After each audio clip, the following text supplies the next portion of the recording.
energy. So day one was a brilliant one. We learned a whole lot. We spent literally the whole day here.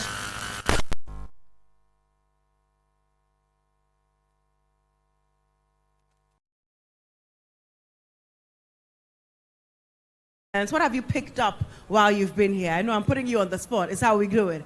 All right. So what's your name? What company do you represent? And tell me what's your highlight from yesterday. My name is Abubakar Jibril. I represent Truth Events from Kano. Probably I'm the only one from there. Well, my highlights from yesterday, I think one of the best things that I picked up from yesterday was from Olushola. Things he said about looking the part, smelling the part, trying to represent what you look like. Like you can't come and ask people for money you don't look like. You can't look like a millionaire and ask for 100 million. So that was one of my take-homes yesterday. All right, that's a great one. Look the part, smell the part, package well. Thank you. Mojibade has the next one, ladies and gentlemen. All right, let me ask a female who'd like to share what you learned yesterday. Anyone?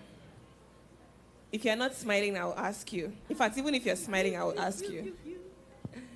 All right, anyone? Anyone wants to be audacious to share?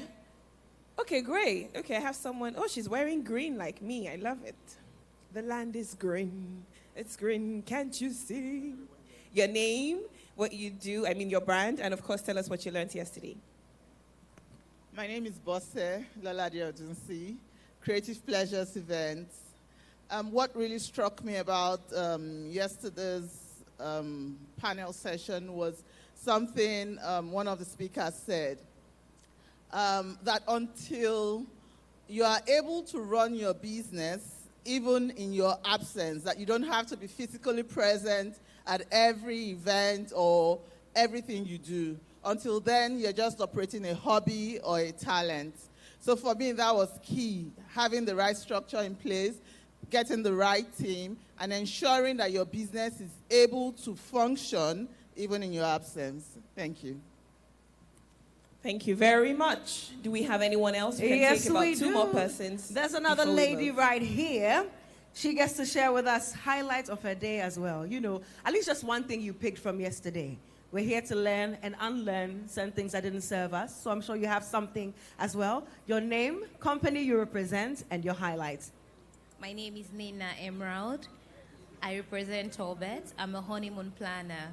Yesterday's highlight for me was when one of the speakers spoke about what Fortune 500 companies do when they train a staff, and their idea of, he mentioned that you're expected to pay $20,000 if you decide to leave immediately after the training. So that clause was, for me. Yeah. It really did it for you. Well, thank you so much. Ladies and gentlemen, can we give them a resounding round of applause? Amazing. Crystal, I'm excited. She's a honeymoon planner. So yes, she'll plan my honeymoon. Amen to that. No fiancé, no husband yet, but in faith, I'm going to book you. Amen. Maybe that's the level of faith I need to move.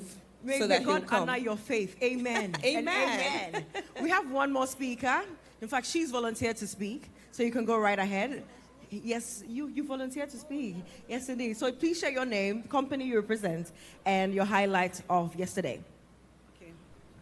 Good morning, everyone. My name is Ifoma Ibonu. I represent home events and parties from Port Harcourt. So for me, yesterday is when Onyi Onyebutsu said, if someone teach you how to fish, do not fish in that person's pond. It's very important for me. Thank you. Thank you so much. It's good to reiterate that indeed, do not fish in that person's pond. Mojibade.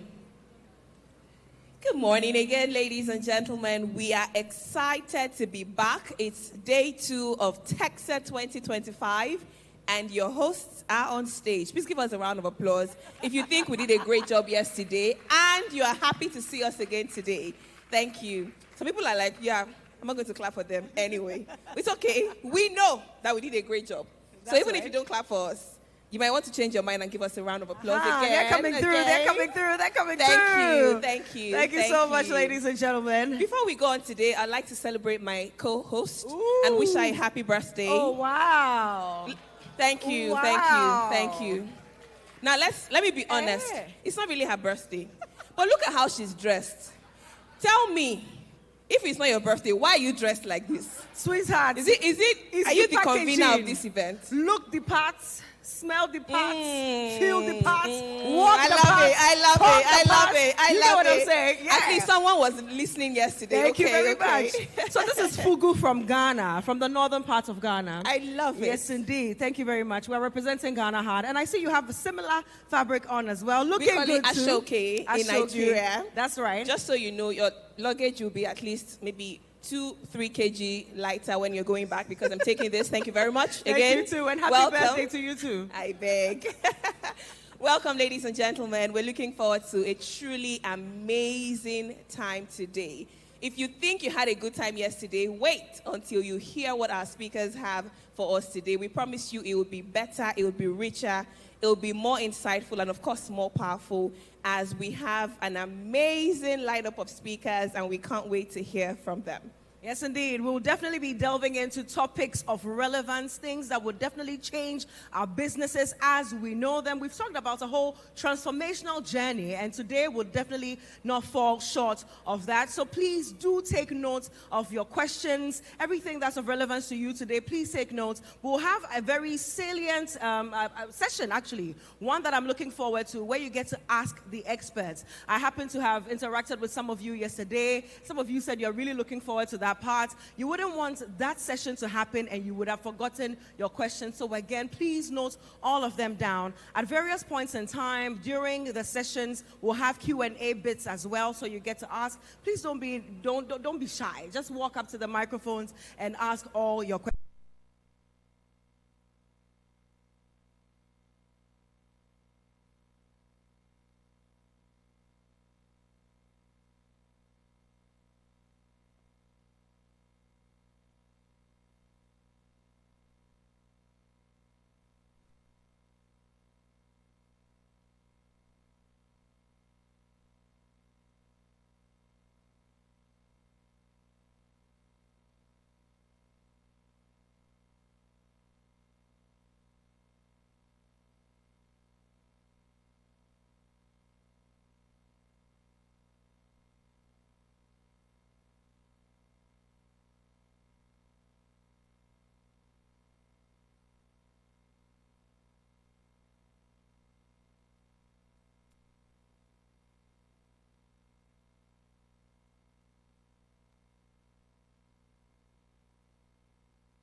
inspirational things. We're standby. talking about innovation. Remaining time, Because when we 15, focus hour, on 10 reignition, minute, like what our stereo. theme is, reignite.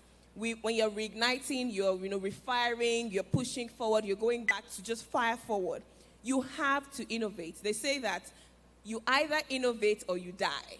So you have to innovate when you're reigniting something. So now we're talking about that innovation. And so I'm asking because there's also leadership in the mix, right? So what are the key leadership qualities that drive transformation and inspire others? Thank you, Mujibade. It's such a pleasure to be here, especially because I have a lot of stake in the industry. It's an industry I've watched over the years. I sit on Zafire's board. I'm the chair. I've been chair for, I think, about 7 years now.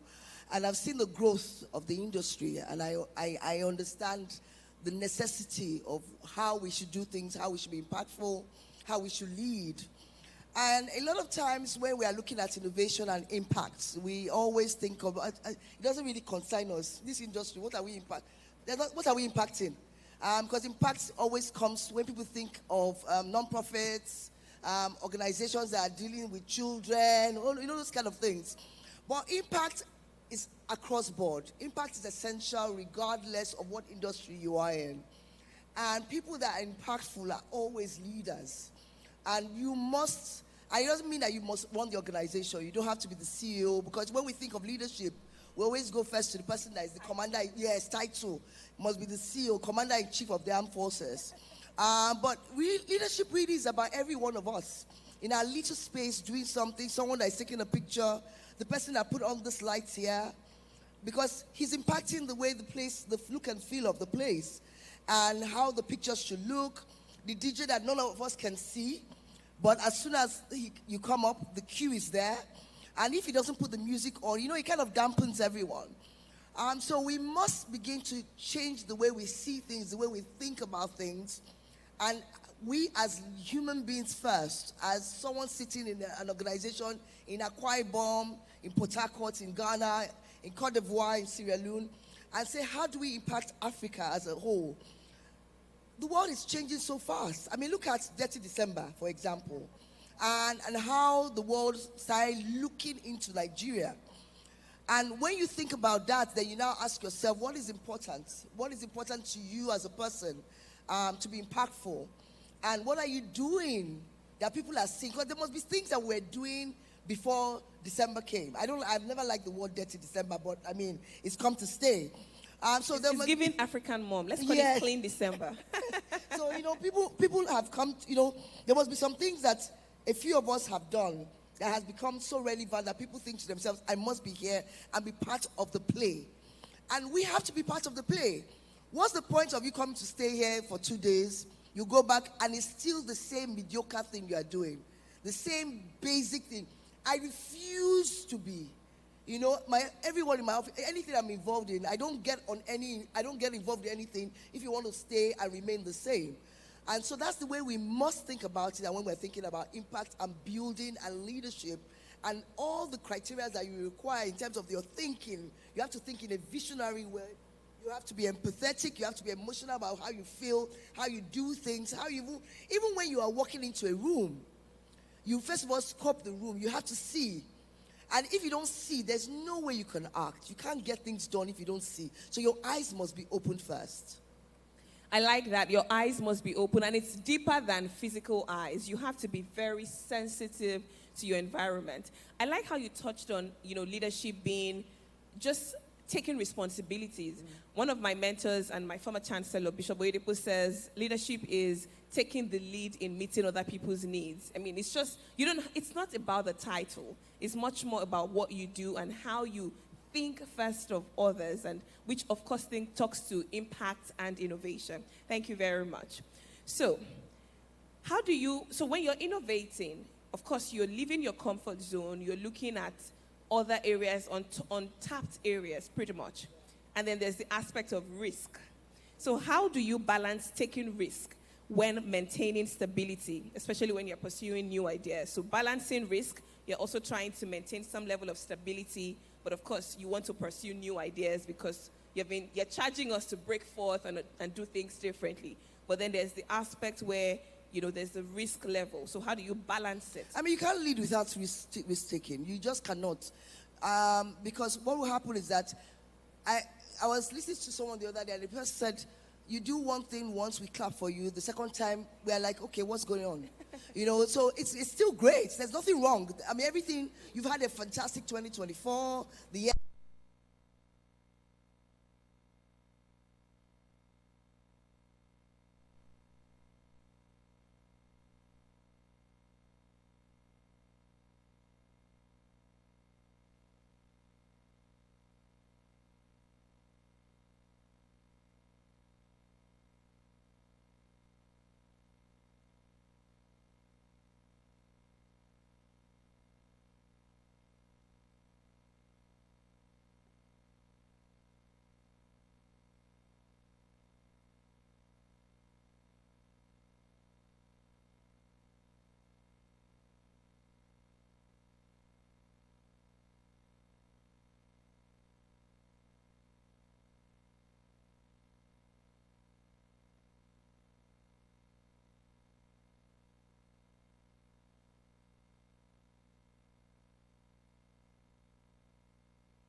standing, Rec but you standby. have to be Remaining strategic. time, Take 15, risks, hour, but be 5 strategic. I minutes. love that Stereo. part of it.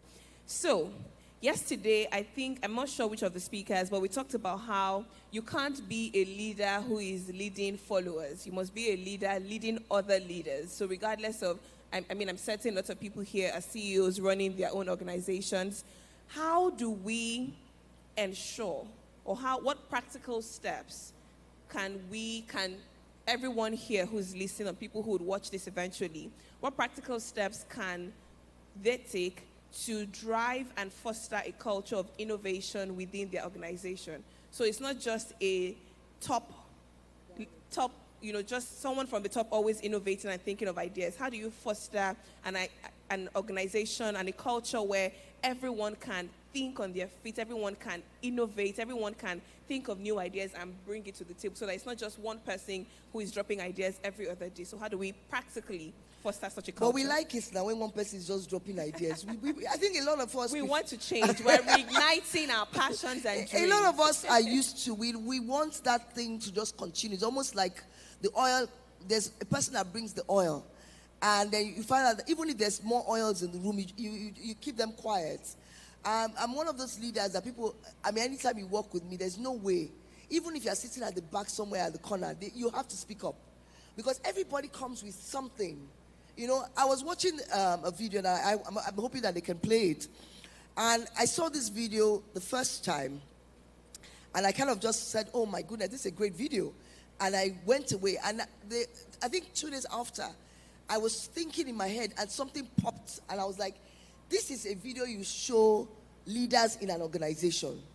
Because can they show the video? It's just one, it's not even up to a minute. Is it possible? If not, I will explain it. I'm sure a few people have watched this online. You don't even need sound for it.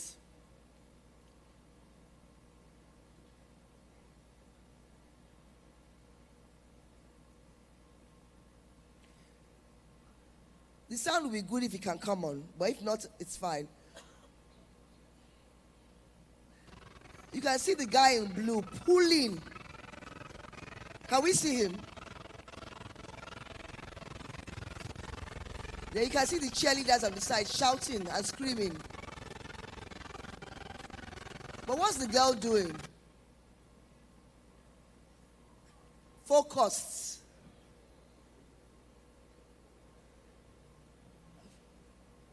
People should clap for her. And at the end of the day, people started cheering. You see, that video, you can watch it 20 times and you'll pick up a lesson every time you watch it. When you are talking about a leader leading leaders, that is something that you should see. First of all, is a mindset. Second is strategy. Third is execution. The mindset of the girl, she didn't care about, because you always have people on the sidelines that will either want to down you, pull you down, or they are cheering you even when you are doing rubbish. You don't want those people. So you want to be very, very focused on where you are going. And innovation requires focus because you are doing something different. I remember when Fukia came into this and when she started doing this work, and people were like, who cares? You know, nobody wants to, I mean, yes, you want to do a big event here, but small events in the house, who wants to? You know, now everybody, look at, you have a honeymoon event planner. You know, my honeymoon event. Mojibade's honeymoon event planner.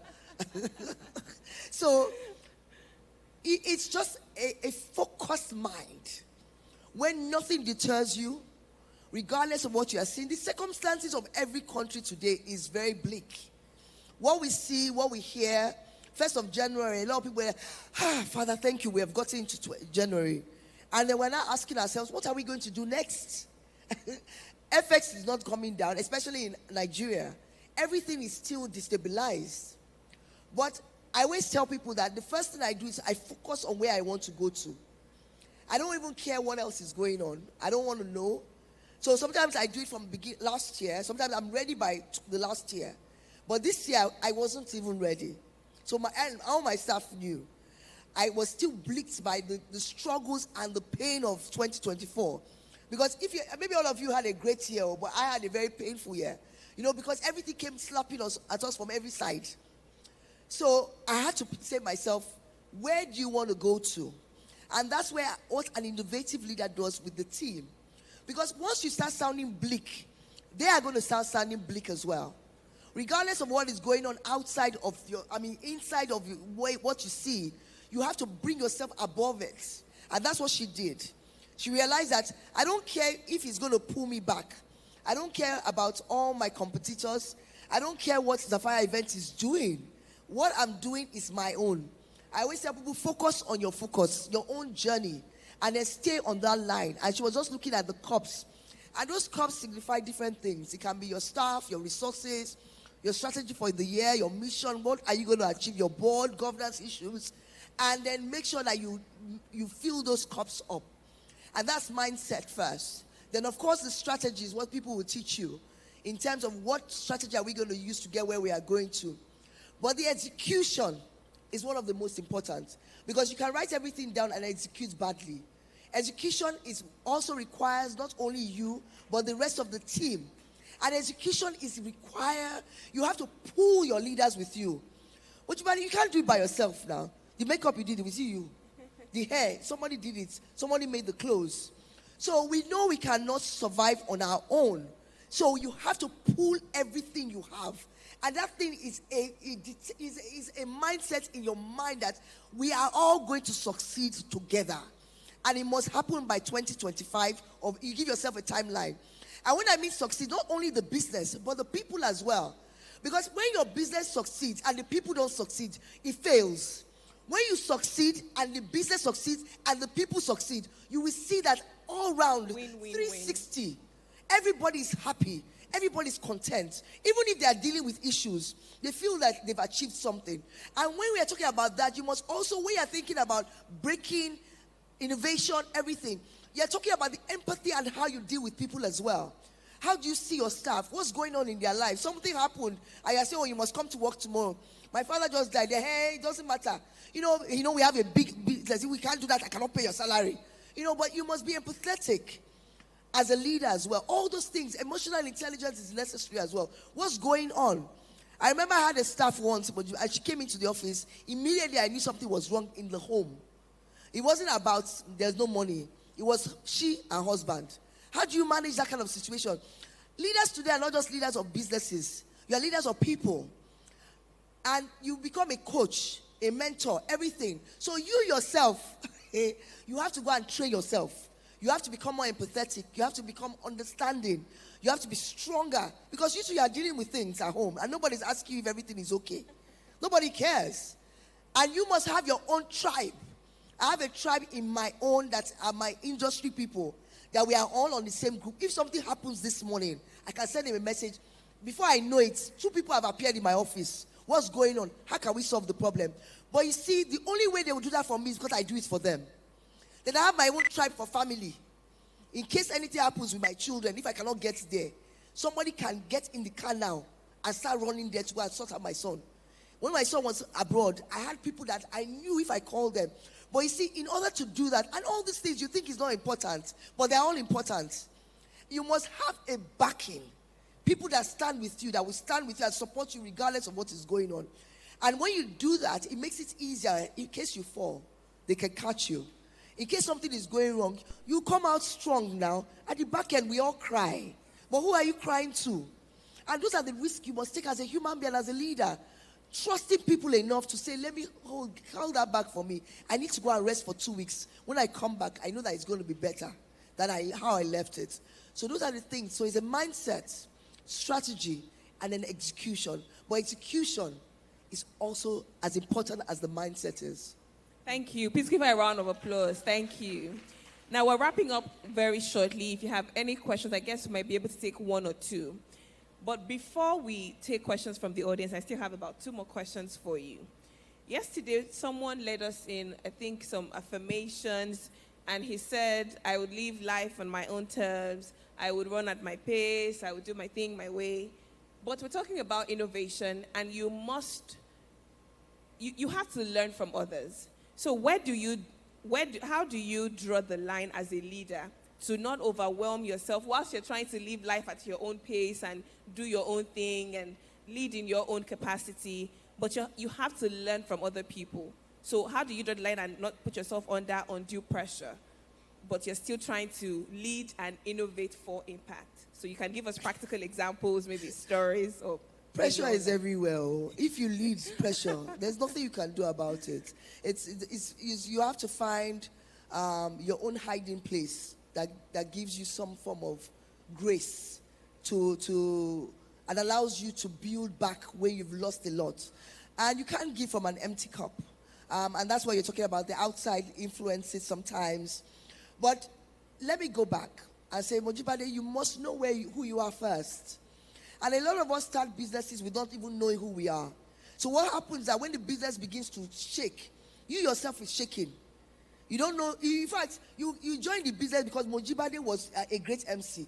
I can talk now. In fact, my family, my sister say I'm one of the best talkers. Then you just go and start. Mojibade did you go to school? After you left the bank, did you go and learn this thing properly? So you don't know the amount of sacrifice the other person has put in. You just assume to yourself that you can do it all. But they've sacrificed. I tell people that it's taken me a few years to get to where I am. And I have the stripes on my back. So there's some places I can sit in that you cannot come and join me. Because I know why I am there. And there's some places that people are in. I'm also trying to get there. And there's some things I must do in order to get to those places. But you know, we want everything fast and furious. We just start the business today. We want to be doing the best. You know, there's nothing wrong with it, oh. Dream. But in dreaming, there must be some realistic. So what happens is that because imagine those two together, when you are not ready for it, when the challenges come, you must shake. Because you don't have the strength to carry it. You don't even have the strength to carry your stuff. But because everybody, you know, you have done social media now. Then you have 100,000 followers, 300,000 followers. You start dancing like Funke. You just say to yourself that, who is she? Where did she come from? But you don't know that 20-something years and under a board, if I'm a board member, you know I'm not even a nice person. Because when it comes to those things, regulations, governance, I don't play. So she has had to change a lot of things that she's not used to doing. But you see, that puts you under a lot of governance. And it puts you to place that if she leaves for 3 months, the business will never collapse. It won't collapse. Because we're there. You know, so there's some things that you have to do. If you don't do those things together, that's when you're talking about how do we balance. Because you're not ready to be balanced in the first place. So we must, as individuals first, know where we are going to, who we are. I know who I am to a certain level. Of course, you can't know 100%. It's a journey of life. And then begin to say, where am I going to? Am I going to take this place to get to the door? Am I going to go this way? Am I going to jump? I can jump from here to there. Is it possible? Am I going to run across? There are different ways to get there, but you must know what your own journey is. And it might just be a straight road. Somebody else's own must turn, bend, go there first, come there before they go outside. But we must know where we are going to first. Once you do that, everything else, you find out that it becomes a bit easier to do the work because this is what you were called to do in the first place. And then you yourself, you now know who you are. Then when things happen, you can always go back, rest a bit, come back out. But there must be a balance of those things. You must decide first, but the environment also decides for you. Because the environment will not stop because you stop. And people will not stop because you stop. It's a fast-paced environment anyway. Yeah. All right, thank you so much. I have a final question for you, but just to summarize everything that you've said, it's man, know yourself, woman, know yourself. Be thyself true. And to your own self, be true. Finally, as we wrap all of this up, we've been talking about innovating for impact. That's the most important thing. So not just innovating, but it has to be for impact. So as we wrap up this conversation on innovating for impact, what would be your parting words or your advice to anyone here who's listening and asking, okay, Mujibadi and Osai, you've been talking about innovating for impact. How exactly, what practical steps, what are the final words you want people to go home with or to just jot down as they're listening now as we close and wrap all of this up? Then we can take 1 or 2 questions if we have any from the audience. So anyone who is seeking to innovate for actual impact, what final words do you have for them? I think for me, and what has worked for me personally, everybody's different, is that I actually, regardless of anything, and everybody that knows me knows my story in terms of what I do, I don't follow anybody. I don't care about the bandwagon. I follow myself and Jesus. Everybody else can go to where they want to go to. I know what my purpose is. I know where I'm going to. And sometimes, doesn't mean that it's a very straight journey. But you must at least understand what you want to achieve, even if it's 2025 alone. I even know the industry I want to be involved in 2025. I know the people I want to meet in 2025. And I find ways to get to where I'm going to. If you sit down and feel that it's going to come to meet you, it never does. So a very, very, very clear vision backed by divine goals.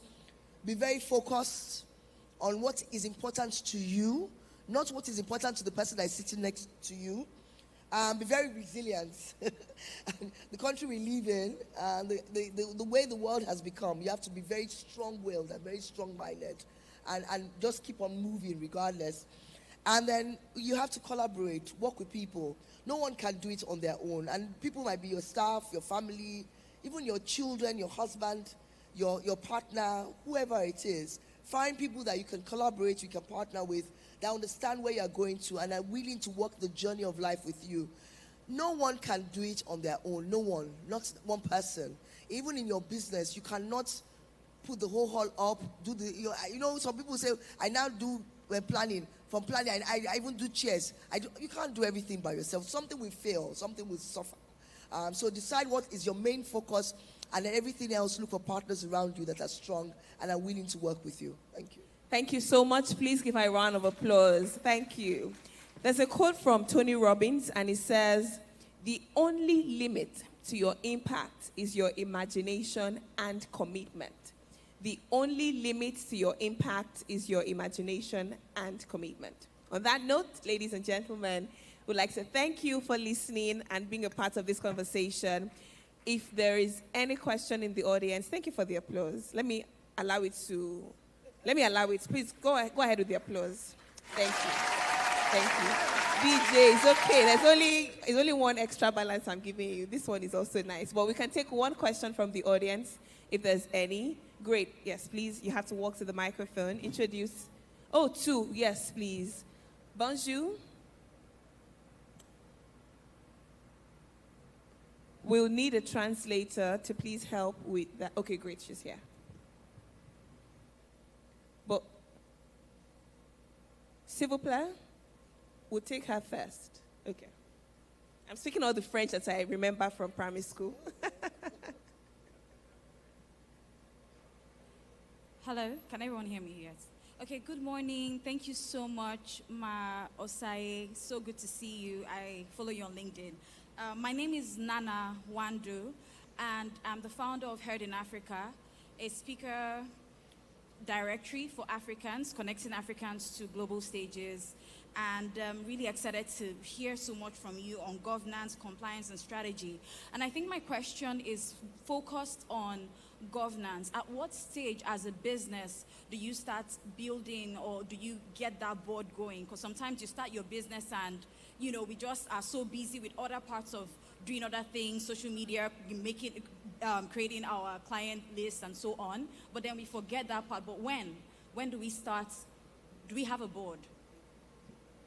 Should I answer first? Yes. Okay. Thank you so much. Thank you for following on LinkedIn. I hope I'm, Yes. Thank you. All right. So with governance, everybody has different answers to that question. But for me, I always say start from the beginning. It doesn't have to be a formal board. You can have one or two people that you say, okay, I'm starting a business. I just want someone that I can come to and because once you do it early enough, you get used to it.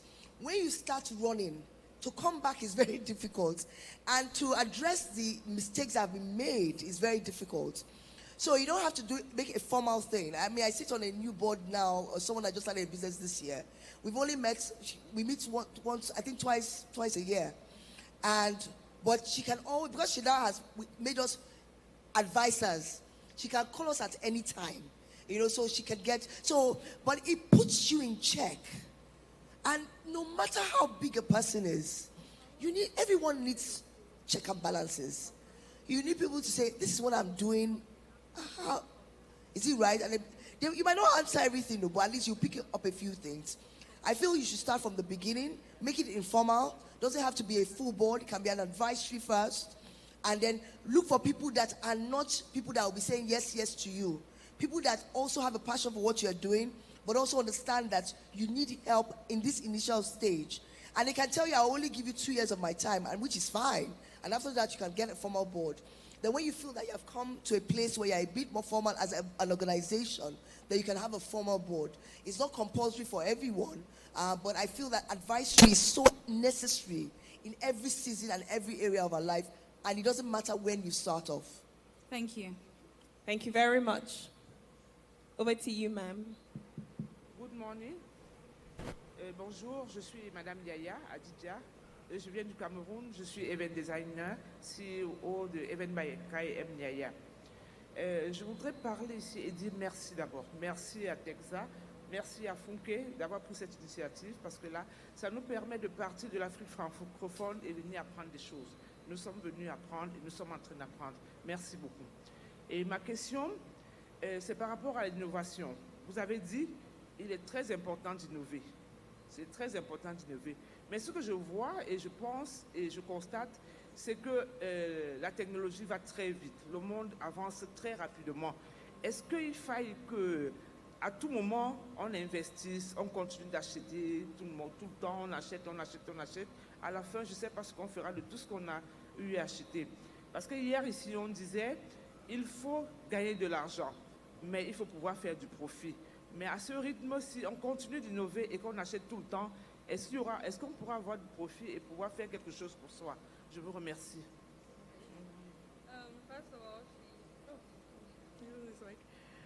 First of all, she wants to thank the organizers of Texa for the opportunity.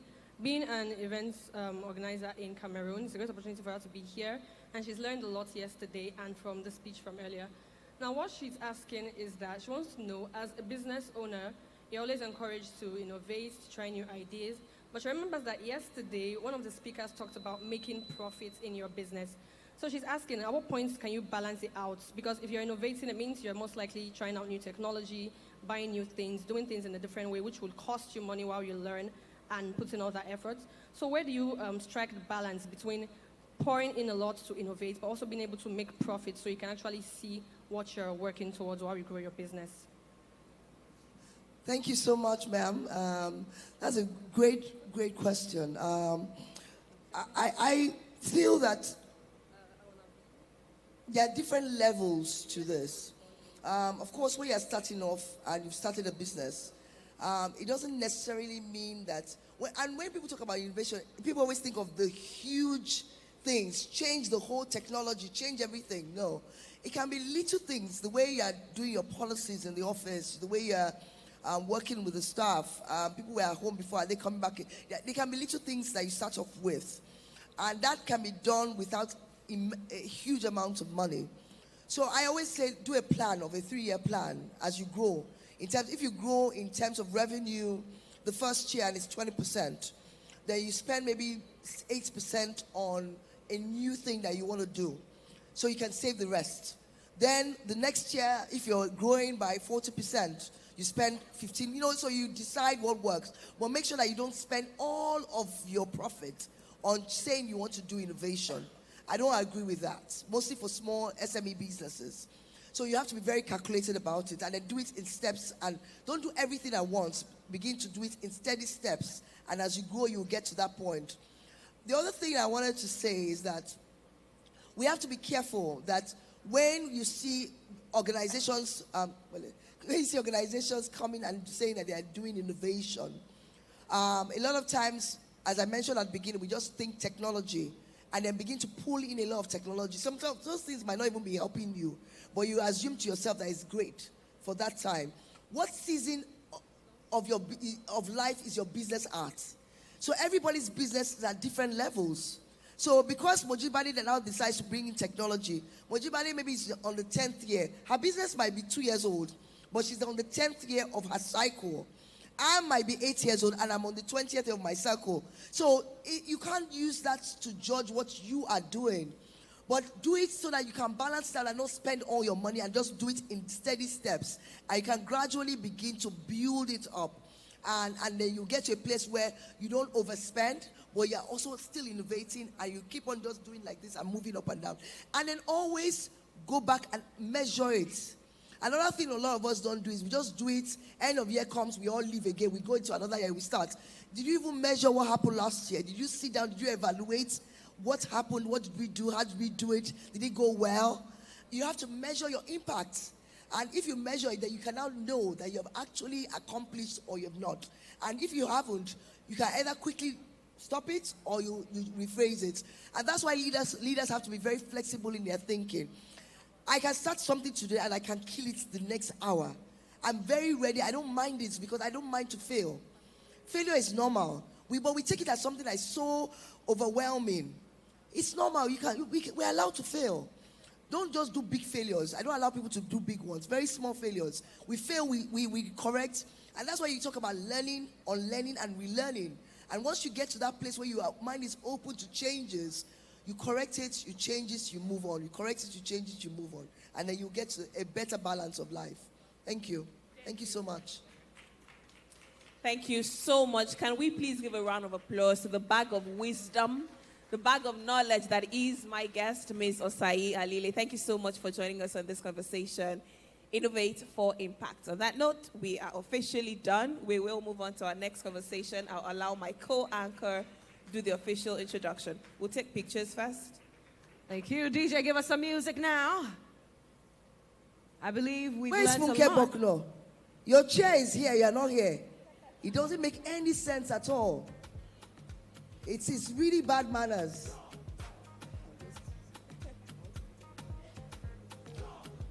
It's not me that said it, too. It's the Event Xperience Africa 2025, Day 2. FBO's on her The way. chair of the board has summoned the convener. The convener is here. So she'll join us for a picture very quickly. And then Crystal will bring up our next conversation. Our next conversation you would love. You would really, really love. It's creating experiences, the new currency.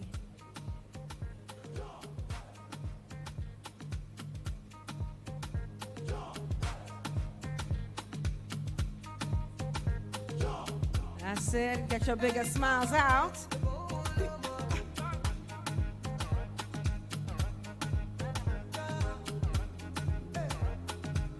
Beautiful, beautiful, beautiful. Thank you so much, ladies and gentlemen. Now, as a marketing communications consultant, I can confidently say that experiential events have changed the fortunes of many, many businesses. And so it's good that we have this conversation, absolutely, so we can also propel ours into greater spaces. But right now, ladies and gentlemen, as we prepare for the next panel discussion, I'd like for us to try a little something. I realized yesterday and earlier this morning as well that the energy is not really up. So I want us to try a little something. As Africans, we share something in common. You know, we can use certain words that can't really be found in the English dictionary to say different things. Like when I say, ah. What am I saying? When I say, ah, it could mean anything. My sister, you're saying a lot. When I say, ah, it could mean anything. That's even a lot more. When I say, ah, that's times 20. when I say, ah, and it's still AHO. Exactly. So I want us to try a little something. How do you say EI? A is my favorite word. A. So how do you say EI when you are happy? You just got some $1 million in your account. EI. A. Okay. How do you say EI when you are surprised? Hey. Wait, so is that money for me? The 1 million? Is it for me? How do you say it? No, let's go again. 3, 2, 1. Somebody say, hey. Okay. I think it also goes with your facial expression. It has to. It has to go with it. It has to. Okay, so we'll try another one. How do you say EI when you are angry? Ah, so you are the one that stole my phone. How do you say A? It's almost sounding the same. Okay, let's try the last one. How do you say EI when you are excited? Now they brought their hands into it. Let's do it again. How do you say A when you're excited? Hey! Hey, I like that. My gentleman here, I didn't hear you. How do you say A when you're excited? Hey! Okay, so I want us to do it in unison. How about that? So from now on, when we are applauding, we're going to add our A to it, all right? So let's say A. 3, 2, 1. 3, 2, 1. It's got some music to it, don't you say? Crescendo, so A. All right, last one. 3, 2, 1. Hey! Oh, you are good. Thank you so much. And a round of applause for yourselves.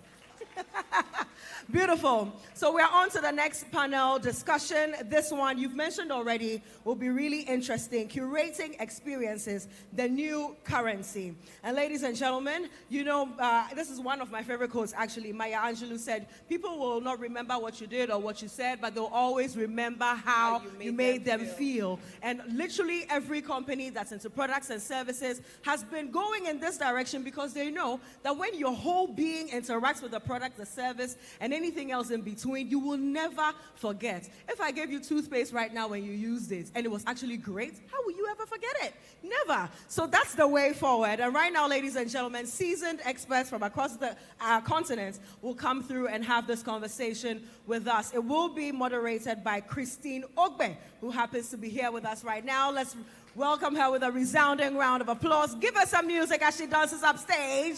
See, she looks too good. She looks too good. She has to dance now. Hey. You're unstoppable. Absolutely unstoppable. That's right. That's right. You're invincible. Beautiful. You're welcome. She's unstoppable, all right? You can never go wrong with red and white. I tell you that for sure. All right, now, we also have another speaker who will be joining us on this panel. She holds a Bachelor of Science in Computer Science from York University in Canada, along with certificates in business for executives from Wharton and digital marketing from Columbia Business School. Throughout her corporate career, she frequently contributed to events teams in roles like coordinator, MC, committee member, and in 2010, she founded Q21, where she initially served as event manager and now holds the role of creative director.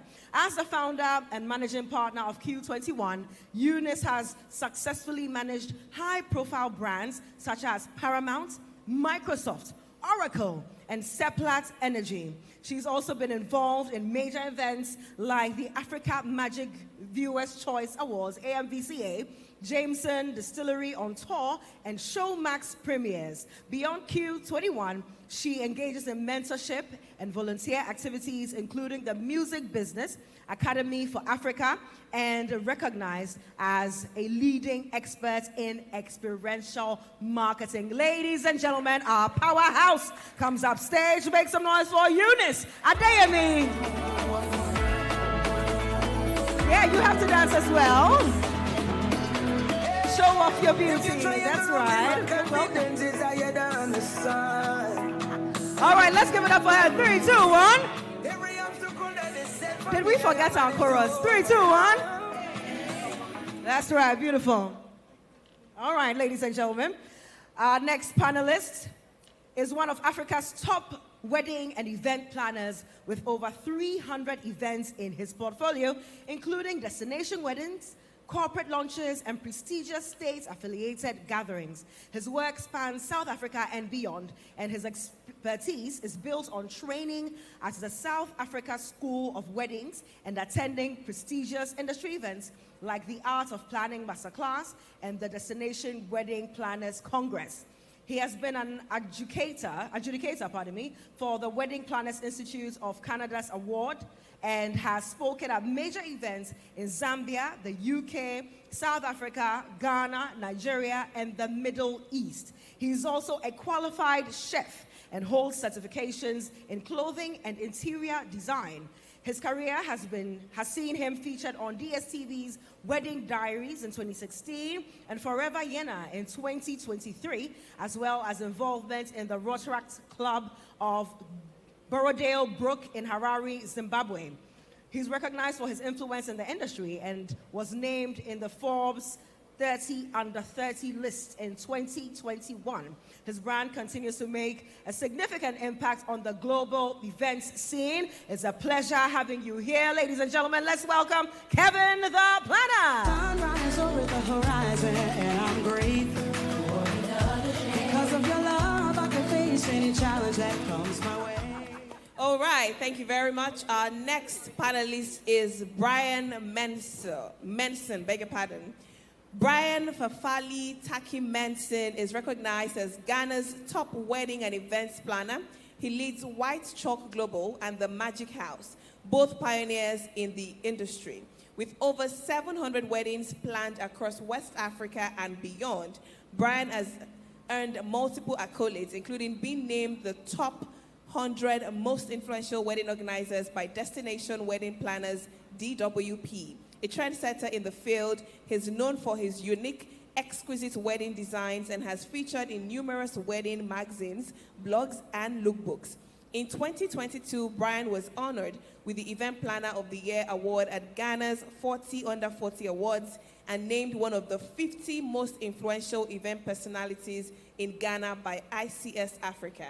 He's also a senior planner at Hey Mr. International Planner and a sought-after international speaker, sharing his expertise in countries like Nigeria, where he currently is, Kenya, South Africa, India, and China. His deep understanding of the African culture and values has made him a respected figure in the event planning world. His work continues to inspire admiration across the continent. Please make welcome on stage, Brian Menson. A round of applause. That's right. Brian's got some swag. Let's go. No wrong. All right.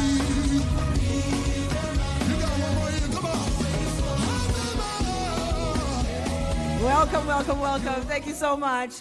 And our final panelist this morning, ladies and gentlemen, is a visionary behind Designed by JR. He's a Ghanaian set designer renowned for his daring and innovative approach. Known throughout Africa, he challenges the status quo with his captivating and inspiring stage environments, pushing the boundaries of set design with flawless execution. Fueled by his passion for life, love of dance, and dedication to personal growth, he embraces challenges with enthusiasm and brings the unimaginable to life.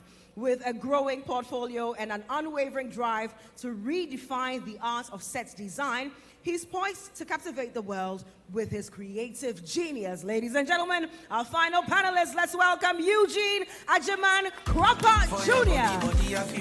Yes, Eugene. Show us the dance moves now. Ava, shaku, shaku with it. Shaku, shaku with it. Swallow them, that's right.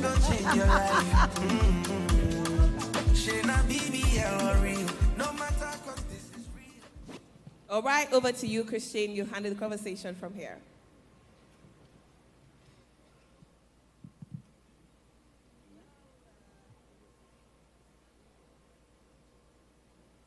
Good morning, everyone.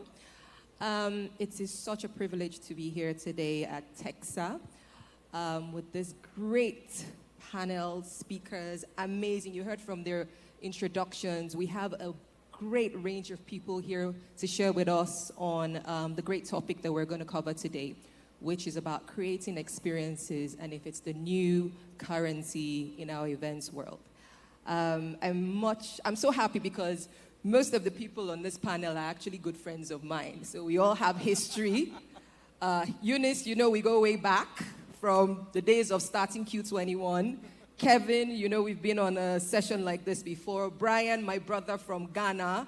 And then Eugene, you're the only one that I'm meeting for the first time, but it's a pleasure to meet you. You'll become my second brother by the end of this, by God's grace. Okay, so we're going to go straight into this. I would have loved to do an icebreaker because I'm seeing a lot of people quite chill, but just because of time, we'll just go straight into the questions. So the first question that I will throw out at you guys is, do you agree that experiences have become the new currency in the events field? What are your thoughts on this, based on what you've seen in the last couple of years with your events? I'm going to be the first one to speak. It is definitely the new currency.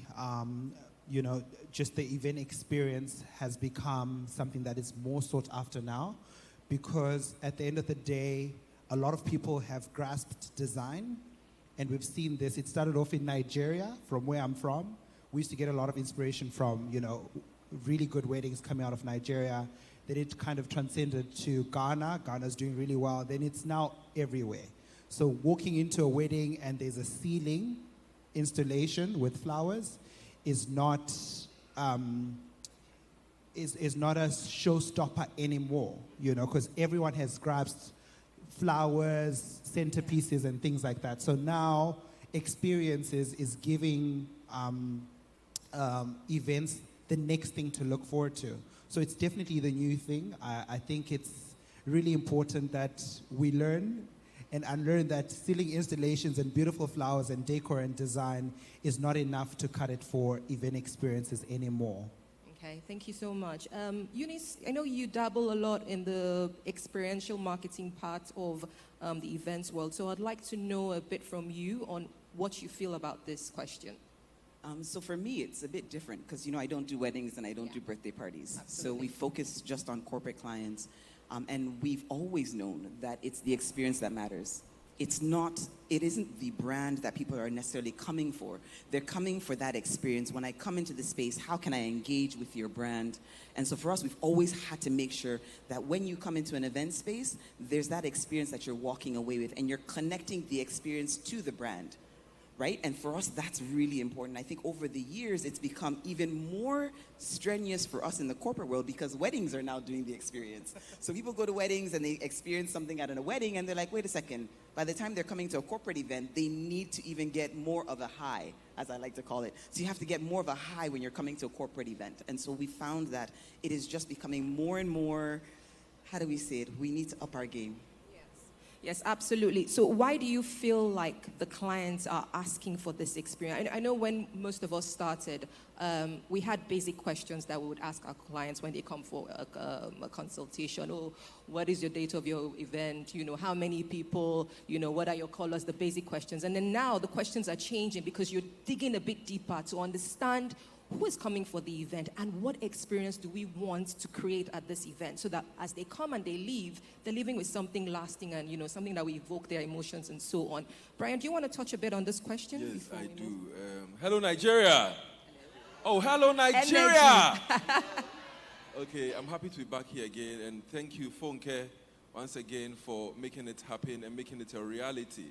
I was on her neck that we have to do this because this is for Africa by Africa, and we need to support it. So Funke, please, a round of applause for Funke.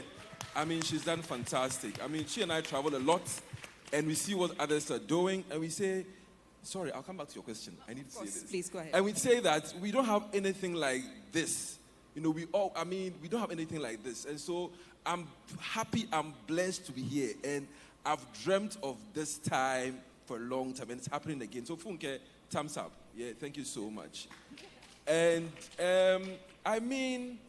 experiences, I would say, experience is the king now. Yes. It is the king. I want to show you a video. For me, these days, experience even starts from even the invitation you send to the guest. I want to show you a video. Can a video play, please?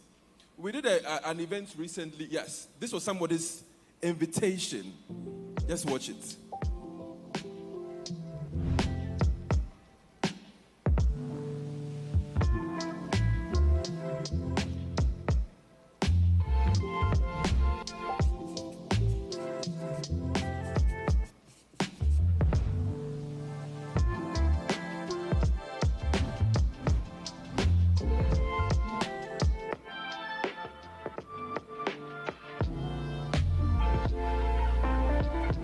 So imagine you receive an invitation like this.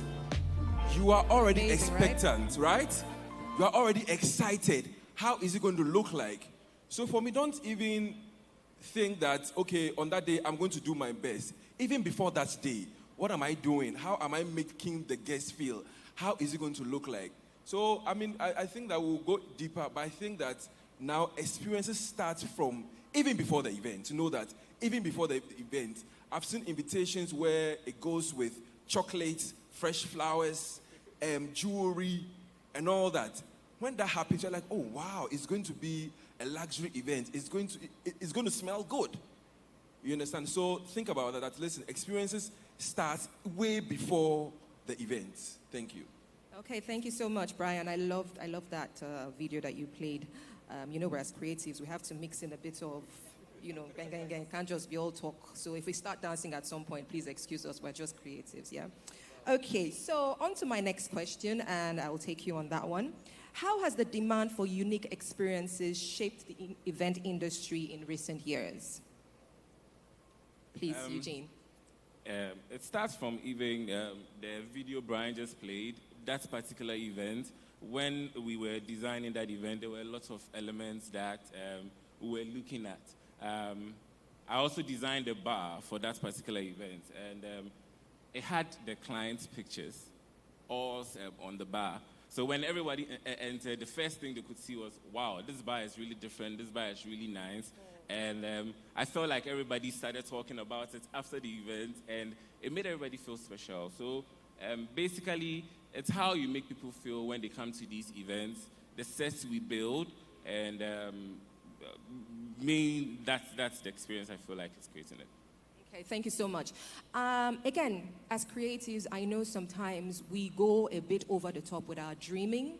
We want to have people dancing in the sky. We want to have people, you know, going on the ground and all those crazy things that we dream about. I totally can relate to that. But you know, there's also the line between creativity and practicality. So how would you say you balance creativity and practicality when designing experiences for your clients? Let me go with Brian first.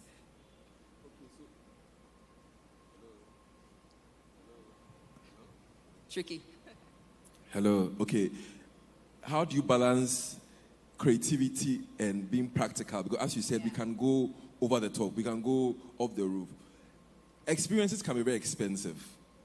You know, so you have to make sure that you take the client's budget into consideration. And you have to understand what the client wants to do. Because as creatives, sometimes we tend to do what we think would be beautiful. Or I think that if I have girls dancing in the skies, or I have angels from heaven, but maybe that's not really what the client wants, or that is not what even their people will be excited about. So, number one, get to know your clients and the kind of people who are going to be there. Because you know that, Chrissy, you've done events where the guests walk into the room and they're not even excited. You're like, oh, they don't even understand what you're doing. We've done events where we did an event where we said, okay, you know what, let's make the room smell a certain way. Let's make the room smell like fresh roses. So we got a lot of scents. But they came and they couldn't even appreciate it. So first and foremost, know your clients and the kind of people they are expecting. Because you might go over the top or you might go off the roof and nobody will appreciate what you have done. That is you being practical. Maybe for your clients, they want traditional dances. They want you to merge dancers from Ghana, Nigeria, Togo, Cameroon. That is the experience that they want. So get to know your clients, what their expectations are, and who are coming for that event, so that you don't go doing things that nobody will appreciate. Because at the end of the day, you want the people living there or the guests living there remembering what you did. I mean, having a very good time, talking about it over and over and over again. So do your research well, know what your client wants, and know the kind of guests attending the events. Absolutely. So know your client and then the audience, the people that are coming for the event. You know, it would be so strange to have an event and you're planning for something that absolutely does not relate to the people coming. So I totally understand that. My next question would be, what role does storytelling play in curating immersive experiences for events? And I'll throw this at Eunice just because I know her background with brands and, again, storytelling and all. So please take that question. Okay, so storytelling. So when we do events, I always tell people it's actually everything you do, even weddings, is actually a story. And so you've got to think about it from the perspective of, and we're always looking at it from the guest, not necessarily the client, because we're representing brands. So when you look at it from the guest's perspective, what is it that they would experience the moment they step out of their car? And what is the story you want them to read? And people don't, you think story that you want them to hear, but it's what you want them to read. And remember that people nowadays have zero attention span. So you've got to catch them as soon as you can. And so what we found is that in telling our stories, we need to make it very quick. We need to make it very impactful. So when you come to like a Jameson Connect or a Jameson Distillery on tour, the moment you step out and you would immediately see the bottle, you'll immediately see the green, and you immediately see the barrels, and you connect to the Jameson brand. And then the moment you get in, you're then drinking the product, because I need you to taste the product before you go and experience everything else. So every step of the way is a touch point to the story that I want to be told before my artists come on stage, because the artist is the end. Yeah, absolutely. Does anybody else want to add to this question about storytelling? Because I feel like it's such an integral part of creating like an experience. The storytelling from the moment you are engaging with that person, whether it's at the event or before they arrive at your event, and having that consistency across. You know, by the time they're leaving, they have that impact. They can actually tell you the experience through the story that, you know, we wanted them to hear about. Okay, another question would be, how do you ensure that an experience resonates with a diverse audience while staying true to the client's vision? Tricky, yeah? All right, Kevin, let's go with you. Thank you. So I want us to be very honest that when you're having an event, you can try as much as possible to cater for the majority, and that should be the mandate. But we must also be very honest that we shouldn't put pressure on ourselves to try to appease everyone. That is just the truth of the matter. But having said that, you have to read the room, like you've said in the question, know the types of clients that are coming through. Most of the times, we're so busy getting to know the client that we don't have the opportunity to know what the guests are like. You know, so most of the times, like for a wedding, it's got people coming from different walks of life, and sometimes it's not really possible to capture everyone. So what you can do then is to leverage on your creative ability, because something that is creative will resonate with most people. So take, for instance, having a violinist that's suspended off the ceiling. It's just going to be that wow factor. It's creative. How do they put that together? How are they balancing off the ceiling and things like that? And then that becomes the wow factor, and people enjoy that. So I still think that as much as we should try to stick within the mandate of making everyone happy, I think at the end of the day, we must push the narrative of that creative aspect. Most of the times, clients don't even know what we should do, in terms of creating an experience. So it's up to you. And I also wouldn't want to create an experience that's expected. Because if I get to a traditional wedding and it's going to be the traditional dancers, the cultural things, we've seen that over and over again, I want to be able to create something that people will talk about. I know I did a religious event this past December, and it's the Adventist church, which is very, very conservative, as you should know. But the greeting staff that I had created were these ladies that were in costumes that looked very, when you read the Bible in Revelations, none of those creatures that are spoken about are pretty. So when they say angels, seraphim, cherubims, they have many eyes and things like that. So I really recreated that.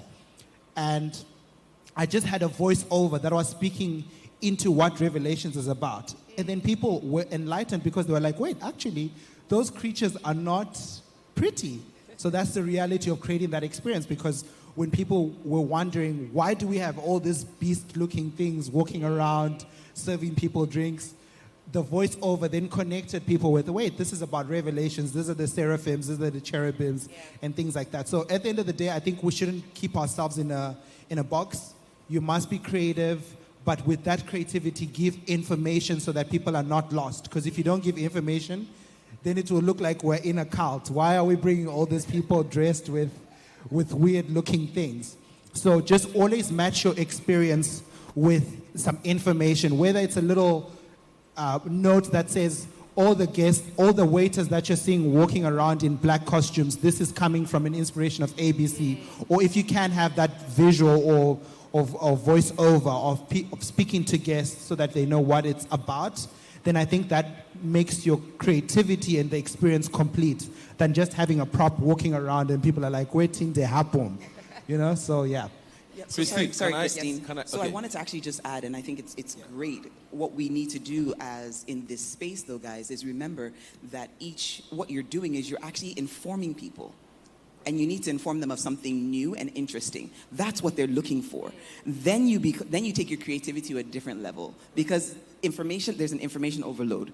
So if you're ensuring that with your creativity, you're informing and educating them on something new, it is going to blow their minds. So fantastic job with the revelation thing. Brian? Yeah, Christian, I want to touch a bit on the storytelling a bit again. I think that storytelling is one of the most powerful tools when creating experiences for brands, clients, and so forth and so on. And for me, every time I meet a client, I want to know more about you. For instance, when I meet a couple, I always say, how did you meet? And at this, I ask the girl or the bride separately, are you sure you love this guy? What makes you love the guy? How did you meet? What takes you? They don't understand, but for me, that is how I create experiences for you. One girl told me, when the guy met me, I was a waitress. And then I'm like, okay, I could use that to create an experience for her. Somebody also said that we're working for a brand. The guy said that, I started off seeing my mom sell akpeteshin. That's what we call it, like local, what is it called, akpeteshin? Local gin. And I'm like, okay, so mean that his mom is very pivotal in his life. So for me, that will help me create an experience. So it's always important that you know the back story. Even if you have to call somebody else, maybe after I finish talking to the couple, I can look for the girl's mom, if she's very close to the mom. Okay, how did they meet? Or what does she like? So all these bits comes together to create a fantastic experience. So don't forget that every time you meet your clients, you want to know more about maybe how they met, how they started off, what they're expecting. That will help you create very fantastic experience. Very, very valid point. I mean, that just summarizes it all about storytelling. Thank you, Brian, for that. So what would you say are some of the latest trends in experiential events, and how can event professionals, like we have in the audience, stay ahead of the curve? Okay, so since I posted, I posted this actually. So I was talking about some of the trends.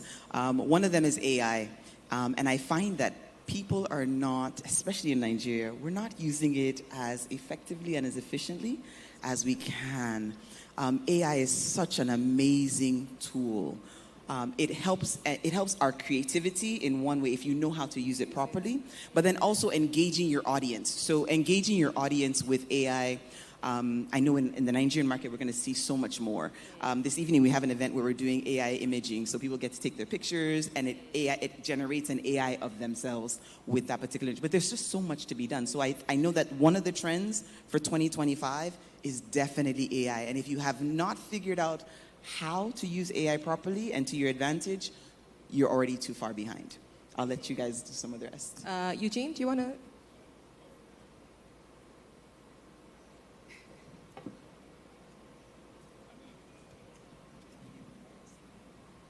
Hello.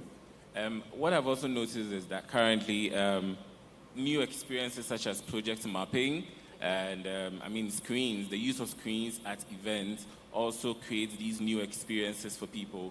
You realize even from the storytelling we mentioned earlier, at an event people can create like videos with AI and animations and stuff that they play on these screens to tell the whole story about how they met and all of that. I feel like these experiences also create new trends as well. I've noticed that nowadays when you see setups and designs and everybody's using neon lights and stuff, these things are outlining entrances to events. You see they create like an entrance that people walk through it. You see like a whole circles.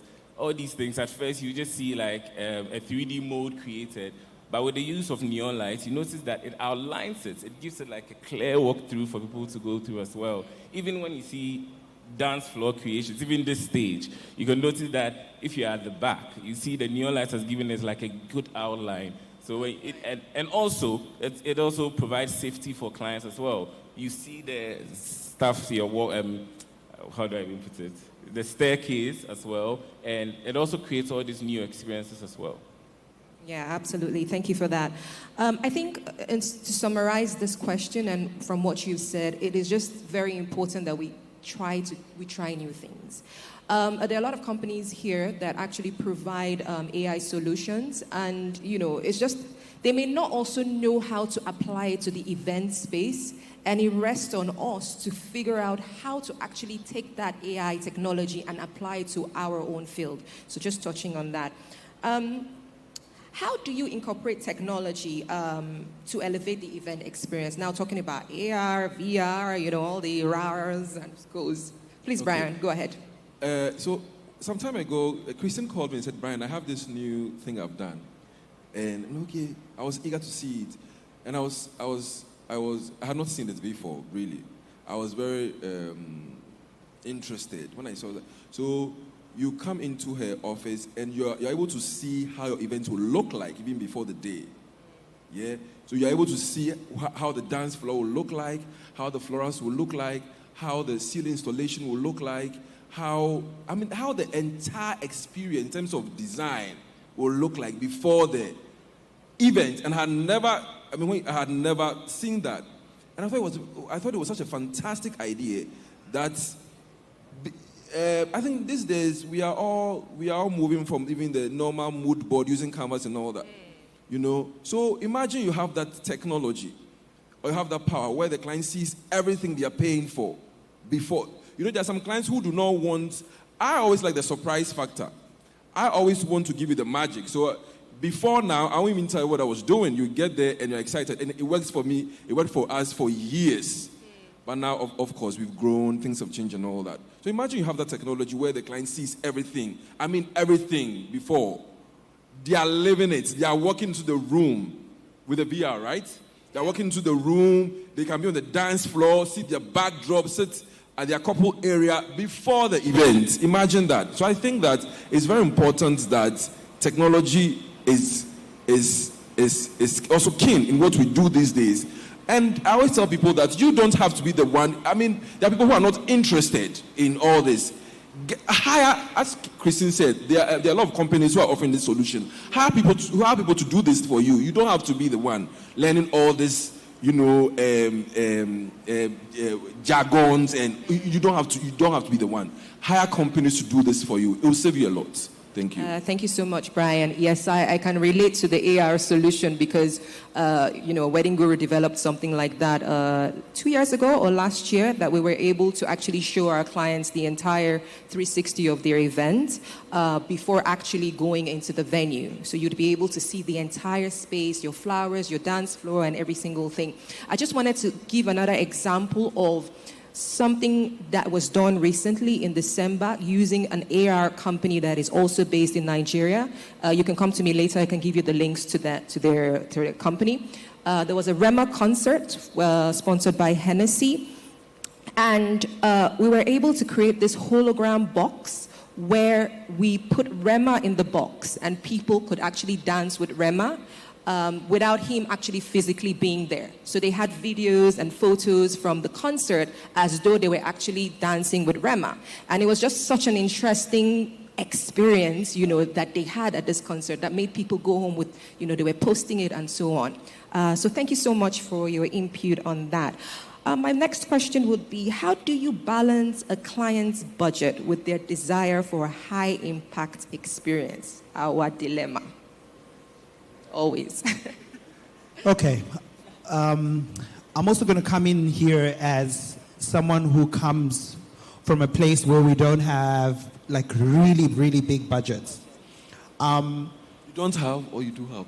We don't. Yeah. Well, my local clients don't, but my international clients do. Sorry. So I think we also need to be realistic with each client. I think there's a lot of creative elements that you can use from local artisans. Always try not to go the China route because people always think, let me get those big costumes from China, that type of thing. There are ways that you can stay within budget by using a local seamstress, sort of showing them what you want to create and asking them to create things like that. And it doesn't have to do with textiles. It could be anything. It could be a type of chair and things like that. I think there needs to be a use of local artisans because that helps you stick within budget because now you don't have any shipping costs, etc., etc. That's one. Two, I think the biggest experience for guests is just in the simplest things. So if guests get to a place setting and they don't know what's going to be served at the wedding or at the event, that already distorts the experience. So experience, guys, is not all the gimmicks and all the big hula balloons. Experience is also just having clean glassware on the table. That is an experience. And I think sometimes we run into getting all the theatrics and we don't get the simple things right. Yeah. Because those details are what people resonate with. Like if I go and sit at a place setting and the glassware is not clean, my experience is going to be bad. So experience also is just making sure that like your teams and all the back end of the normal things, you first grasp those. Before you start giving us ballerinas and people hanging on ceilings, please make sure that the experience for the guests, the toilets that they're going to be in, the serving points, how they get their food, how efficient is that? You know, have you figured out how you can feed 500 people in the most seamless way in the shortest time? That is an experience. So my point in this is, let's start off with the true experience, and you realize that sometimes your guests will enjoy just even the simple things, like having a waiter just at their table, making sure that they collect the glass as soon as they can see that the glass is about to finish, and going, ma'am, would you like another drink? That's already an experience. Like, how did they know that I wanted another drink? So it's those things. And then when you start getting bigger budgets, then you can now start getting out of the normal experience into the more experiential aesthetics and, you know, hula balloons and things like that. So I think you shouldn't put so much pressure on yourself to create all those other robotniks and things like that. I think the experience should be just making sure that everything is on point. That is more of an experience than you could ever create with anything else. Okay. Eunice? Oh, sorry, Eugene? Thank you. Hello. Also, in creating experiences for events too, there are times I get, requests from clients. Okay, fine, my client just wants a beautiful dance floor. That's all they want, or just a beautiful backdrop. So you realize they end up spreading the budget. They don't spread the budget across, but the clients will spend a lot to get a very beautiful dance floor. Maybe that's all they want. There are times, and in talking about the dance floor, in a wedding setting like this, the clients may not necessarily want to sit behind the backdrop. They will probably sit with the guest or everybody else. Some people just come and all they want is a beautiful backdrop. They don't even care about a dance floor. So in that case, you manage the budget in such a way that you get a very beautiful dance floor, maybe simple chairs, anything, because that's what the clients want. That's what they want to see. So we manage it and just give them that experience to make them happy. Sorry, and I need to add one more thing. So guys, one of the trends for 2025 is also sustainability. And so sustainability would also help us in terms of managing the client's budget. Imagine you've used something for this particular event, you're able to reuse it for another event and simply tweak it. That in itself would ensure that the budget is not expunged. You can spread the budget across multiple events. That's what I meant to say. So sustainability in 2025 would help us in the industry for us to be able to ensure that we can manage these clients' budget, especially in Nigeria, because we don't. Anyways, yes. Absolutely. All right. What are some creative ways to personalize events to make attendees feel truly connected? What would you say? Okay.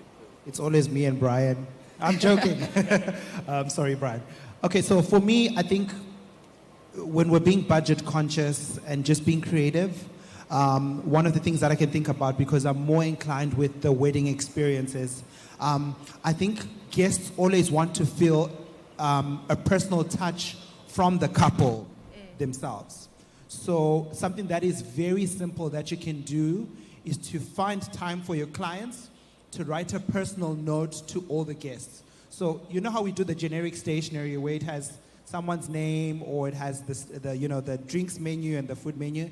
Instead of just doing that, maybe have a personal note that's coming from the guest, from the client, to say, remember the day we spoke about my wedding? I'm so glad you're here. Or remember that time when we were in high school and we spoke about how I'd wear a princess gown? I'm so sorry to disappoint you. I didn't wear a princess gown. I hope you like what I'm wearing today. that makes people feel like, oh my God, like she actually wrote a note to me. Because when people come to weddings, the bride and groom are at the front, they're the celebrities. And sometimes it disconnects with the guests that have come all the way to spend time with them. And then they fail to find something that's actually personal because it's just, yeah, we're so busy. I'll take a picture with you later. So if they get to their place setting and there's something that's personal, that has been thought out by the bride and groom, that's already an experience. They'll take that note and think, oh my God, she thought of me or he thought of me, and things like that. I think that's another very simple way of, personalizing an experience that will really speak volumes to the guests that are attending the wedding. I also think that one thing you can do that is not so expensive is, and I like that a lot. Every time I'm having an event, I like to, when we create menu cards, or let me tell you what we did. We had a menu card, we had everyone's name on the menu card, and behind it was the meaning of your name. So, for instance, my name is Fafa Lee. That's my local name. So the menu card had Fafa, and behind is very peaceful. And so you could keep that menu card. You understand? So these are some of the little things you can do. And I think it was done for me at an event, and I really loved it. I really loved it. Every time I went for conferences like this, and they gave me Funke gave us a bag. No, the yellow one. And it had our face on it. I still have it. I was showing it to her. It had our face on it. The goodie bag had our face on it. And I have it. I think it was 3 years ago, and I still have it, and I still use it. I travel with it. You understand? So these little things, you don't have to break the bank by doing these things. It's personalized and experience. People can use it over and over. Remember, every time they pick it, they remember you. Oh, I had it at Brian's wedding or Kevin's 50th birthday party. And so ours is DIY, so do it yourself. It works wonders, guys. From a corporate perspective, and I can't talk about weddings, you'll find that when clients do something themselves, when your guests do something themselves, first of all, you've immersed them in the brand. So we taught people how to make a Martell cocktail. And mine is Blue Swift and Ribena. Never fails.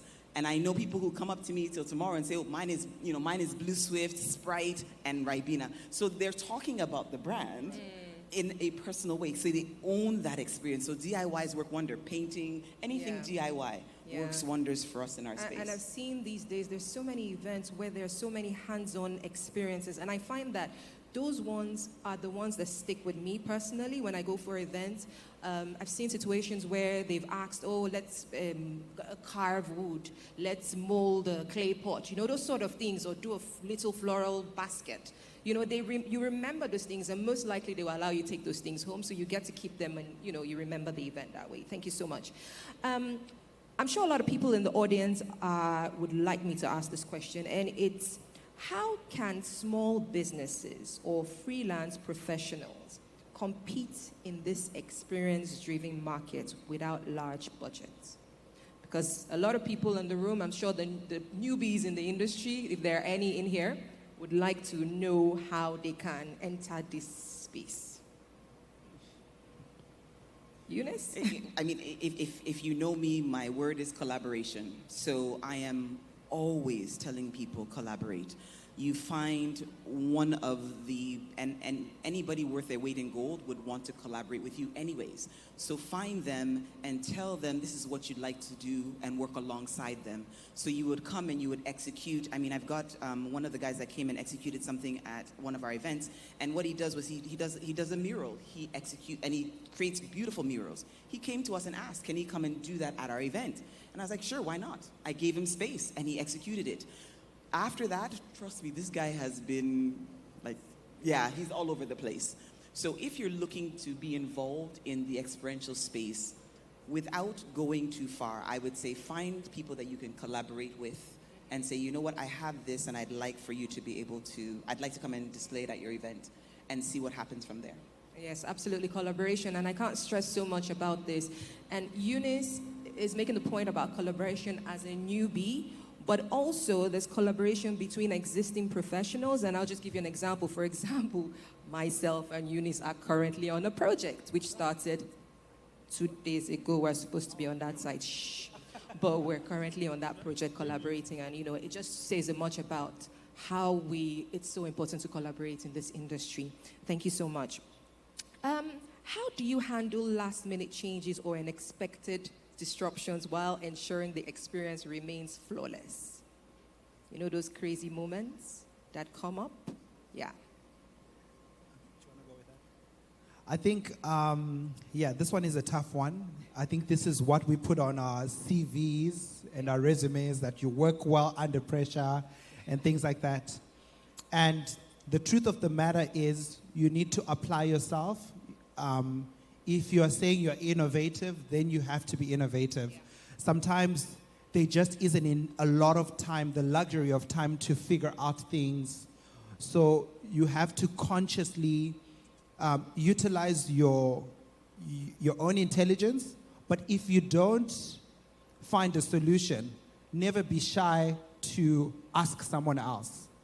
So if it starts raining and you're so stuck because you're so under pressure because the bride is also getting ready or whatever, speak to another supplier. Have like a team, and don't try to be the savior on your own, because I feel that sometimes why we end up struggling is because you want to be the do-all, end-all, and be the problem solver.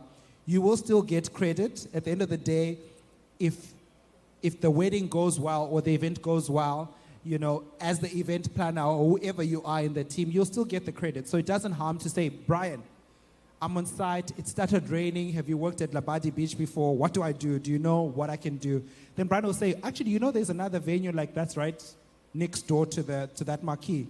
Then you'll be like, oh, really? Then, that's already solved. Or sometimes it could be something or someone, a resource who's right there with you. So always think critically, but always ask for help, guys. If you don't know how to solve an issue, ask AI, but also ask people that are around you, and solve that problem together. Yeah. And don't panic. Exactly. I'll just chip in on that as well. Just to say also, as event professionals, your phone list is your net worth in event currency. So if you have a phone and the numbers on your phone are just your family members and you say you're in this event industry, you're not doing the right thing. Literally, I save every possible person that I encounter. One day I have numbers on my phone, Carpenter, Festac, Road 2, on the corner of this Chicken Republic store. That's how I save them, just so I remember where. And it's so important, because when you're in a mess or in a last-minute situation, you need to be able to open your phone and find that person that will get you out of that fix. Thank you. Yeah, go ahead. Hello? Can I chip in? For me, that is why collaboration is very important. And then also, know that no man is an island. We all need each other. You definitely get in a situation where you need somebody, and also make sure that you're also always ready to help. Because don't think that somebody wants to come to your aid when you are always not available. You understand? You don't always have to be the one to be watered. You should also water people. And so make it like a conscious effort that, you know what, I'll come to someone's aid. I mean, there have been series of events where I've called on Auntie Afi. I'm like, oh, Auntie Afi, I need flowers for this event. And then she'll call the office. Okay, Brian needs flowers. But Brian, make sure that you bring them back. They have to be ink tight. Don't misplace them. And so, and then, it's vice versa. So it's very important that we collaborate. It's very important that you are also a helper. You're also helping people. And as Christine said, network is very important. People come for this conference and they are to themselves. No. We are here because I want to know you want to know me. If I don't walk to you, please walk up to me. Say hi. You might need something in Ghana, and I'll be there to save you. It's very important that we collaborate, we network, and you are also what? A helper. Thank you. The way you saved me in Ghana before, right? All right. So this question, just to round up things, our time is almost up. Can you share a moment from your career where you created an experience that exceeded expectations? That project that is dear to your heart, that you brought out all your superpowers and you just made it work and everybody was hailing you. So I'll take it one by one because this is a very important question. I will round up with this. So Eunice, you first. Oh, wow. Okay, so that's a tough one. There are a few of them. But I think the one when I go to sleep and I smile is Africa Magic Viewers Choice Awards. Please, a round of applause for her. 9 years, right? 9 years. 9 years she's been right? planning AMVCAs. So having done it for 9 years, it is the Oscars of Africa. And when people refer to it, you would think that it's an event. We bring in people from out of the country. Guys, for the last 9 years, it has been all Nigerians that execute that event. So when people say that in Nigeria we don't have lights, we don't have sound, we don't have the right technicians or whatever it is, it's a lie. Because we can pull off the Oscars of Africa with everybody on that project being Nigerian. So for me, that it delights me. Because the first one was done, we had South Africans come in, but by the time we were on the third one, we were all Nigerians. And that's, I still trip on that. Amazing, thank you. Kevin? Jeez. When you do a lot of weddings and you're creating experiences, you do it over and over again, and then you don't remember what sticks out. But for me, I think the biggest project that I worked was with African Parks. I convinced them that we must set up this event in the middle of an island. So it's not like Victoria Island. It's an actual island where you have to disconnect from the mainland, get onto a boat, get into this island, it was like a wildlife conservation, that elephants, lions, and things like that. And just being able to be the resource of creating that experience, from getting equipment shipped on a big barge to the island and creating restrooms and everything. Like, it was just like people were coming from the city and they were coming to experience this, and they were just blown away that we're in the middle of the bush. Like, while they were having the conference, elephants are walking across and things like that. For me, that's been the experience that has really stood out for me, because of the fact that I convinced the client that we must create this in the middle of nowhere, and they agreed and were able to achieve it. I think, yeah.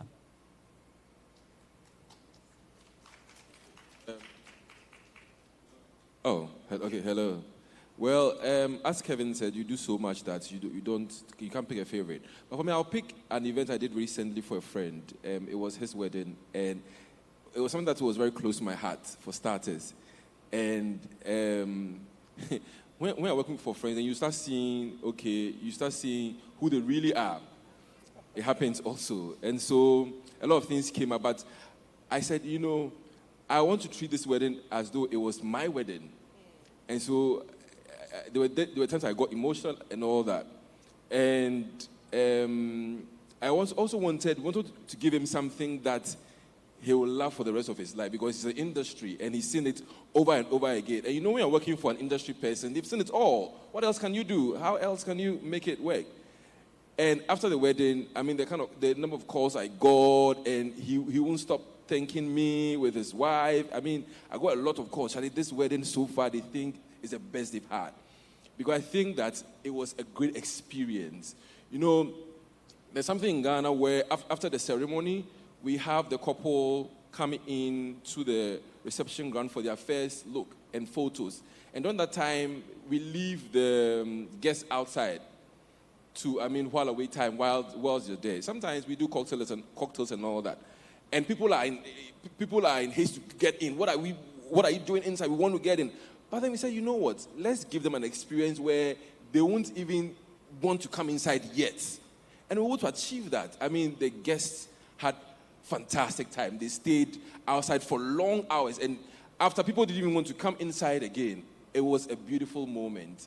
And so for me, once guests went home and they started calling, and incoming clients will call me, okay, I want my wedding to be as his. I want my wedding to be as his. And I realized that, okay, we have achieved what we wanted to achieve. It was a great experience for me and for everybody. Thank you. And Eugene? For me, it's a lot. But one that stood out for me was an event I was called to do in Mali, I think a month's time. And I was invited to Mali. I went to check the space, everything. And they picked a particular garden they had. This garden, I've not seen it. I was checking with what they've done there before and everything. But, I just built an owl, mirror owl, like a simple cabana with some designs we did on it. I thought it was basic for me because we've created like more grander experiences in Accra and all. But at the reception when we're still setting up the backdrops and a few things there, when the bride got there, the first thing she did was hug me. Her mom, the same thing, the groom, everybody, and she started crying. I feel like that experience stood out for me till today because they had never seen something like that before. And to me, it was basic. I'm like, okay, we do this every day, it's normal. But today, it was something else.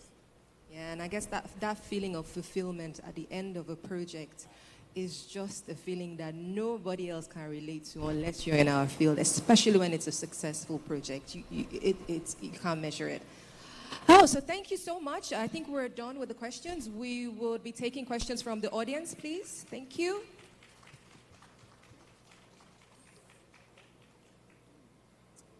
If you have any questions, please step forward very quickly. We will use these microphones at the extremes.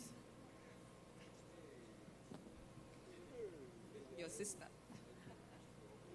I have been informed that we can only take 2 questions. So we have one gentleman and yes. All right, let's start. Hi, my name is Deborah Jane, Think Mahogany Events Ghana. So Brian, this question wasn't planned, of course, but out of curiosity, I missed Kokuzi's wedding. I missed the first section. Out of curiosity, what experience did you actually create outside? And the reason why I decided to ask is because there were some ladies talking right behind me, and when you passed the mic, I heard them also say, oh, but he didn't tell us what the experience was. So please share that experience with us. Some of us might copy it, of course, but please do share with us. Thank you. Confident.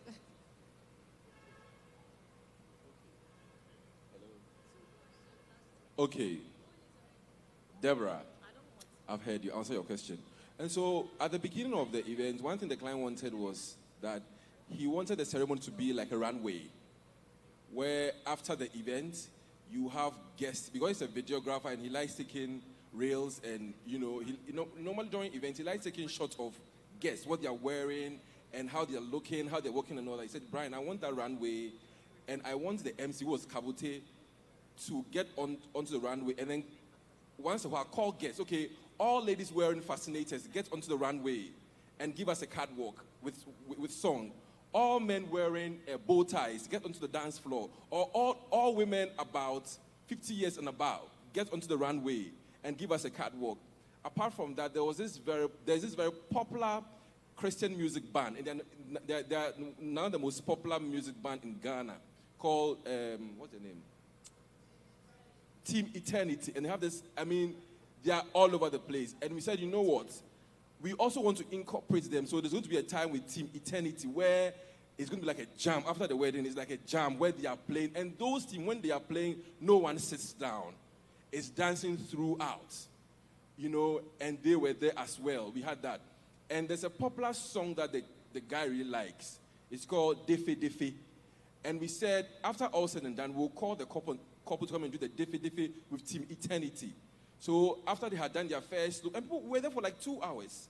After they had done their first look and all that, now we called them back onto the runway. They did that song with Team Eternity. Everybody jammed with them. And it was great. It was fantastic. Auntie Afi, you were there. Wasn't it fantastic? Yes, and whilst that was going on, there was food.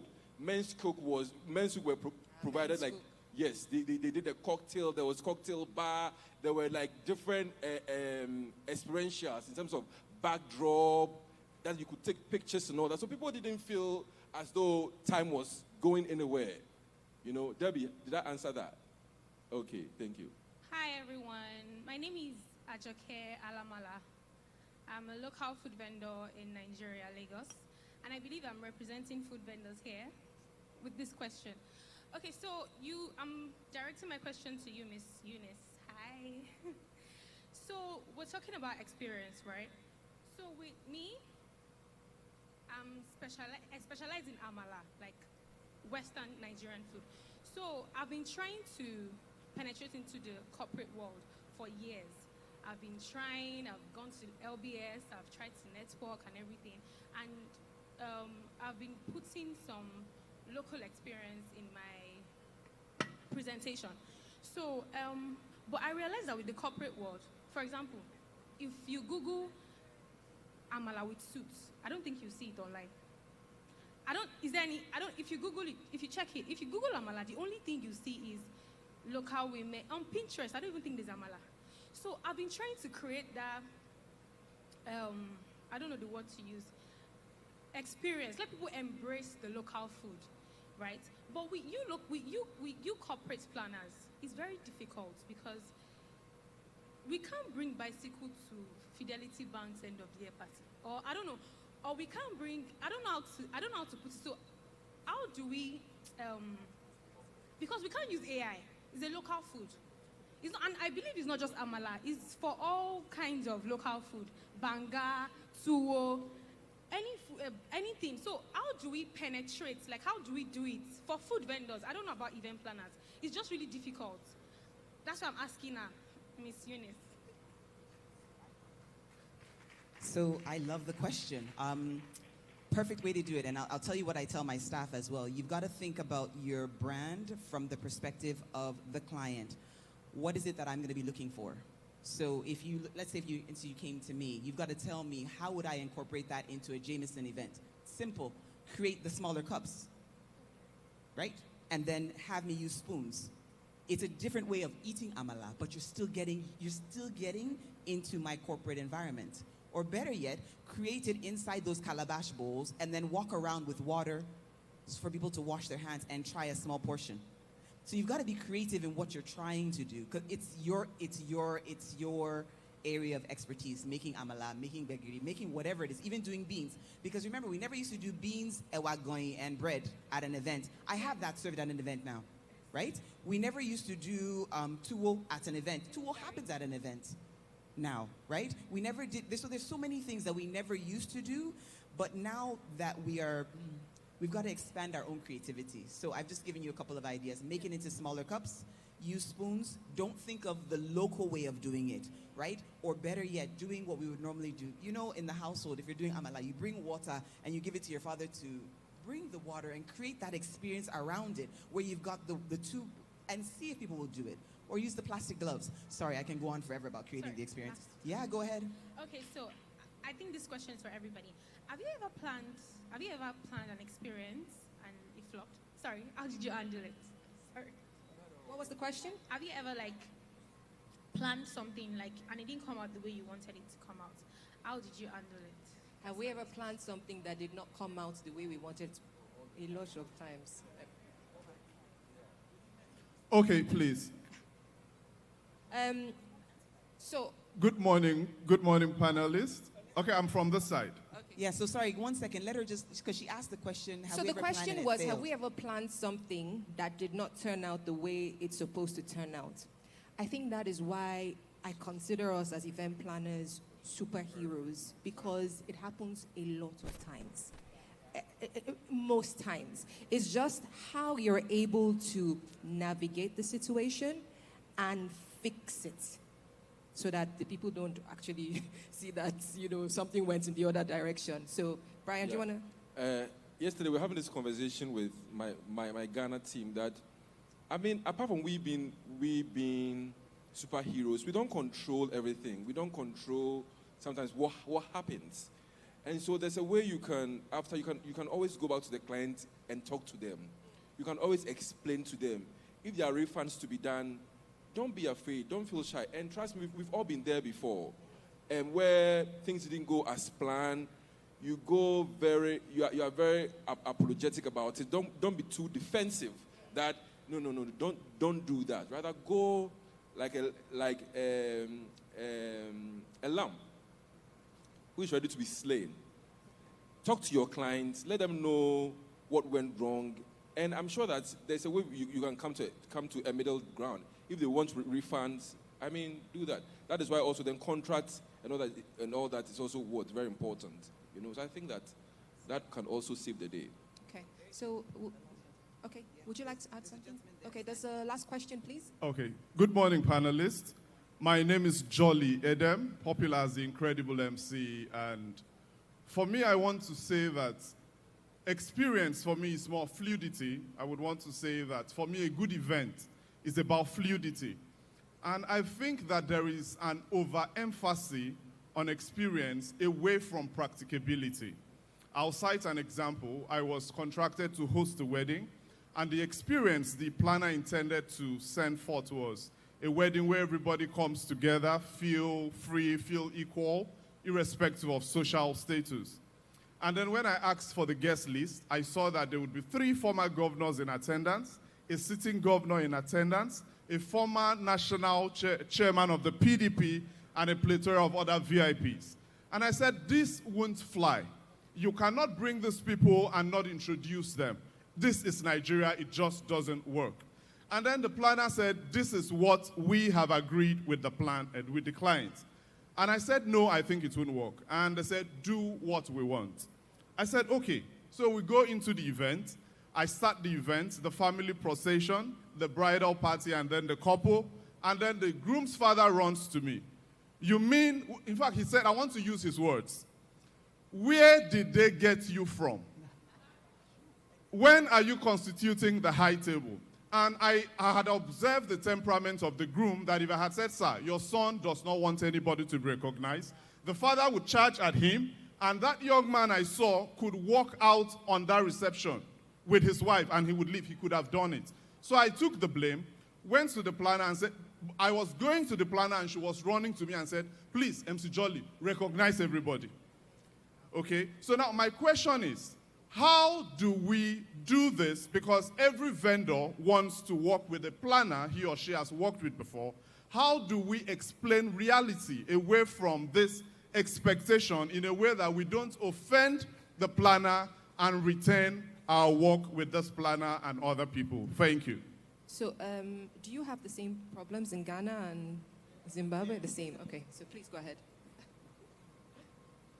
Okay, so you are very right. Sometimes as planners, we're very hard-headed because we side with the bride and groom. And sometimes we're caught in between because the bride and groom and the parents do not agree on the realities of culture and things like that.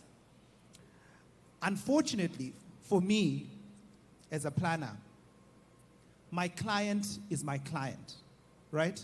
So if the bride says to me categorically, and I know that the parents are the ones paying for the wedding, and the parents invite the president, but my client, and remember there are contracts and agreements that you make with the couple. Unfortunately, as a planner, speaking to what you've just said, my liability and my contract is with the client. Sometimes I have to wait for a situation like that to happen so that the client and the parents deal with each other. Because at the end of the day, I can't approve for you to announce for the president's acknowledgement when the bride and groom have said to me explicitly, we do not want, this is not the president's wedding, we do not want him to be acknowledged. I can't give you that authority. So I want you to also understand that sometimes as a planner, the reason I'm saying to you, no, it's off bounds, is because that's the briefing I've gotten from the client, right? But I think that is where we need to, I like how you dealt with the situation. We need to be on our feet and see how we can get out of the situation. At the end of the day, we must always remember, because if you mess up the client, who's the one paying you and signed a contract with you, if you then go and override their decision, you have to deal with them after the wedding. So if they have to fight with their parents, you can't save that. Let that happen. Unfortunately, because at the end of the day, you're the one who's going to be thrown under the bus. So we have to abide by what I know we have culture and things like that, but we have to abide with what the couples that are paying us have instructed us to do. But also be on our toes to deal with the situation. If we know that the president is coming and the couple have said no, we must just agree with between ourselves that, listen, this situation that we're in, we need to be on our feet so that when it's now happening, what are we going to do? Then you will give me advice to say, okay, I'll just go up to the dad and say this or whatever, or go to the bride and that kind of stuff. But it must be, that's where it must be collaborative. I shouldn't just say no to you. I think that conversation must be had that, okay, I understand you're in a situation, and as the MC, you must always be upfront with the planners to say, I do understand the instruction that you've given me. It sounds really off, but I feel that when we now have a situation, I've got a plan. I'll come to you and we'll speak about this and that kind of stuff. We must have each other's backs, but still also abide with what the couple wants. Unfortunately, it sounds very sneaky and dicey, but your contract is with your couple, so at the end of the day, you have to be answerable to them, unfortunately. Yeah. Thank you so much, Kevin, for that. Does that answer your question? Yes, it does. Fantastic. All right, thank you. Time's up, unfortunately. Would have loved to have more questions. Thank you so much, Eunice, Kevin, Brian, Eugene, superstars of the experiences shared today. Round of applause for them. Thank you so much. Thank you. Thank you very much. I think this has been a truly experiential panel conversation. Thank you so much, Christine, for moderating this panel very interactively. We'll take a group picture now and we'll move on very swiftly to our next session, which is a keynote address. All right, press and media, once you have it, please give me a thumbs up. Thank you.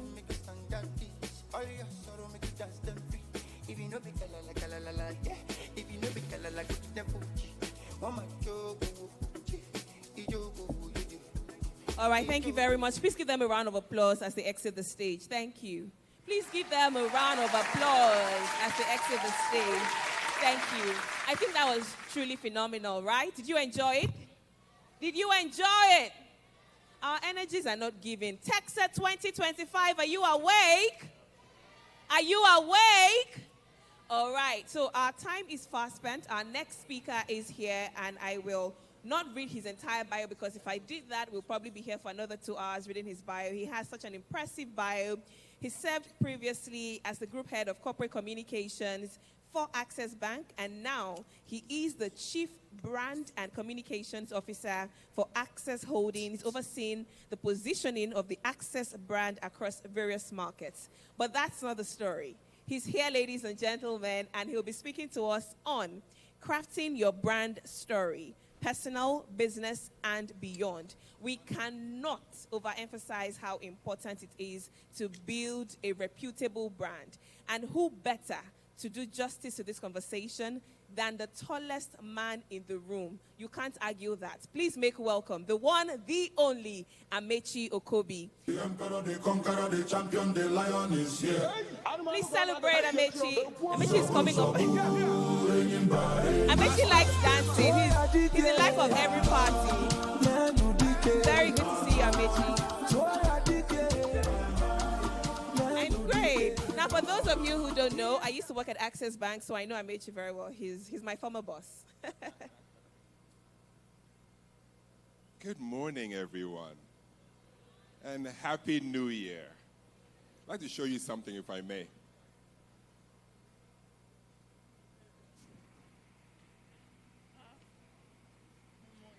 These are my running/walking shoes. Aside from what Mokipade just said, I'm also a walker, a runner, and a cyclist. But these shoes tell my story. These shoes, at some point I got them, they were brand new, box fresh. But you see them now, they're scuffed, they're dirty, they're used, and they're worn. Every scuff, every mark, every tear has helped build the story around these shoes. And it's the same with everybody in here. All your hardships, your struggles, your fights, your drama build you and tell your story. And it's key to remember each and every one. Write them down when possible. Keep a journal. Our lives will never be perfect. They just won't be. But perfection is when you use the stories that make you who you are to actually build your brand, to build your persona. Before I go on, I want to shout out Funke. Her brand is incredible. Funke has done this now for 5 years. Funke, are you here? Well, she's running around. She's somewhere. But Happy New Year, first of all. Now, I spoke at... Fine, this light is... But I see you. I spoke at this same event about 2-3 years ago. And it's amazing how I can't hear you. But it's amazing how it has continued. So when you think of Funke's brand, sure, you think of event planner extraordinaire. And we all do. People seek her by name. But what else is she doing? She's building the entire ecosystem. So it's not just event planner, but it's also event planner builder. And that is her brand. So I want us to just acknowledge her for a second, because this is no joke. So I salute you, Funke. And of course, thank you for having me here again. Now, the story of brand. What does Nike do? The first thing we'll say is they sell shoes. But do they really? Nike sells determination. Now, they sell determination through shoes and great ads and all the things that they do, but that's what they do. What does Apple sell? I think about half of us in here have Apple phones. But do they just sell devices? No. They sell innovation and creativity. What I'm saying is that every brand does what they do, but what they're known for, which is key, is what drives. So as I sit here and I watch all of you event planners here looking to learn, which is a great thing because you must continue to develop yourselves. But as I see all of you, you cannot just be known as an event planner or a vendor, because there are hundreds, by now probably thousands of event planners. And I'm so proud to see that this audience, this panel, wasn't just Nigerians. I detected several different countries. I saw the different countries. So to all of you that came here, I salute all of you as well. Because this... So first of all, if you're going to clap well. But what that says is that there's a desire to learn. And how you improve yourself, how you grow, is by that learning. So welcome all of you. Please stay and have some pepper soup and jollof rice. The key thing here is you cannot just be known as your job or your function or your role. Event planner is everywhere. The same way there are banks everywhere. The same way there are shoes everywhere. But what sets you apart?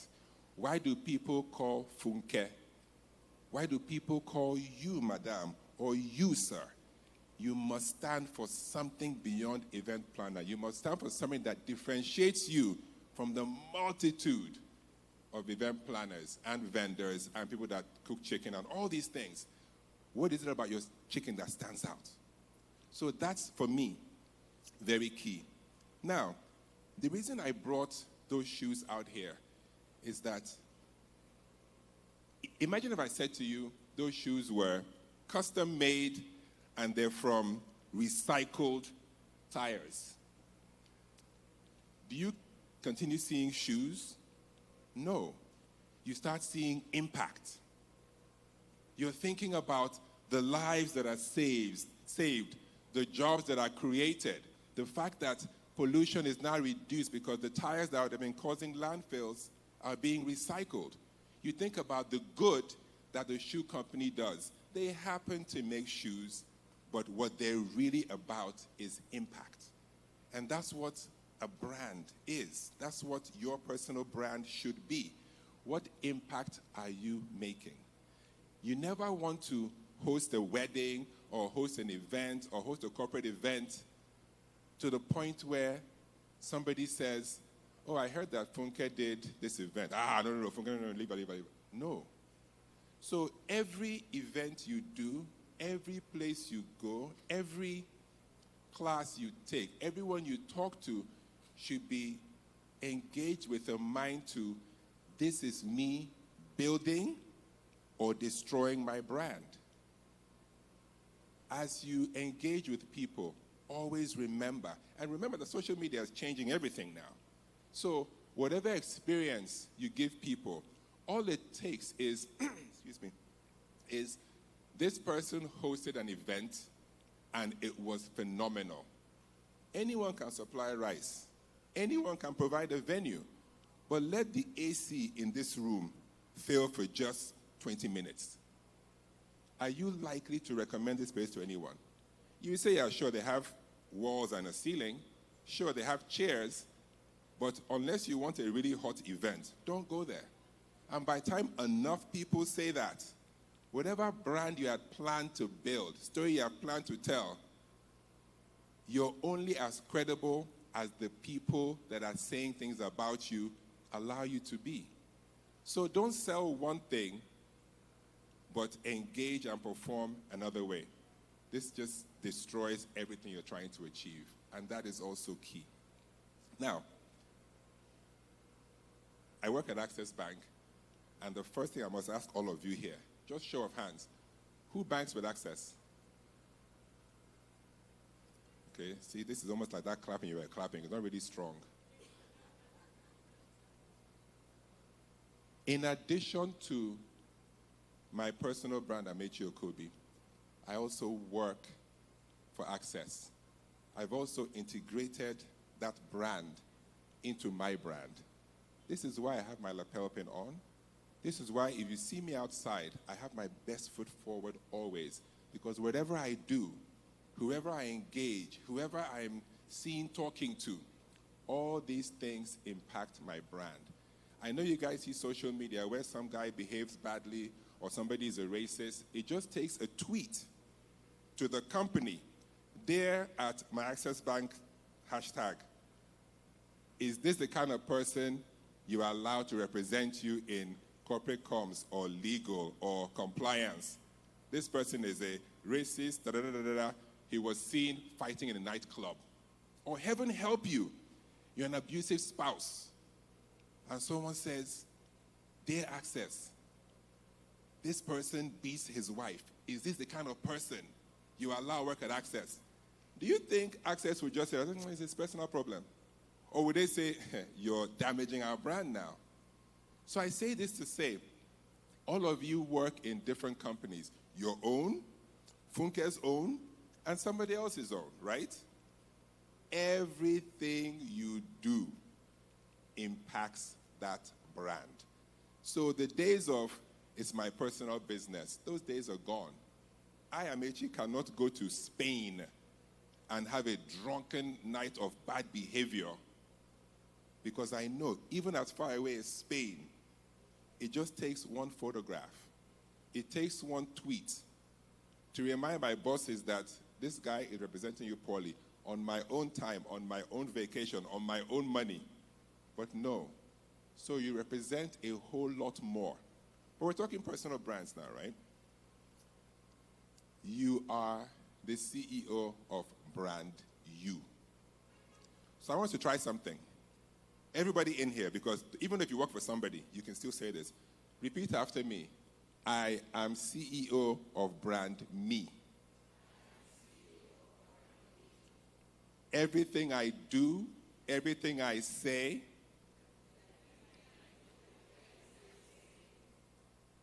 impacts Brand Me. And as such, I will comport myself in a way that only projects the brand.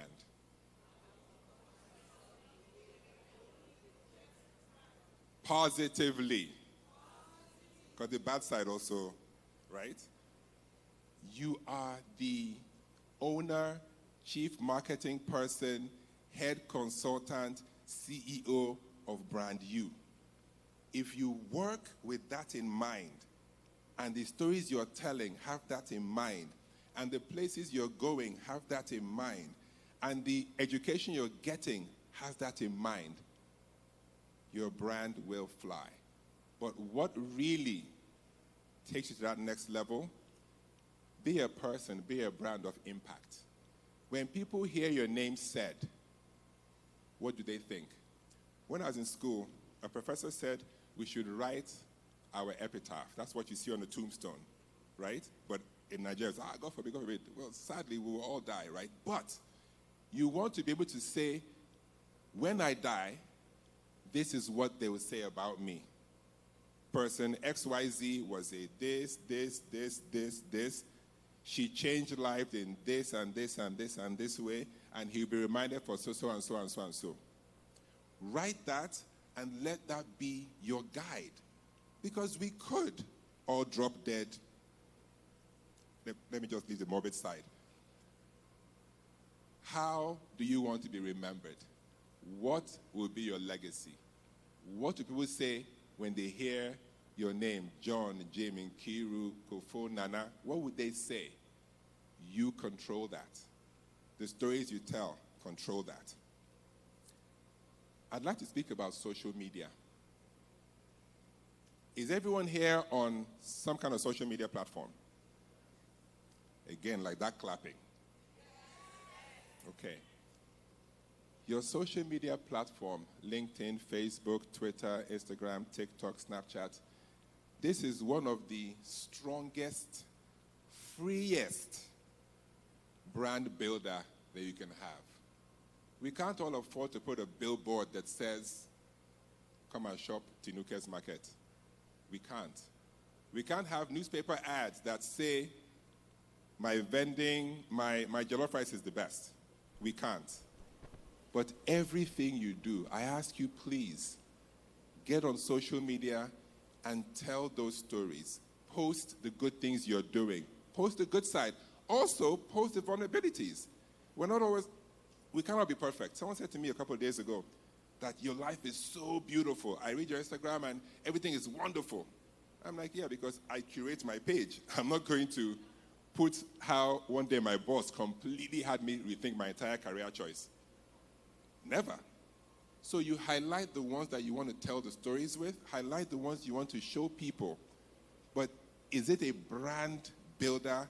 Absolutely. And there are different audiences, right? LinkedIn, more professional. Instagram, photographs and fun. Facebook, old people. Twitter, quick, fast, and all of I'm on all. Don't sorry. But each of them has the audiences, right? And you must craft your message, craft your stories, craft your narrative to ensure that the audience you're talking to is actually the audience you're targeting. It's very, very key. Brand building is an amazing thing because everyone does it in one way or another. And I know that all of you do it. I imagine all of you in here are posting and tweeting. Funke has done it again. It's amazing. I came from Ghana and I'm here. Tell those stories. You're writing a journal, but you're also telling potential clients, and best believe they're following you. They're checking you out.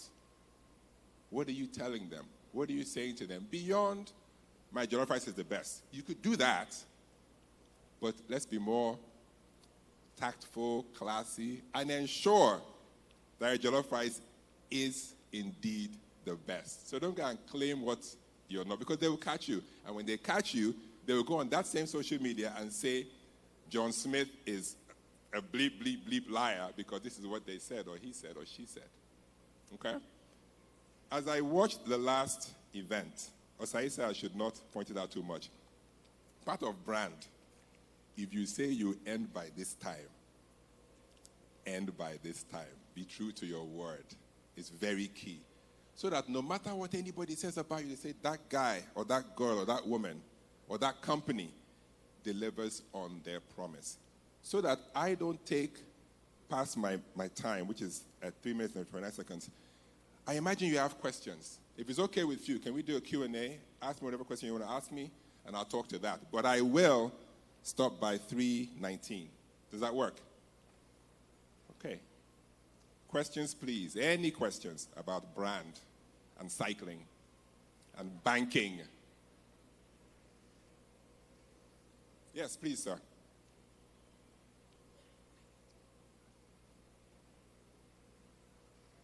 Because of time being short, and I imagine we have more questions, I don't want to hear a long story. You guys are all fantastic, so let's save that. just jump straight to the question so that other people can also ask questions. Yes, sir. I love your outfit, by the way. Thank you. I can make one for you, but not as gift you one. That's what I mean. Gift me one is good. Yeah. Okay. My name is Omo. I am a lawyer and I MC events. And many times, building the MC as a lawyer, you're not allowed to put all your things out. So I'm more about building the MC brand and projecting it. But many times I have that law MC. What would you advise me to do, given your experience? Thank you. So you're saying, or you're asking, how do you separate between talking about law and the MC work you're doing? When I came up here, the first thing I said, or second or third thing, was who banks with Access? Access pays my bills. Banking is what I've done for 10 years. I have a great captive audience of SMEs. You cannot tell me I will not talk about banking. It's not possible. You're all potential customers. Now, would I sit here and spend my entire time talking about Access? That's not what Funke is paying me millions of naira to come and do. Right? But what this means is you are a multifaceted brand. You cannot come here, have a platform, and not talk about the legal things you do. Find a way to fit into the narrative. Nobody wants to hear about law. It's not as exciting as the MC work you'll be doing. And I promise you, the people that said, come and do MC for us, once you go into law and how you hope to be an SA and soon, that also doesn't help your brand. But you can definitely chip in tactfully that thing you do that makes you you. Because part of being a law is that you're erudite, you're well-spoken, you can actually tell a story. And you're selling yourself. In addition to being an MC, I'm also a lawyer who one day will be a SAN. Not hopes to be a SAN, because we're not hoping, we're actually driving to chase to make it happen. Answer your question? Wherever you are, sir. Thank you. Yes. Good morning, everyone. My name is Nedosa Ifoma of Pineapple Dot Events. Yes. Assuming you already have a pattern or a brand that you're trying to, you have outgrown this brand, and you're trying to transition into something else, how do you do it? You've grown a brand, and you want to transition to something else. Yes, like, okay, I'm going to give a very clear example. I'm someone who I like skimpy clothes because of the type of work. And you do what to clothes? Sir? I said I was someone who liked to wear short clothes. Short clothes? Yes, because of the type of work I was doing. I have the same problem. So now I'm trying to transition into something else because of the type of career path I'm now going into. Yes. How do you do it and not just do it for yourself? Make people now see you for this new person that you've become. It's a great question, and one that we all have to deal with. Not long ago, somebody received massive accolades for doing something super impressive. And this person posted, I'm doing this incredible thing, I'm a superstar, and the whole world acknowledged the fact that she was a superstar. But his past life, his past posts came to haunt him, because up until that incredible thing that he did, that the whole world acknowledged, he was a whole different person. He wore short clothes. He did the things that was not exactly brand for this new thing that he had done. So while you're enjoying the accolades and people are praising you, the people will say, but I know you as a vulcanizer, for example. Not as a bad trader, right? So, one, it's never too late to start building a brand, right? But we're not children here. Everything you do leads up to something. That's what they will remember. Internet never forgets. People will remind you of the fact that when you were 5 years old, you peed in the pool. Sure, he's president now, but let's talk about his 5-year-old self. Because social media is about content. And how can I make people laugh and click more likes and all these things? So yours isn't as difficult, I imagine, as this my friend's own. But be mindful, guys. Be mindful. I'm not saying become boring and unexciting and stop going to clubs and all these things. But I kind of sort of am. Because it takes one photograph. It takes going back in your social media reel. And of course, yes, we can go and delete our whole Instagram history. And from 25,000 posts, you now only have 10. But you have X amount of million followers. Doesn't make sense. But people remember. And there's YouTube and Twitter, and you can't erase them. So now this friend of mine has a real challenge. But what you will do, first of all, you have to just ease into it. And I pray that your short skirts were not scandalous, right? No, but it's a real serious question. Your brand is you. People are reminding me at Access Bank of the things we did in 2002, good or bad. That's what they remember. So I wish you luck on that journey, but you got to ease into it. You can't go from short skirt to all of a sudden you're wearing a nun's habit. No, right? But ease into it. Talk about it as well. There's nothing wrong with, so on my Instagram, I use the entire character limit. Talk about the transition you want to make. Talk about this question. Ask people, have they had the same concerns as well? I'm sure everybody has. But that's how you start to engage, and that's how you start to get people on to your side. So that when you do start wearing ball gowns versus this, and a hater comes and say, but this girl used to wear. Others will say, yeah, but she told us why she's changing. We should support her. People, for the most part, want to support you, but give them something to support. Okay? I am sorry, time is up. I'm available. Yeah, see, now, I can't just lecture about time and all that and then do. Unless, Funke and everybody, do I have 5 more minutes?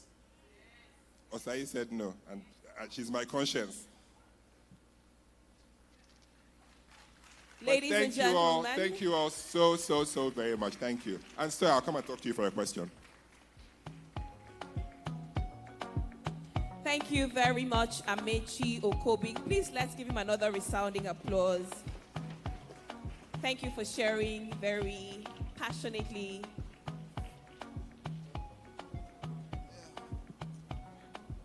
All right, so we'll take our photos now with him.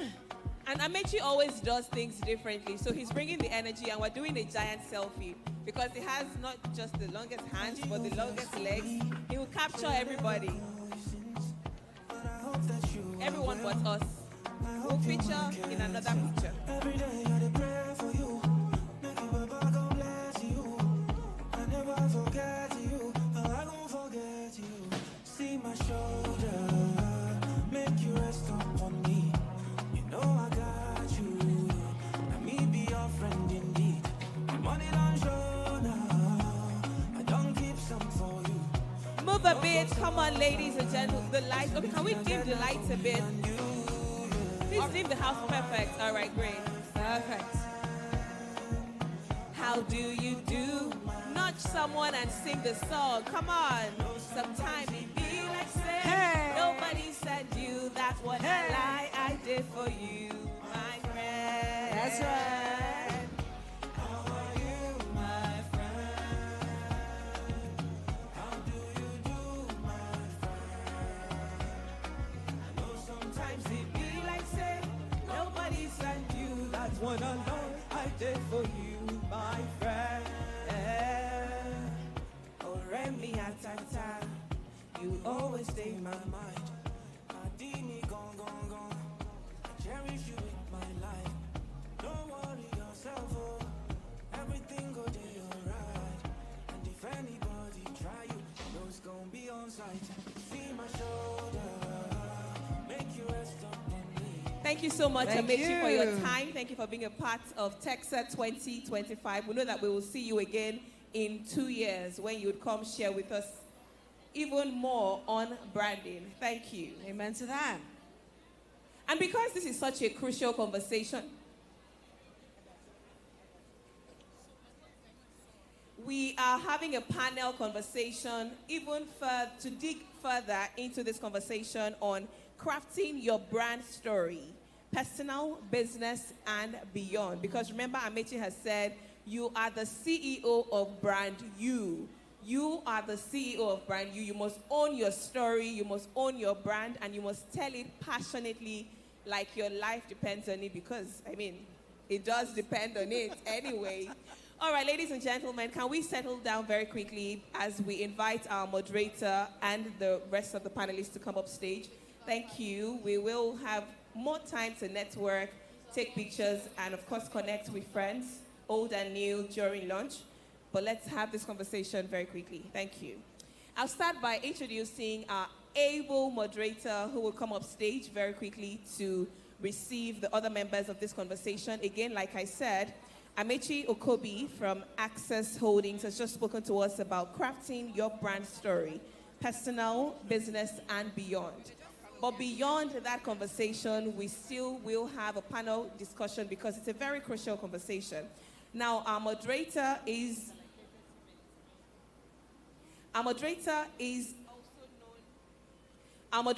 also known as the Intelligent MC.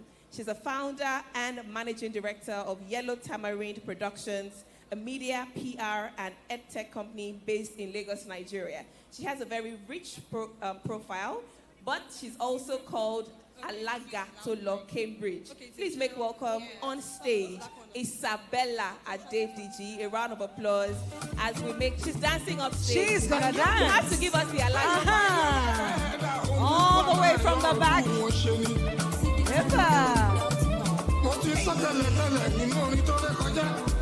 Isabella is all vibes.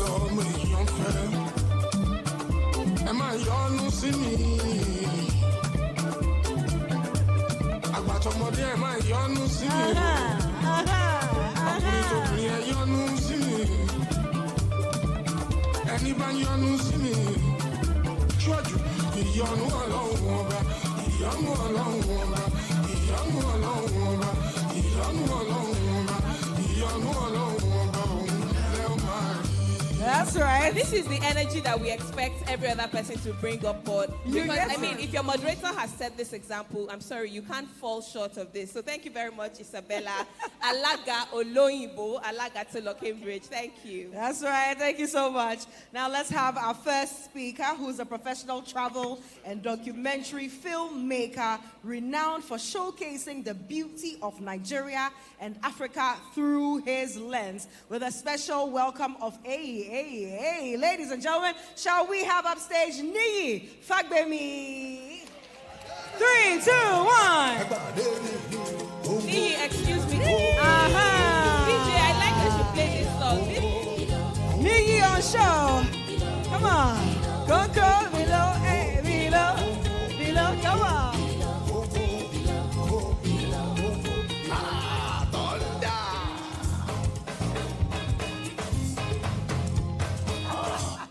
All right, great. Thank you very much. So we have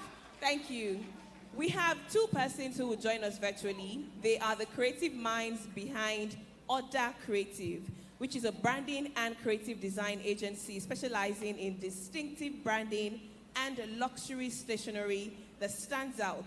And they're joining us all the way from the United States of America. Let's make welcome Folashayo and Ndidi on the screen. On the screen. Hey, we're happy to have you.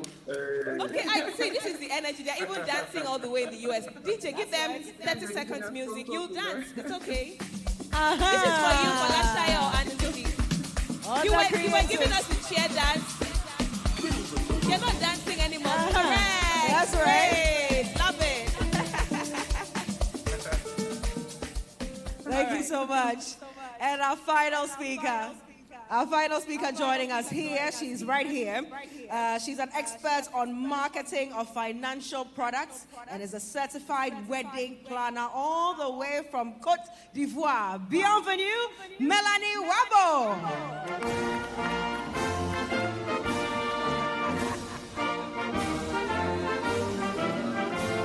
It's a big deal.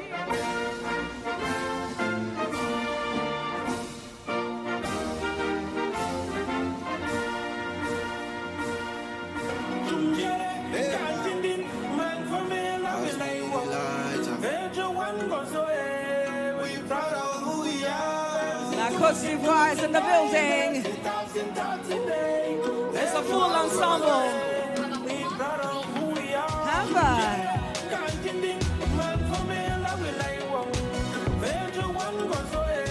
All right, she's from Cameroon.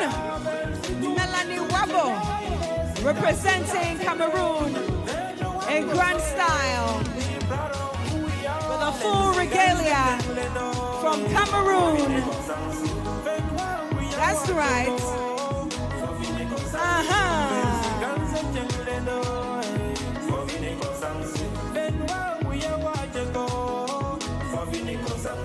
Bienvenue, bienvenue, bienvenue.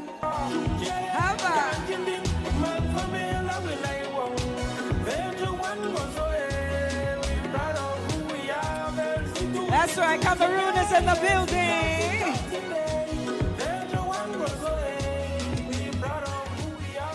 Thank you.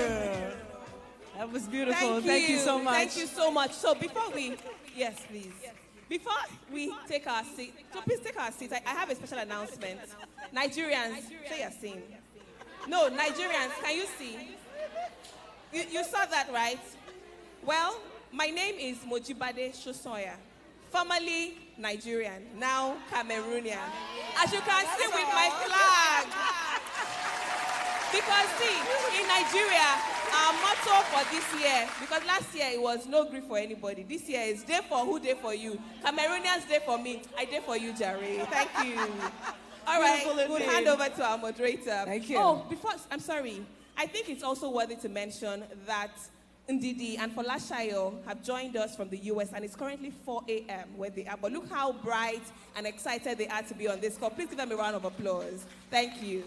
Over to you, our able moderator. Thank you very much, Mujibade. Thank you for that warm introduction, and well done, Krista. And I just want to say a big thank you to Madam FBO. I'm not sure where she is, but thank you so much for the opportunity. It's really a privilege to be here on the Texa stage, and I've been learning so much. I came here yesterday as an attendee to soak it all up, and I'm really looking forward to this conversation. I love how Mr. Moby has set the tone for this conversation. So I'm just going to piggyback what he said. And he said, when you look at Apple, they are selling creativity and innovation through devices. So I want you to cast your mind back to that time when it just dawned on you, like, I'm a brand. My business is a brand. My personal brand. People are already recognizing it. What changed? What was that singular factor that resulted in that tipping of the scale? So I'd like everybody to answer that question in maybe 2 minutes or less, so we can also move over to the US. So I'll start with you, Nee. Okay. Hello, everyone. I want to say a very big thank you to Texa for bringing me here. It's an amazing experience, and I really hope to share a lot of knowledge with you guys.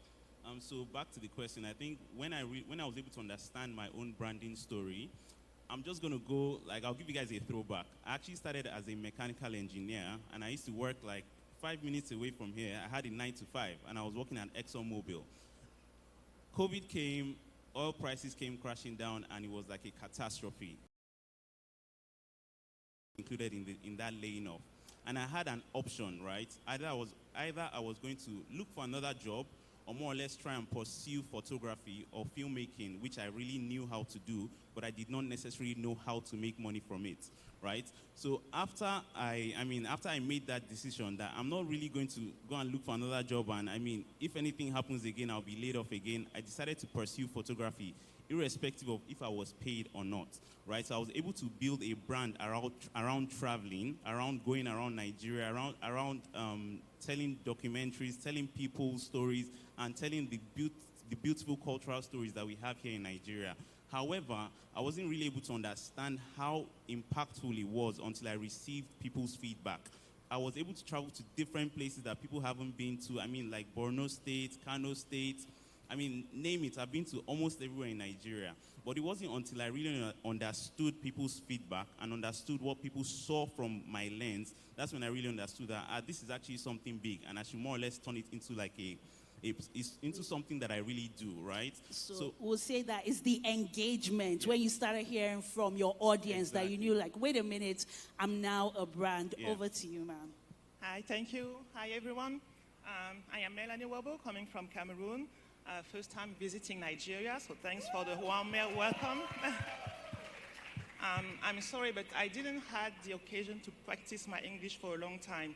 So forgive me if sometimes I miss the words and I need to speak French. My biggest thing is I bring peace to my customers. As we have heard before, if we plan a wedding in Nigeria, there is no new jollof rice, I guess. There is no new Hennessy or anything. But what we bring to the customers, what I think I bring to them is that peace, knowing that they have the good person that has their back for the experience that we are planning together for the attendees. So I'm always telling them, because you have a wedding planner, it doesn't mean you won't have any problem. It means that you have someone who is going to handle those problems, and maybe it's only after the wedding that you even know that this or this happened. So most people call me Tata Mel in French, which is like, it will be Auntie Mela in here, because I'm bringing peace in their lives. I love that. So you see her as an event planner, but what she is the peace bringer, bringing that order, bringing that sanity and rest of mind. In Nigeria, I'll say Ifokombale, that's Yoruba, your mind is just down. I'll move over stateside so you can respond to that question, Other Creative.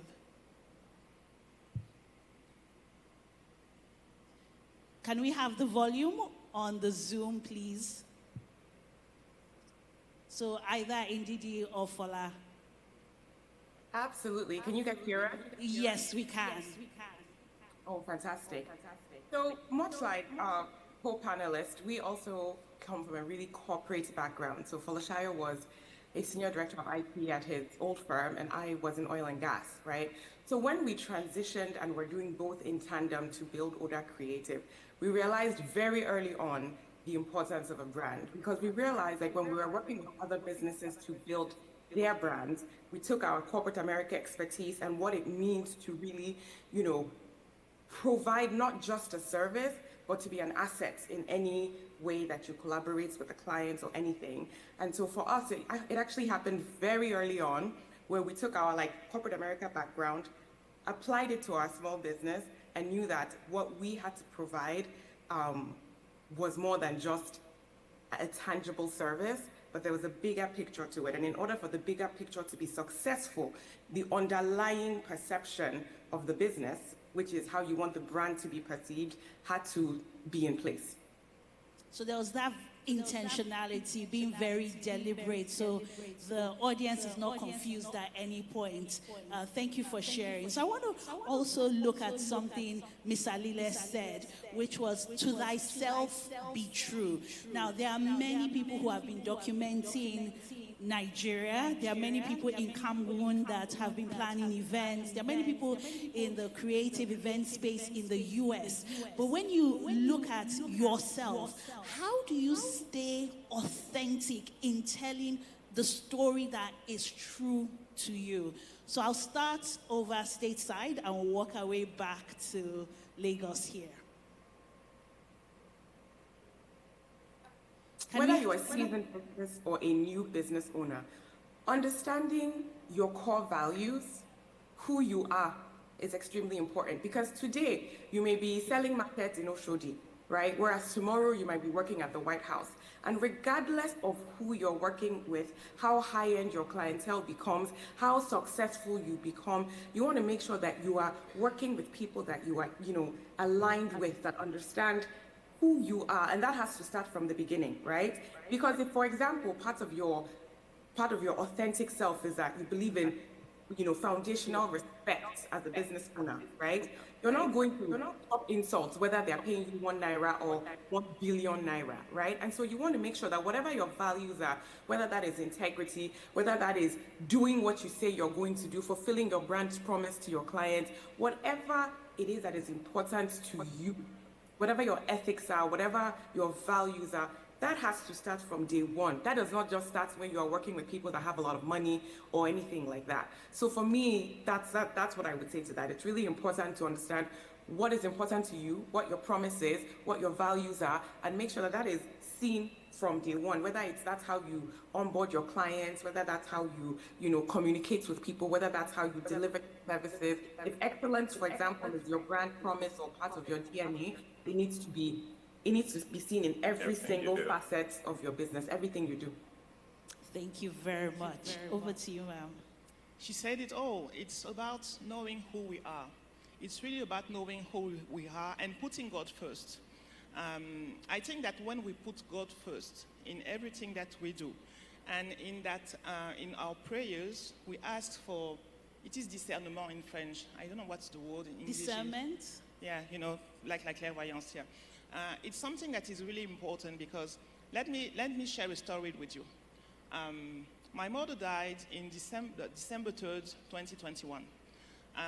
That was the most, let's say, the part of my life when I had the most jobs. I had a wedding on December 10, 11, 18, 20, 24, 31st, and January 1st. She died on December 3rd. She was supposed to be buried in January 8th. So I had 5 to 6 weddings by the time she was buried. I was a funeral planner because the family considered that, well, that is something that you know how to do. I was in Cameroon, she died in France, so before I had to go to France 2 times during that period. Those are the most fantastic weddings that I've been working for and with of my whole life, because I realized that God had sent me customers who were truly aligned with the vision that I had in my life. At the moment they knew that my mother died, they called me. They said, I was their planner. They said, we got your back. I was the planner, but they were telling me, don't worry, everything will be okay. Just take your flight, go do the things that you have to do for your mother. One of those weddings, I landed in Cameroon at 7 at night. The wedding was the day after. And I will never ever forget those 5 to 6 weddings and those couples who really showed me that, okay, you have to listen to what God is telling you. Because at the same time, I had refused all the weddings because of that signal. You know, you are talking with people, they are nice, they are cute, their budget is unlimited. For a customer, for a planner, this is a dream wedding, you know. And something tells you that, So that value alignment, these they have the same yeah. values. I love how this point about spirituality It's and so even important. the clients you have, because they're attracted to your brand values, your offerings, what you stand for, your reputation.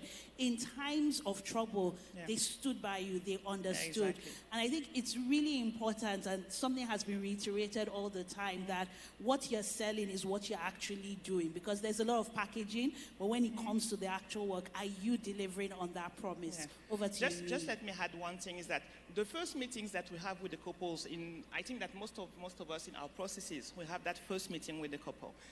We often say that, or people will say, it's an opportunity for the couple to see if they meet with the planner.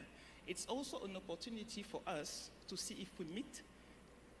Is it meet or fit? If maybe align, you fit, you have the same values, with you resonate. Yeah. Thank you very much. Okay, I think I'll just start with my personal story. Is when I started filmmaking, when I started traveling around Nigeria, there was really nobody I could look up to, because it was something that was seen as, in fact, I think it was seen as crazy.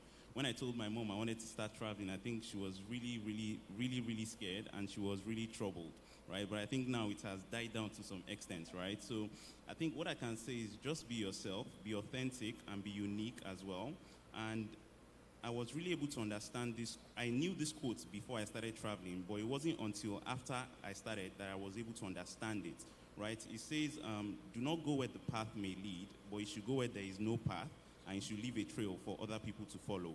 So simply means that even if you don't necessarily see somebody doing it, but you know in your heart of hearts that that is what you really want to do. It can be in any field in life. As long as you really want to do it, just do it. And I'm telling you, all the stars will align. Do not connect the dots looking forward, but you should only connect them when you're looking backwards. Thank you. Thank you for sharing that.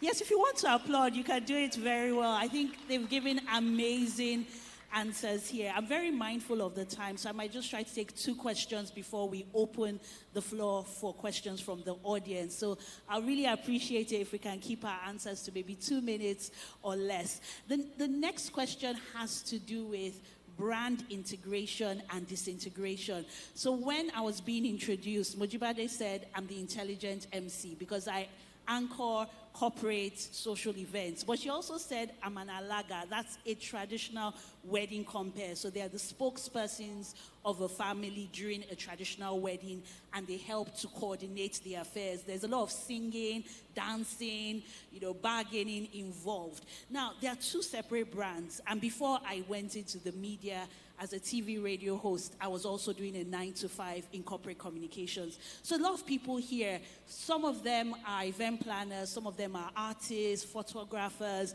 They've done other things before coming into this space. Are you for brand integration, like lawyer, MC, engineer, travel, filmmaker, documentary filmmaker, or are you for brand disintegration? Keep those things aside. You spoke about God. How important is your personal brand, your business brand? Should they all align, or should we keep them separate? So I'll start with you, Nii, and then we'll walk away to the States. So I think, firstly, your personal brand has to align with your business brand. If they do not align, there will be a lot of conflicts when you have to choose. Just like the young man that spoke about the fact that he's a lawyer, and also the fact that he wants to also go into the MC business, right? So I think maybe for him, it's be more or less just to choose whichever one is bringing food to the table at that particular moment, while he can also maybe put in some resources to more or less fuel the passion. And once you're able to once you're able to bring food to the table from that passion, you can more or less put the other one aside. But for me, aside from the travel and the Ojude, the culture that you people know, right? As I also have my own media firm, right, which is similar to what I do. My own personal branding is just the traveling, while my own media firm is documenting, right? So I document events, corporate events, commissionings, events in like rural parts and different parts of Nigeria that you cannot necessarily get to. So we get invited by NGOs, different people, and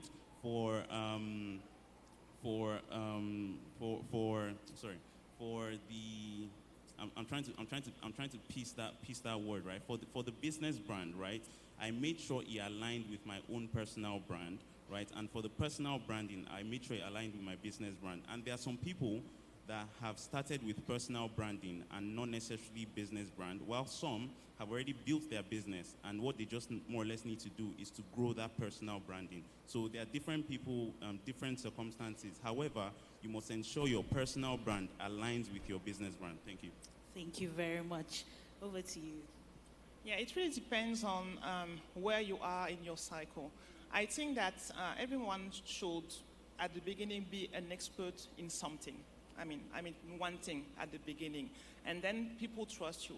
People know that you are reliable. People know that, okay, you do what you say and you say what you do. So then when you diversify and have other brands, it stays aligned to what you are and your personal brands.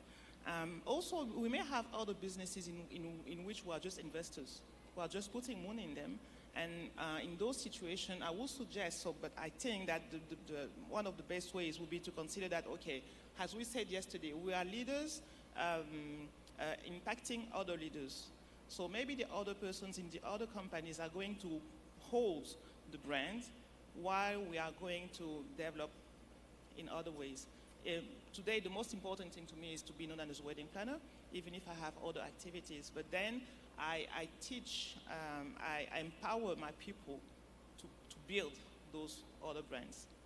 Thank you for sharing. We'll move over to Fola and Indidi. Can we have volume on the Zoom?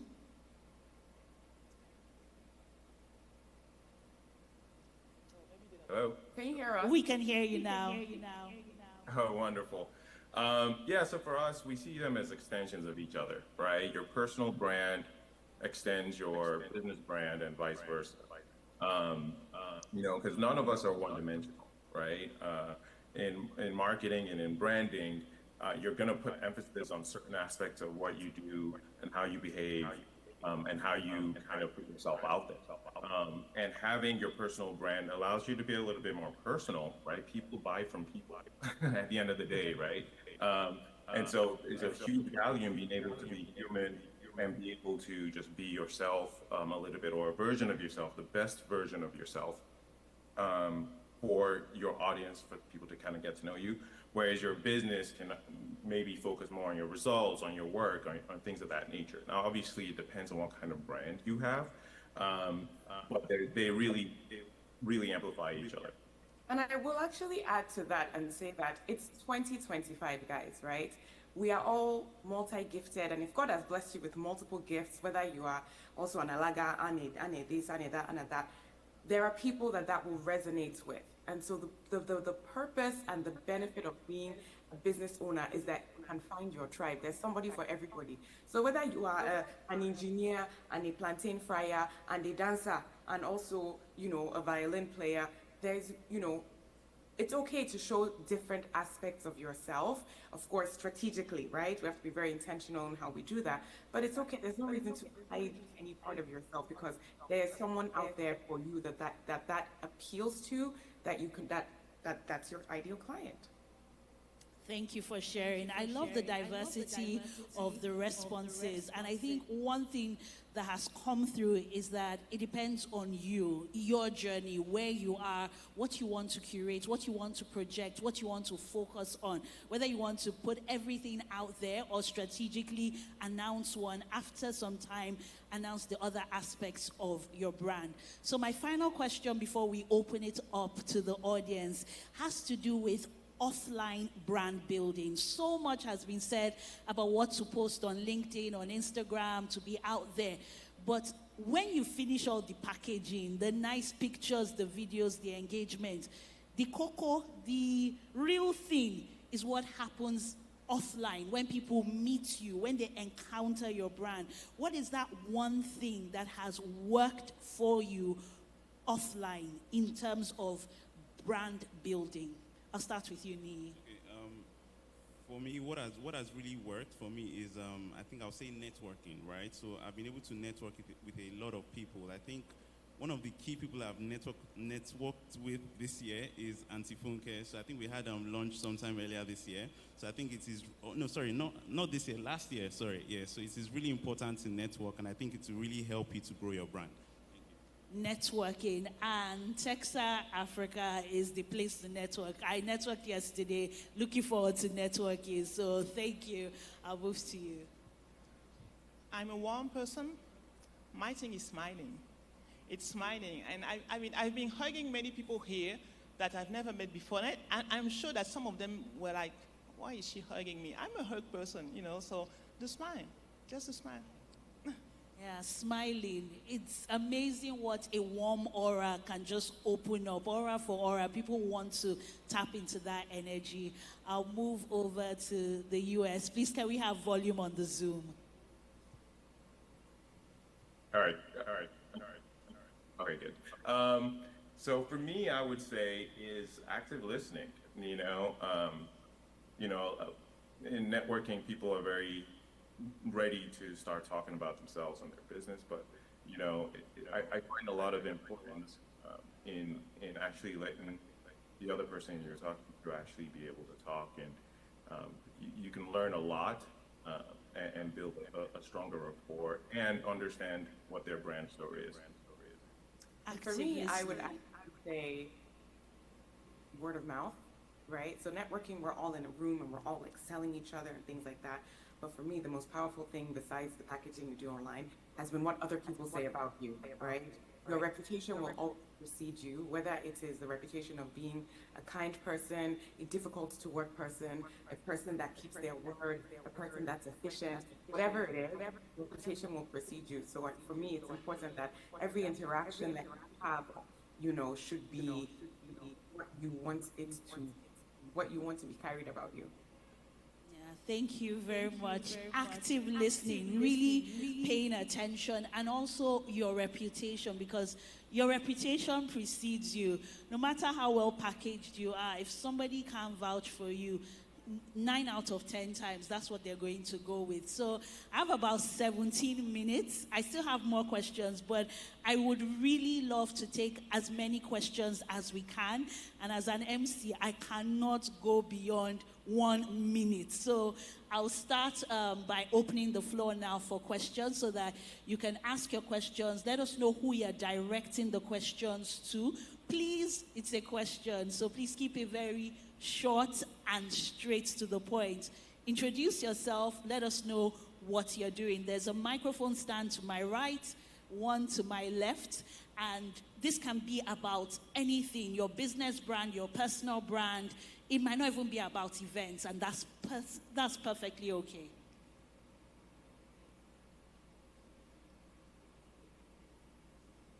Please go ahead.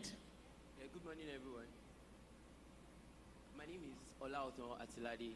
I am a photographer and I run a camera rental service here in Lagos. So I am stuck between trying to put my brand out there and trying to also put myself out there. So I do photography, I rent gadgets, I want to travel at the same time, and I want to document it. But I am stuck between, I'm quite good at photography. I am trying to push out a travel content, but I don't want to put out something that is not excellent enough. How do I balance it and put something out, even though it's not maybe excellent enough to me? How do I overcome that? I don't want to put something that is subpar, but people are still going to enjoy it. How do I kill that fear of not putting out something that is good enough? Okay, thank you for that question. Do we have any more questions? So we can take maybe 2 questions and then we'll have, yes, we have more questions. That question is so timely because you have a media firm and you also practice as a documentary filmmaker. So I think we have the right set of people to answer the questions. Please, can we have your question? Yeah, good afternoon, everyone. My name is Chief Mrs. Oluwatosin Olaiwola. And my brand name is Sisi Alaga Iyawo. I'm happy to meet you. My question is, you said you were a TV host, radio host. How were you able to transition from being a TV host to becoming an Alaga? And to think that your Alaga name is Alagatolo Cambridge. That means you attended Cambridge, and then you're now becoming an Alaga. What was your passion to becoming that first? Wow, thank you and well done. I didn't expect Shout out to the Alagas in the house. Yes, Alagas in the house, make some noise. Hey, yeah. Do we have any more questions? Yeah, okay. Because the other question is, everybody knows me as Sisi Alaga Iyawo. Then I started a new brand, Sisi Alamala, on the spot too. And a lot of people that has known me to be Sisi Alaga everywhere, were surprised to see me running another brand entirely, and I'm stuck between, I am still the same person. It's my brand. I've put structures in place. How do I manage that? Thank you. Okay, that's a great question. Okay, maybe we can take one more question because we only have about 13 minutes, 28 seconds. Is that a question coming? Okay. Yes. Please, let's keep the question very brief. Am I that short?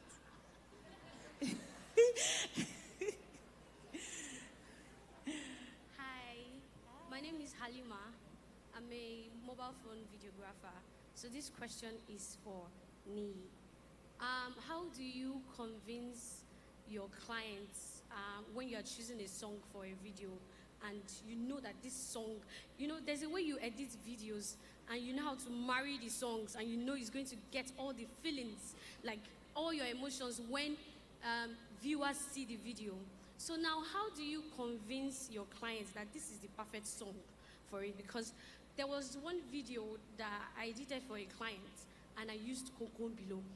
That's the song that made your video go viral. So before you posted that video, before you put it up on your Instagram. A month before, I had that discernment that this song is going to come back to life. Do you understand? And I edited the video. I used the song, that particular song. It was perfect. I shared it with my friends before I even sent it to the client. Now, I Okay. sent it to the client, and the client was like, no, I don't want this song. This is old. And I told her that, see, just trust me. I know that when you're posting on Instagram, you have to use a song that is trending so you can get more audience. Do you understand? So I tried to convince the client, and the client was like, no, I don't want it. 1 month later, I saw your video. It went viral. Viral. I cried because it pained me. I had to go back to the client. The annoying thing is the client never posted the video. Oh, wow. Okay, Which so the was very question is hurtful. how So to how do you convince convince the client. the client? How do you Okay. make them trust you that this is going to work? If it's even possible to convince the client. So let's just be mindful. We have about 11 minutes, 20 seconds. So I would like you to start. Remember the two questions, the different aspects of his brand and also convincing a client to go with your creative direction. Nee.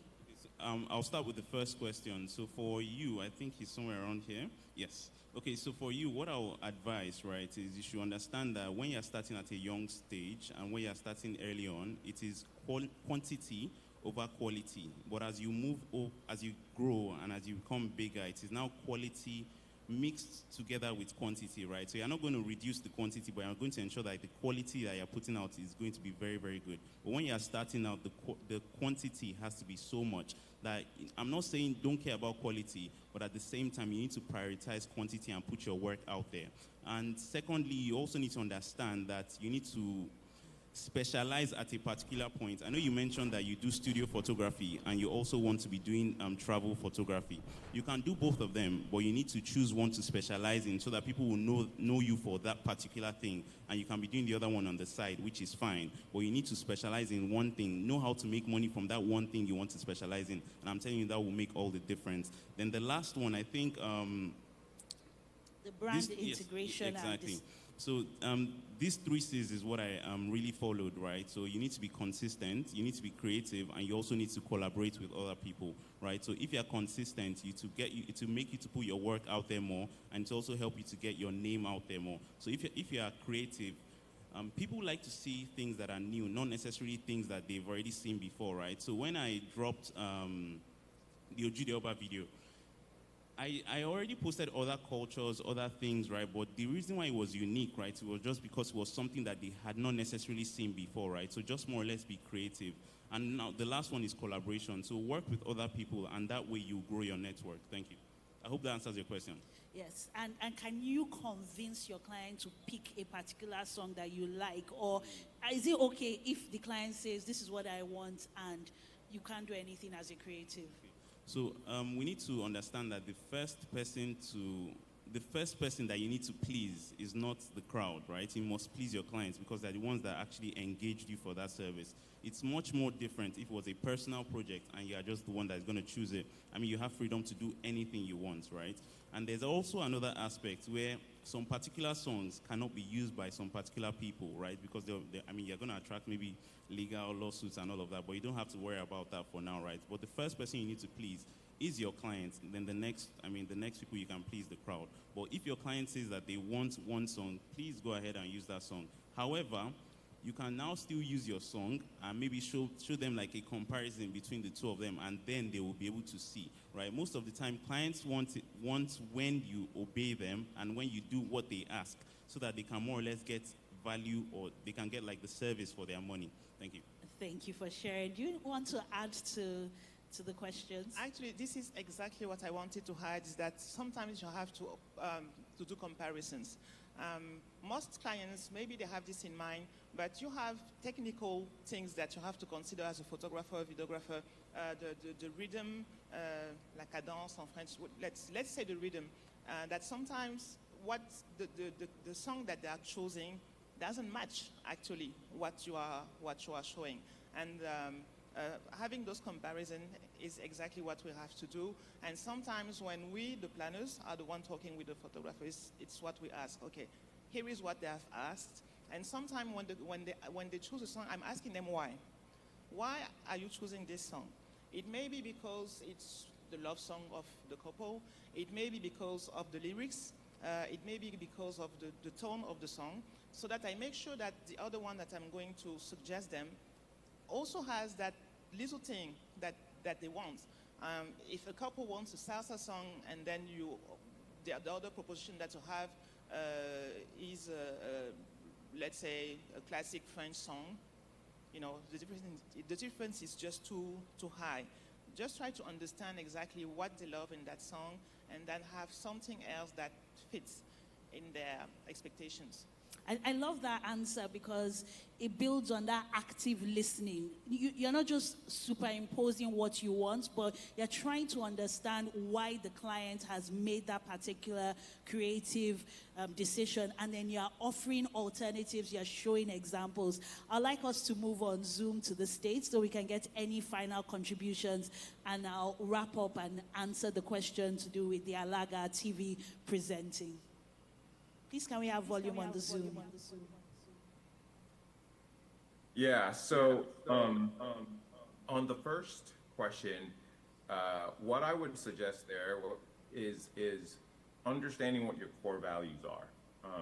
A lot of times it's possible for you to have different services and different products, but the thing that ties them together is your brand promise, right? Apple is a very popular example. They do a lot of different things. They have a lot of different products. If they come out with an Apple car tomorrow, everybody will understand what type of product it's going to be because they have a core value that everybody understands. So that might be something you can explore to say, okay, you know what is central to my brand? What is my brand promise that will transcend different categories? The other thing, as far as just not being sure about your quality, is take people on the journey. You can open up and be authentic, just the same way you're being very authentic in this session. You can actually take people on that story, on that journey, and it could actually work for you and be engaging, and people will be very interested in it. And you'd be surprised as you start, people will actually even be like, wow, that's actually really good. What are you talking about? It's not, you know. You want to take the... Yeah, well, I also wanted to add to that is like, there's no such thing as you've arrived. Like, every day, no matter how long you've been in business, there's still an opportunity to learn. So there's the one half of the pie where don't let perfect be the enemy of greatness, right? Like, don't allow self-doubt to stop you in your tracks from actually putting things out because you're constantly doubting your own quality, right? That's half of the pie. And then the other half is, if you feel that, you know, you would like to improve your skills, there's luckily for us in this day and age, there's education everywhere. There's a school of YouTube that's free, okay? And then there are, of course, many paid services to where you can improve your editing skills, your photography skills, all of that good stuff. And I think if you master those two and you take what Falashayo said, which is to be authentic with your audience and be like, hey guys, you know, I took this course or I tried this new technique. What do you guys think about this, you know, this output? You'll be surprised. People are loving it, and it'll even boost your self-confidence, which sometimes we, as creatives, we hold ourselves back, right? So. And then on the second, third question, is can you convince your clients? There are different kinds of clients, and then also it's partly how you structure your engagement, right? If the expectations are set up front about, hey, this is how this is going to work, and they buy into that, then everybody knows what's going to happen up front. And then again, different kind of clients. There's some clients that say, hey, I'm hiring you as the expert, you do it, this is what you do. There's some clients that are more picky or, you know, like choices, right? Understanding your client will help them, will help you know exactly which approach to go with and what might work best for you. I completely agree. Thank you so much. We have some...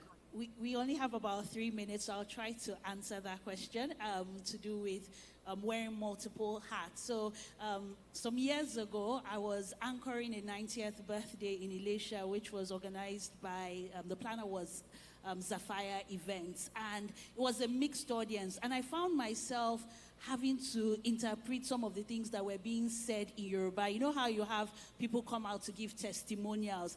And in that instance, it just dawned on me like, am I not already like mastering this language? I thought of being an Alaga, but I think that was the defining moment for me. Also because I had gone to the States to have my baby, and I noticed that there weren't as many corporate events, so the Nigerian communities tended to use women for Alagas instead of wedding MCs or for the events that they were having. So at that moment, I just thought, if I can translate the little Yoruba I know and hold the audience captive, maybe I should consider being an Alaga. Now, you're transitioning into food. What helped me was storytelling and documenting my journey. I went on Instagram and I looked for Alaga School. It brought up Alarede School of Engagement under Mama Shoko Yokoto. I went to that school and I learned. And I will be posting my videos, mixing my English with my Yoruba. People were laughing, but I was staying true to myself. I'm already doing MC work, and an Alaga is a traditional wedding compare. So how can I bring the skills I use, whether I'm on television or I'm on this stage asking questions, to make it a more interesting and also keep to time? If you notice, I've been saying time. I don't want to be that Alaga that wastes time. I want to be that intelligent Alaga. I did go to Cambridge, so I took it as part of my identity. And Mommy Shoko said, look, this English that you're afraid of, mix it with the English and with the Yoruba, and there will be people that will come and book your services. So in telling my stories, when I now became Alaga Sisibella, my audience already knew. So it wasn't so hard to sell that new aspect of your business. So maybe there's a love for food that you've had. Maybe you are the daughter of a caterer and you decided to expand your business. They've already known you for something. For me, it's intelligence, charisma, and excellence. So whether I'm on TV, I'm on stage, or I'm doing Alaga, I would deliver on my own brand value. So I'll just encourage you to put out a lot of quantity, put out a lot of stories, and let people know this is what you are doing. And you will find people who will come and book your services. Someone will say, okay, I'm even happy. The caterer and the Alaga is the same person, so I know that I can get a discount. It might even work to your advantage. So much has been said. Thank you for the great questions, and they're still around, so you can go to them, ask questions, you can slide into their DM, and my time is up. Please give them a warm round of applause.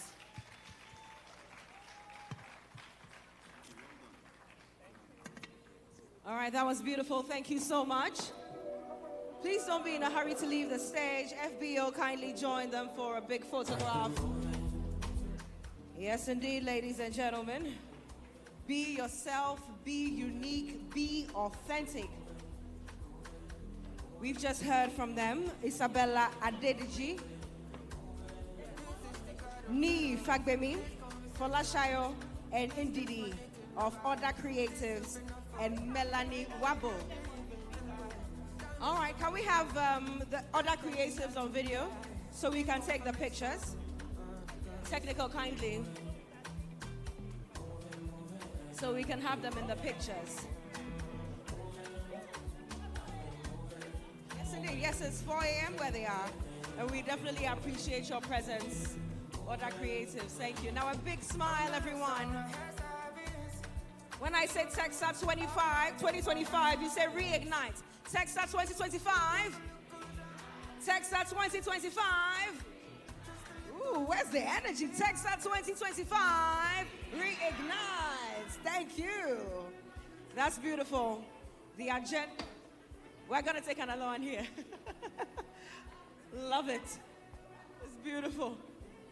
Texa 2025. Reignite.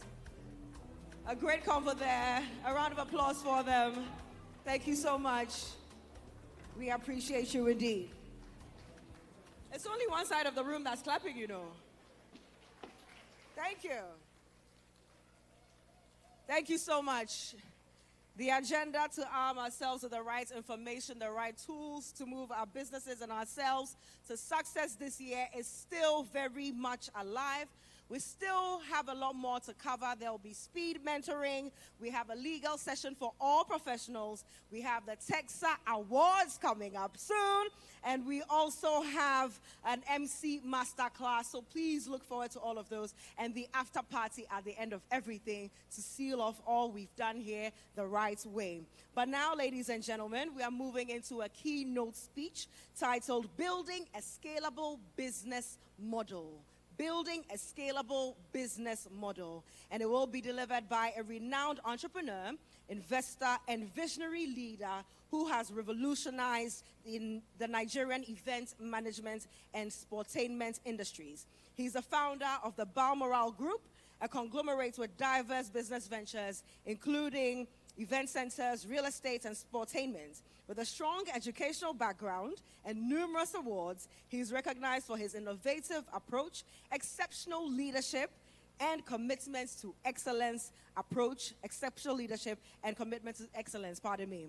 All right, ladies and gentlemen, shall we welcome him upstage as he has a lot to share with us. A round of applause for Dr. Ezekiel Adamu. Shall we appreciate him as he comes up? This will definitely be energizing. Thank you so much. Good afternoon, ladies and gentlemen, dear colleagues, Funke and the Zafaya team. Thank you very much for the opportunity to share the Balmoral story with everyone here. So my story is going to start with the usual things you hear about business, vision, passion, collaboration, and all of that, but I'm going to share that and how I learned from all of that. So I'm sure we hear a lot about vision. When you want to start your business, you need to have a vision, you need to have a business plan for 3 years and all of that. So I did all of that. So I used to live in the UK before moving back to Nigeria. And at the time I came back to Nigeria, there was nothing about event centers. It was only just one event center that was there at that time, and that was Muson Center.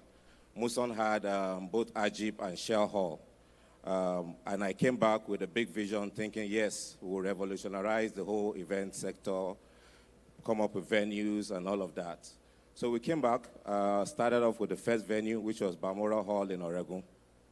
When I started Balmoral Hall in Oregon, I remember when we were building it, people were like, wow, this is fantastic, this will change the game and all of that. We were also excited as well too, because we had a big vision. But when we started, believe you me, it took us 1 year to even get a single customer. Because, I mean, I know most of the time you believe that you have plans, you have everything, but the market always reacts to what you want to do. At that time, it was more or less about street parties. People used to have street parties, and the bragging right at that time was like, I had my party, and we shut down about 3 or 4 streets, and nobody was able to get to their homes before that time. It was all about street parties. So event coming in was like, how can an event center come in and just come and tell? A year, we thought we can get, the first customer we got was a family member who pitied us and gave us one event for us to do. But at that time, we didn't give up. We were relentless. We kept on knocking on doors. I remember going to almost all the brands. I would list all the brands. I would go to events in Muson to go and find out what they were doing and all of that. So you see Nigerian breweries doing this. The banks were doing this. We were knocking on all the doors, but trust me, no door open, because at that time, people will not trade having street parties and inconveniencing people from getting home. So we didn't give up. We continued, and you know, as they say, opportunity meets preparation. We had a new government in power at that time. That time was Tinubu in power. Then Fashola came into power. So when Fashola came into power, the first thing we did was that he disbanded street parties. So when he started street parties, we started getting a few events coming our way. I mean, people still fought back and all of that. And we started getting 1 or 2 events. The vision started becoming clearer and clearer and all of that. At the time we came in, I mean, we started with marquees, because at that time it was literally just canopies. There was nothing about marquee. There was nothing. It was even local canopies. I think the only brand that had imported canopies at that time was Tent Event. So Tent Event had canopies, and then we brought marquees. And then, bit by bit, the idea for us was that we would build Balmoral and then we'll continue scaling and scaling. So at that time, we bought 2 marquees. We put one in Oregon, and then we kept one to say that we will expand into that. It didn't work as the way we planned. So for what I would just like to share with you is that I know we always have plans. I know we always have ideas of what to do with our business, but from what I've learned from my own journey is the market that decides how you go. You don't decide how to go. The market will decide how you want to go. So the market obviously fought back, and then we got some traction, and we started going. So the vision started becoming clear. And I liken vision to, like, I don't know, you know, when you're driving at night, you have where you're going to go, but your flashlight can only see a few meters. So I always liken business to that kind of stuff, where you have a vision of where you're trying to go to, but you can't see the complete journey. You only see a few meters ahead of you. But do not relent, just keep going, because along the way you might get to a junction where you can actually get a shorter cut to get where you're going. So that's how I liken my vision of the Balmoral journey. So we started, and then we started getting a few traction on events and all of that. And then eventually, the marquee that we brought in wasn't supposed to be for mobile. It was supposed to be for permanent venues. So, I mean, we were so lucky to the fact that those canopies that were stopping us from having events, because people were used to it. So we got one VIP that took a chance on us, and I said, you know what, this canopy you have as a permanent place, can I also use it as a mobile one? I said, yes, we'll try. Because at that time, we had to bring international people to set it up. So we found a way to set it up. The marquee eventually was set up in Oshogbo for the first event. So you had a lot of VIPs there. It's so funny that, you know, the marquee that was stopping us eventually now became a replacement for those street parties. You understand? So it was actually the marquees that people now started using. So at that time, it wasn't even the venue that was pushing. It was people now saw the marquee and now started calling us. And I say, you know what, can you set up this marquee in Oshogbo? Can you set up this marquee in Oyo? Can you set up this marquee everywhere? So we started moving everywhere, and the vision started becoming clearer and clearer. But we changed, because when we came in initially, it was supposed to be for venues. It wasn't supposed to be for us to move around. But obviously, the market decided that we need to move around and all of that. So that's how the vision became clearer. Vision became clearer. We started having more events, and like from just one event the first time we started last year, I believe we had almost about 650 events all in all across the whole group. So I mean, it just shows you that you don't give up on your dreams, you don't give up on your vision. And I also believe in what they say, that an overnight success takes 20 years. I mean, it took us from over 17 years to move from one event to over 500 events. The next part is passion. And I'll come again in terms of vision as well too. Like I said, vision, we always have big visions.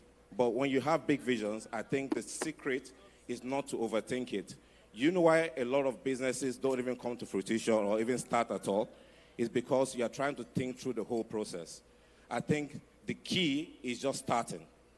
Just start. It doesn't matter how, just start. When you start, there's a lot of forces that come to your aid to ensure that your business keep moving. So whatever you want to do, just start. Just start. So, and then I talk about passion. So when we started off, 3 years into the business, we saw that we started getting some traction with a lot of challenges, a lot of logistical challenges, a lot of issues. And I believe that, I mean, everyone here is passionate about their business. Otherwise, you won't be here.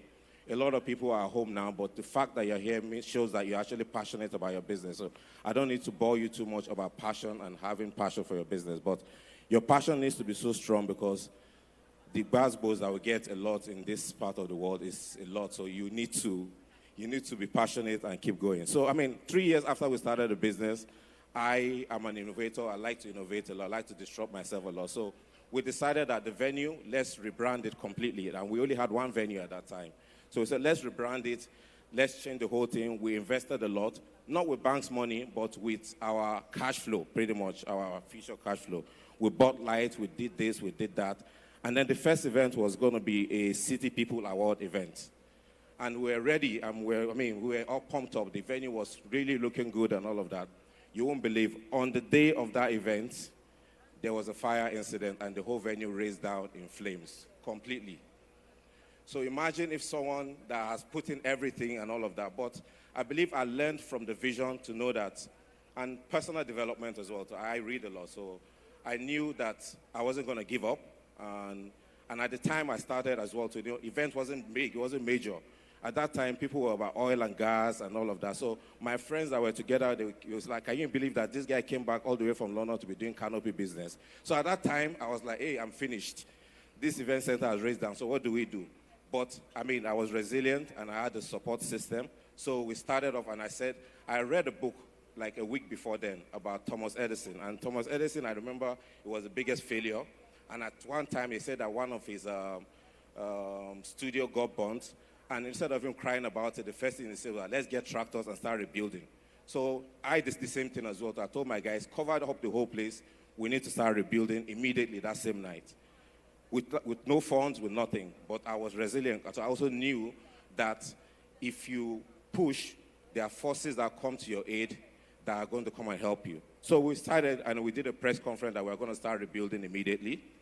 Along the way, I started getting help from this family member, give it donation here, give it this here, and this and that. And we rebuilt the venue in like record time with no funds, but somehow, we found a way to rebuild the venue in record time. So when we finished rebuilding the venue, everybody was going on about, I don't know, along my journey, I met a friend who is like a dad and an uncle to me. He's the father to, I'm sure, Magna Events, Miss Yinka Okero. So her dad came to meet me. I was like, wow, that was really impressive. And he gave me an opportunity. So he said, you know what, we have a land at our church. Would you be interested in partnering with the church? I was like, yeah, why not? So I went there and I saw the land was massive, and that's what gave birth to the Haven Event Center. So I will tell you guys that when you have passion, there's so many things that come to your aid that helps you in terms of moving you forward. So we started with the Haven Event Center, and then we started going. I'll move on to Courage. So, after going through the fire incident and rebuilding that, when the opportunity of the Haven came about, at that time I was already exhausted, as you can imagine, because having used like a donation to rebuild a venue, and now you're given an opportunity to start a new venue. How do you start? And I believe that's where we had the last speaker as well too. Networking, meeting with people is very important. So, I had a good support group. And, as a business person, it's a lonely journey. So I will advise that you get a good support system. And your support system shouldn't be your best friend that is not a business person, or your uncle that you really like that hasn't done any business before. I think you should look for like-minded people that have been on that journey that can actually mentor you in terms of how to go about your business. Because most of us, when we have a business idea, we run to our friends that are not experienced, and they tell you, yes, go, it's going to happen. This is what happened, that happened. It's actually you wasting more time. So we started on that, and then we started with the Haven Event Center. And through the courage and everything, we started building that.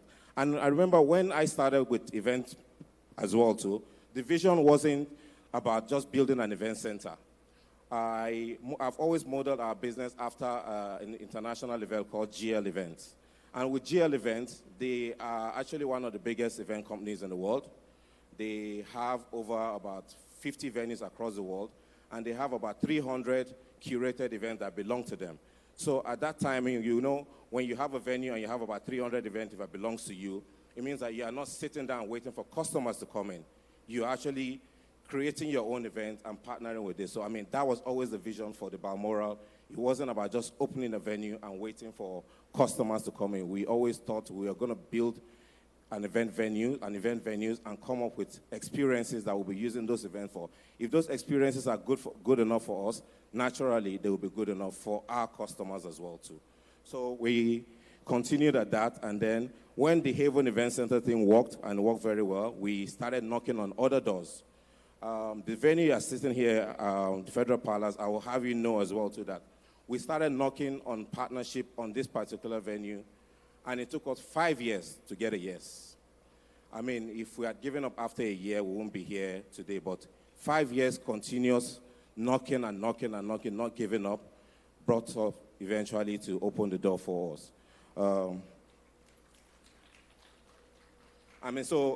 We started, and like I was telling you, always start wherever, because there are forces that are in your favor. I believe in God, and I believe that God always speaks to us. And right now, I'm at a level where I try to quiet it down, all the noise around me, because I believe God is always speaking, but you are the one that's not listening. But if you quieten the voice around you and all the noise around you, I believe you'll be able to hear clearly in terms of what business or what God has in store for you. Innovation. I get bored easily, and I believe we also get bored easily. And I believe you, as a business person, it's not the amount of cash you have in the bank that keeps you going or that keeps you safe, or amount of customers that you have that will keep you going. I think what keeps you going in business is innovation. You need to keep disrupting yourself and keep disrupting yourself. And I understand as well too that when you have something that is stable already, we always have this thing about keeping it and just leaving it there. But innovation is, without innovating, believe me, there are people looking at your customers that want those customers, and they're not going to come and do exactly the same thing you are doing. They are going to come a different way. So you need to keep reinventing yourself and keep changing the narrative if you want to keep going as well too. And in terms of innovation, I believe the world is such a small village where you get ideas from everywhere. There's no idea that is original. All ideas have been tried and tested. And as you see, the world, just going on social media, you see how people are doing things and how they're doing in the Western world. And I feel like it's so easy to come and copy, but right now, I've learned as well, too, that the market always decides. So when you see something you want to try and do, as Africans, we should actually Africanize it in our own way of doing stuff. It's easy. I mean, just look at your culture and adapt it to your culture. And music, what music has done to us here now is that the whole world now respects African and African culture. So try and be original, and let's try, be African in every way we're doing. I feel like whatever you do here, you can't move it to the Western world and be better, but you can be original in your own way of moving out to the world. Thank you. That's part. So collaboration. Collaboration for me is, like I said, being here is a collaborative effort. The Texa event, I've seen a lot of brands outside, is also a collaborative effort. So there's so much you can achieve by yourself alone. You have to collaborate with people. We also have a new venue we opened recently as well, to our Sheraton Ikeja. That door also took 6 years to open. So we need to keep at it and understand that business, as we understand, is not the way it is. It's not about writing a business plan that you have a step-by-step plan for the next 5 years and you believe that will work. It's about listening to the market, but start small. Start small, innovate. There's a word that I love, I tell my people, they say all change is difficult at start, messy in the middle, but gorgeous at the end. So just like you're building a house, when you start off, it's always very messy, but eventually when you're done, it's a beautiful sight to behold. So I would advise that innovation is key in terms of keep going and scaling business. I think my time is almost up. So like as an entrepreneur catalyst, we, as the event industry, there are some things that work for us. I mean, event industry is one that unites people. It's so funny where everybody's talking about Dirty December now. And I remember when this whole thing started, there was nothing about Dirty December. We've just been working and slaving ourselves away all along. But right now, you hear the whole international talking about Dirty December, how we can do this, how we can do that. And I would like us to understand that as the ones that build the industry, if we are not able to collaborate together, at that point, a lot of international will come and take what we've built together. So I will advise that we continue to collaborate, we continue to push the boundaries, and I believe that the sky is the limit for Africa. Africa is the next world power, and I'm super excited on the journey ahead. Thank you very much. Oh shit. No, no. Oh shit. Yeah, no. Oh shit. Oh shit. Surely you the best thing for me, oh. I know nobody. Thank you so much. Another round of applause for him, ladies and gentlemen. We can do it better. We can do it better. We can do it better. We can do it better. I believe we've learned a whole lot and we've been inspired some way, somehow, and gained some practicalities for our business.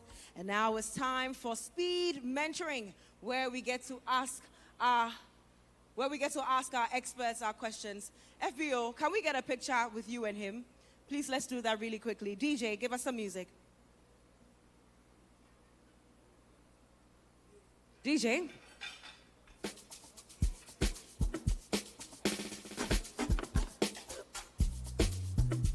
Yeah. It's still Texa 2025. Reignite.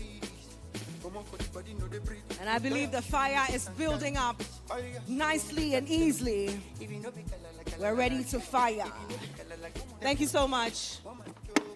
This is a part that many of us have been waiting for. Many of us have been looking forward to. If you know you're excited to experience the speed mentoring, can I hear you say, hey, 3, 2, 1? 3, 2, 1. To my people at the back, let's raise the roof. 3, 2, 1. That's right. Now, this is how it's going to go down. We have 3 parts, 13 experts, and 25 minutes per session. I'm going to go over again. 3 parts, 13 experts, and 25 minutes per session.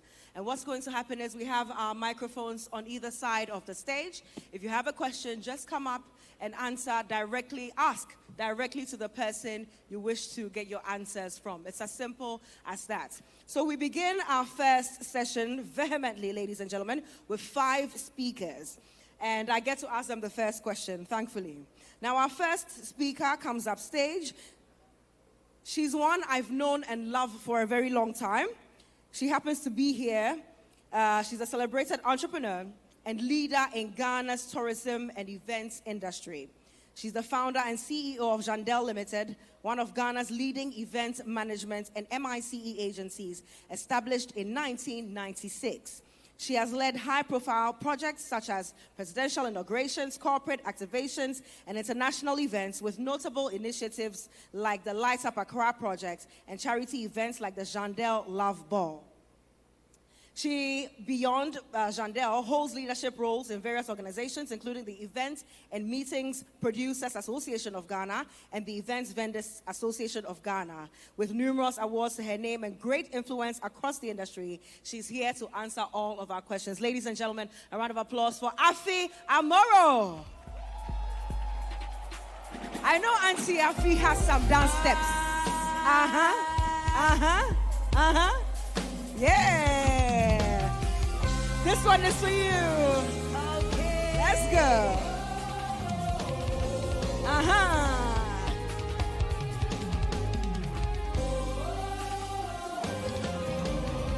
That's right. That was a beautiful one indeed. Thank you so much. Now we also have another gentleman that we know and love so much.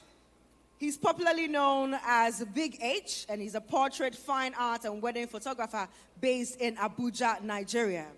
His journey as a photographer started after he got married in December 2011, when he purchased his first camera. Having come from a corporate background, he dedicated countless hours over the years learning to develop his skill set in photography by staying humble and striving to learn and improve. He now mentors and shares his acquired skills with young and upcoming photographers at his annual Big H photography class. His ultimate goal is to encourage individuals in the art of photography and business of photography to create a caring and welcoming place where every individual is valued and in friendship through learning, fun, and growing together to provide and produce excellent skills and services, having the art of storytelling at its core. Ladies and gentlemen, shall we welcome Henry Oji, Big H. Let's do it better for him as he comes up stage, ladies and gentlemen. Let's give him energy. DJ, music, music, music, music, music. Big H, they want to give you a very special, entrance. DJ, let's do it better. Hey, DJ wants to disgrace me. It will not work. You're welcome. You're welcome. Yes, please. You may have your seats. Feel free.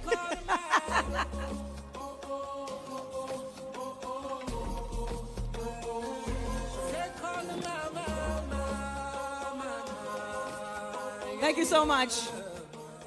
Up next, ladies and gentlemen, an events connoisseur, creative design and production expert, and she's also into interior design as well. She's an award-winning events producer and designer with over 14 years of experience in event planning and design. As the founder of Events Couture, now YK Designs, he specializes in creating distinctive events tailored to clients' needs, including weddings, corporate events, and social gatherings. YK Designs has become one of the top event design companies in Lagos, Nigeria, serving a wide range of A-list clients, including celebrities and corporate organizations. Ladies and gentlemen, he is here. Let's welcome him like we know how to do. Debola Lewis. DJ, drop it like it's hot. Debola Lewis makes his way here. Thank you so much for joining us. It's good to have you. You're welcome. You're welcome.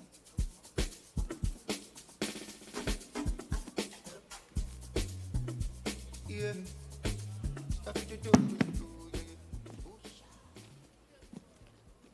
All right, now, ladies and gentlemen, we have another. This is my brother from another mother, known popularly as Kabute, my MC. He's a professional event MC based in Accra, Ghana, and he's known for delivering excellence across the world. His experience spans over 1,400 events and 13 years of service across 15 cities on 3 continents. His expertise has led to so much revered and respected craft and brand across corporate, social, and entertainment events delivered live and via television and other media platforms. He served presidents and international VIPs, held strong presence even at large events, and also curated amazing memories and experiences across exclusive and exotic venues and destinations. He's a Hall of Fame multiple MC of the Year recipient and is presently focused on legacy and impact via focused mentorship across Africa and beyond. Ladies and gentlemen, make some noise for Kabute Okanse. Kabute, my MC. Kabute, my MC. The music is for you. I know you can dance. DJ, let's go. Hava. Amen. Amen. Amen. Show. Now we're in Nigeria. Hey, shake it. Hey. You said go be a boss. Amen. Amen. Every hustler getting paid. When the hustle go come the pay. Your own in novelty.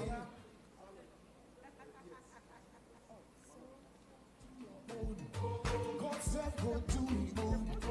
And flesh go cover bone. And finally, ladies and gentlemen, we have also joining us one last person to fill in this beautiful seat here, ladies and gentlemen. I'll be giving her a very special and grand welcome. But ladies and gentlemen, now shall we welcome Shola Oyebade as she comes up stage. A round of applause. Oh, it's a him, pardon me, Shola. Let's welcome him as he comes up stage, ladies and gentlemen. Another seasoned expert in events.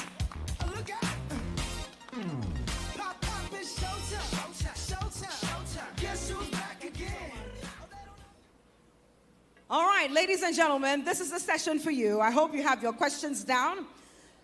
Now, my first question, and this goes to all of our panelists, as I open the floor. We have all of you ready. The first question for each of you is this. What is the question, that one question that you're most frequently asked? That one question that you're most frequently asked. The people know you, they know your expertise, they know what you do, and you do best. And so when they approach you, there's one particular question they like to ask you. What question is this? Shall we begin with Afi Amoro? Hello to everybody. It's a real pleasure to be in your midst today. And I'll go straight to answering the question. There are several questions. I cannot put it to just one question. But one of the prime questions that I keep getting asked are, how are you able to sustain your business for 29 years? And that question, I could write a book on, because it takes a lot. Resilience, it takes integrity, honesty, loyalty to your brand and to the people who work with you. And it takes a lot of heart and building relationships, because it's only when you build upon relationships that you can hope to expand your business in various ways that is possible. So this, in a nutshell, is the major question I get asked most of the time. Free. Thank you so much for that. Kabute, my MC. All right, thank you very much. First of all, greetings to everybody in the house. And it's such a joy and a pride to sit next to one of the very first people who took a chance on me and gave me the opportunity about 13 years ago to host my very first official event. That is Mommy Afi Amoro. Please give it up better. Please give it up better for her. Thank you. Always. So the question that I get asked a lot, especially as an MC, is, do I still get nervous? Do I still get nervous at events? When I'm preparing for events, especially after 13 years, after over 1,400 events. And my answer is absolutely. I still get absolutely nervous. I do. And I tell people that, to be very honest, the only difference is that now, with experience, I know how to camouflage my nervousness. I know how to hide it. I know how to, make it not be the obvious thing that you focus on. And then the next thing that I always tell people is that the days I fear the most are the days that I don't feel any nervousness at all. Because I believe that nervousness is your own DNA's signal to you, whether you are taking something, a platform, as important, or you are taking the platform for granted. So I think that when you value the platform, when you value that particular event, that particular celebration, it will come with a certain natural trigger, which is the nervousness. And what I do with the nervousness or the fear is that I use that because it tells me that maybe I need to prepare a step further. I need to take my time and go through the event program again. I need to pay attention to the names and try and mention it with a perfect diction. So even today, even from this morning when I woke up, I already was beginning to feel a certain level of palpitation preparing towards this. And I have just used that to prepare my mind, to prepare myself so that I can deliver better. The days that I make the biggest mistakes are the days I don't feel nervous, because they are the days that I don't take seriously or I take for granted. Thank you. Thank you so much. Debola. Good afternoon, everyone. It's a pleasure to be here amongst my wonderful colleagues. The questions I get asked the most is, what gave you the courage to start? What gave you that conviction that you can sustain this? Because at the time when I started, it wasn't a popular business. There were a few of us then. It was about 15 years ago. So when I started then, I remember my mom then, when I told her I want to start doing decorations, and she was like, "Are you okay? Decorations, will that feed you?" That was my mom. And interestingly, she gave me my first job. I think it was about 5,000, and I did it with all my heart. And in answering that question, I would say, I was sharing with someone yesterday, that ask God for a sign. You have this idea, this business idea, you have a passion for something.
producer. Rec standby. And not an Remaining event planner. time. That what is the difference?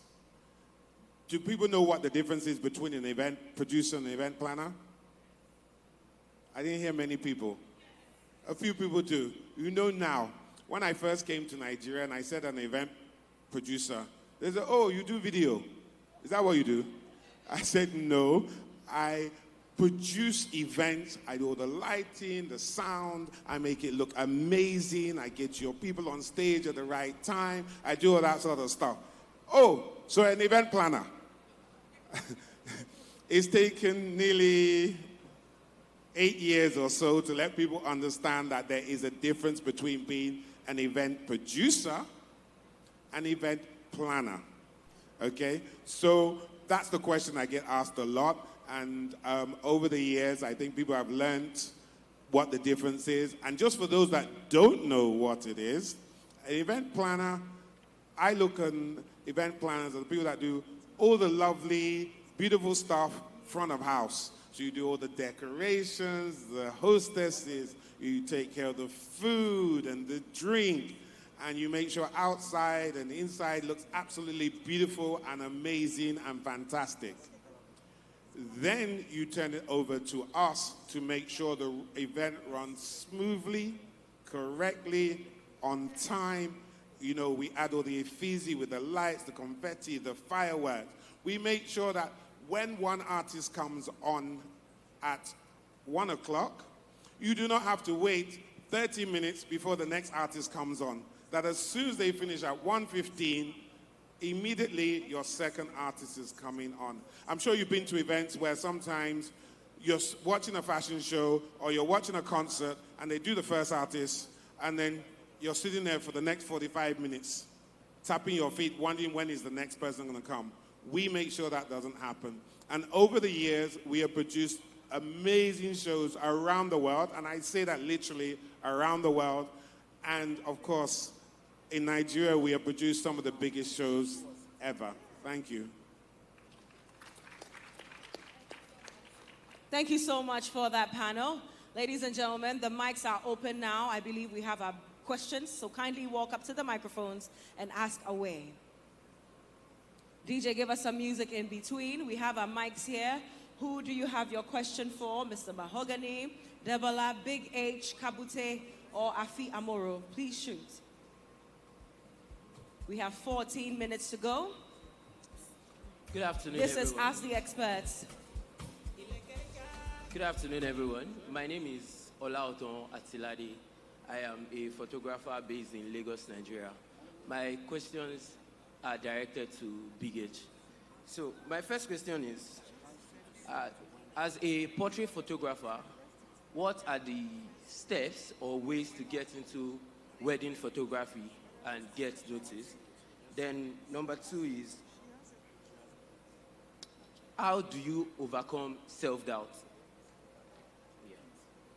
So the first question is, how do you move from being a portrait photographer into wedding? Yes. And then how you overcome self-doubt? Yes. Okay. Thank you very much. So I initially started out just like everybody else as a photographer who takes pictures of everything. Then at some point you would need to specialize in what comes very natural to you so that you're not a jack of all trades and master of none. And I think for me, my strongest point is portraits and fine art. But I went into weddings because at the time that I was shooting portraits, portrait photography wasn't paying as much as it is paying now. Or maybe I wasn't even that good. So, but people were more inclined to pay more for weddings than they were inclined to do for portraits. So the thought process was to use the finances that I was getting from weddings to fund my actual dream, which is to do portraits and fine art. Over time, I started to love weddings, and like my brother Bedge would always say, for you to be able to document someone's love story, you need to fall in love with love. And I think that is what has helped me to enjoy the experience of shooting weddings. The second question is how to overcome self-doubt. I think I should maybe pose that question to the people here because it's something that I still struggle with even after 12 years or 13 years of being a photographer. What I would say is that self-doubt isn't necessarily a bad thing. I think that sometimes when you get overconfident, there's a thin line between being overconfident and being very proud and cocky. So self-doubt is a way of keeping you grounded sometimes. It doesn't mean that you don't know your worth. It doesn't mean that you don't understand the value that you bring to the table. But I think that you should keep it. Don't completely eliminate it. Believe in yourself. Believe that you are good.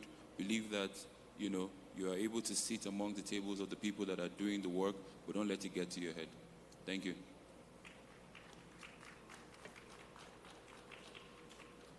Hi. Next question, thank you. Hi, good afternoon. My question is for Mrs. Afi. My name is Sosom Hosford, and I run a corporate gifting company. And my question to you is, how important is it how important is gifting, in event planning? And also, how would you advise an upcoming gifting company to position themselves better for better opportunities, for corporate events and, other events?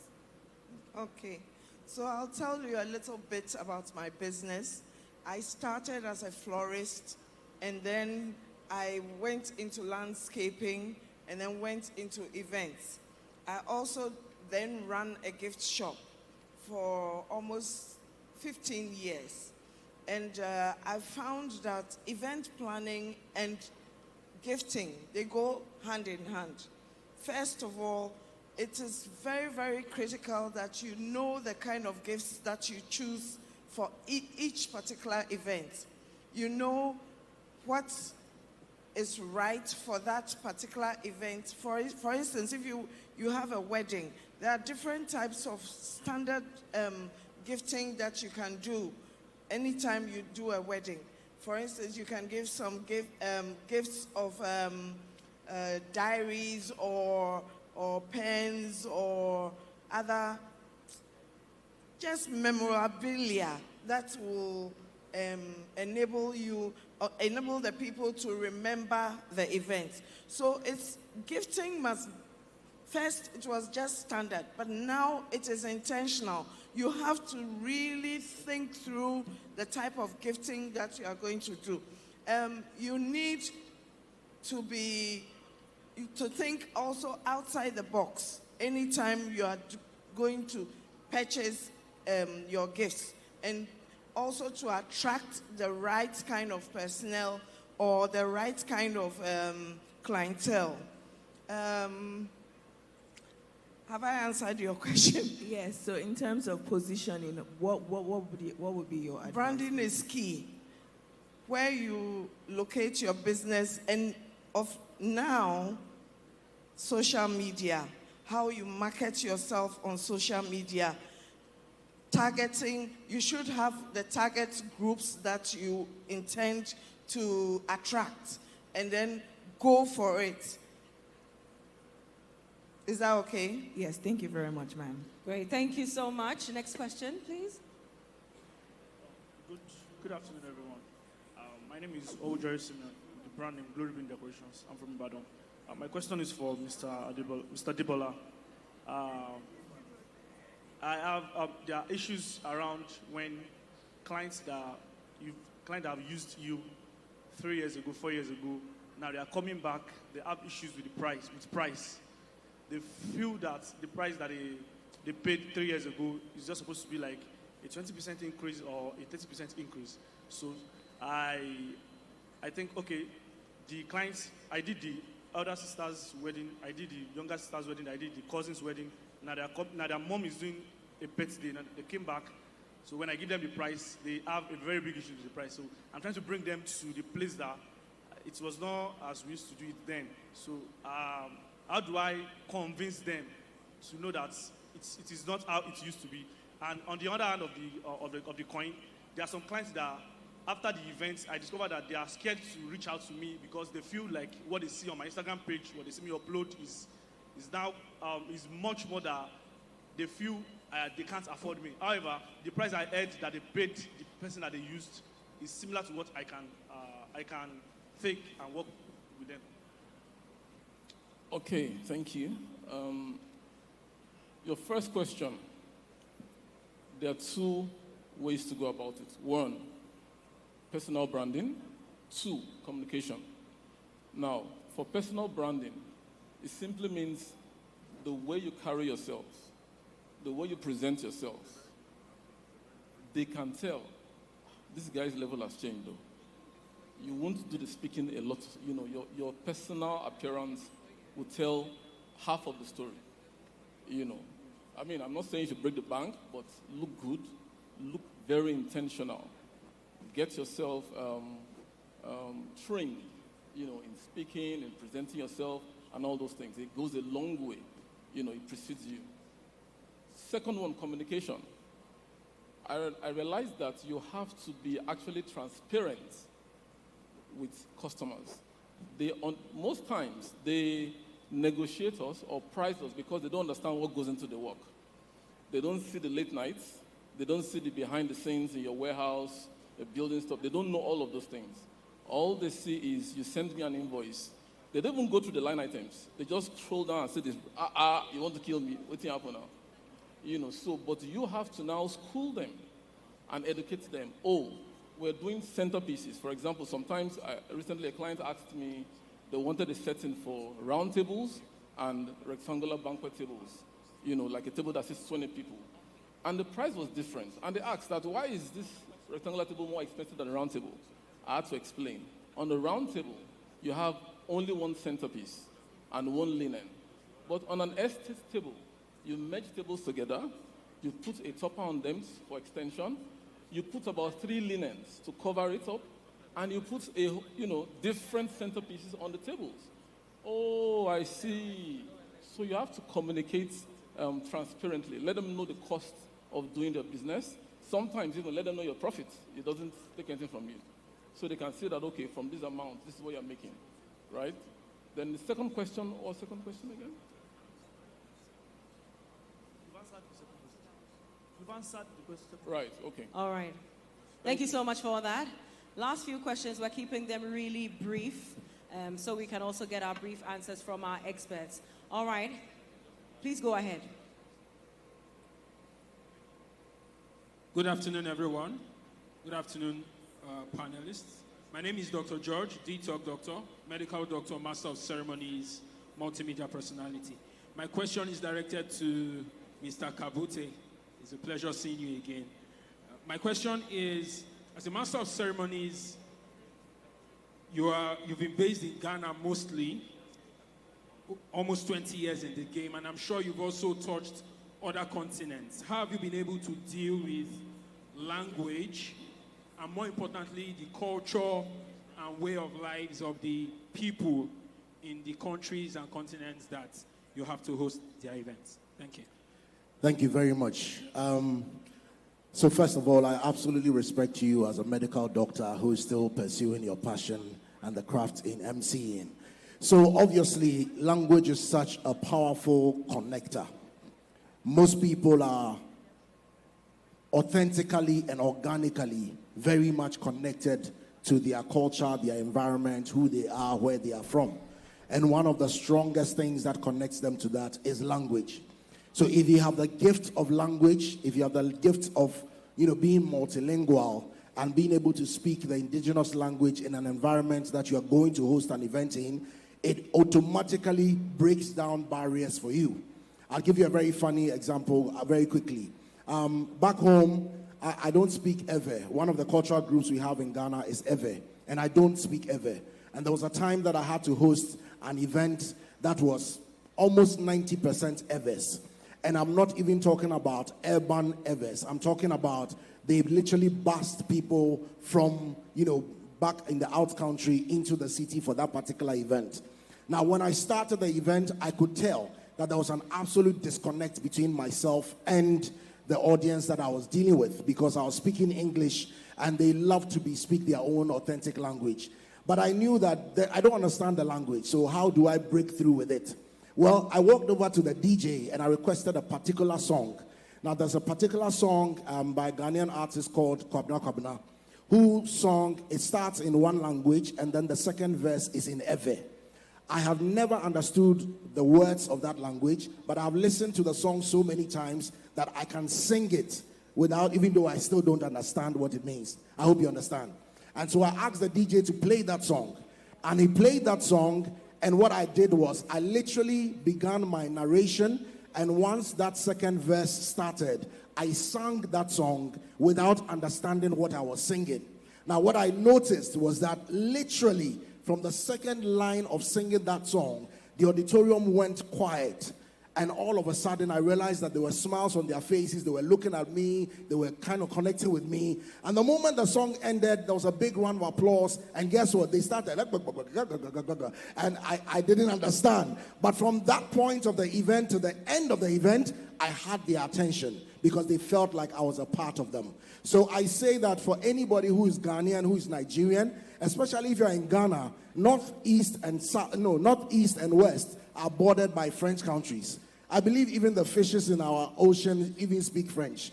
So if you can learn French, learn it. I am still learning French as I speak, all right? But of course, sometimes you don't have the language. But what you can do is you can do your research well ahead of time. There's a reason why when they ask me what song do I want to be played when I'm coming up, I asked for Timi Dakolo's Amen. I could have asked for a Sarkodie song, which I really love, back home. But I asked for that song because I wanted to connect to a Nigerian audience. Do you understand? There's a reason I didn't dance any dance but tried to shake my waist the way the Nigerians will do, because I'm trying to connect with a predominantly Nigerian audience. So do your research work, find one or two things that you can embody that can help you to break that cultural barrier and be able to still connect with them. Thank you. Thank you. Merci beaucoup, Monsieur Kabouté. Il faut parler juste un peu de français, no? Oui? Yeah, that's right. Thank you so much. So that's how we wrap things up. But I have one last question. I have a question, please. Okay, please keep it brief. Okay, thank you. My name is BC Shotunde, Busy Bee Events. My question is for Mr. Shola Oyebade. For a company who has been in the business for over 15 years, event management services, and now you want to expand into event production as an added service to the event management, what would you advise? How should one go about it? And thank you for being at the forefront to explaining and raising that awareness of the difference between event management and event production. So how would one expand, or how would one bring that as an added service to an existing event management service for a business who is over 15 years? Thank you. Thank you for that. It's pretty simple. It's like when you set up with any business, whatever you're doing, when you start, you have to learn about that particular type of business that you're doing. Event production in itself is a business completely separate. There are courses out there, there's trainings available, there's internships, there's going and learning from people. Sometimes you can even just learn from watching. Attend many events. As I am, I go to so many events, big, small, large, and whatever, and you'll be amazed that even in my line of work as a producer, I could sometimes go to a very small event and I learn something that they did that makes me think, oh, I need to incorporate that into my business. So you just need to think about it like, if you're going to add decoration or become a florist and you are adding that to your business, you go to another florist and say, okay, how does it work? What do you do? Where do you buy your flowers from? How do you do your pricing? What is your costing? And I mean, the beautiful thing about today's age, much more so than when I started, I'm sure when Avia started 29 years ago, is that you guys have Google, you have YouTube. Literally anything and everything that you want is available on those channels if you're prepared to take your time and learn it. It's like when you first got into event management, how did you learn about event planning?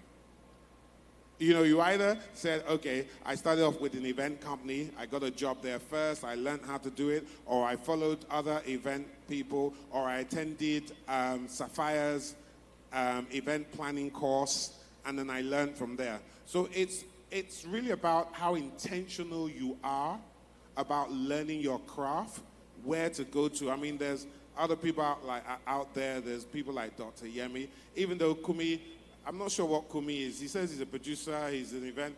Kumi is kind of like in the middle. If you know mirrors, we're not sure which way he swings. He swings both ways. And I mean that in the nicest of ways when I say he swings both ways. Sorry.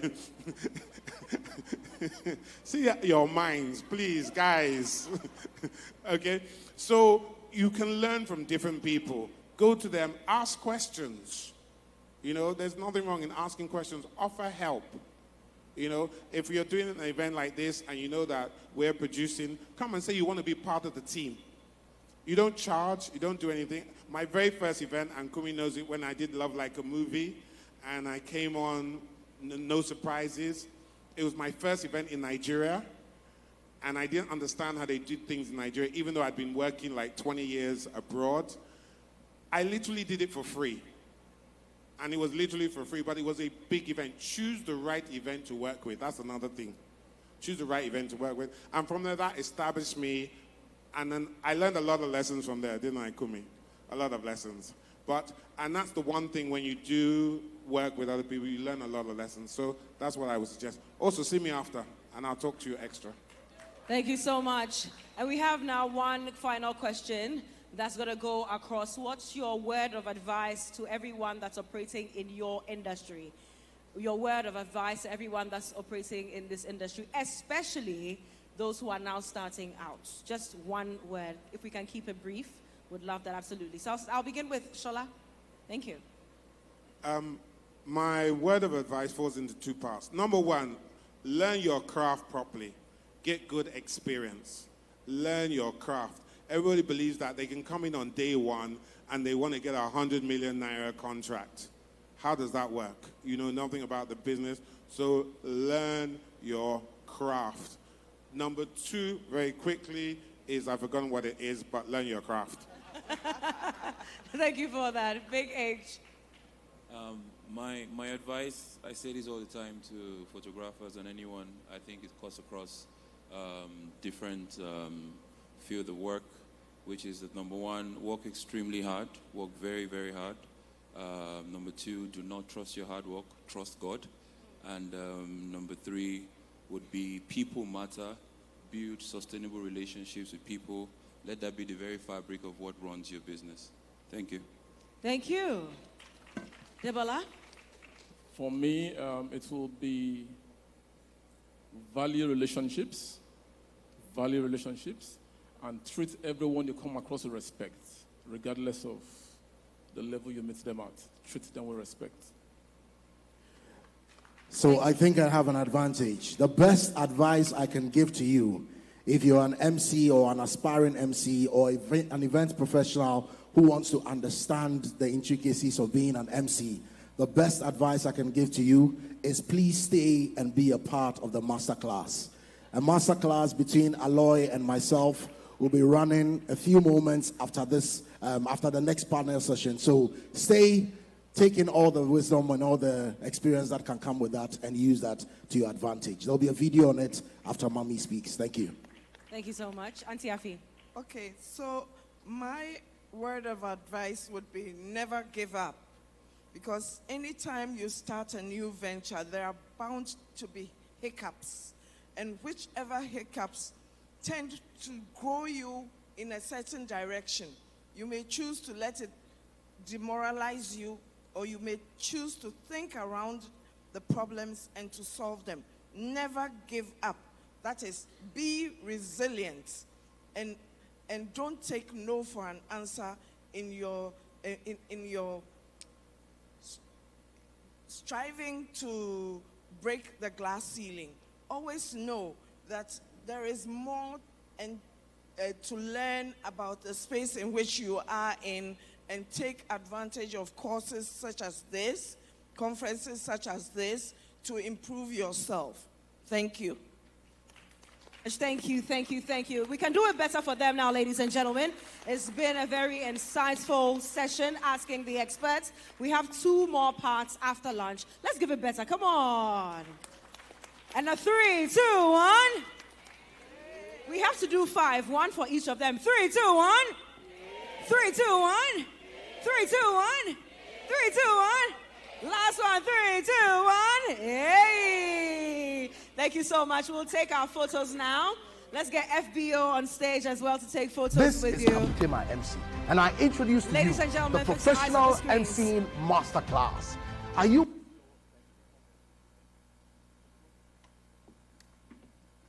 Ladies and gentlemen, please fix your eyes on the screens. We have a special video for you.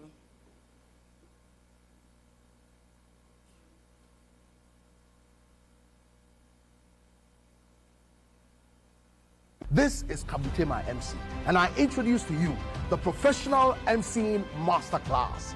Are you an MC, or do you want to be an MC? Do you work in PR, communications, or marketing? Or are you just an individual who's excited to master the art of influencing and curating amazing events? Well, I'm inviting you from the North, South, East, West, and Central Africa.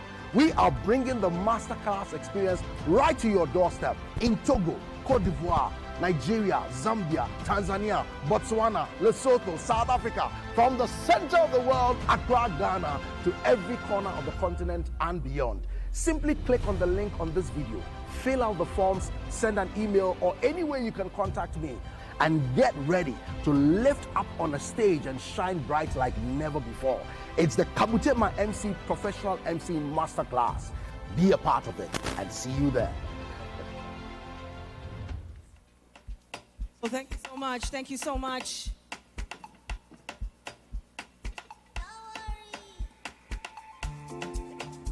We continue with Ask the Experts. DJ, give us a bit more music. Let's jam the place up nicely. Part 2 of about to unfold.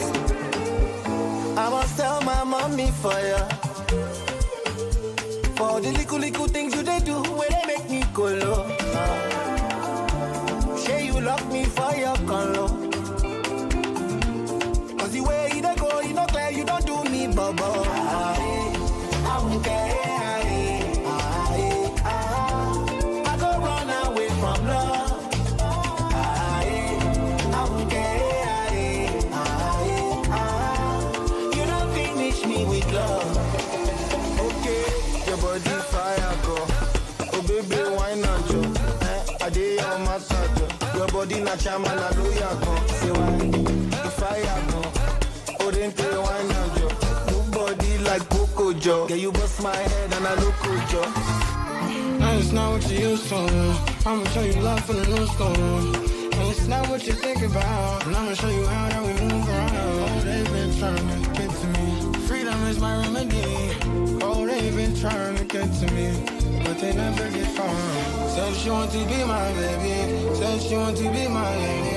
Said she want to be my baby. Said she want to be my lady. All right, ladies and gentlemen, part 2 of Ask the Experts. And again, let's make way as they come in, ladies and gentlemen. Shall we welcome Kola Oshalusi, the founder, creative director of Insignia Media, as he comes up. A round of applause, ladies and gentlemen. It's not lunchtime yet. Pardon us, it's not lunchtime yet. It's time for part 2 of Ask the Experts. And after lunch, we shall have part 3 of Ask the Experts. So, ladies and gentlemen, kindly take your seats real quick. We have Kola Oshalusi, founder, creative director of Insignia Media. Let's welcome him up stage. Astu is also our next. DJ, kindly turn it off. Kindly turn it off, DJ. Ladies and gentlemen, we're still continuing with the conference. We have part 2 of Ask the Experts. If you can hear me, ladies and gentlemen, we have part 2 of Ask the Experts. You get to ask them all of your questions, all the questions that you came here with or you formed as you've been here. So kindly take your seats so we carry on with this bit. In 25 minutes, we will be done. We'll keep things crisp and so we can carry on. We'll have 20 minutes of conversation, 5 minutes of questions and answers. So please, ladies and gentlemen, let's take our seats.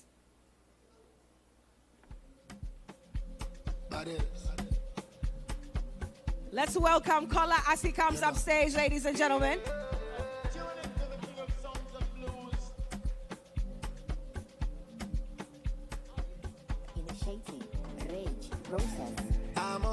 Let's do it better for him as he takes his seat, ladies and gentlemen. Let's do it better. here. We appreciate and appreciate well. Our next speaker is Stu. She started her career in Canada, and she joins us here as a co-founder of Event Pro International, as she's helped train and certified over 500 planning and design professionals, mainly in the Francophone region. Make some noise for Stu Jamat Dubois. Let's get some music for Stu. Stu has too much energy. Let's appreciate her better. Ah, that's right. Go, Stu. That's right. Oh, there's a dance to go with it. There's a dance to go with it. 1, 2, 3.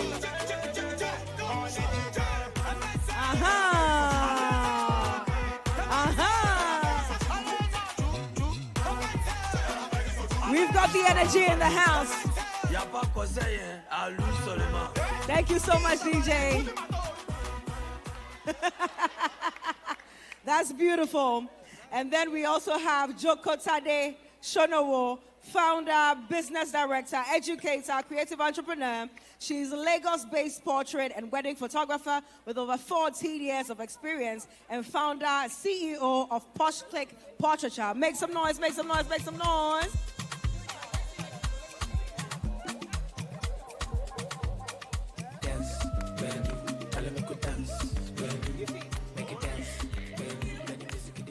And finally, ladies and gentlemen, Ife Akinde, CEO of White Hills Events, a leading events decorating company renowned for its distinctive and unforgettable designs. She has been able to establish herself as a distinguished event stylist in Nigeria. Let's welcome her. Make some noise for Ife Akinde.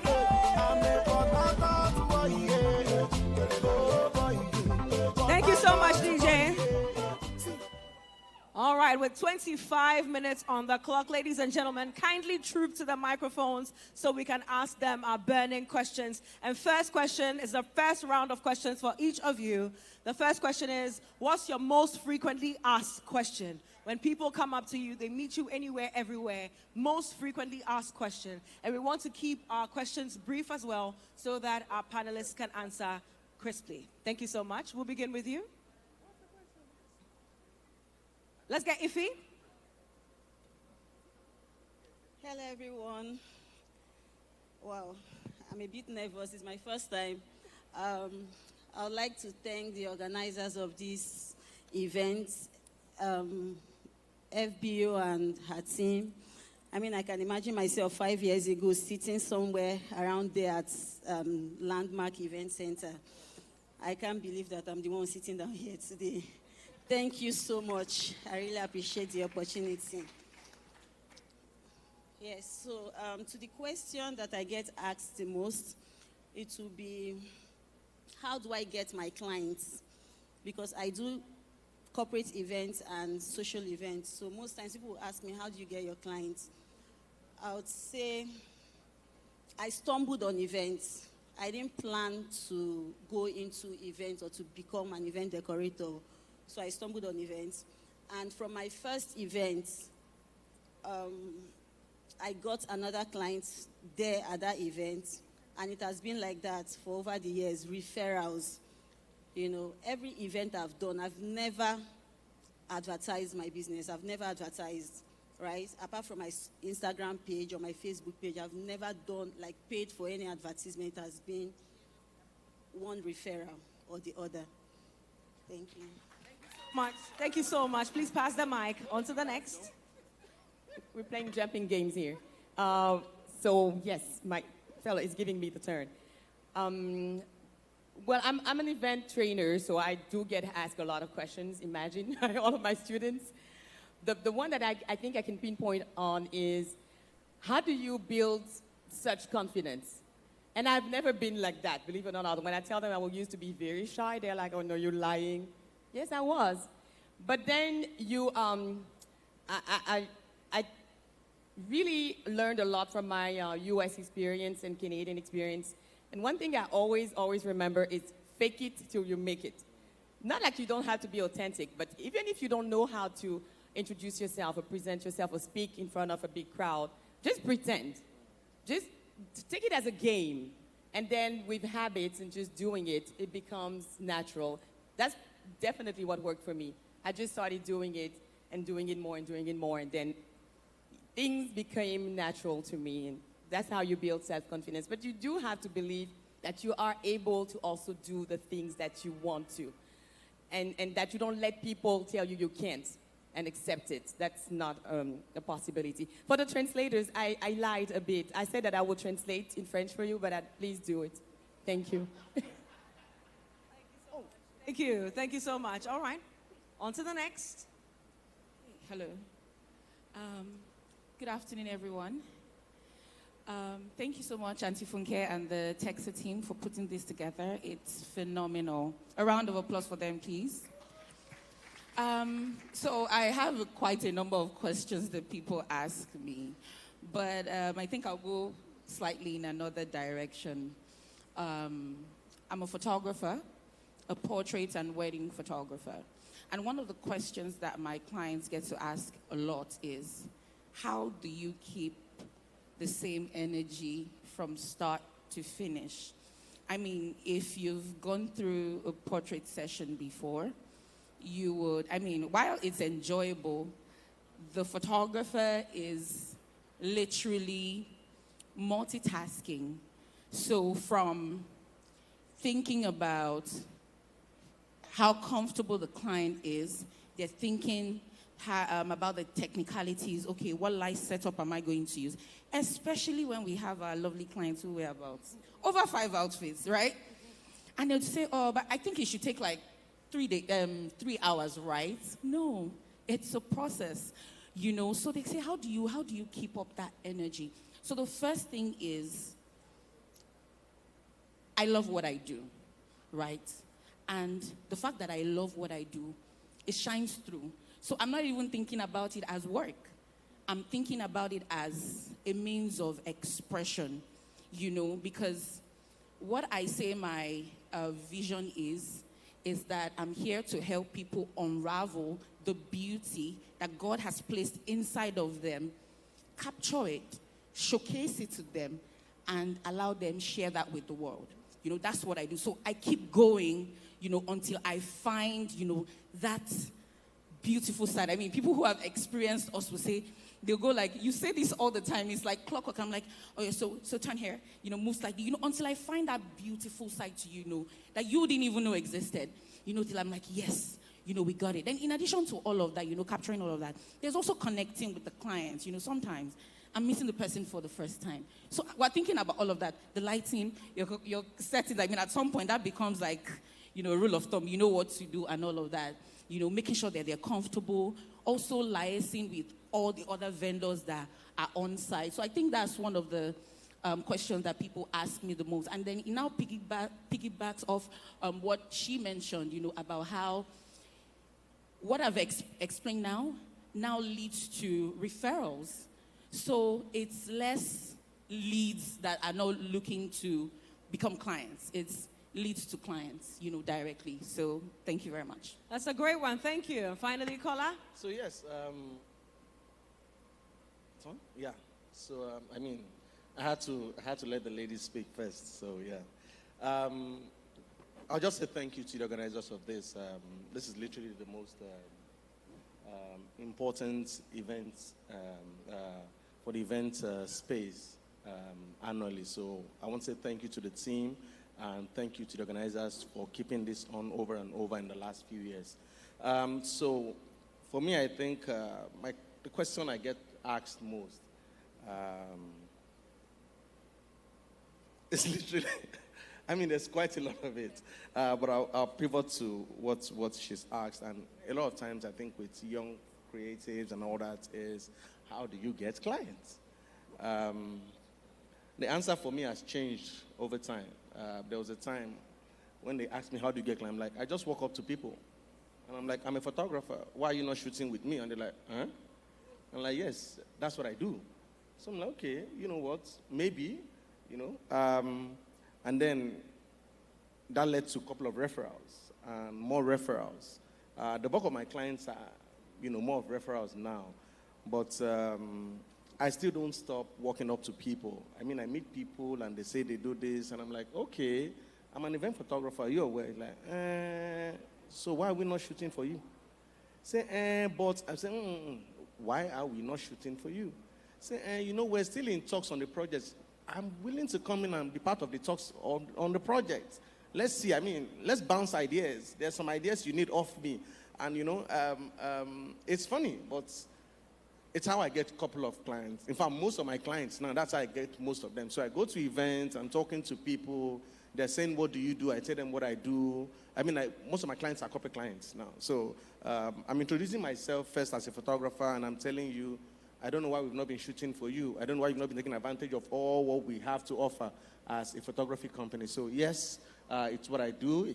It's more of putting myself forward. And yes, banking on referrals as well. Thank you. Thank you. Very brilliantly delivered. Now we can get questions from you. If you have any questions for our experts, kindly come forth to the microphones. If you have any questions for either of them, kindly come up so you can ask your questions. I know before you came here, you had noted some down. You saw them on the flyers and you said you would ask them questions. So please come forth and ask our experts all the questions you have on your heart. And DJ, you can play some music as they make their way. Okay, we have our first question here. Hello. Thank you. We have our first question. My question is for Kola. I just want to ask, what's the key to longevity in your industry? Uncle Bedge, you're in our industry, man. Relax. Relax.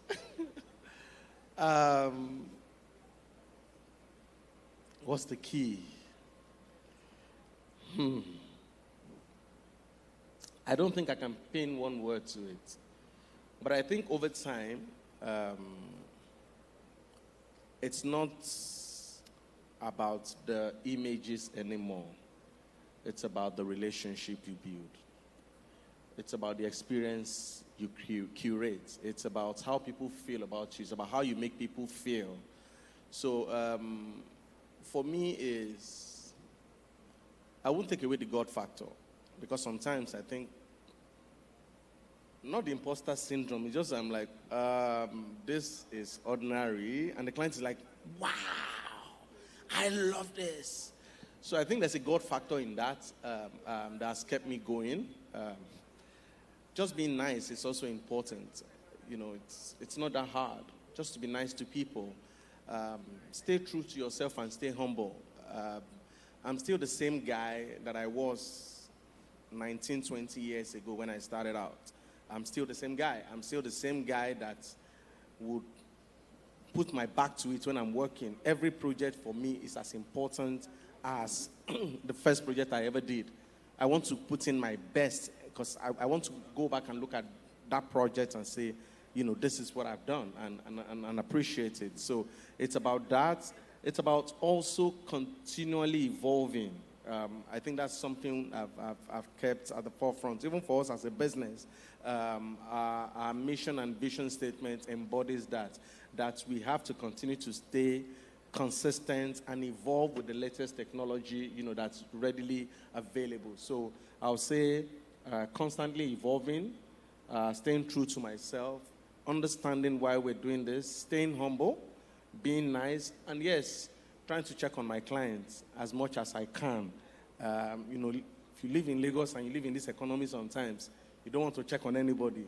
But, it's also important to check on your clients. I mean, it doesn't have to be when they have a job for you that you guys communicate. It's just reaching out sometimes to say, hello, hi, I just thought about you and I just wanted to, be sure you're doing well. I'm doing well as well, and, if you can, invite them for a drink, once in a while. Turn your clients, to family. You shoot wedding.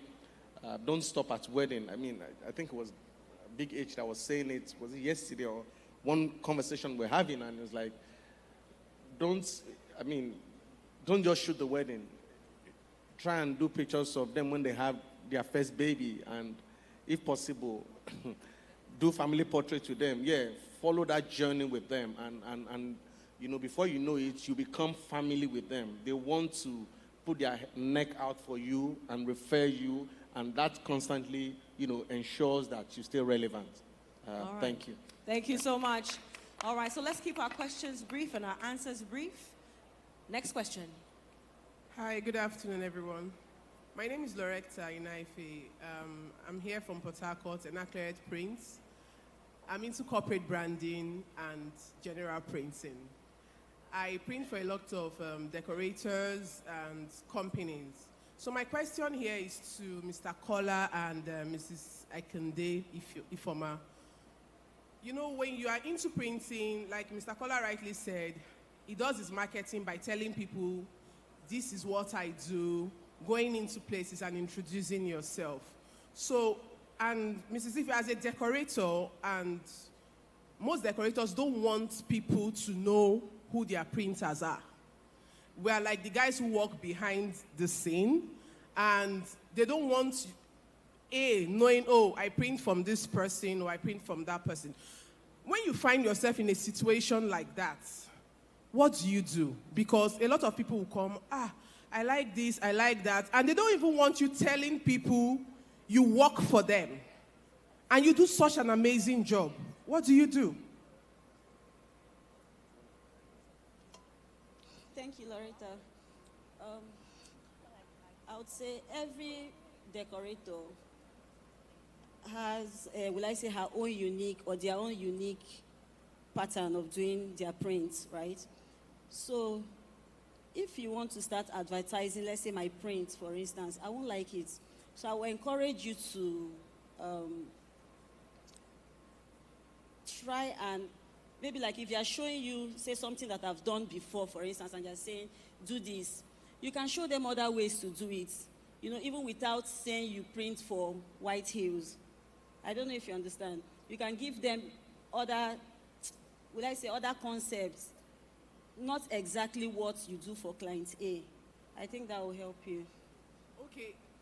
Tweaking the concept is actually not the problem. Putting your portfolio out there, advertising that I work with XYZ clientele, that is where the problem lies. When your clientele does not want to be in the picture.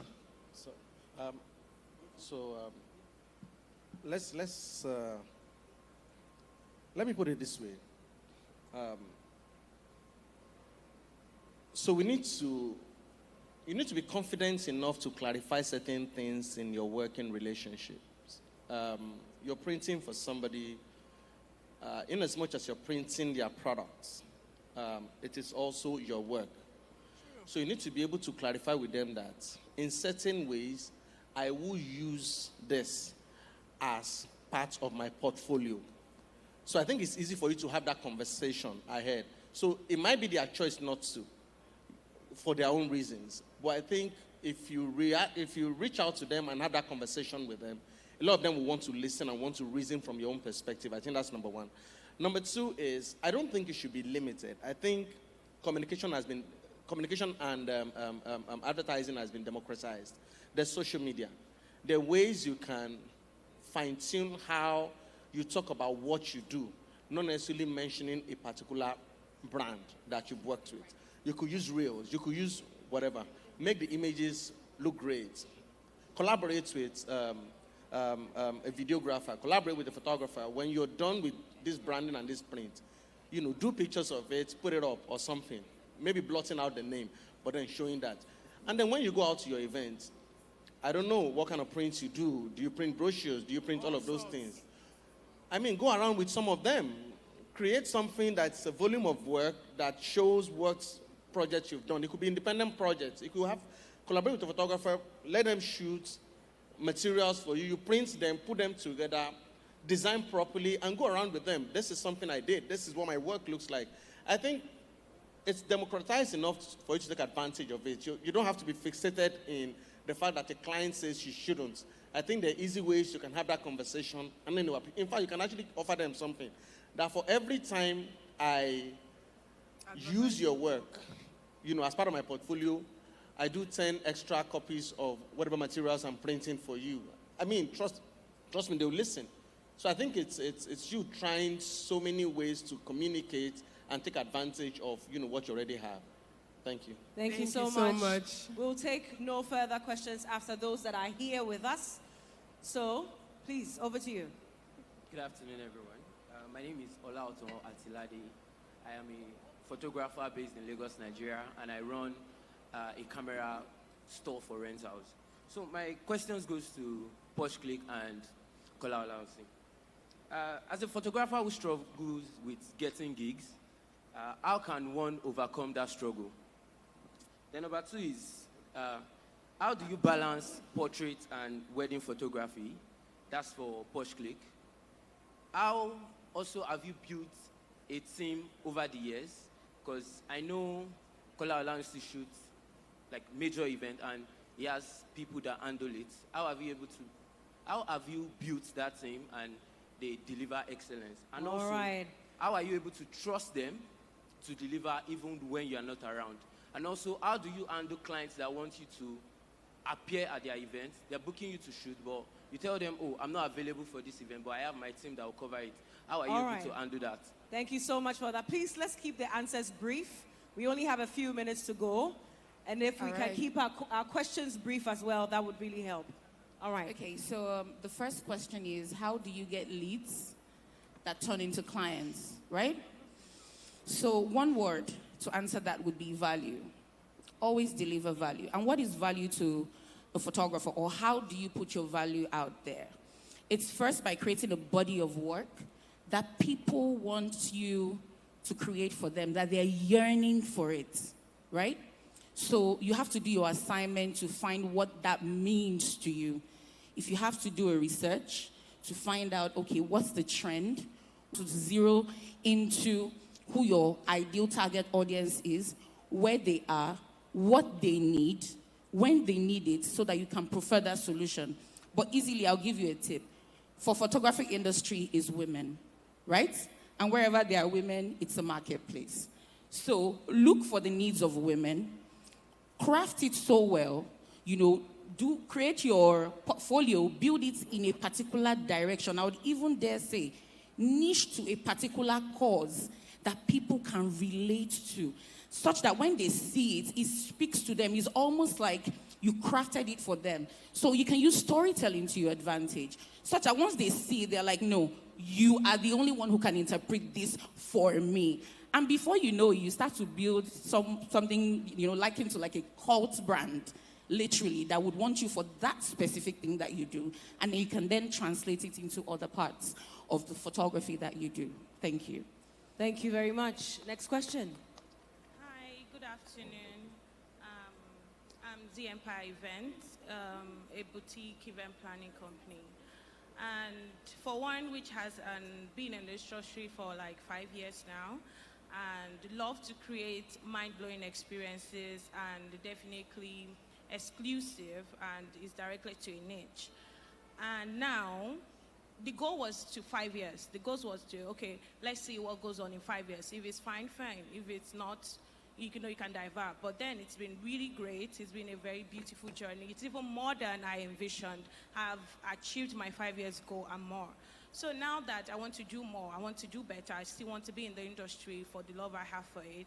And I know it's definitely good to invest in knowledge, power, and do more, and even expand to destination weddings for what I love. So one thing I want clarification for, or let me say an opinion, is I have a lot of things I want to do. I have a lot of projects I want to do. And I would definitely learn as I'm doing that. But do you think it's advisable to maybe go to a mentoring company, a bigger event planning company, to intern, or to just, see, do a benchmark or something? Is that advisable, or is it a total waste of time? Just do your project. You've been doing so well so far, so why go through that years of internship again? All right, let's keep it brief. I guess, yeah. Okay, this looks like a self-development training question, and we've talked before, you and I. I would say do both. If I understand properly, you're asking, in your development, should you just go and work for a larger company to learn from their processes, from their experience, or just continue building yourself by yourself? Is that what your question is? Definitely. Still learn learning but not interning, or just intern and learn Oh, at the same being time? an intern, not necessarily an employee. Yeah. Yeah. You know what? If you have no husband, no kids, you have all the time in your life, I would say you should be on every event happening in, like whoever wants to take you on, just be there. Okay. Because you will learn every single time. Even at a higher level, after those 3,000, 4,000 events people do, every single event is a learning experience. This is one thing you're going to pick up and be like, oh, okay, I guess we'll add this one next time. Yeah. So do it. Just go, be open. You already are. I can sense it, and we talk, and I know you're going to be a superstar. I'll be watching you for sure. I love you. And you'll be coming to Cote d'Ivoire for one of my events. Yeah, I'm coming. Definitely. So do both. Invest in Thank yourself you. and then also work for other people and put yourself Thank at you. people's service. We have one question here. Yeah, good afternoon, everyone. My name is Ifoma of Home Events and Parties from Port Harcourt. So my question goes to Ife White Hills. So Ife, I would like to know, we are all in Port Harcourt, and I know your job is very huge. And I keep wondering, how do you do it every weekend from EUI to, the one in the Stadium Road, big jobs, and you guys deliver like nothing less than classy. Your team, your guys, every day, you guys are back to back. How do you do that? That's just my question. Thank you. Port people, like you guys are after my life. So to answer your question, first of all, to create a unique event, I dream of it first, right? So my designs, I must actualize it first, dream of it, and then I'm always excited to step into the venue whenever I have my event. So when we go there, my team, they understand what we want to achieve on every job, right? And I don't do it alone. So we have that vision. We know what we want to create, and we go there excited to create that vision. All right, thanks so much. And one final question here. Good afternoon, everyone. My name is Ayola Aziz, and I want to direct my question to Joko and Mr. Kola. Anytime I see Mr. Kola, what comes to my mind is fashion photography. I didn't know you do events also, and that is the reason why I'm asking this question. How did you identify new markets? New market opportunities while scaling your business, and what factors were critical in making those decisions? Thank you. Yeah, both of you, Kola and Joko. All Thank right. you. So this is our final question. We'll keep it brief. After this, part 3. So I think one lesson I've learned is when you become so good and people trust you so much in one field, it's easier for them to trust you in other fields. Over time, I've honed my event photography skill to the point that when people started inviting me to shoot fashion, it became easier. They trusted me. But I also realized that I mustn't betray their trust. So I had to learn to be as good as possible in that other field. Now, how do I identify new markets? I think it's understanding trend. In as much as I retain authenticity, it's also understanding trend. COVID taught me a very important lesson. I was true and true event photography. And when COVID happened, events were shut down. And then the question is, how do I survive? But luckily enough for me, I was already shooting portraits. So transferring that based on trust that I've built and working on that trust network became easy. So I started introducing myself to them as someone, yes, you know me for this, but I can also do this. And one thing I do is I speak up. If I know I can do it, I speak up. And I ensure that I don't fail them by ensuring that I own my skill enough to one way or the other meet up with their expectation. So I think that's how I navigate that. So what factors were critical in making those decisions? Quite a few. importance of staying in business and making sure there's food in my house. So those factors are very key. Because I'm not doing the job, I'm making the money. What's then the point? So I think those are the basic factors. The fact that I understand that I am building something. I'm building a business and I'm building a brand. And I need to stay consistent and also scale. Those are the factors I think are core factors for me. You understand? And also not betraying their trust. That's where, me continually ensuring that I add value literally comes in. Thank you. Thank you so much. There's a brief question here for you. And this one is going to ask you. Okay, go right ahead. Okay. So my answer to that question would be, so while you're in the industry and you're trying to look at new markets, for me, it's happened in two ways. So the first one is, it comes from a place of lack. I've experienced one that came from a place of lack, where what happened at the time was I just had my daughter. I was away for about 6 months, and of course, things move on really fast. People forget about you really fast. I was off the scene. And by the time I came back, there was really nothing for me. I wasn't getting weddings. I mean, I'd barely scratched surface in weddings back then. And it was a chore to literally land a job. And I'm like, okay, so now that we don't have weddings to cover, what else can I do? So I started taking on birthdays, 40th birthdays. But because, in addition to taking event pictures, I love portraits genuinely, right? I like to showcase the soul of people. So on their birthday, I would make sure I make a lovely portrait of them, because once they're done dressing up, and I would actually post that picture. And I would tell you that was what literally helped me in landing portrait clients. Do you see? So from a place of lack to now discovering something else. So sometimes it happens by accident. And then over the years, as I've also evolved, it's come from a place of self-reflection. So there comes a time when each and every one of us has to just shut down, quieten the noise, and introspect, reflect. Okay, what exactly am I doing? Is it in line, with God's purpose for my life, right?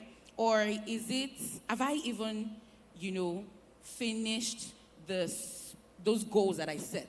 So at some point in my life, I got there, and I'm like, so what's next? You see? At that point, the way out for me was growth. And growth meant personal development. So now, I'm a photographer, but you won't see me in photography trainings. I'm going for clarity. I want to seek clarity. I want to find a new vision. I want to know myself. I want to find my identity. And you see, getting to know who I am as a person now has led me to discovering other things that are authentic to me and suited for me, to an audience that is willing to listen. So I think that's how, it's happened for me. Thank you very much. Thank you. Truly appreciated indeed. And this is a last brief one for us too. So us too, take a listen. My name is Omobonike. Good afternoon, everyone. My name is Omobonike. I'm an event planner. Okay. My question is to us too. Okay, so given the peculiarities of the challenges and nuances that are typical to the African setting and all of that, how have you been able to walk around there to be able to deliver exceptional and very beautiful events for your clients and all of that keeps them coming back over and over and over again? That's my question. Thank you. Howard, is the question about how do you make sure you deliver quality events over and over again, given that we are in an unstable African environment? Yes, correct, yes, that's it. Yes, you pinpoint on something very critical. And one thing I experience with my mentees as well and my students is that, yes, we are trained as planners and designers, but we're working with a lot of vendors who are still informal. Like, they don't really, even giving you a receipt is like, oh, really, what do you want a receipt? Mind you, a contract, it's like, you know what, at the end of the day, maybe we shouldn't work together. So even structures is hard to put in place. Mind you, quality, you have to really make sure that you tell them what to expect. So briefing your vendors is critical in Africa. Because you may assume that they know, oh, this is a high-value client, this is an event that we have to do well. But no, they don't know that you want your chairs all lined up perfectly, that you want your food to be well presented, unless you tell them. Communication is key in the event business, especially when you're a planner, because if you don't tell them what you want, they have all the chances to mess up and to mess up your vision of excellence. So make sure you tell even if they feel like it's a stupid thing, say it. Is that okay? I'll come back and see you. Maybe because of time's sake. Sorry? Oh, also you? You? All right. Okay. Are you okay with the answer? Yes, that answers All right. the question, but I want to give it like a contest. Yes. So, as opposed to what you have in the event industry in Europe, for instance, or in the USA, so you have them wanting to set up an event, and they probably have a team of, say, Winterland or Wonderland, all this really grand stuff, and they have, say, days to execute, to put things together. They have access to the venue. They can construct from the ground up. In Nigeria, for instance, you probably have an event tomorrow, and you only have overnight to set up, and you're expected to transform.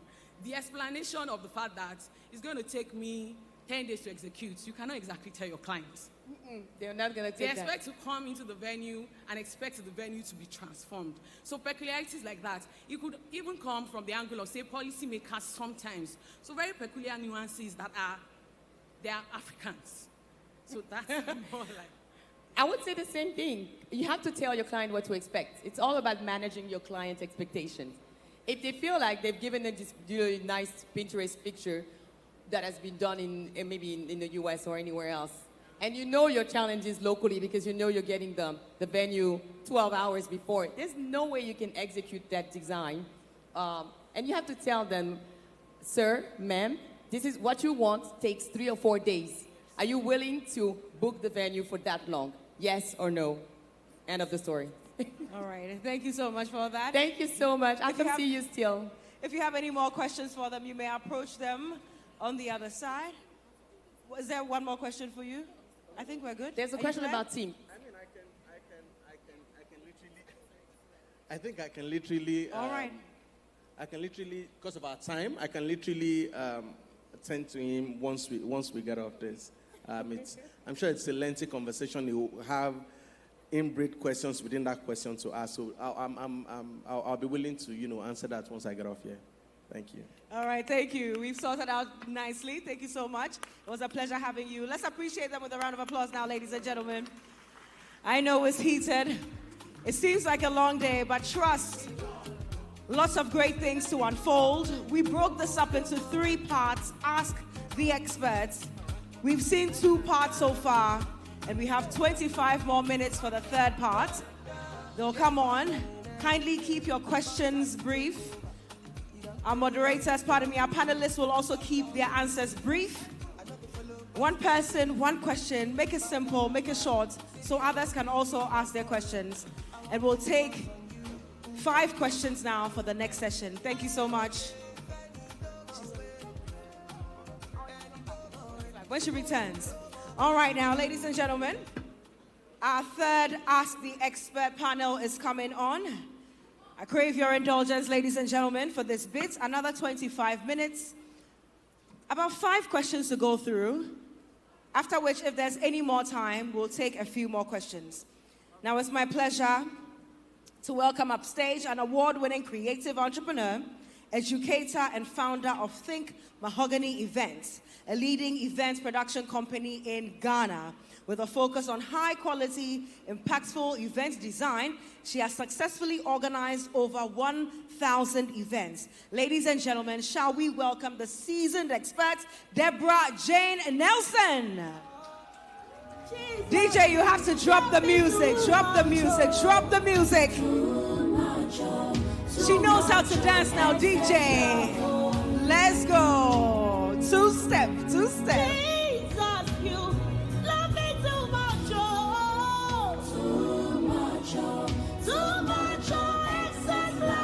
All right. Her heart is filled with gratitude, so she's just taking it nice and cool. It's all right. We'll take that.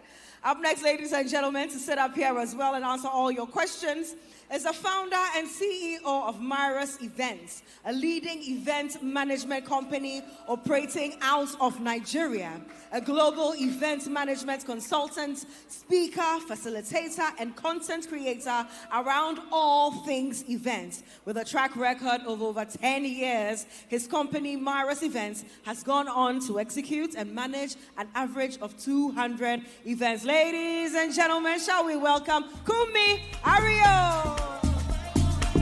Kumi, with the energy, and with the steps now. Come through.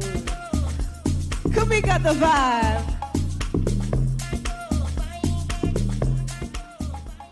That's right, gotta love it. All right now, ladies and gentlemen.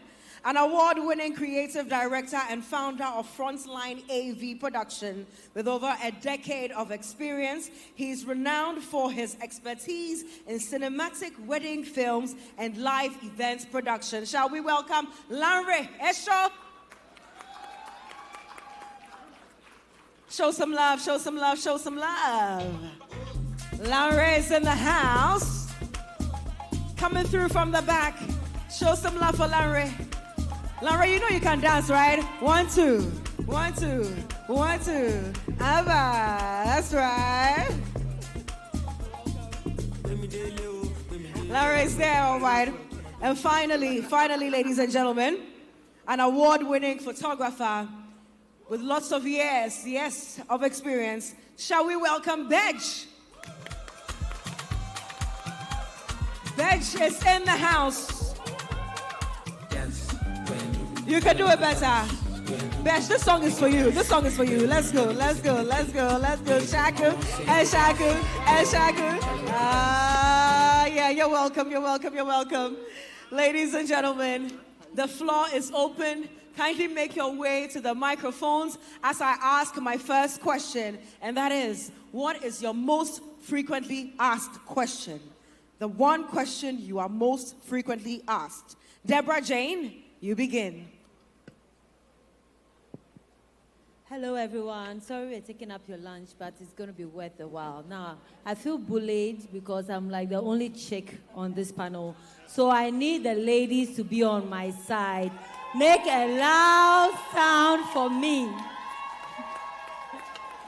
Thank you so much for that question, baby girl. So, what's the most frequently asked question? Are you not afraid of the competition you keep creating for yourself? That is because I have trained over 600 event professionals in Ghana, and these people are not just event professionals, they are top shot event professionals.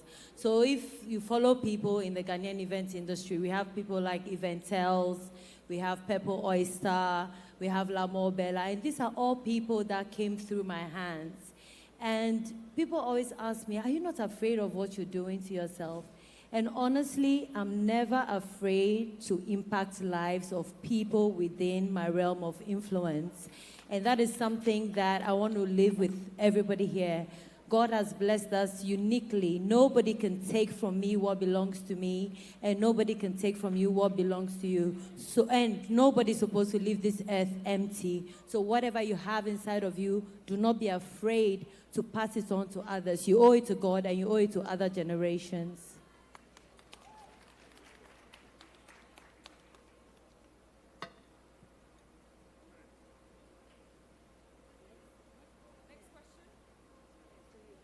Yes, please. Come in. Good afternoon, Texa. So there are two questions, and I'll keep them very short. The first one is, how do you transition into corporate events? And the second one is, how are you able to stay calm at your events? I'll answer the first question. First of all, you need to learn about corporate events. You're dealing now with brands, you're dealing with companies, and it's totally different from social events or weddings. So first of all, you need to learn about them. Then find someone that is doing what you want to do and try to intern. That is not an easy thing, but try it. And last but not the least, if you believe and you are confident that you can deliver on this corporate event, offer your services for free so that they can see what you can do. So the second question, how do you keep calm at your events? One, planning, extensive planning, getting forward-thinking vendors, and also recognizing the fact that regardless of how much you panic, it cannot change anything. Thank you. Thank you. Bedge, most frequently asked question. Hello, Texa. Thank you for having me again. First, before I go to the questions, I just want to give my vote of thanks to FBO. Thank you for bringing me back on this stage. It's always important for me to, share knowledge and also learn from this. That's why I haven't walked up to the microphone to ask Kola a question. Frequently asked questions. I've been hearing everyone's questions. I'm now wondering if people don't ask me serious questions, because everybody's question is just sounding so serious and I don't usually get it. But frequently asked questions I get is, what camera do you use? And how do you get your pictures? How do you come up with your poses? How do you get those pictures on Instagram?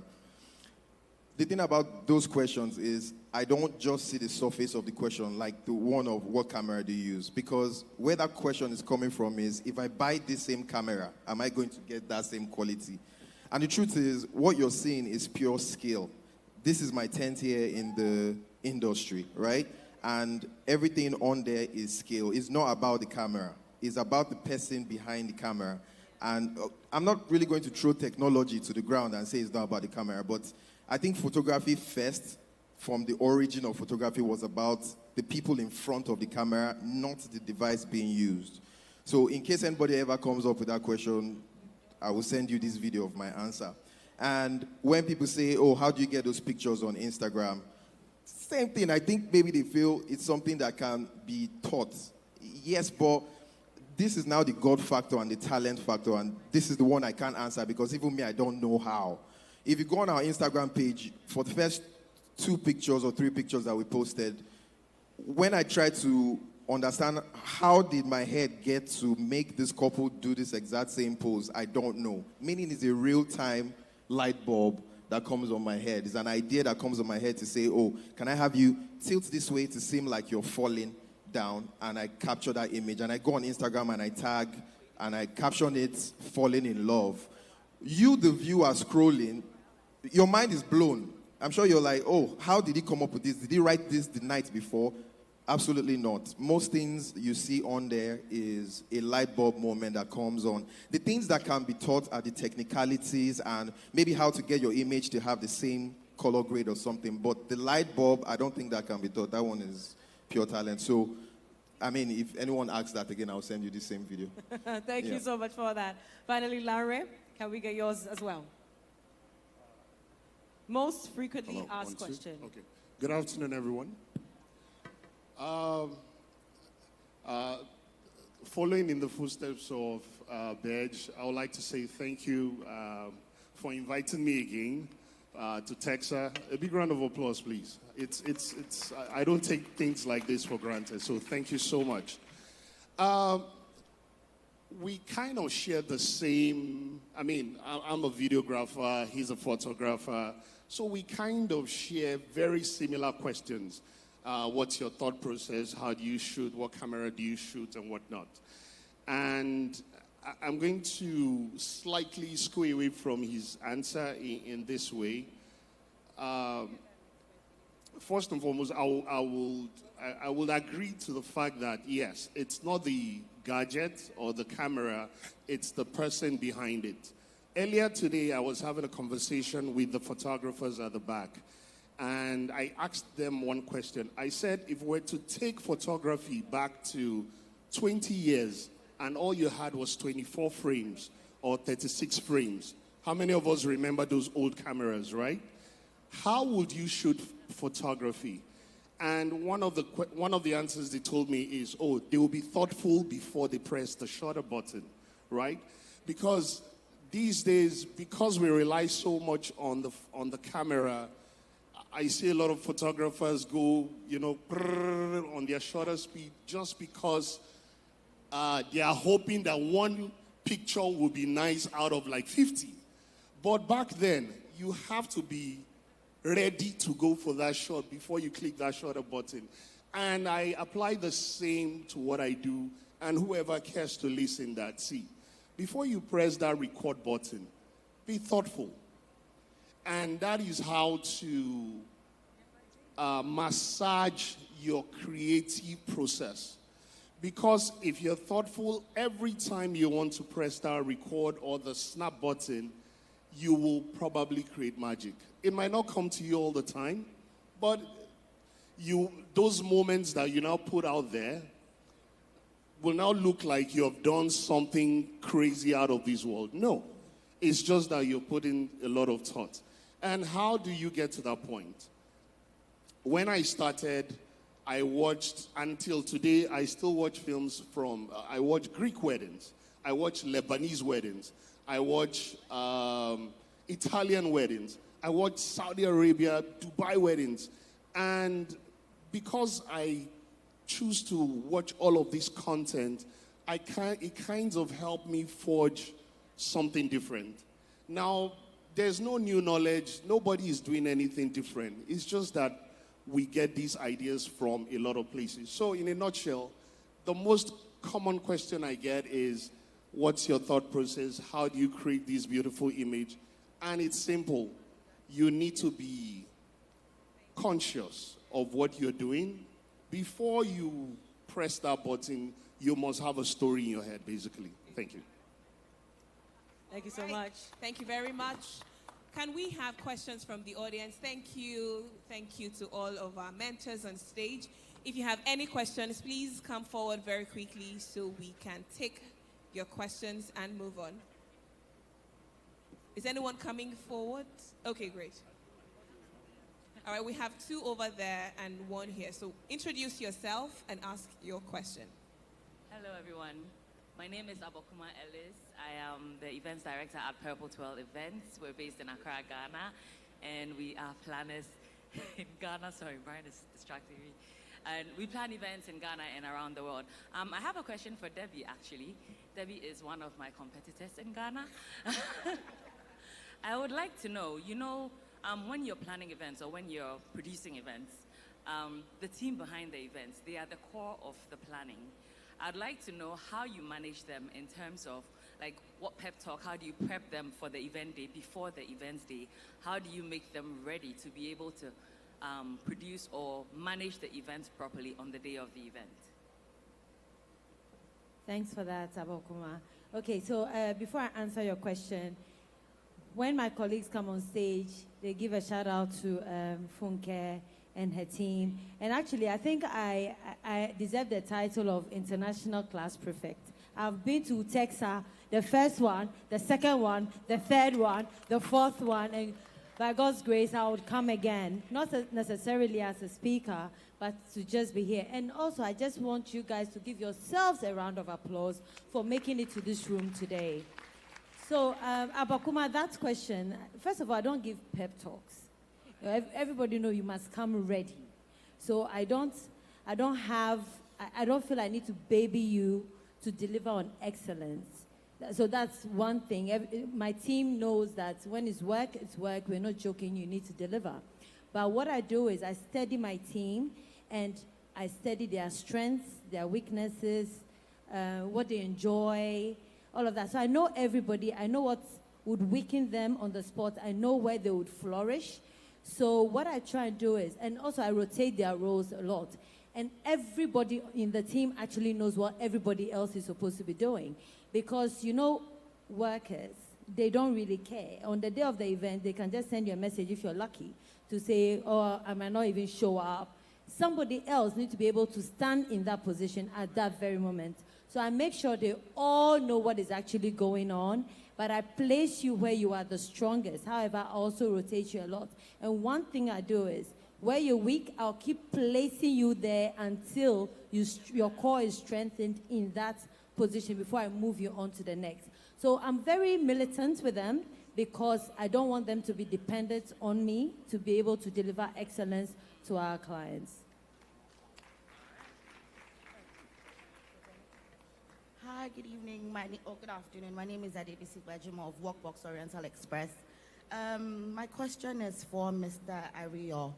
So, as a planner, what do you look for in new vendors? Well, especially food vendors, and what makes you keep them for a long time? Like you keep on hiring and hiring and hiring them over and over again.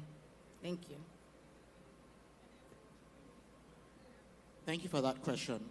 It's the quality of your product, which is the food, the quality of your service, the timeliness, the presentation, the coordination, the way your staff interact with people,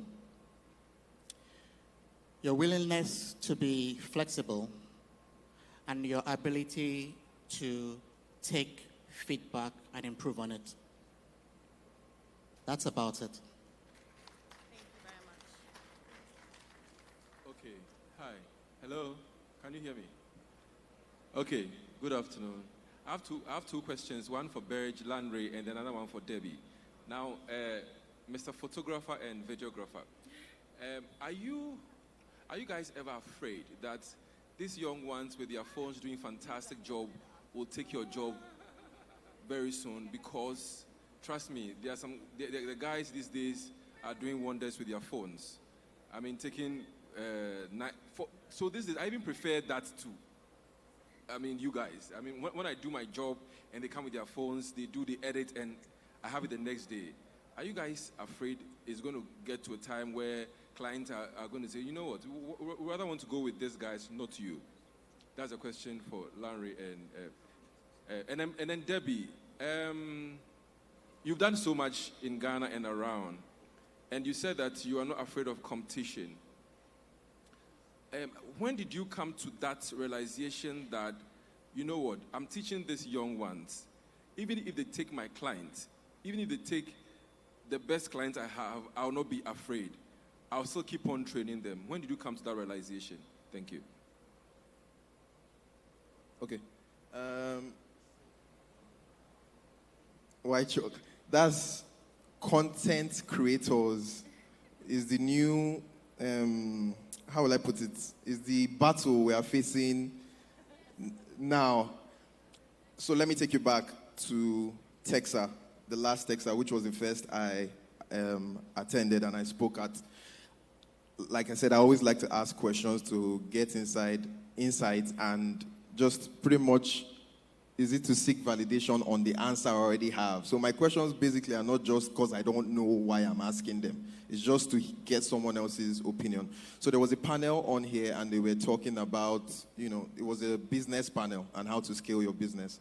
And if anyone knows Best Pictures and knows Best Pictures from day one, or at least from 2016, 2017, where we kind of moved into Lagos, they say if you're in Lagos, you're everywhere, right?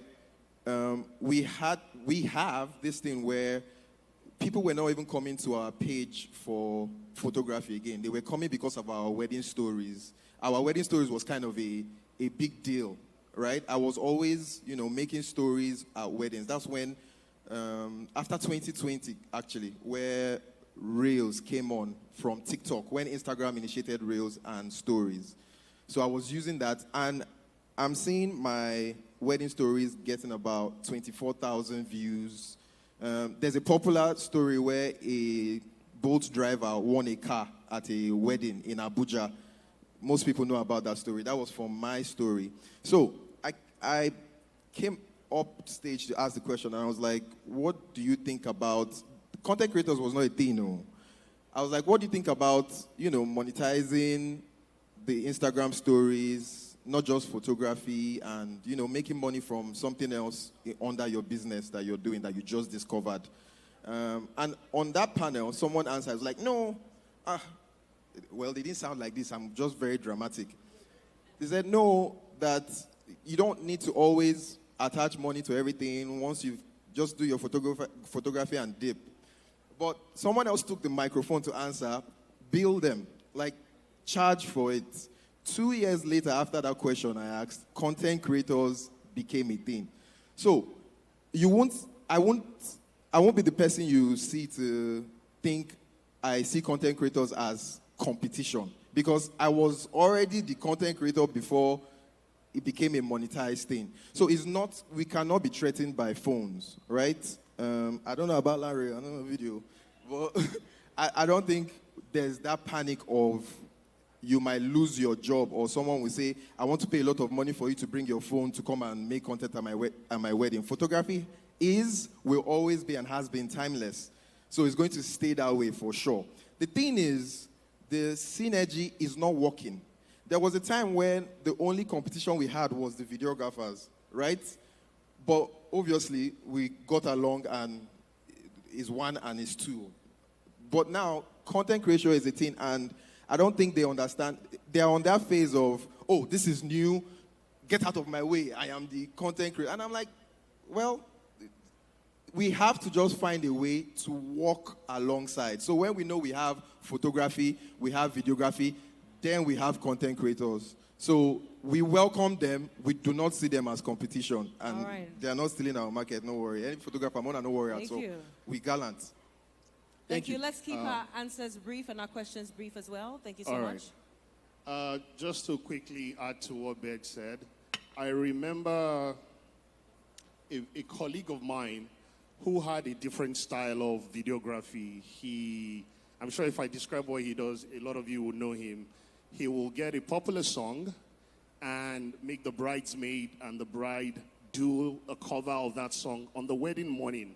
And that was trending. In fact, for me, that was the earliest form of content creation for me, right?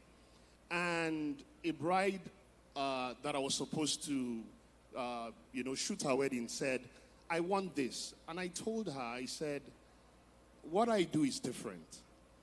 But I can, if you really want this guy, I can get him to come do this for you.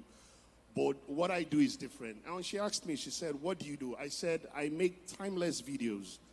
That's why if I send a video to a client, I won't use Gangnam Style or Joy is Coming, because I know in 3, 4, 5 years from now, that song will have faded away. And you probably not want to stand your wedding video. So what I sell is timelessness. I'll use soundtracks, I'll use music, I will do things that 10 years from now, that's all the question I ask. Do you want to watch your wedding video in 10 years and still look at it as fresh? And the answer is always yes. You don't want the now. Content creation, as far as I'm concerned, is for the now, which is fantastic, but it's two separate industries. There's space for content creation, there's space for photography, and there's space for videography. And I think we can work seamlessly forevermore.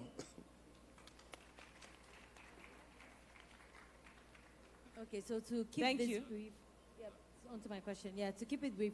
Brian, to answer your question, first of all, I started training people because I myself was tired of the mediocrity I was receiving from vendors. So I thought, you know what, this market needs to up their game. So really, I was doing a favor to myself by equipping people to deliver better services. So when I started, it was never competition. I wasn't creating competition, but I was creating an excellent industry. So I was looking at the industry as a whole and not necessarily competition. Now, these young people, I wouldn't call them young, but these people out there doing almost what I do still doesn't scare me, because what happens is when they go to these clients, they are even the first to say, I was trained by Think Mahogany Events. So they are even still using me to buy cool points from these clients. And then it also gives me accolades, because the client is like, wow, you're this good, and that woman trained you. And sometimes I even get them to say, why come to you when I could have just gone to her? Then they compare prices. And a lot of time, even if I'm a little more expensive, and sometimes it shocks me, I am cheaper, the clients sometimes just come to me anyway. But it makes me proud that they can walk into clients' offices and clients' homes and say, I was trained by Think Mahogany. For me, I feel fulfilled knowing that my brand is carrying on the legacy. Okay, so my question is for Bej, but I think any other person can answer the question. Bej, what are we doing as creatives to position ourselves for the next 20 years? Time is fleeting. There's a tendency for us to think that we are reigning now, we're getting all the jobs, but what's the retirement plan for a young creative in the industry, especially a photographer? And we've seen photography moved from film to DSLR, and now we are in that era where we're looking at the medium formats and the mirrorless cameras. AI has come into place. You guys talked about content creators. Things are constantly evolving. What is the next 20 years going to be like, and what are you doing now to position yourself to be relevant in 20 years' time? Thank you. Sir Big H. Next 20 years, I have a 6-month sight. Is where I'm going in next hour, Sha. But not to joke around with the question. It's a very valid question. I think that's what I even asked Kola on longevity, right?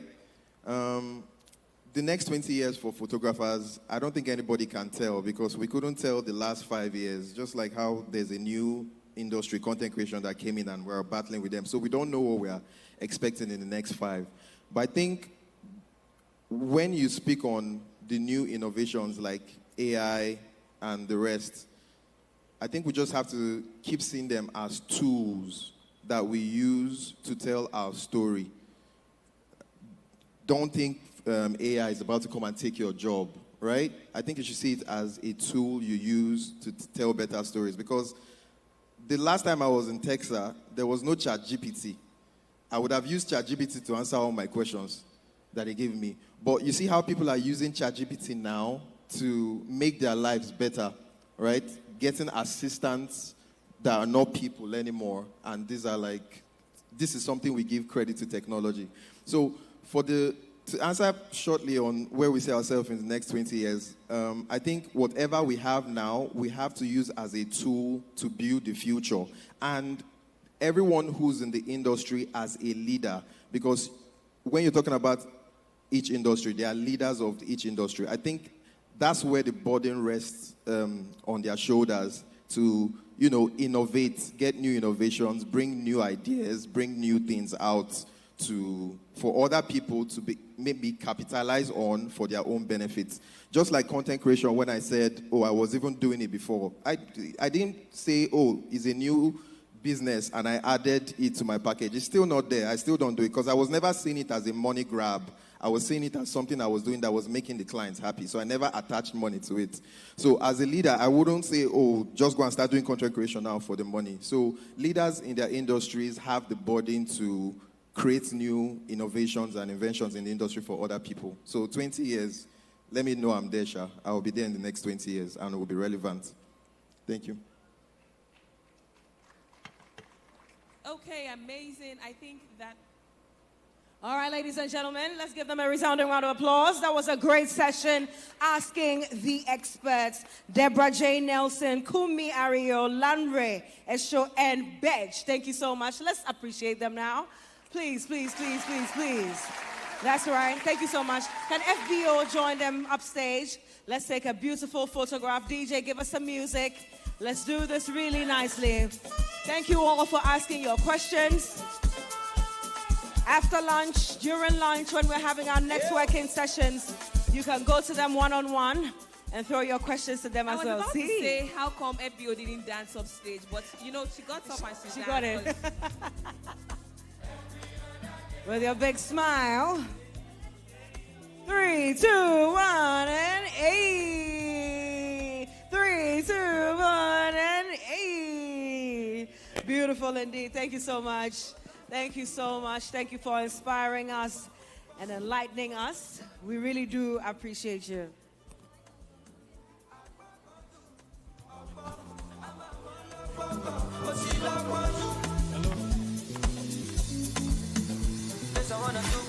It's Texa 2025, the 5th edition, coming to you live from Lagos, Nigeria. Ladies and gentlemen, it's been a pleasure having you for part 1 of this. Moji, 1, 2, 1, 2. Are you there? 1, 2, 1, 2. Check, 1, test, 2. Check, test. Okay, we are here. Technical, what's We're my here. offense? What's my offense? Let's sort this out real quick. We're going to go for lunch now. But a few announcements before we do proceed to the lunch area, ladies and gentlemen. We have an MC masterclass with Kabute Okanse. Kabute, my MC. He announced that earlier during his session. So if you're interested in MCing or you're an MC yourself, kindly come after lunch in 10 minutes. So 10 minutes into lunch, let me clarify, 10 minutes into lunch, you may come back and we may have our masterclass. So that means you're going to have to scoff down your food in 10 minutes. Again, the masterclass happens here in 10 minutes time, and so do well to join us. Also, really quickly, if you want to charge your phones or get any relief of any sort, we have a station outside for your BP check, phone charging, first aid, wardrobe malfunction, and everything in between. There's a station outside, polished to be able to get all of those things done. Thank you so much, ladies and gentlemen. Bon appetit, enjoy your lunch, and we will be back in 35 minutes. We will be back in 35 minutes. Thank you so much. Enjoy your meal.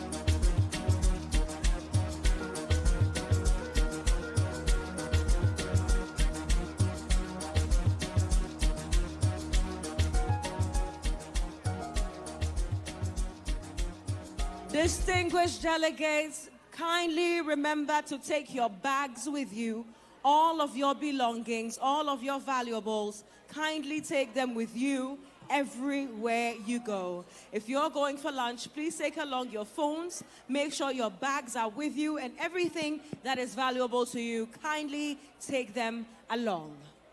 Thank you, DJ. Let's go.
1, 2.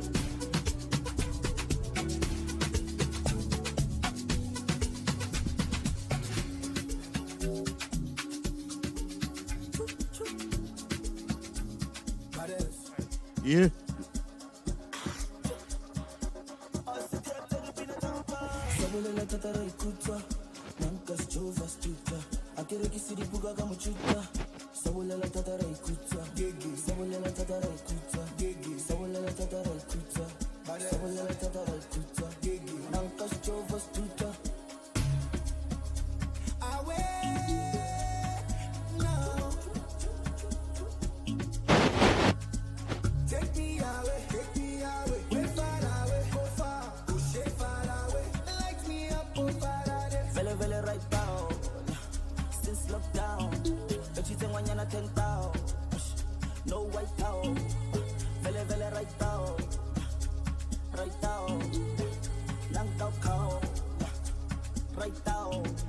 The way I'm feeling right now, mad over you like run town.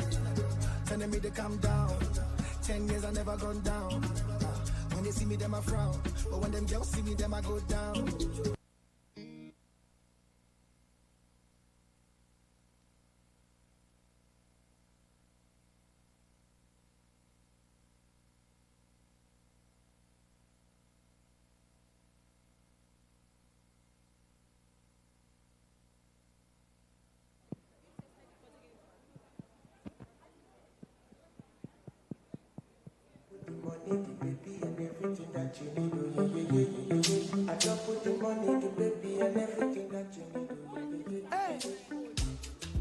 Ladies, okay. The masterclass for the Masters of Ceremonies will happen now. Actually, it's about to start. So if you are interested, please make your way to the front now. Food for your belly is happening, but choose food for thought, food for your soul. Come for food for your soul, food for your spirit, food for your heart and body. Leave food for your belly. Masterclass for MCs happening right now. Thank you. Masterclass for MCs happening right now inside the main area. Mr. DJ, please bring it down for a few seconds. Ladies and gentlemen, if you can hear me, this is to officially inform you that the masterclass for the MCs will commence in about 10 seconds. So we're ready to start. In 10 seconds, the masterclass will begin. So if you are interested, please make your way into the main event area now. If you can hear me and you're by the food court, please make your way into the main event area now. The masterclass for MCs is about to kick off now in 7 seconds, but we can spare you extra 5 seconds. So 12 seconds, make your way here. It's a rich class, very rich class. We have powerful facilitators. Kabute, all the way from Accra, Ghana, is here. We also have Aloy is here from the Federal Capital Territory, Nigeria, is here. We have Omotox, lawyer extraordinaire, building a brand as a compare as well. But the masterclass is starting now. If you're interested, Masters of Ceremony, leave food, come to the masterclass area. Come to the masterclass area. All right, DJ, let's go. DJ, hold on before you continue. This is a very safe facility. However, we want you to be your chief security officers. Do not leave your bags, personal belongings, any valuables. Do not use any of your valuables to reserve seats. We have enough seats for everyone. So if you've left your bag, if you've left your valuable items and you're using those to reserve seats, please, we beg you and we implore you to please come get your bags and personal belongings. I have a lost but now found car keys. So if you're looking for your car keys, there's one with me. Please come claim your car keys. Do not leave any of your belongings, not your phones, not your tablets, your iPads, your personal computers. Do not leave anything valuable to you on your seats. Please, we have enough seats, so don't reserve any seats. there are enough seats. I know you all want to be back here after lunch, but please do not leave anything. You are your chief security officer, so make sure you attend to your personal belongings before you go for lunch. Don't use your personal belongings to reserve seats. And now we will start the masterclass for the MCs. Every MC, compare presenter, if you are here and you can hear my voice, make your way here very quickly. We're ready to start the masterclass, specially prepared, curated for you, and you don't want to miss this. Don't worry, there's enough food later. Come for masterclass first. Come and enrich your soul and your brains, then you can enrich your bellies. No, food for belly will come later. All right, DJ, let's have it. Let's have it. Let's have it. Hello! Can you feel the excitement? Come closer, come closer. Yes, this is it. 13 years ago, an idea struck up in my spirit. And with one bold, inspired action, everything changed. That first action brought my first client, which led to my first event. That first event snowballed into 6 other events. And very shortly, it brought an amazing network of event professionals and a blessing of clients from all walks of life. Fast forward 13 years down the line, over 1,400 events uncounted, executed across 10 cities in 3 continents. It has been an amazing journey, everything from small intimate gatherings to grand spectacles of 2,500 people and more. I've been blessed to host personal milestones, corporate galas, award shows, and even state events. Now, I'm excited to bring the passion to the road and to give you the skill to write your own story. This is Kabute My MC, and I introduce to you the Professional MCing Masterclass. Are you an MC or do you want to be an MC? Do you work in PR, communications, or marketing? Or are you just an individual who's excited to master the art of influencing and curating amazing events? Well, I'm inviting you from the North, South, East, West, and Central Africa. We are bringing the masterclass experience right to your doorstep in Togo, Cote d'Ivoire, Nigeria, Zambia, Tanzania, Botswana, Lesotho, South Africa, from the center of the world, Accra, Ghana, to every corner of the continent and beyond. Simply click on the link on this video, fill out the forms, send an email, or any way you can contact me, and get ready to lift up on a stage and shine bright like never before. It's the Kabute My MC Professional MC Masterclass. Be a part of it and see you there.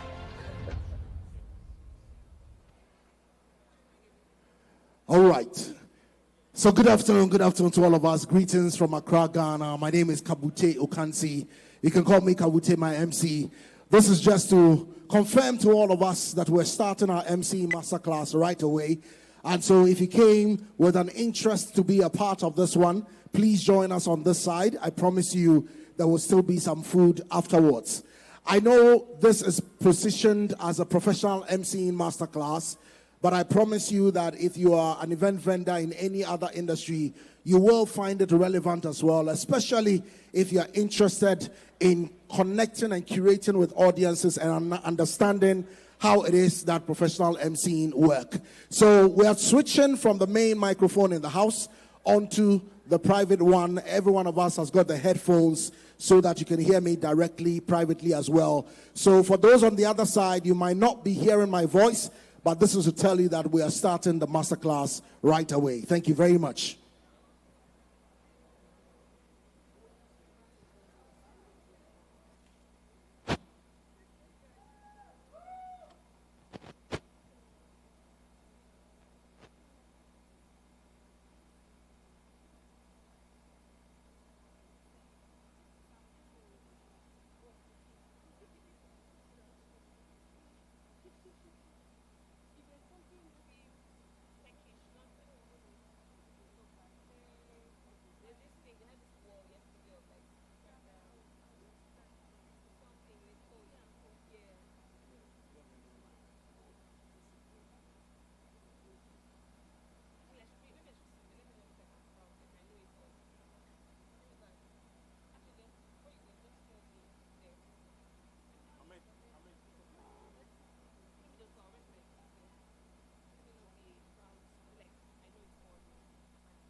You know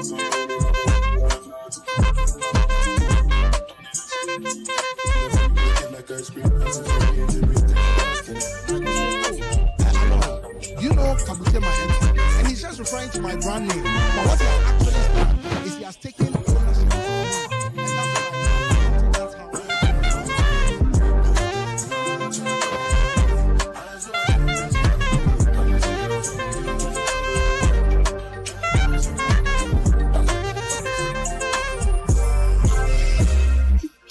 Enquiry. That first enquiry, I remember calling the lady, Myra. Her name is Myra. And I said, Myra, there's no picture, there's no video, there's no profile, there's no description, there's nothing. It was just the name that was there. So what makes you think I can even do this? And she says, I have too many scars to show.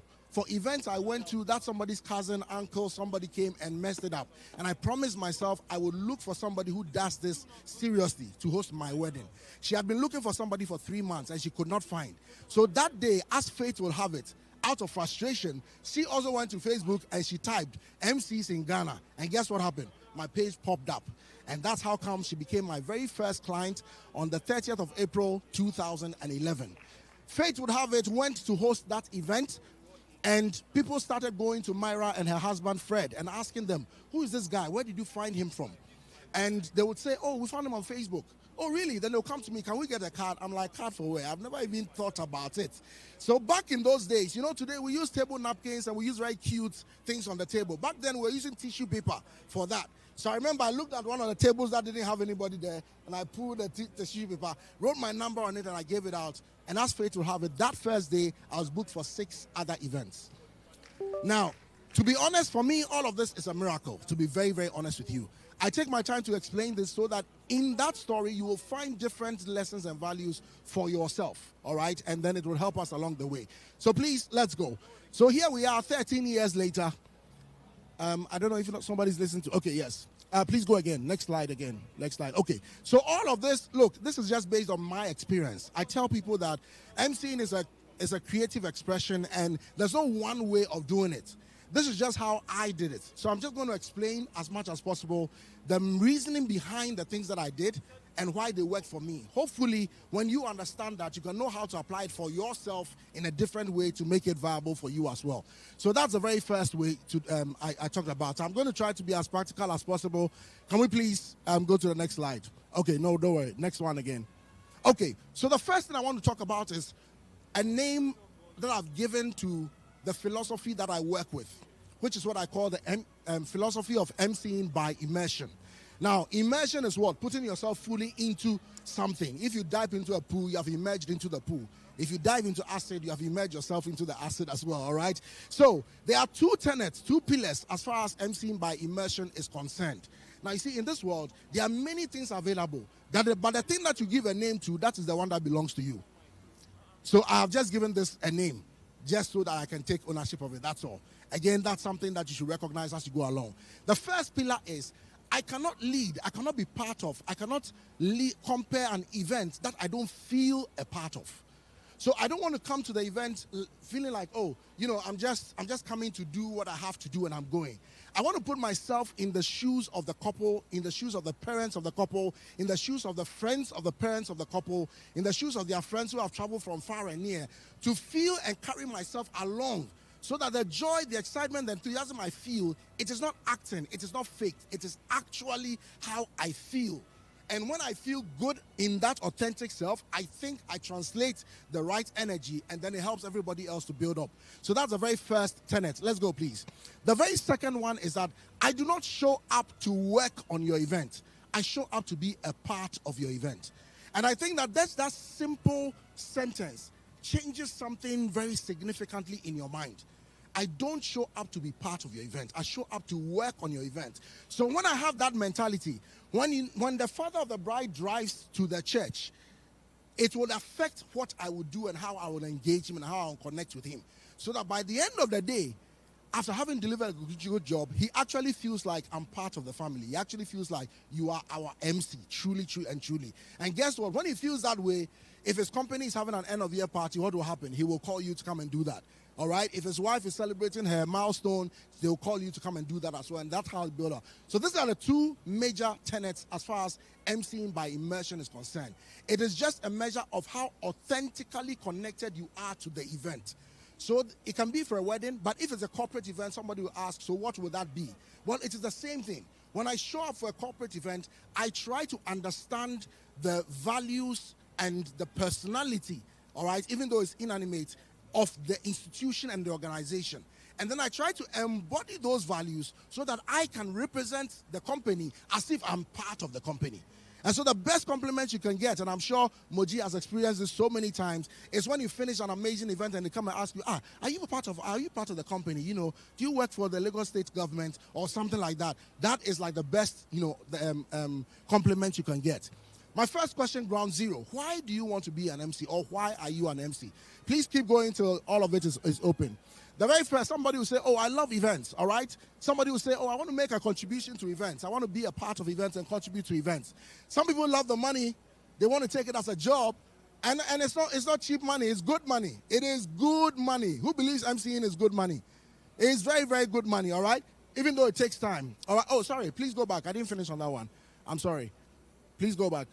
Okay, yes. So somebody would say that MCing gives you an opportunity to be famous, right? People get to know you, you stand in front of audiences, you can build a good profile. And through that profile, you can also affect and influence other aspects of life and improve it. That's important. Somebody wants to build a good network because MCing allows you to show up in multiple places. You meet a lot of big people. They got to know you. All of these are well and good. All right? All of these are well and good. Somebody says, I just love fun. So I want a free party every week. So I want to be an MC. That's the reason why I want to be an MC. All of this is well and good. But my question to you is, what do you consider as an event? What do you consider as an event? How will you define an event? Again, I'm just talking based on my personal experience. I define an event as very, very loosely. Where 2 or 3 people gather for a particular purpose, it is an event. So if you get to church, who's the MC? The pastor is the MC, right? If you're in a lecture hall, who's the MC? The teacher is the MC, right? So if you and your friends sit in the keke going from one place to another, who's the MC? Is it the keke driver or it is you? Do you understand? But if you define that very loosely, it immediately, especially if you are now want to become a professional and you don't have any experience, it immediately shows you more opportunities to exercise your craft than when a big audience has gathered together for a wedding or a corporate event, because it is difficult for me as an upcoming bride to ask you, who I have never seen host an event, to come and host my event. But if you understand that when 6 of your friends are going to the pub for this weekend, that is an event. When you get there, what would you say? Guys, sit down, sit down, sit down, sit down. So the plan for today is this. And what are you doing? You are emceeing that sitting. Now, the reason why that is important is because there are subliminal aspects of audience engagement and people communication that nobody can teach you. If I decide to write a book, there are things that will not even come to my mind to put into that book. But guess what? The more times you have to exercise the craft, you will automatically, without intending to, you will pick up certain things. You would know that there are certain things that men react differently from women. You will know that there are certain things that elderly people react differently from younger people. You will know that there are certain things that people from the south react differently from people from the north. That one nobody will teach you. Nobody will explain it to you. So especially if you are new and you are looking for opportunity, remember there are so many opportunities to exercise the craft around you. So define an event that very loosely, and it allows you to see more opportunity. Otherwise, all you are thinking about is, oh, whose wedding can I host? Whose company event can I host? But you will not get that opportunity. I hope you understand me by that. So that's how I define. Oh, I'm sorry. Go back, please. The next. Yes. Now the second one is an event. So the first is, what is an event? The second is, who is an event MC? An event MC is, I've explained what the classroom and all of that is. So an event MC is somebody who understands how to run an event and how to carry the emotions of the audience from the beginning of the event to the very end. And then when they finish and they've had a good time, you give the emotions back to them and they take it back home. That is an event MC. A professional event MC is somebody who can do that but puts a price on his work. And more importantly, he can do it consistently. It is no longer by chance. Because you know somebody can have a very good day one day, and then another event, they have a very bad day. That for me is not a measure of a professional. If you are a professional, one of the key things is consistency of delivery, because you have an understanding.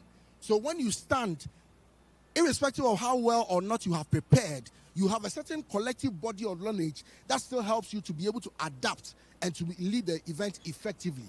But more importantly, you also have a bill to your service. So your service is no longer free. Now, you may be at your pre-invoice stage, but you are still an upcoming professional. You understand what I mean? So that's it. Now, the next level, you know what an event is? You know what an MC is? You know the difference between an MC and a professional event MC? Now, there's also another level you have to think about.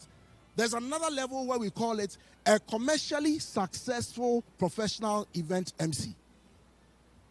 Now, if you have done this beyond a certain number of years, what makes you commercially successful is the fact that the audience, your client pool, when they look at you and they see your invoice, they are like, he deserves it.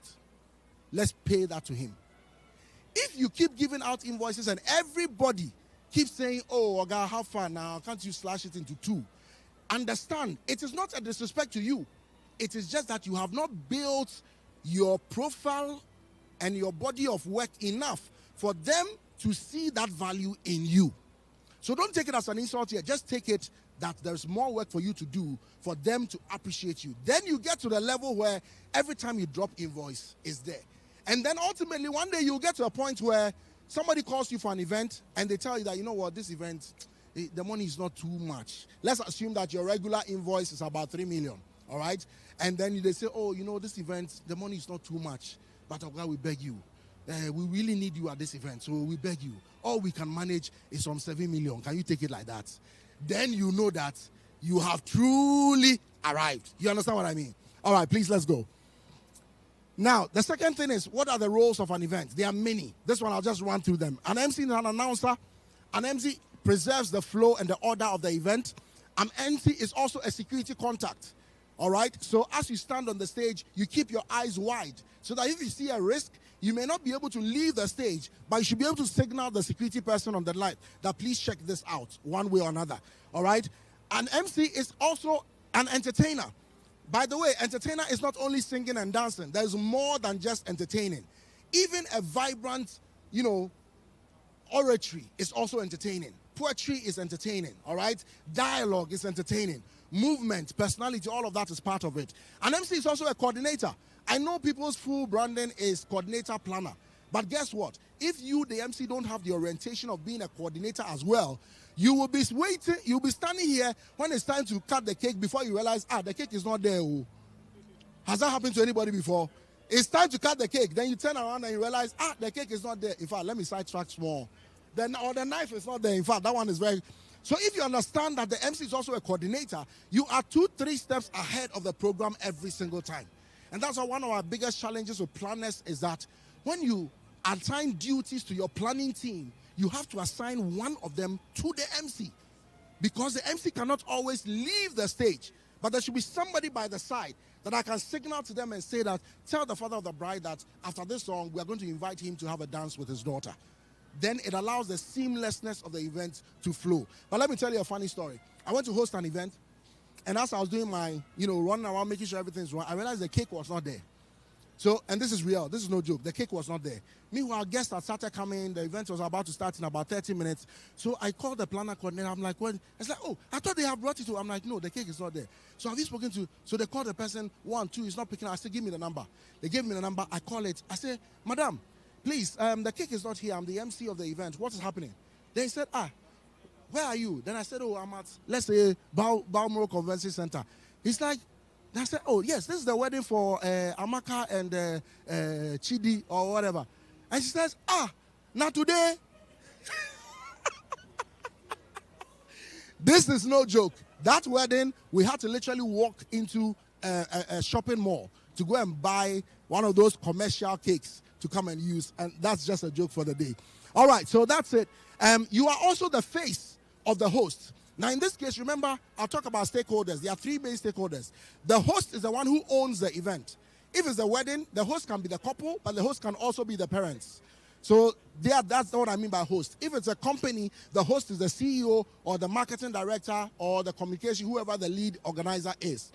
Then, so you are the face of the host to the audience, because the father cannot come and speak for himself, at least throughout the course of the entire program. So when you are, even though you are doing an aspect of the event that does not connect to the father, you should understand that you are talking to the friends of the father, and you have to represent that father well in the face of his friends who are there. I hope you understand. At the same time, the friends of the daughter who is getting married are also in the room, and they don't want to see you the way the friends of their father see you.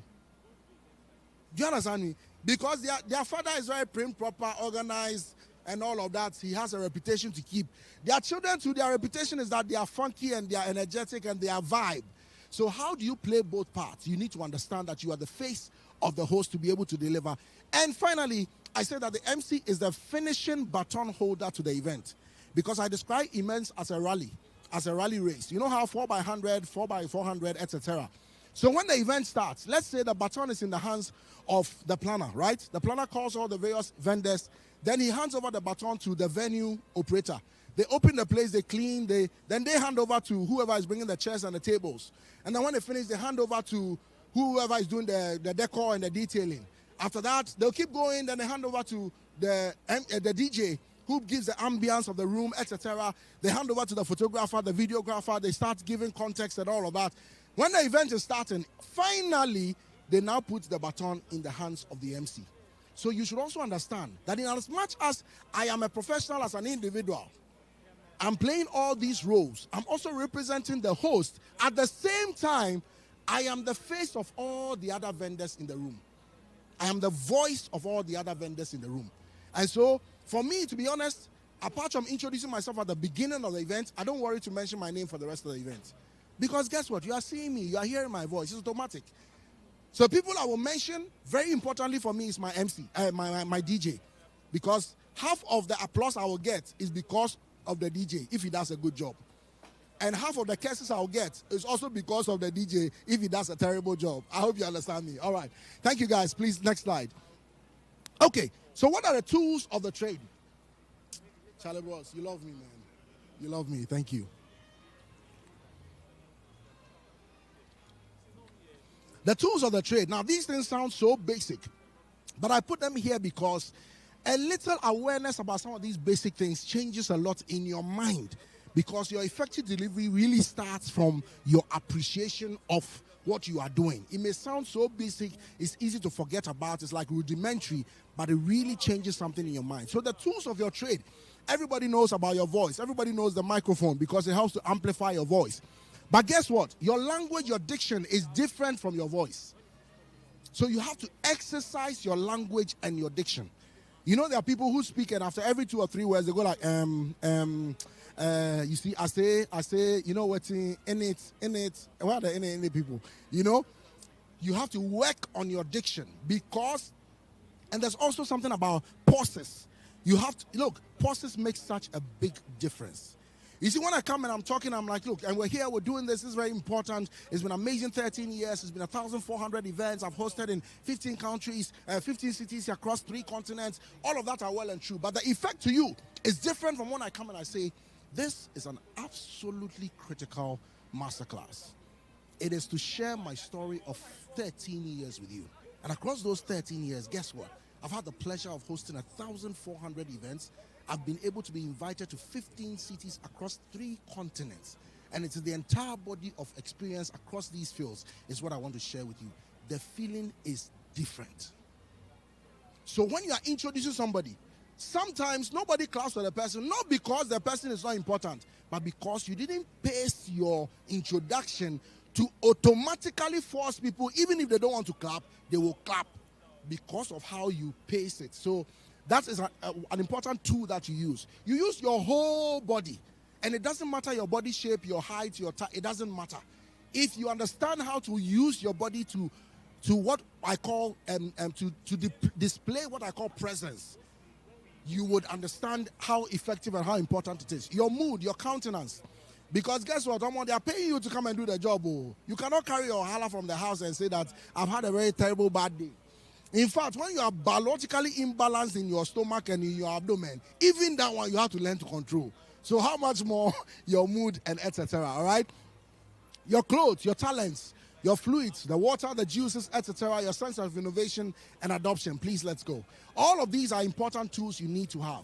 Now, please keep tapping to the end. Now, your 3 key stakeholders. I talked about the host, that is the person who owns the event. Then I talk about the organizer or planner. And then I talk about the guests. So now let's find the differences between these 3. Tap one more time.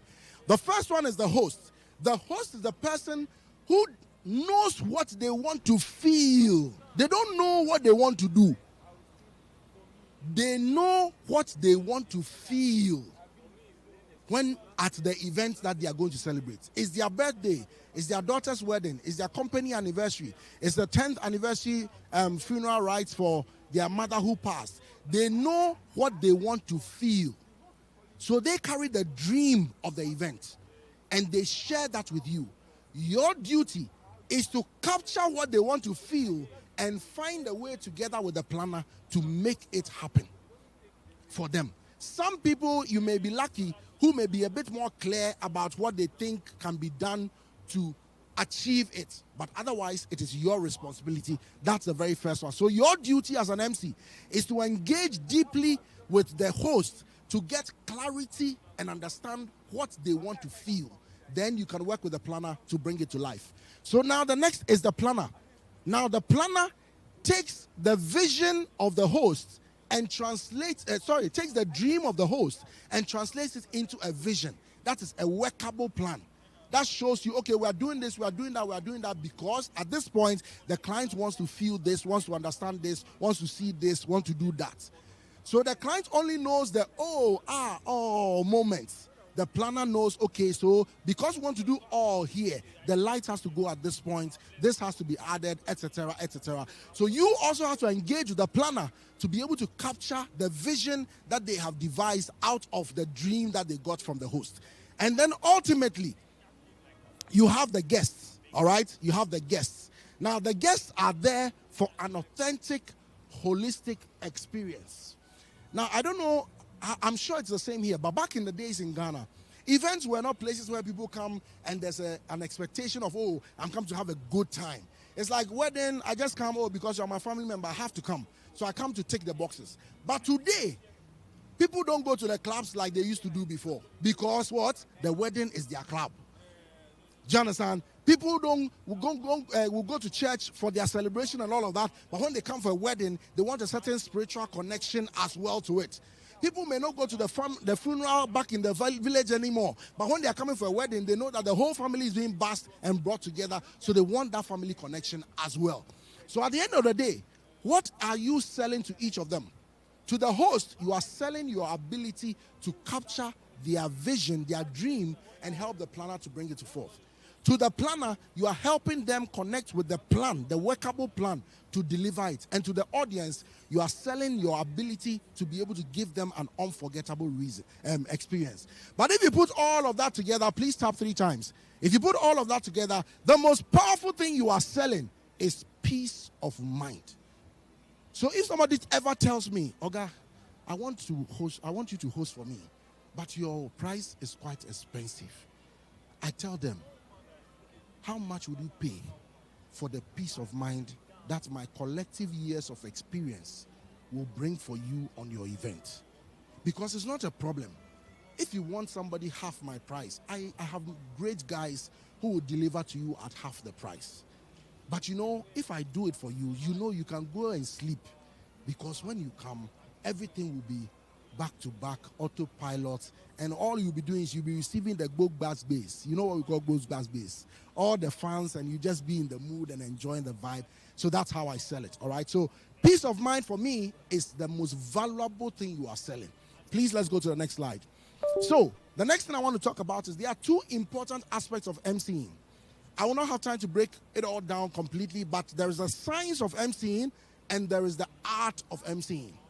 Maybe you have never even thought about it this way before. The science of emceeing is the physicalities, the things you can see, hear, and do. All right, so microphone techniques, how to speak, your voice tonation, where you raise your voice, where your voice goes down, your diction, your language expression, your body movement. All right, your body movement. When you stand in front of an audience, there are some people, and different people have been coming to train throughout Texa. If all of them come, you see those who are more effective and those who are less effective, just by body positioning. There's a way to look in a room of people where every individual feels that you are looking at them, but the truth is you are not looking at anybody. I'll give you an example. You have somebody who gets very nervous when he stands in front of an audience, especially if the facial expression of people affects your ability to deliver. The trick is simple. Number one, pick from each angle of the room 2 people whose faces you like and focus on them throughout the event. There are some people, it doesn't matter whether they are speaking sense or not, their face is just, It's like one of my fathers is a pastor. He went to preach at the church. And he said when he get there was this elderly woman sitting somewhere in the middle, and she had so much joy, and so he was so inspired, and he was talking, and he was preaching, and he delivered a fantastic sermon. And when he finished, he felt so good after the service, he went to go and say hello to the woman. So when he went, he started to say, "Hello, madam, how are you doing?" And then the woman said in our local language, "Oh, my young man, you look like one of my children who's passed a long time ago. But whenever I saw him, I was so happy. So the whole time you were talking, I was just looking at you, and I was just looking at my son who has passed away." She didn't even understand English. She didn't hear anything, but she was the anchor for him, and it worked. That's trick number 1. Trick number 2, don't look at people in the eye or in the face. Pick a space just above their heads, and let that be the place you look at. You see, right now, all of you are looking at me, right? Right now, I am looking, my eyes are literally at the empty seats at the very back. But everybody sitting here, when they look at the position of my pupils, they think I am looking at them. And so they are more attentive and they are more connected to it. So all of that speaks to the science of emceeing. That's a whole topic that will take a long time. Then the art of emceeing is the part I cannot teach you. It is your sense of conviction.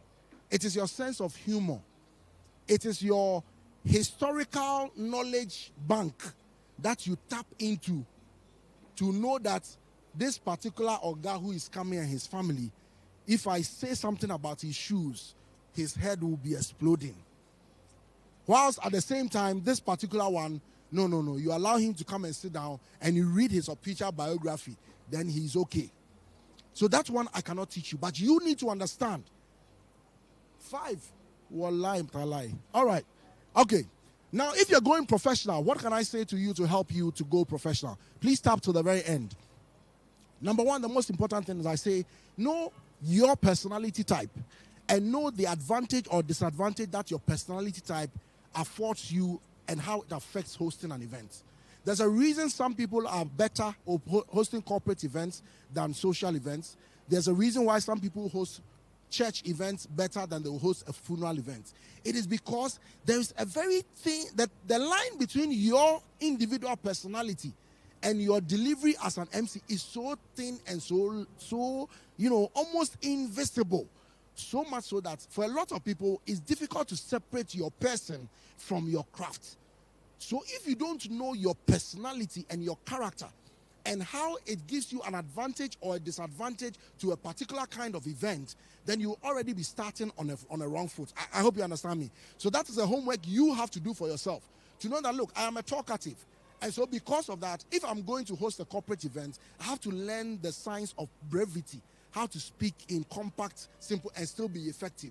But then if I'm hosting an entertainment event, a concert, or I also know how to also apply that one as well. That is number 1. Number 2, create opportunities to exercise and build the craft. That is why I define emceeing as where 2 or 3 people gather for a purpose. It's an event. So create multiple opportunities. They say the master of a craft is the one who has done over 10,000 hours, right? Guess what? When I was doing drumming and dancing, cultural poetry, I was singing in the choir, conducting the choir, playing hockey as a captain, doing theater in stage, I did not know that I was building the knowledge base to become an MC. So if you have not had the advantage of your natural life preparing you for it, it means you have to start your preparation from today. That's why you can't meet me today and say, Oga, I beg you, I want events. Can you give me a wedding to host? I'm sorry, I cannot. Because it is somebody's real once-in-a-lifetime wedding. I can't put it in your hands. But if you take the opportunity to host your church event, to host your old school party, to host your friends going out for a sit-in, to host this, to host this, to host this, you will get to the point, now your friends, when they have a birthday party, who will they call? They will call you. And when you go and do that birthday party, you will see other friends of theirs. Then they will call you. Then somebody's mother will call you. Then eventually, I will see you on my timeline. And whether I like it or not, I'll call you and say, what? I have an event, but I can't go. So can you go and represent me? And guess what? Because I've called you, you will go and get twice your money, even though it may be half my money. But at the end of the day, everybody is well taken care of. All right? So that's number 2. Number 3, build relationships. Build relationships. Be intentional about building relationships. Find a way to make yourself memorable. And I'm not just talking about, hey, Oga Charlie, I follow you on Instagram. You're amazing. Every time I see you, your suit is on point. And because everybody will say that. Find a way for your conversation with me to be unique such that the next time I see you on Instagram, I will also remember you.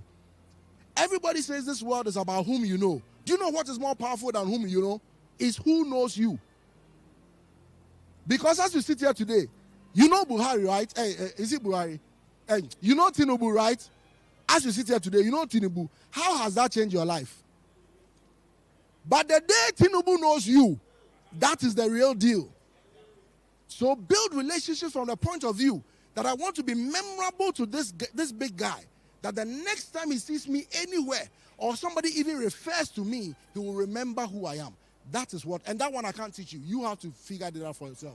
That is the third tip I'll give you. And number 4, anytime somebody gives you an opportunity to host an event, my guy, it is life and death.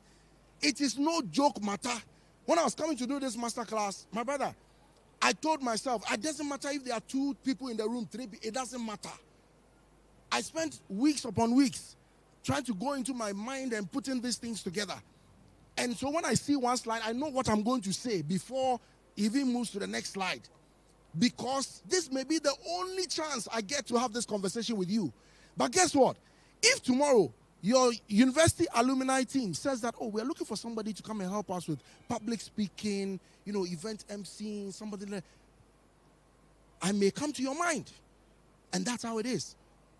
So, please, let's go. So these are the 4 things to remember to go professional. Number 1 is what? Let me see if you remember. Number 1 is what?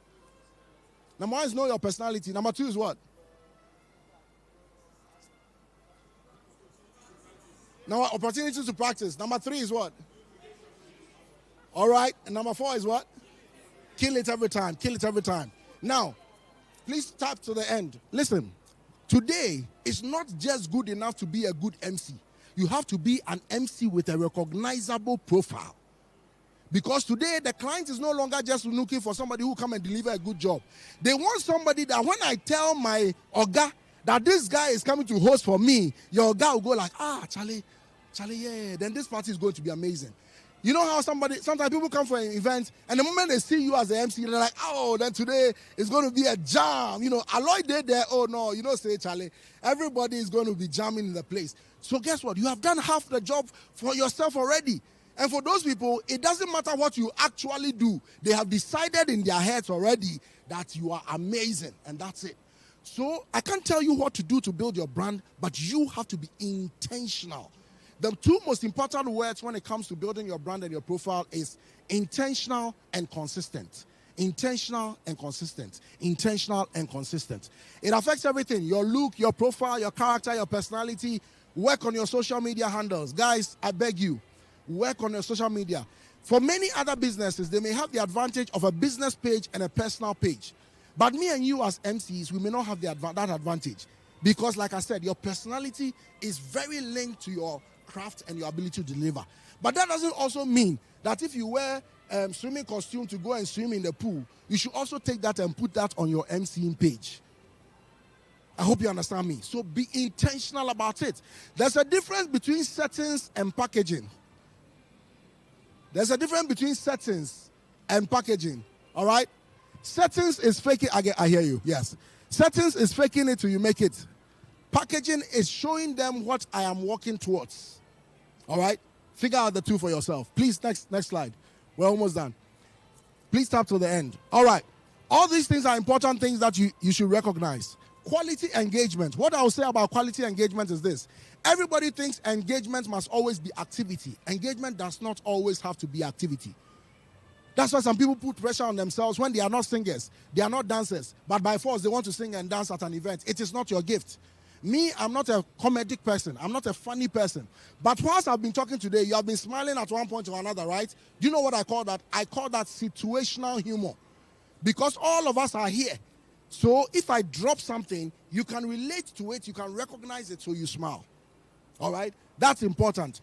Understand that there are different types of people, and different types of people enjoy things differently.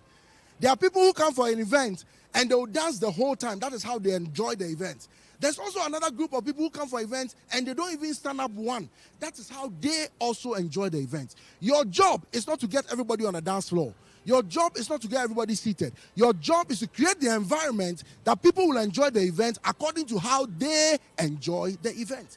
That's it. That's why when they are leaving, everybody says, oh, Charlie, that event was amazing. The MC was great, even though that person never danced. But because you allowed them to be comfortable in their space and in their zone to do what they do. All right, so that's all important. Yeah, next slide, please. Now, I want to tell you this. The reason why the most important thing in hosting events, I think, is building a connection with an audience. Now, without these two things, you cannot build a connection with an audience. If the audience does not recognize you or cannot relate to you, they will not build an audience with you, a connection with you. It is like walking into a room and everybody is speaking French, and you stand here and you start speaking English. They can't recognize your language. They can't relate to it. There's no way they'll connect with you. So you have to find cheat codes in how to build recognition and relatability, even when they have never seen you in their life before. I'll give you an example. If you're going to host an event in a place, you've never met them, they don't know you, nothing. Do this. Stand at the entrance, the main entrance where everybody's entering the room. You're already looking good, right? You're smelling good. Just stand at the entrance. You don't have to say anything. Have a little smile on your face whilst everybody's walking in. As they walk in, just smile, they pass. Just smile, they pass. Just smile, they pass. All of them, right? You know what? If you were the one coming in, what would you do? Immediately you stop inside, you look at the guy for 3 seconds. Within those 3 seconds, you have appraised the guy already. Then you walk. You never think about him again. 30 minutes later, that same guy comes on the stage, picks the microphone. Immediately you see him, what would you say? Oh, that was the guy who I saw the plane with a smile. You know what you have done? You have established recognition and relatability.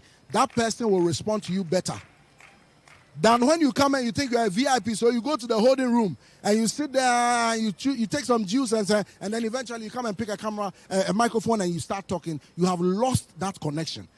But of course, if you're already on TV, if you're already all over the place and they know you already, then you can keep yourself as a surprise element. Because you know, now when they introduce you, the whole room will go like, yeah, because it is already there. But if it is not there, find a way to create it. This is the reason why the best comedian in a country can do a 1-hour show in a stadium full of people, and you are sitting at home watching that same video, and you see everybody in the stadium laughing, and you are like, what is the guy doing? I'm not seeing the comedy. I'm not seeing it.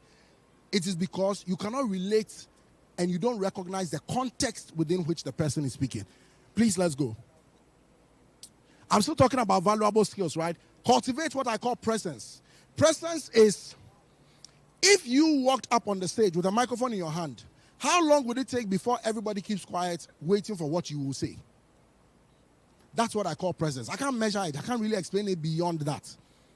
But you need to build a certain aura around you that when you step onto a stage, you command attention. It is in how you look. It is in how you stand. It is in how you talk. And like I told you, when you have recognition and relatability, it amplifies your presence. That is why when you stand there, otherwise, everybody will look at you and they'll go back to doing exactly what they were doing before. That means your presence is not strong enough. All right. Learn the power of storytelling. Storytelling. Listen, somebody is supposed to do opening prayer. So you are inviting the person to come and do open prayer. The typical MC will come and say, it's time for us to pray. Can we call Reverend so and so to come and pray, right? I come up here and let's say it is a wedding. I'm like, ladies and gentlemen, we're here to celebrate two noble, distinguished families. They have looked forward to this day with so much joy and pride. But all the family members recognize, from the parents to the couple to the entire family, that the grace of God, the mercy and the favor of God has been a blessing to help this couple all the way up to this point of their lives to celebrate this special moment. So to help us to connect to this meaning, I want to invite Reverend to come and do an opening prayer. Do you see a big difference between the two? It is just because you have learned the power of storytelling. You can do basic things in storytelling form and it makes a bigger impression. Please go all the way. Please go all the way. Guys, I've already exceeded my time. I am sincerely apologetic about that because this is, like I said, it's like a full day's engagement. But I think it has still been valuable to all of us. I'm so grateful for joining us. I'm not even sure if we can take questions. I'm not even sure if we can take questions. We can take two. All right, two quick questions, please, very quickly. Yes, sir. Thank you. Give it up for him, give it up for him, give it up for him.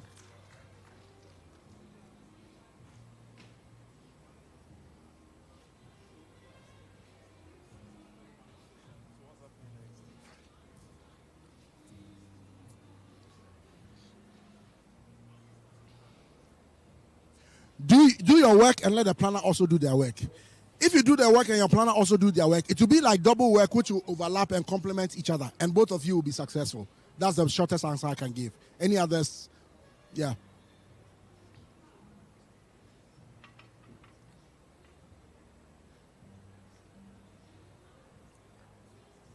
Look it up. Yeah. I thank you. First of all, personally, honestly, how I feel about what I did about an event is not really based on what they say, to be very honest with you. I think you go to the event with a vision in your mind of what you want to achieve.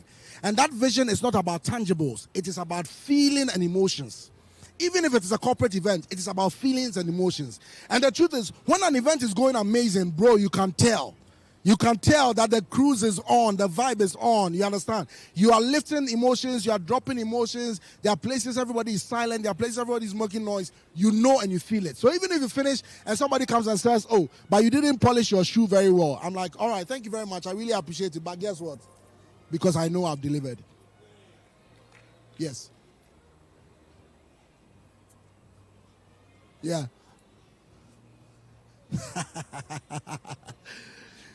Look, listen, Abok. All right, I'm almost done. I beg, give her back the microphone very quickly. Abokuma is one of the lead planners in Ghana, literally, all right? She works with Purple 12 events. They manage the big. When they call you, you know that the money is good. You understand? I want to ask you a question before I answer that. What do you as a top planner consider when you are selecting an MC for your clients?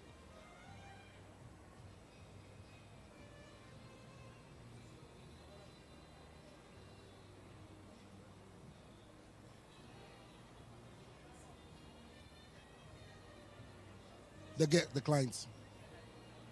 Okay.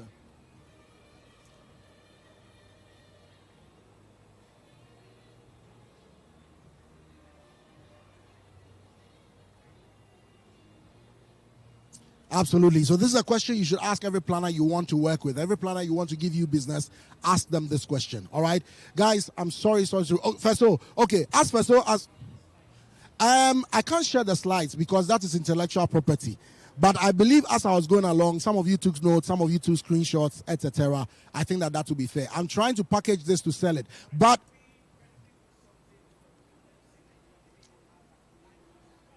okay, even better. Let me tell you what I've done. What I have actually done is that I have actually built, for what I know, I have actually built what I believe is going to be the very first virtual training academy for MCs. So I have literally recorded training sessions, I think about 16 models of these where I take my time and I go through each of them very detailedly.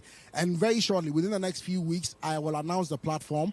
And then if you sign up, you can even get it wherever you are, and then you can watch it for yourself, all right? Please do me a favor. Can you all join me? Want to take a quick photo together? And then if you have never had a copy of my brochure or you want my card, please just pick one from here. You can drop me a message. I'll send you the survey form for the virtual one, and then we can edit it from there. Moji, please join me here.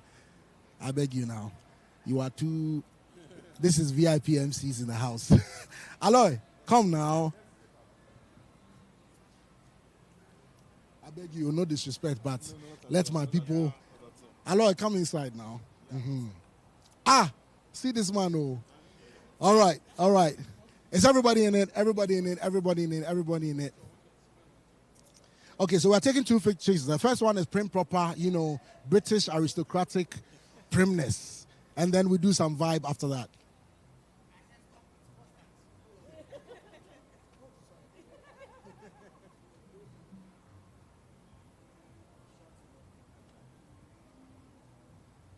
And now, guys, 3, 2, 1, say MCs to the world. 3, 2, 1, MCs to the world. One more time. 3, 2, 1, MCs to the world. Thank you all so much. God bless you. God bless you. God bless you. Thank you so much. Thank you so much.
After party till like 9. No.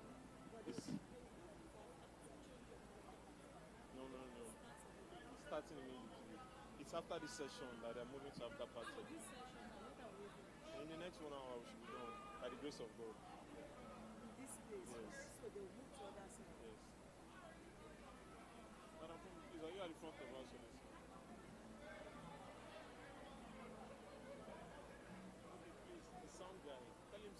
Since we are done with the silent disco, we should open that we have.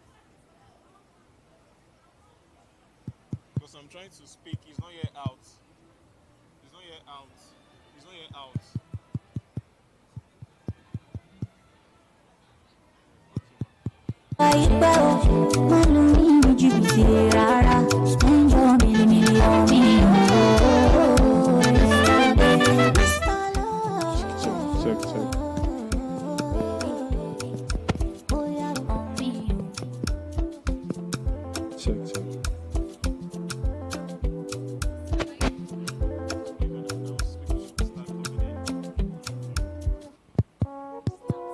Check. But for me, please tell him the mic that I use for the silent discourse.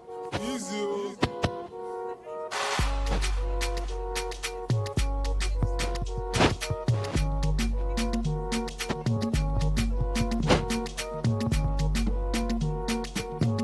Check. Mic check 1, 2.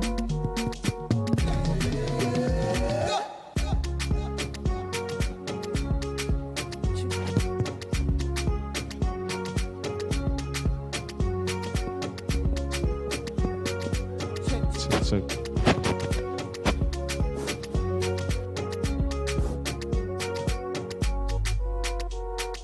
Hello.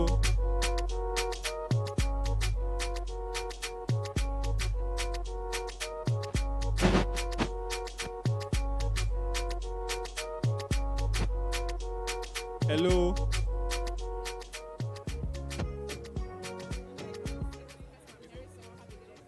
Check.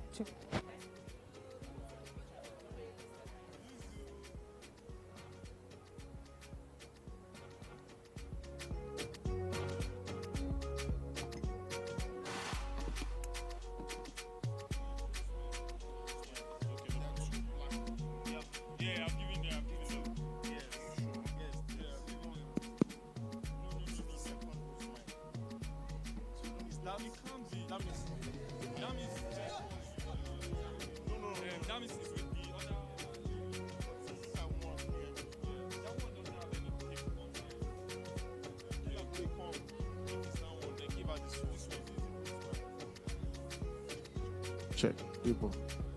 Debo. This is a host mic. Right? Check, check, check, check. Host. Thumbs up, right? Wave, this is wave.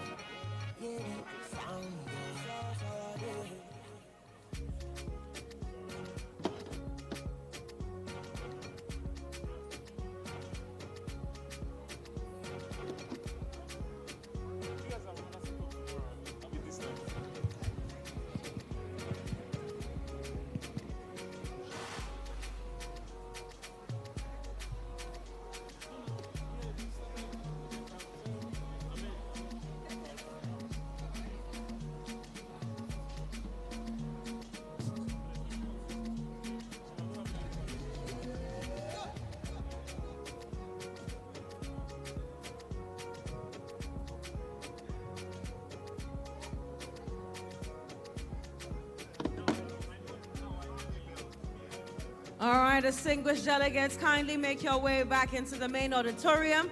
We carry on with the last part of the conference. It's Texa 2025, the event Xperience Africa Reignite. Now that we have refueled, ladies and gentlemen, it would be great to have you back in the main auditorium for the conference to continue. We continue in 2 minutes. I know we're enjoying our chatter. I know we're enjoying each other's company. But now we have to continue with our business. So please make your way to your seats in the main auditorium. We're about to set the ball rolling. On the rest of the program, ladies and gentlemen, we have a keynote speech.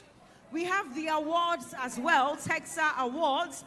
We have the after party to happen much later, where we can have a lot more conversation, exchange our cards, just connect with each other even further. But now, ladies and gentlemen, if we can get here quickly, it will help us to also close on time so we can start the party on time as well. So ladies and gentlemen, please make your way in the next 1.5 minutes. Thank you.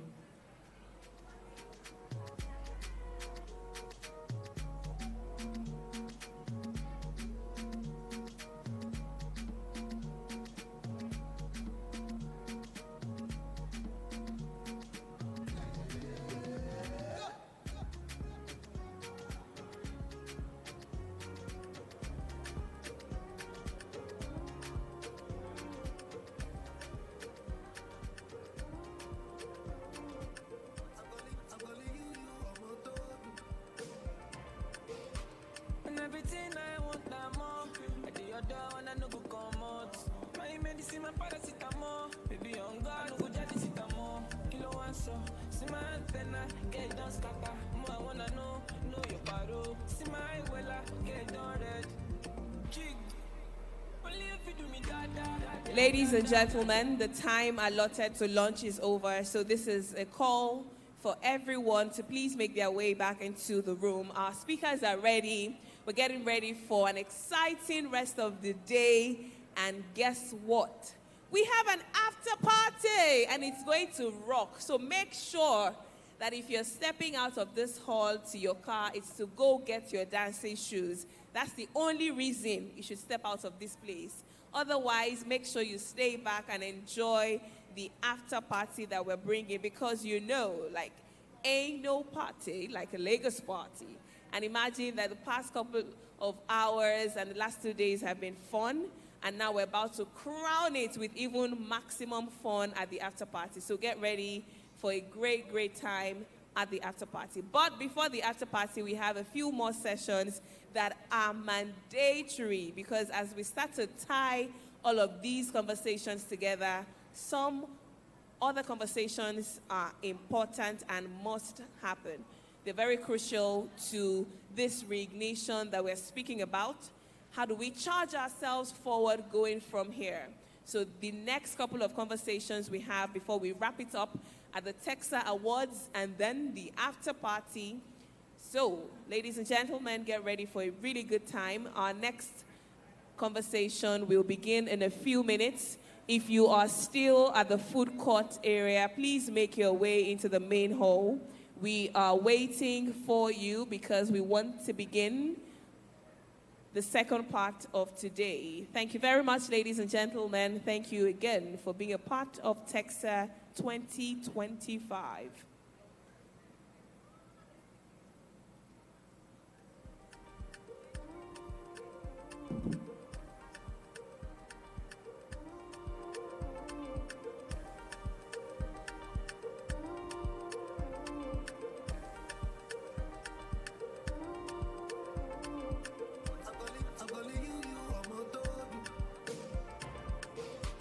And everything I want, I'm more. I do your door and I no go come out. My medicine, my paracetamol. Baby, on God, no go jadi sitamol. Kilo one so, see my antenna, get down scatter. More I wanna know your paro. See my wella, get down red. Jig.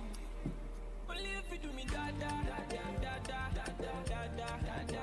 And I no go fit deny ya, Kilo one so, see my antenna, get down. Again, ladies and gentlemen, please make your way back into the main event area. Let's start to exit the food court area because we want to continue with the rest of day 2. We are waiting for everyone to return from lunch so that you don't miss a thing. We care so much about you. We do not want you to miss a thing. There's so much that's about to happen. The next couple of sessions as we begin to wrap up Texa 2025 will indeed help us to fire forward and reignite our passions, our dreams, our aspirations, and of course our purpose. We can't do this without you, and so this is another call asking everyone to please return into the main event area because we have to continue with the rest of this event. Ladies and gentlemen, if you're still having lunch, the time allotted to lunch is now done. We have exhausted the time that we allotted to lunch, so please let us make our way into the main event area. We have a few more minutes before we invite our moderator and constitute the panel that is coming next. Ladies and gentlemen, you're about to have a really good time, so get ready for the next couple of conversations. They'll blow your mind. Our speakers are ready, they're supercharged, ready to dish out knowledge and share from their wealth of experience today as we speak on the theme, Reignite, Reignite, Reignite Texa 2025. If you are still having lunch, we are waiting for you. You have about 1 minute, 22 seconds to make your way into the hall. Please return to the main event space. We need to continue with the rest of this event. Thank you.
no go return. And in one night, girl, look it up. Relationship be like job. And I no get to see you at all. And you know about though, I'm a ton. I'm a walk with she low time. But the lamb and I turn by turn. You have to wait till you reach your turn again. My head they hurt, my brain they touch. They don't use me back, so no time for love. I be bad boy too far. Baby, stand up, move on, then you girl is coming. And your presence is stunning. Stop playing, I see go love me money. If not be Jesus is coming, I know I'm born again. Now some of us too busy to be back. Some of us too busy to be back. Some of us too busy to be somebody, baby. Busy to be somebody, baby. Yeah. Some of us too busy to be back. Some of us too busy to be back. Some of us too busy to be somebody, baby. Busy to be somebody, baby. My head they up, my brain they touch. They don't use me back, so no time for love. I be bad boy too far. Baby, stand up, move on, and you girl is coming. And your presence is stunning. Stop playing, I see go love me money. If not be Jesus is coming, I know I'm born again. I know they like Gen Z, then they too like to come body. Now just say them I think sweet. My body for nobody, sure. I don't like to do foreplay. If I foreplay, I no go take. And I don't like to do romance, cause romance is the key to romance. My head they hurt, my brain they touch. They don't use me back, so no time for love. I be bad boy too far. Baby, stand up, move on, and you girl is coming. And your presence is stunning. Stop playing, I see go love me money. If no be Jesus is coming, I know I'm born again. Now, some of us too busy to be back. Some of us too busy to be back. Some of us too busy to be somebody, babe. Busy to be somebody, babe. Yeah.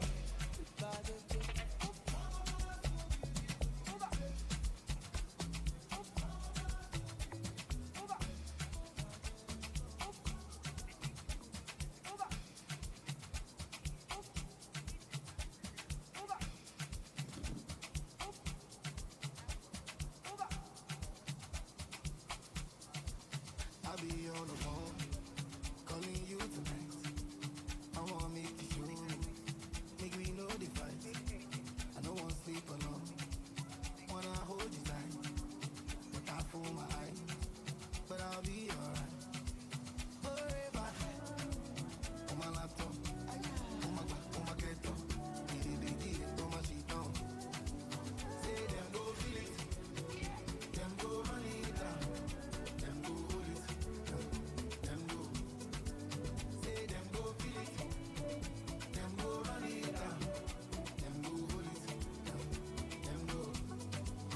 I be talking to myself, and I don't even notice.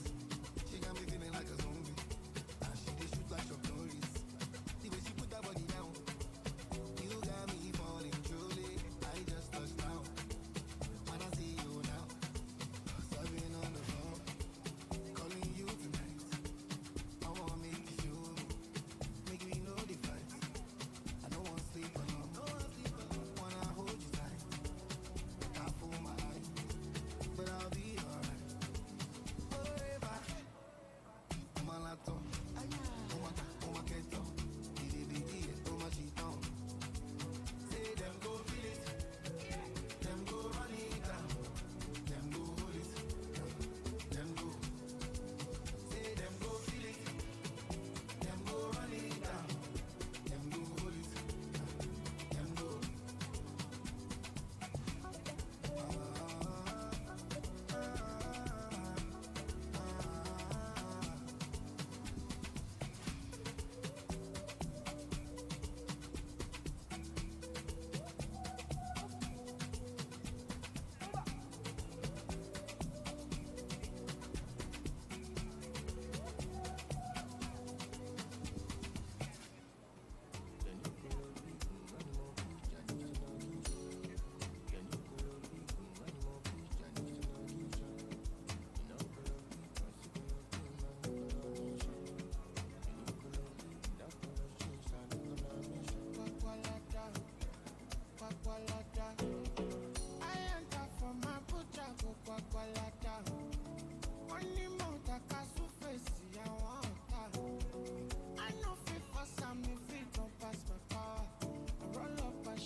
perfect. As long as I'm happy. See me, I know for sure they know me. Young boy, but I know G. 6 years, no be small thing. And since I entered the game, fatality. Yeah, trouble days, sleepless nights, things I see, inside life. I think I Charlie the things I see. Don't really live to impress nobody. Without my thing, them forget. So only pen yeah, me. Oh no. Oh no. Who are you to judge me like say you the only pass? I did love my life, there might be some mind that I try survive. We all be sinners, my body, nobody only God. And my happiness comes first, never come life to stress. I be like Terminator, I did deliver, I pass it up time. I be like Terminator, I did deliver, I pass it up time. I be like Terminator, I did deliver, I pass it up time. I be like Terminator, I did deliver, I pass it up time.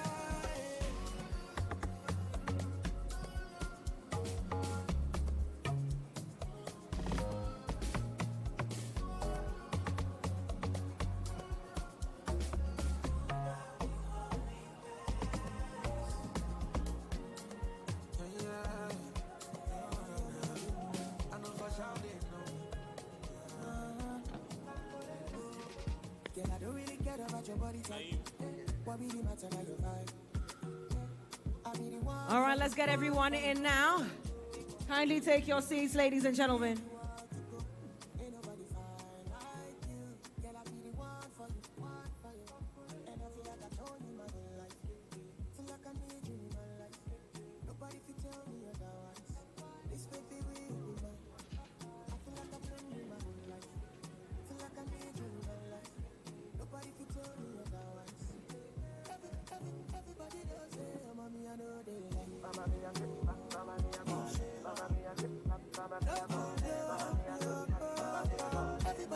All right, all right.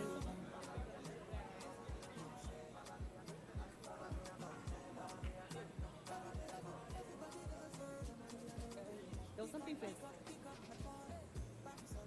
All right, ladies and gentlemen, if you're here, kindly take out your phones real quick. Let's do something. Let's do an activity. Today we haven't done so much activity-wise. Ooh, Don't you're tell them enjoying- what we're doing yet, so So they now? won't know. Bring out your phones. We might have airtime to give. You never know. Fastest fingers. And it's not, don't worry, we're not doing 2K airtime. 20,000, 50,000. 2 million naira. Hello. Okay, I don't know about that, Shabot.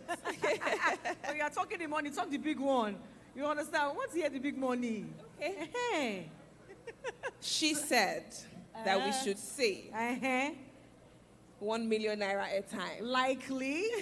It's like a draw. You may get it or you may not get it, right? Or it may not even exist. Exactly. You never know what you get. So, ladies and gentlemen, let's do this real quick. It's Texa 2025 Reignite. Kindly take out your phones real quick.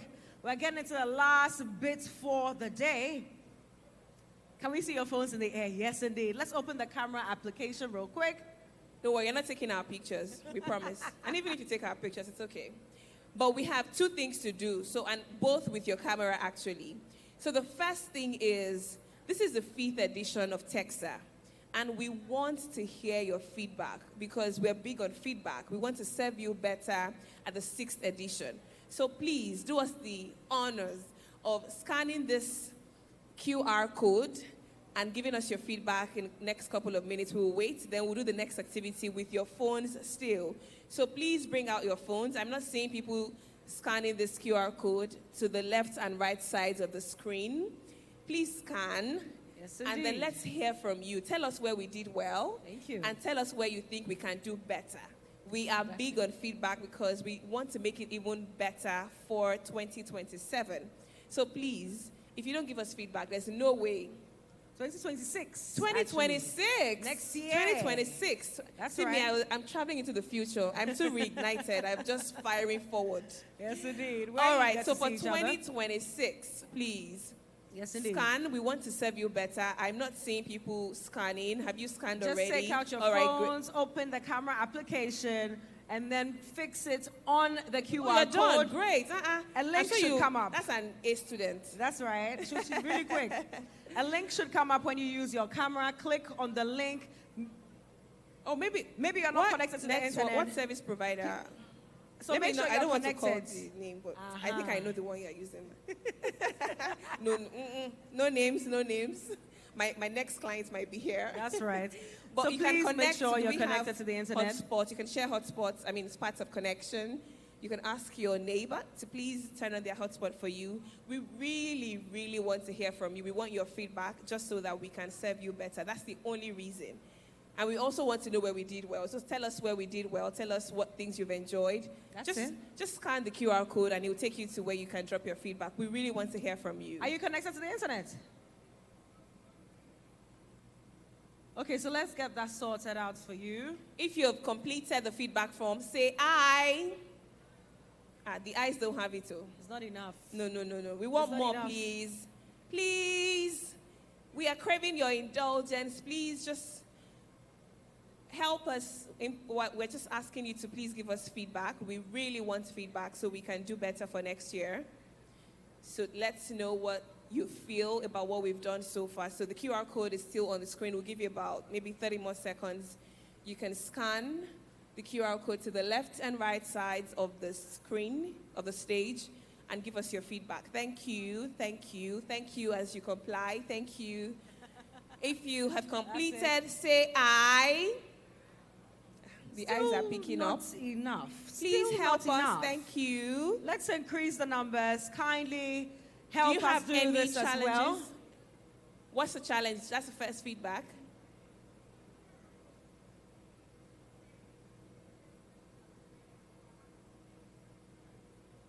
Okay, so is anyone experiencing something different? Something different?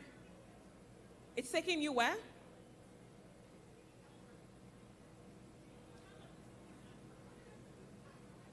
All right, so skip the ad is what it is. Have you skipped the ad? Okay. So there's an ad that will pop up. Skip Yes. the ad, and then you can So input you your skip the ad. feedback. That's it. So that should work. As soon as you get in, you might see some ads. Just skip the ads and go straight to the feedback forms. And do fill them as honestly as you can. All of these help us to create and curate a better experience for us in the next year's edition, 2026, Texa. I can't wait for it, truly. So are we good? Are we good? Are we good? Let's get a bit of music. All right, I think we'll just go on to the next so that As they we will finish have up. this displayed at different intervals before we end. Even at the after party, we would have it on the screen. So in case you decide to fill the form during the after party, please, we will like to hear from you. Actually, we will love to hear from you. So please scan the QR code. We'll give about 10 more seconds so we can move on because of time. Our next speakers are here, and they've been waiting. They're eager to share from their wealth of knowledge, from their bellies. They want to reignite us very shortly. So in 10 seconds, we will move on very quickly. But just to ask, let's sample the room. Have you made any new connections this year? Have you made any new connections today, yesterday? Anyone? Anyone? Wait. Oh, you can wave at us right now. Okay. I can see one on the other side. Isabella, I see you. Yeah, I've made a few friends on that side as well. Hey. I've made one new friend. Give me a Hi. hug. That's my sister now. Hey. Yes, Stop indeed. it, I'm shy. Sister, it's our birthday now. And I'm also Cameroonian now. I'm going back true. with them. Yes. True. Remember? We need to give you a Cameroonian name. What's what my name should we give Cameroonian her? name? What name should we give her? What name should we give her? I have my flag. I just left it up. It's behind the stage. Give me a Cameroonian name. I'm coming to you. I'm coming to you. I want to hear the name. Am I hearing Malian? C'est quoi? Dis encore. Magne. Bon, Magne. Please, Magne. So the name is Banye. Magne. Okay, she's going to explain it for us. Manye. That means the woman have the twins. 2 babies. One time. See, I already love Texa 2025. It's First, a I have my prophecy. honeymoon planner here. And now I have someone who's giving me twins. It's a prophecy. Please give me the name, Manya. Manya. Manya. Manya. Ladies and gentlemen, name is Mojibade Manya Shosoya. All the way from Cameroon. Thank I you. love Thank it. you. With your twins in both hands. You yes, carry indeed. one. I don't We'll have a do problem. giveaway because it's only one I can handle per time. Gotta love it. Bring out your phones still, ladies and gentlemen. We will do something together and it'll be fun. DJ, are you ready? Oh, I know where we're going with this right now, ladies and gentlemen. Let's get all of you on your feet now, kindly. Everyone on your feet. After eating, you want to shake a little bit right now, ladies and gentlemen. So we're doing this together. We're all singing, we're making videos. We're all doing Who's your guy? Who is your guy? Please, I know where my guys Have are. you seen your guy in this house right now? Who's your guy? So Grab make him videos right with now. your new guys, your new friends, old Who's your friends guy? as well. Who's your guy? Let's do our videos together with our guys. If they're on your left or they're on your right, have you spotted your guy? Your newest connection. Let's go. And if you don't know the lyrics, we have it on the screen. Woo! To you, my guy. Even if the road is rough, I know mine. Hey, cause you be my G for life. Everybody louder, louder, louder, louder. Yeah. Yeah, we are going. It's a karaoke session. Let's go. Okay, let's lead it. I got plenty for my mind, but right now I'm with my guy. I know they fear them got my back. Woo! Say you don't see my formation. I got a combination. It's coming through. It's coming through. The part we all like. 1, 2, 3, go. Everybody, who's your guy? Not only me, why? Free.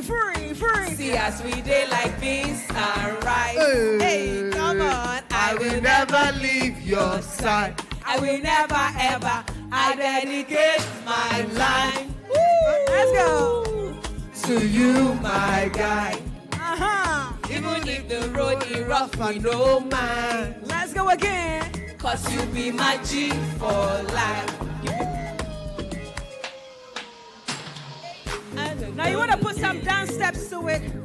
Dance along. Come on, Crystal. Come on, Crystal. Come on, Crystal. Okay. And that's it. That's right. That's right. Atibuki, I see you. Let's go with it. Hey.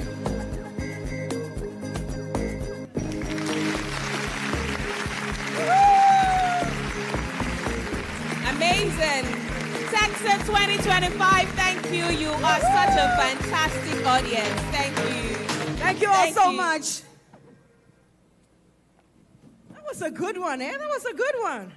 You know, the whole time I thought I knew how to sing the song. Your dance. Uh-oh. We will see you at the after party. At the after party. At the after We'll party. We're release all saving of the rest for the dance after party. Shout outs to Cameroon.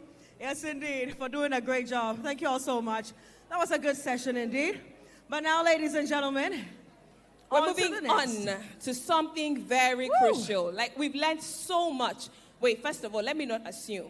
If you have learned so much at Texa 2025, give a round of applause to the conveners and to yourself for making this investment in 2025. Amazing. Now we're moving on to a very crucial conversation, but let me just share a personal story before I introduce our moderator and the panelists who will do justice to protecting your business. Key legal steps for professionals. A couple of years ago, when I first started hosting professionally, I had issued an invoice, payment had been made. Less than 24 hours to the event, this client wakes up and says, I don't like this girl anymore, please return my money. On my invoice, I had no refund policies, nothing. So I had to refund 100% of this client's money, less than 24 hours to the event. But of course, I learned the hard way. We do not want you to learn the hard way. So we've brought this conversation, protecting your business, key legal steps for professionals. We will start by introducing the moderator who will be upstage to receive other members of this conversation.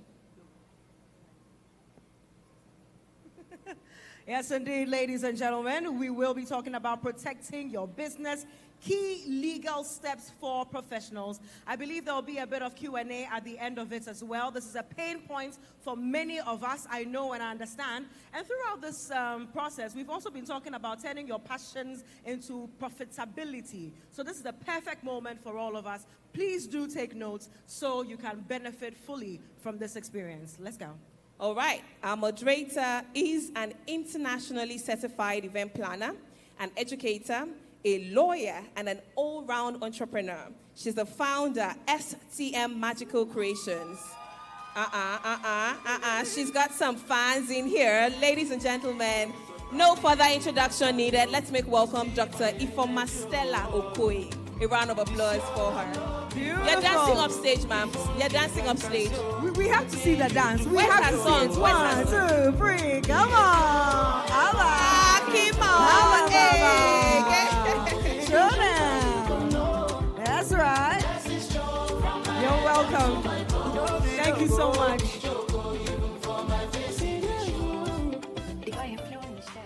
Thank you. I need to add to her bio and a dancer because she gave us some moves. I was like, okay, I didn't see that coming. Very smooth indeed. All right, we also have an international lawyer with over 20 years of legal professional experience, as well as expertise in contracting, procurement, and project management. Please make welcome the one, the only, gorgeous, amazing, phenomenal, Busola Odusoya. A round of applause for her. That's it. That's it. I think it's legal profession that is selling now. The fans are a lot. It's necessary. She's even giving us left and right. Come on, I love it. Love it. Who said lawyers are boring? Who is that person? Who is the person? They are not.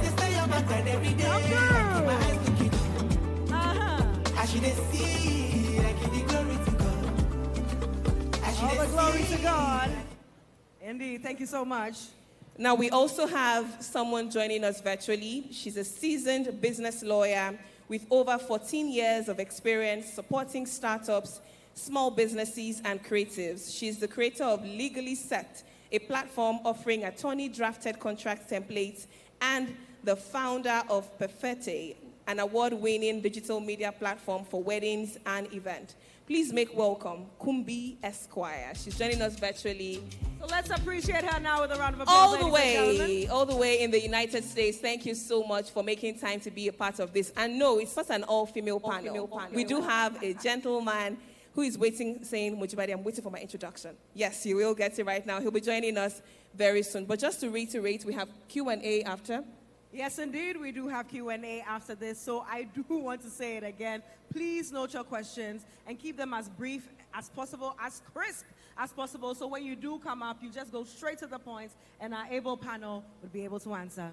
All right, our gentleman joining this Power Women on stage he's a seasoned event host, an actor, a model, seamlessly blending law and entertainment while representing corporate clients in the industry. Please make welcome Omo, a round of applause. I didn't want to murder your surname. These lawyers are different too. What's going on? I love it. New age lawyers.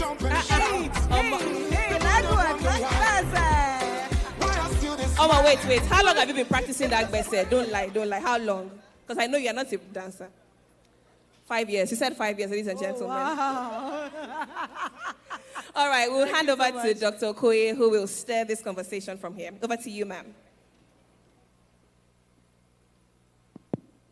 Hello, everyone. Mic check. Good evening. This place is boring, oh. I said Texa set us up. They put us almost last. People have had lunch, and now we're going to say boring legal jargons. So I'd like to know who are the event planners in the house. Say yeah, just wave. So what about designers, decorators? Can we get your hands up? Photographers,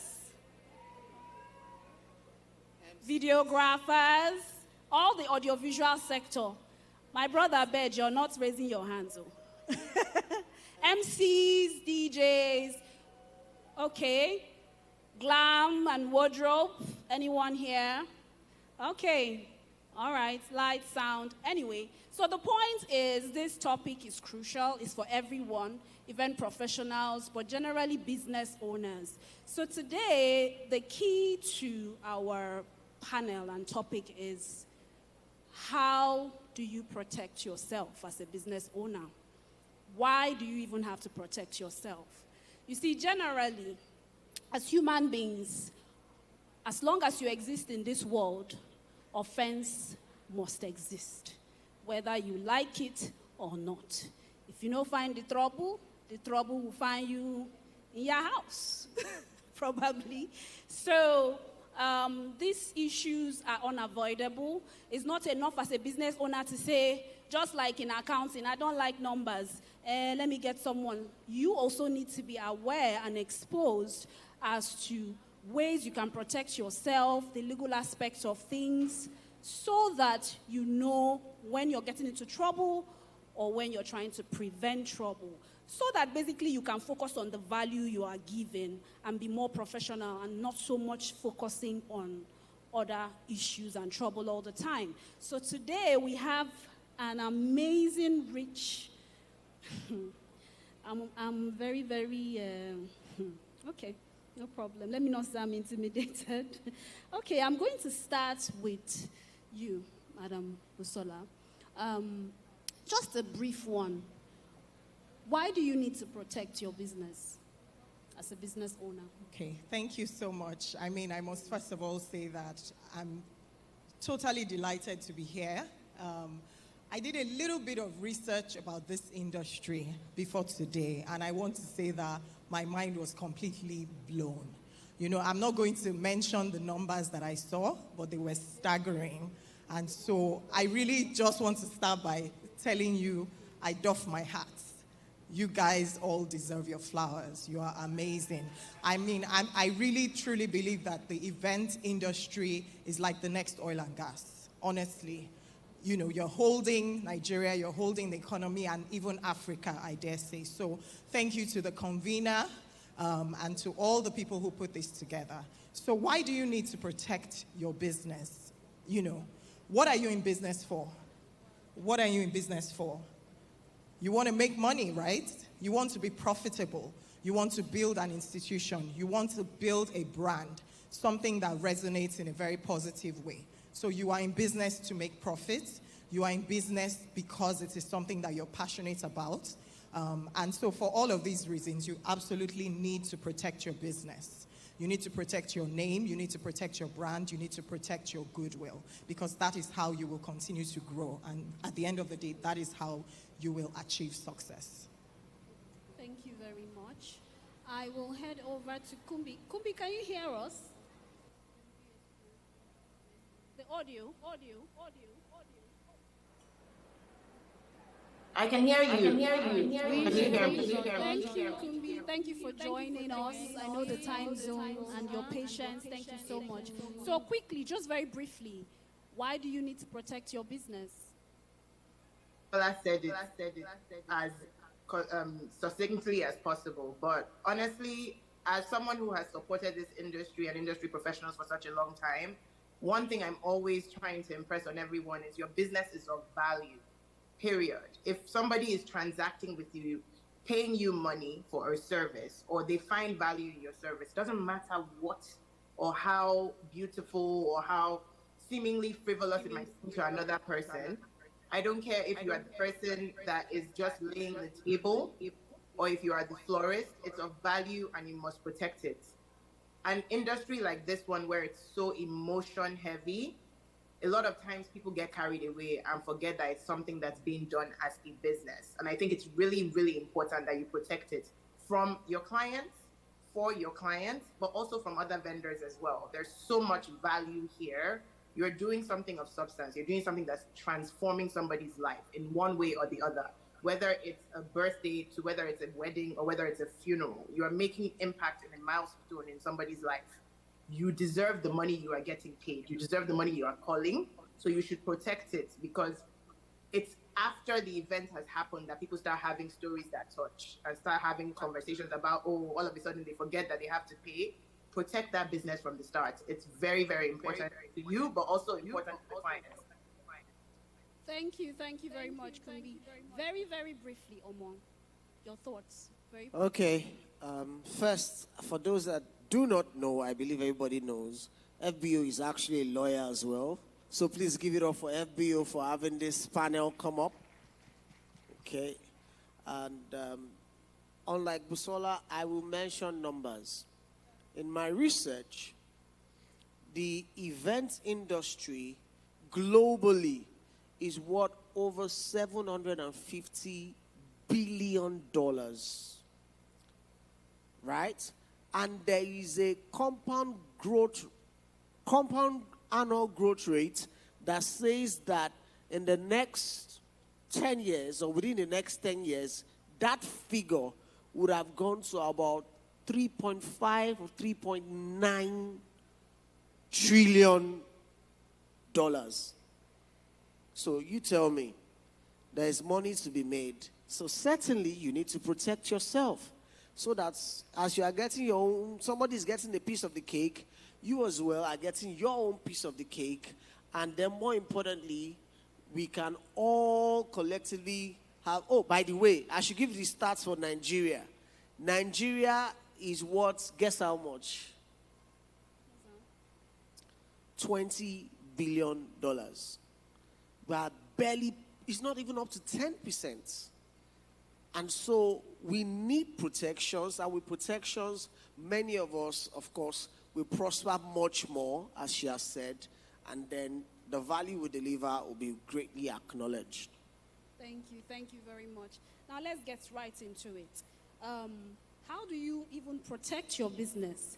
I would say you start from, first of all, understanding the key legal concepts that you need to know and key legal steps that you need to know as a business owner. Which brings me to my next question for you, Bisola. What are some of these key legal steps and concepts that every business owner, I didn't want to use event professional because, you know, we have a variety here, needs to know? Yeah. So we have a slide, very short. Can they put it up? Hello? Is it going to come up? Yeah, I just put something together to guide us through this segment. Maybe you can start. Just go. Okay, so, you know, all of you here are involved in an industry which really thrives on creativity, right? It thrives on creativity, it thrives on client satisfaction. That is how you build your goodwill. That is how you build your reputation. But if you don't have legal knowledge, then you can really run into trouble. So you do need to be aware of all of these, you know, some of these important concepts and processes from a legal perspective. And I know that there are lawyers here. There are lawyers who are very successful leaders in this field. I know that there are those who are not lawyers, but like she had said before, you should be familiar with, don't just stay like in your comfort zone. You know, so the first thing I guess you would talk about is contracts. The reason we're all sitting here anyway is because an amazing event has been put together.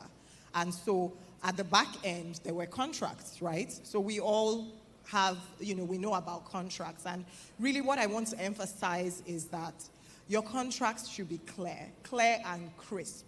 They should be clear and crisp.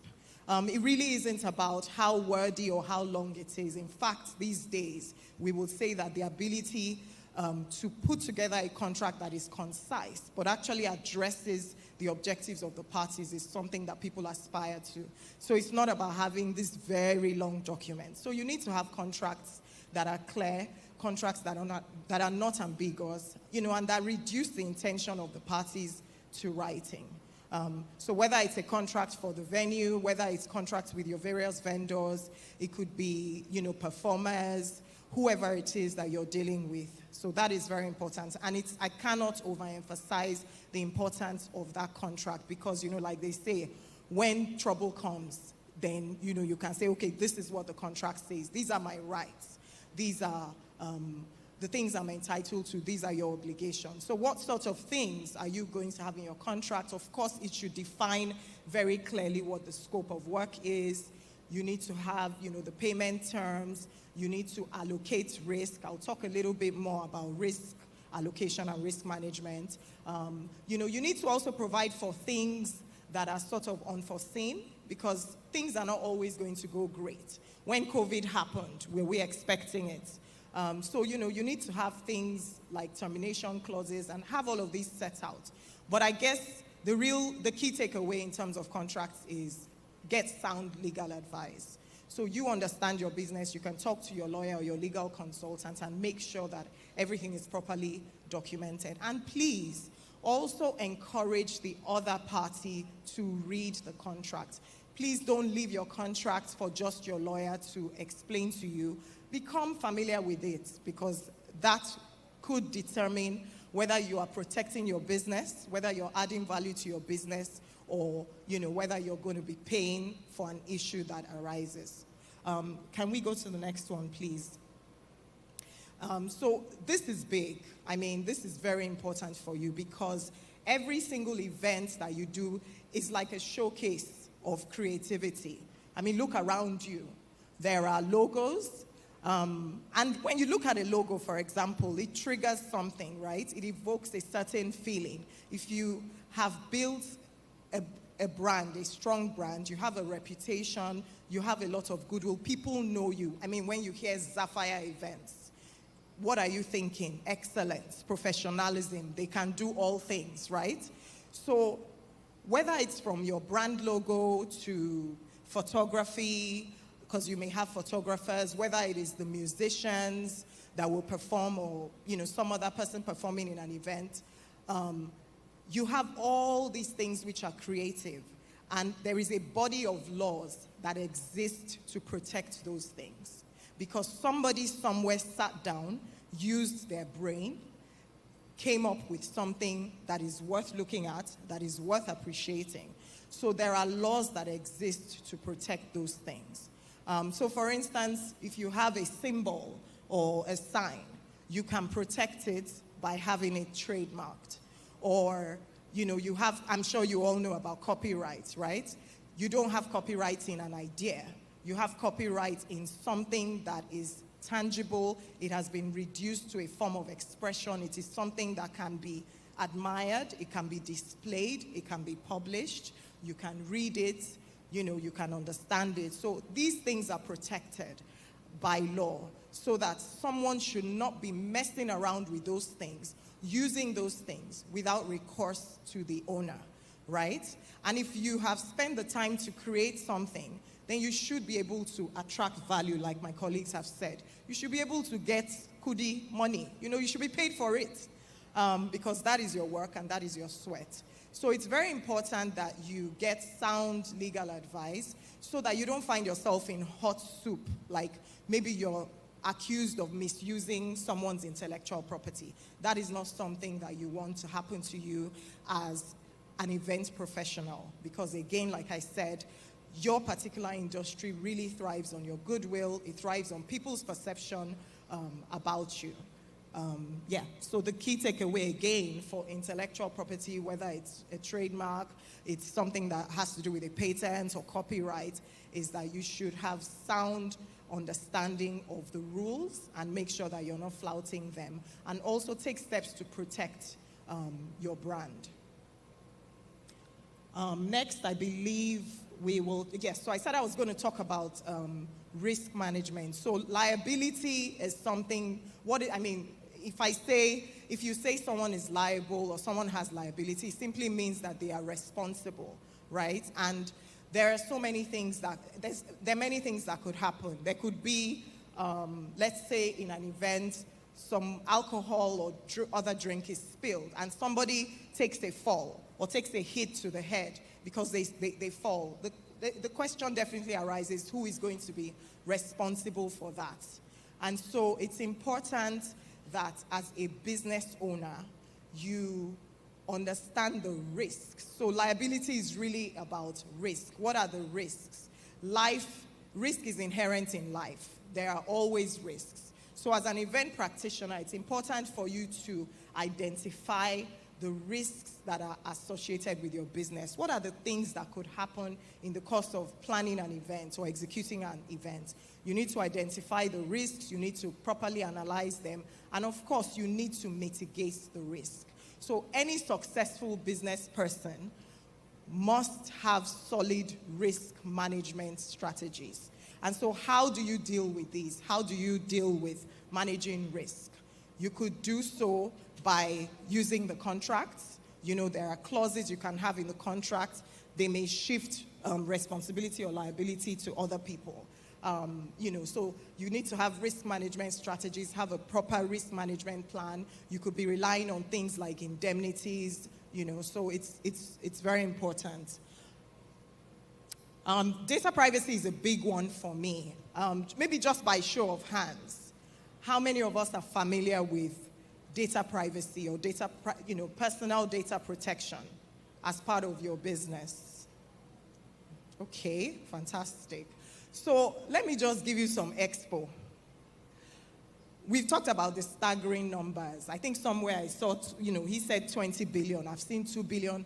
When you start seeing those kind of numbers coming out from a place, you can be sure that people will begin to pay attention. People will begin to pay attention. So this is a bit of expo for you. There are all sorts of laws that are sitting in books, what we lawyers call statute books. And it may look like the people that are supposed to enforce these laws are not doing anything.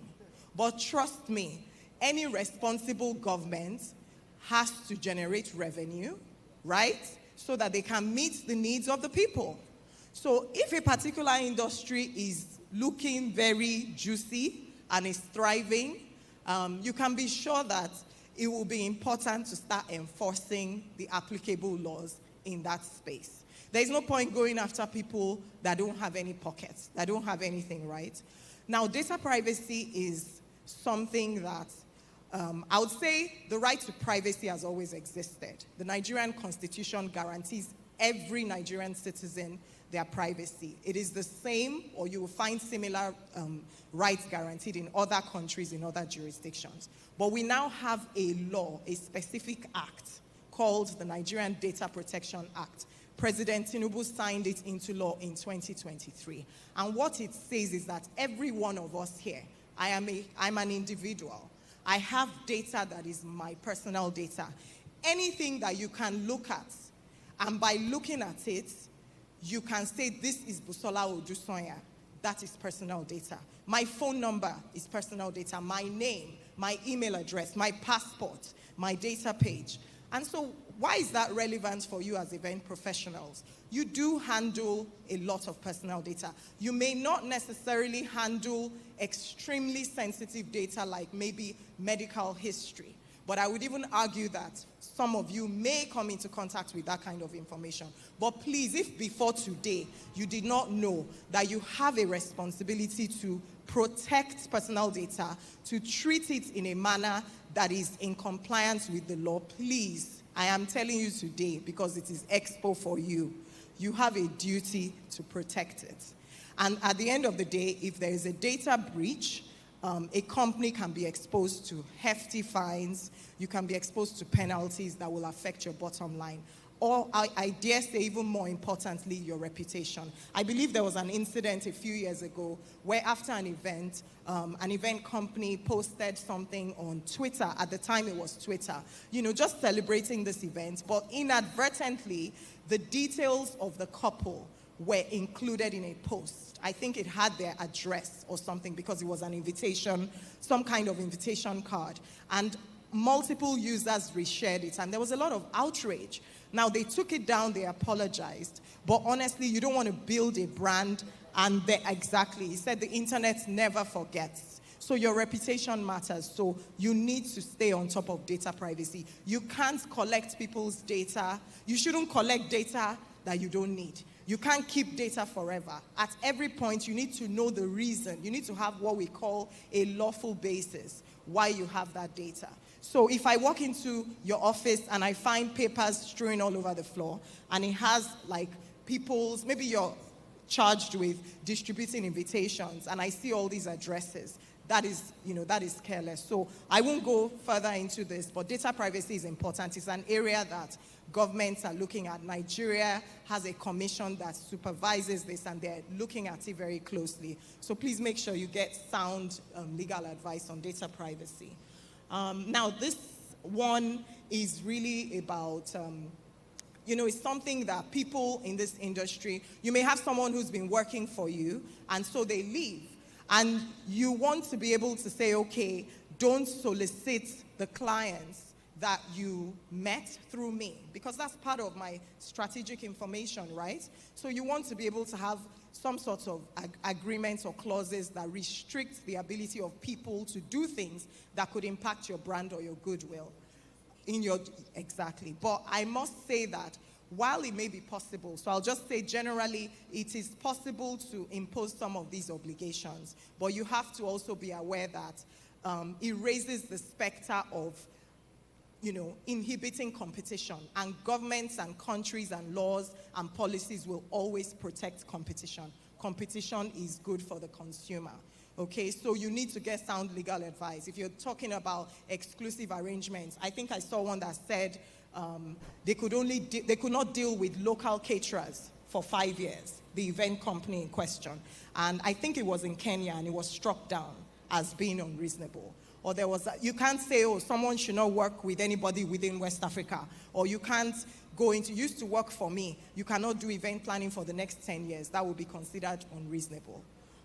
So that is like a restraint of trade, and that's like getting into the competition law space. And you don't want to have things that are not competitive. In fact, in the US, non-compete agreements, that's agreements that say that you cannot compete with maybe your former employer, or you cannot do business with my rivals.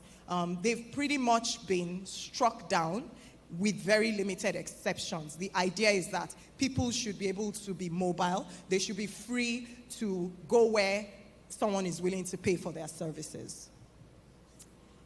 Safety is very, very important. This event is already a success, and I pray that everybody will get to their destination safely. While they're here, we don't want anybody to get hurt. So it is important for you as event practitioners to be familiar with the laws and the regulations that apply, whether it has to do with fire regulations, whether it has to do with, exits, things like that. You need to know what laws apply and make sure that you comply with them from that safety standpoint. And maybe just to quickly mention that in South Africa, when they hosted the FIFA World Cup in 2010, they were able to prevent stampedes because they had robust barricades, they had strict crowd control, they collaborated with law enforcement agencies, and that is now seen as a gold standard across Africa. Employment and labor laws, that's also super important, whether it's pension laws, whether it's, Nigeria has a labor act. There are different laws that apply here. Whether it's your regular staff contractors, personnel, you need to make sure that you stay on top of the regulations in that space, and that you also provide support and training to your personnel.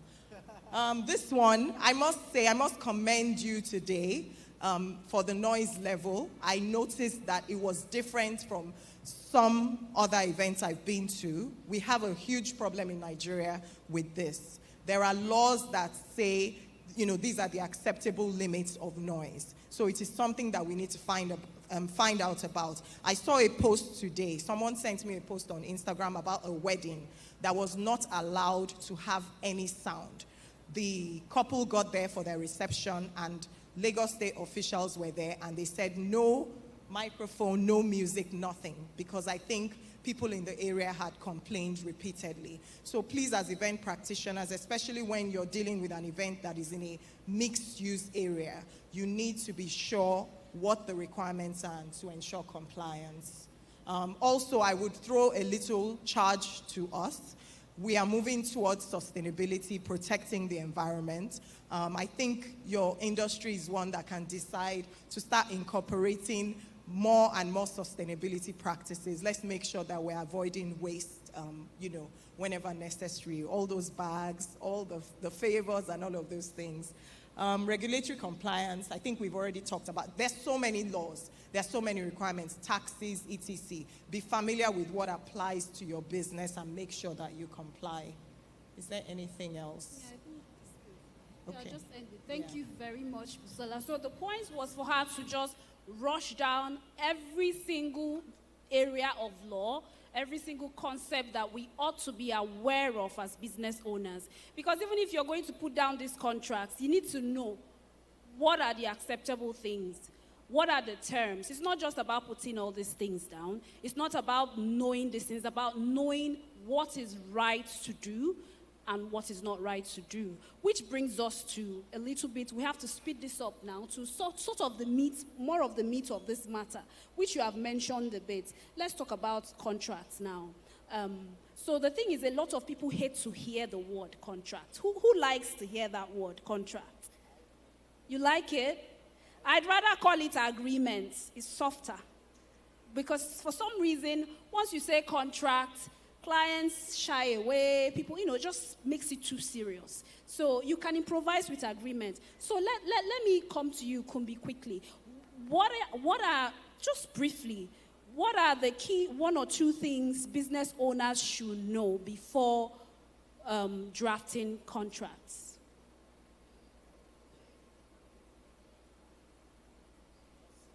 Are you there? Just very brief. Sound on. Sorry, we can't hear.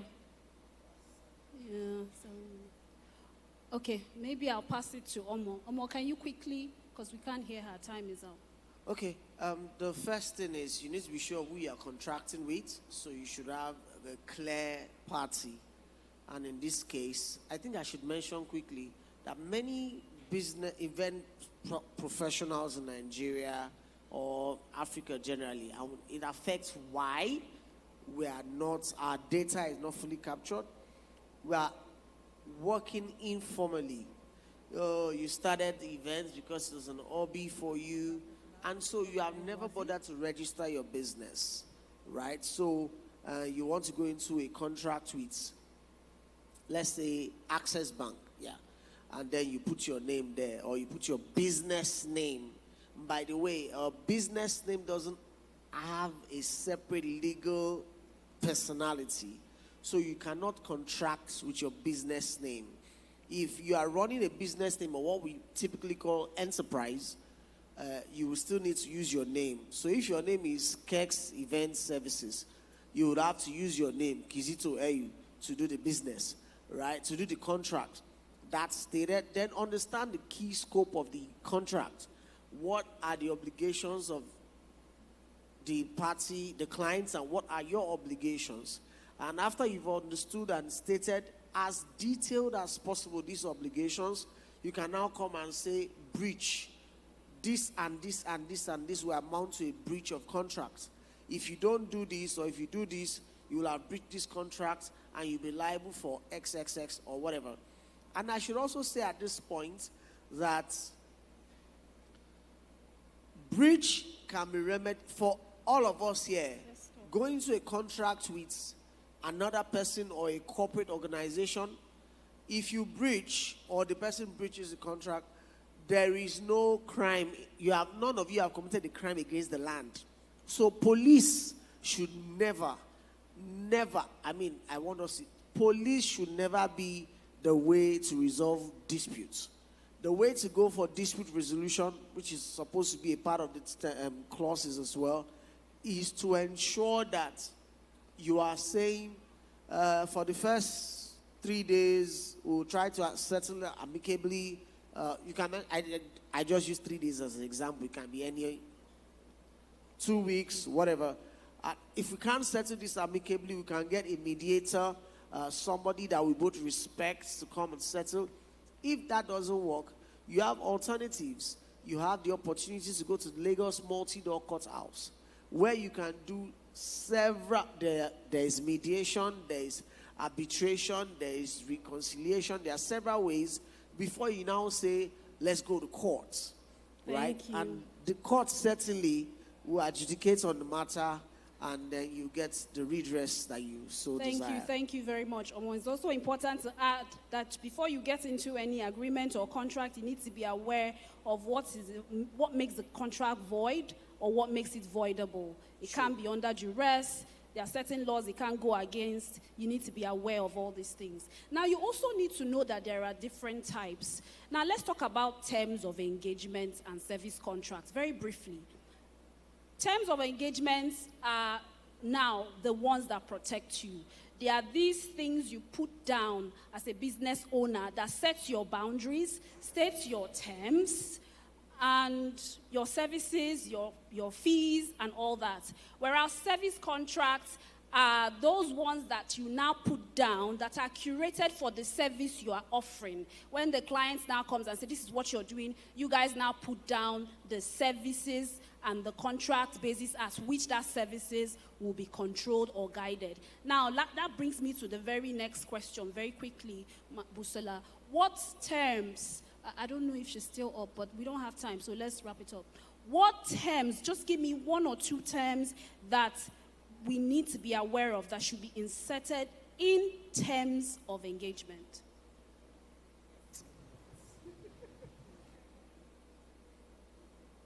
Yeah, like I mentioned before, payments, for instance. You should have, a force majeure clause. You should have clauses that properly, he said, what is a force majeure clause? The lawyers are here, okay.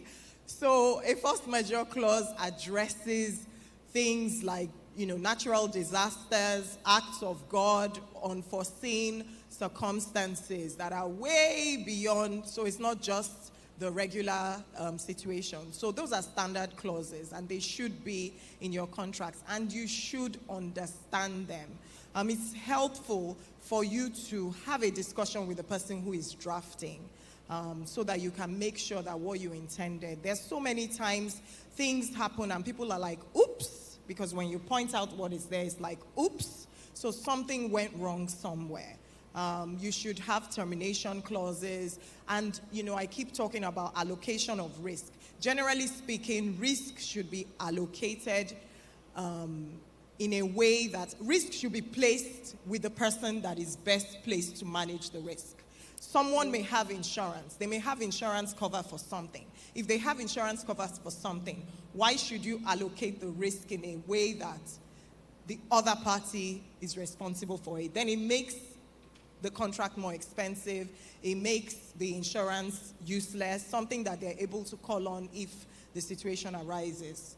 Thank you very much. Because we're running out of time, key things to note, just know that it's not just about money. Because sometimes when we say agreements, contracts, we're just thinking about protecting, the funds, payment plan, this, force majeure, refund. No. There are those terms about protecting yourself in terms of duty of care. Who owes duty of care when things are missing? So many can be. Experience teaches you, experience exposes you. When does this contract even terminate? When you finish rendering your service, can they call you and say, execute this and this? So see your terms of engagement as, I have the power. You have the power to put down what you want, which is why you should have the knowledge. Whether you know a lawyer or not, you know the dynamics of your industry. So you should know all those situations and circumstances. There's been incidences after an event, the decorators have packed up and gone, and the venue is saying something is missing. What then happens? Or they are calling event planner that has gone. This venue, this one happened. Please, so what happens in these cases? You should put down dispute resolutions. When something happens, you have to put it down. How do we settle it? Can they report you to Babalawo? Or what is the way? So just look, open up your mind. See it that I have the power to put down what I want. I just have to put down what is legal. That's it. To avoid stories that touch the what? Heart. And also to avoid risk or government issues. So time is up, but just quickly. Let's just quickly, in a few seconds before we open up for questions. We touched intellectual property a bit. I know it's a very difficult and sensitive topic, but I want to quickly ask, very quickly, please, just in seconds. When a person does not register, say their trademark or their work, and somebody copies the work in the sense of takes the picture and puts it as if it's theirs, is there, I mean, it's not registered, is there protection? Oh, thank you for that question. And because it is important, because many event planners or event practitioners, right? You have unregistered entities. For instance, how many of us, by show of hand, have the name that is on Instagram trademarked to you? You have the name you're using for your business on Instagram trademarked to you. Aha, very few, you see. So, but back to the question, because you have not trademarked it, does not mean anybody can use it. You can come under common law. Common law is law that was handed over to us from our colonial masters, and it is still very valid, statute of general application and all of that. So you can come under common law and sue based on a thought called passing off. In other words, your name or your product or your service, oh no, not service, your name, your display is not registered. So I copied it and I used it. Or you decorated a place so well, somebody else takes that thing and uses it to advertise their business. You can take that person to court. Or, of course, as I said, try ADR before you go to court.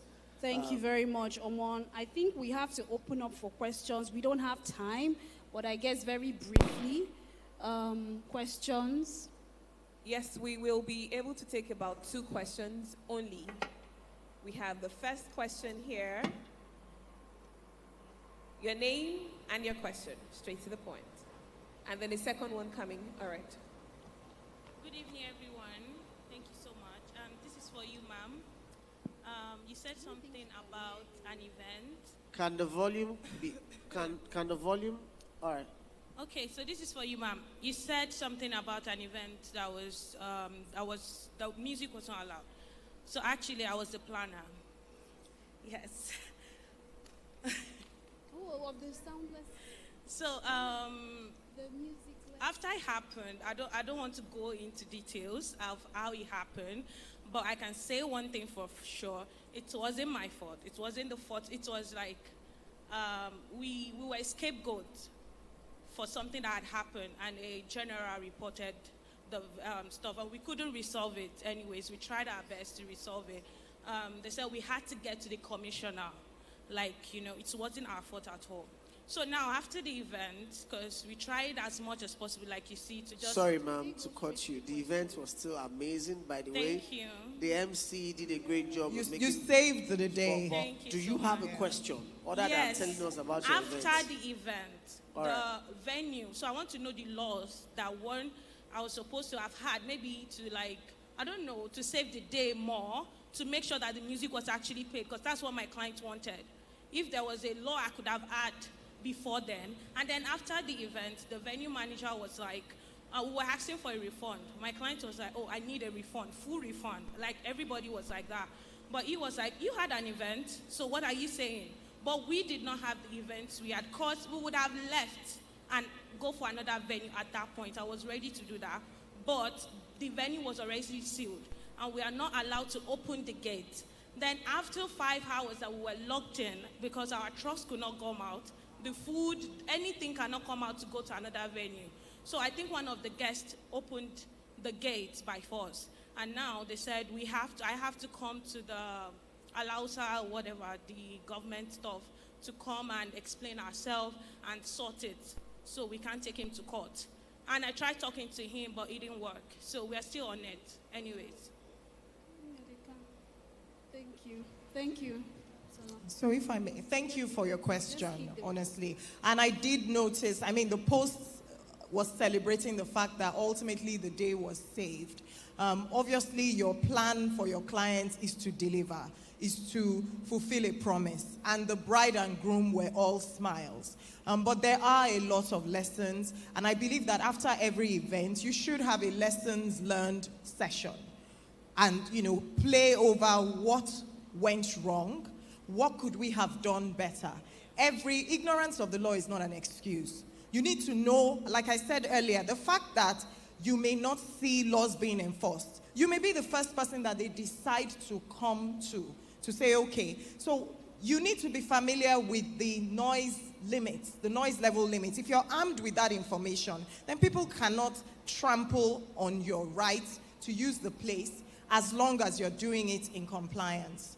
So that's what I would say, is really find out all the things that apply. If that is a residential area, who gave up, there's just so much to consider that you can do in advance to prevent those kinds of things from happening. And I mean, it's a very practical example because it has received so much attention on social media, right? So I don't think we can just fold our hands and say, oh, we need to know what the law says, what the requirements are. We need to engage. I'm not saying we should be antagonistic with government officials and all of that, but certainly we need to find out and make sure we comply.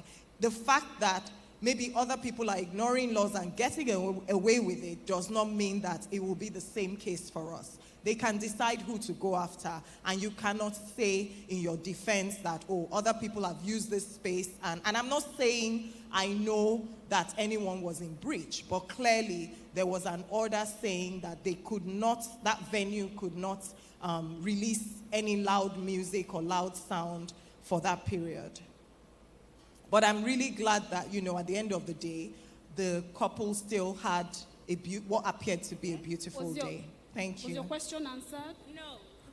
So let me say what you could have done before the event started is to have obtained a permit. I have it. You had That's the permit. That's what I'm saying. I have the permit. I have the guest size permit. I have everything. This has nothing to do with my event. This had something to do with the event they had a night before, because the venue does not permit fireworks, but they used it. The event the other night used the fireworks. So that's why they went to go and complain. So it now was it the affects me. the resident association that complained. Yes, because and of the fireworks. And then they shut down the place whilst your event was... Yeah, by 2 p.m. Okay, so I think after the session, we'll get you clearly and advice. Okay, so we don't take more time. Okay, good evening. My name is Amara from Cameron's Bridals and Events. So I'm an event planner who keeps attending these trainings. And at the trainings, we hear different things. Post-COVID, a lot of awareness was created concerning contracts. And I attended the training and they were like, okay, event planners, make sure you collect your 100% payment before, execution, because clients get funny after the event and all of a sudden start manufacturing things that happen, right? And then, when we submit all these contracts, clients with a planner, vendor to vendor, letter of agreements and all, we put 100% payment. And then that Peace Park matter came up at some point. I don't know if you know. And then they said it's not legal to ask for 100% payment before the event because you haven't, before a service is fully rendered, because you haven't rendered the service, you can't ask for 100% payment. So I just need clarity on that moving forward. So as we're, doing all these contracts, we're not only protecting ourselves, and going against the law. That's my major question. One question per time. Should I? Do you want to? Yeah, because you're an event planner too, so I think you should. So the thing about contracts is it's an agreement, right? Look at the legality or otherwise. As long as it's not legal, if you state that this is your policy, if the person in front of you, remember these are your terms, agrees to it, right? The law respects it, if it's not legal. If they contest it, then that is where the contention starts. If they contest it, they contest it. But if they agree to it, then they agree to it. It's only an issue where they object and say, no, service wasn't rendered, we can't pay full payment, then you can't enforce it. because there's now a contention. What you then do is to go back to the drawing board and restate new terms, because you can adjust your terms. Remember, your terms of engagement should also state that you can also adjust. Nothing is cast on stone, right? So that's, except they are completely void, then it can't be inserted. So a sample of how to protect ourselves if they argue that 100%. Then you can't enforce it. You just, except you don't want to take the job. Remember, these are prerequisites. Okay? So typically, payments really should be just in time. For a service, you break it up into what we call milestones. So even if ultimately you are going to pay fully before the event, you're not paying 100% a whole year before. That would be unreasonable. It's not best practice. People, you will drive your customers away. And I'm quite confident that if we look in the FCCPC Act, we will find provisions that frown against that. You are supposed to pay for value received. Okay, so there are laws that also protect consumers. If a market is engaging in practices where they are insisting on advance full payments way in advance, and there's really no tangible value that has been provided, then that is something that people can also take up with the Consumer Protection, Competition and Consumer Protection Commission. So what you really should do is break up the payments and let it come in. So you do a bit of work, you get something, you do another bit, you get something, right? Yeah, so payment plans are so important. And you should do it reasonably, as and when due, as you deliver, because it's better that way. It's also best for practice. I don't want to go against what they're saying, but as an MC, people have owed us tire. So what I always recommend, if I'm giving you an unreasonable discount, please pay my full money. That's my style.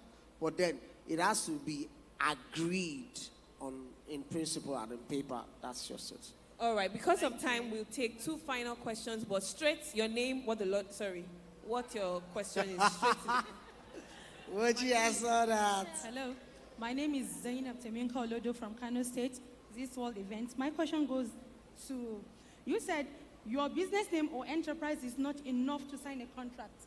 You must have your name. And it goes, your business and your name are two different bodies. So how or what level of registration do we need to sign a contract? Okay, thank you for bringing this up because, a lot of us are there. A business name is, strictly put, is, what's your name? Zainab. Zainab, trading under the name and style of XXS Enterprise or XYZ Enterprise. So if XYZ, even though it's registered at the Corporate Affairs Commission, wants to go into a contract, it will still be Zainab trading under that name and style. You don't have a separate legal personality, or you're not a separate legal entity. Whereas, if you register a limited liability company, that limited liability company assumes a separate legal personality in the eye of the law. Is another person.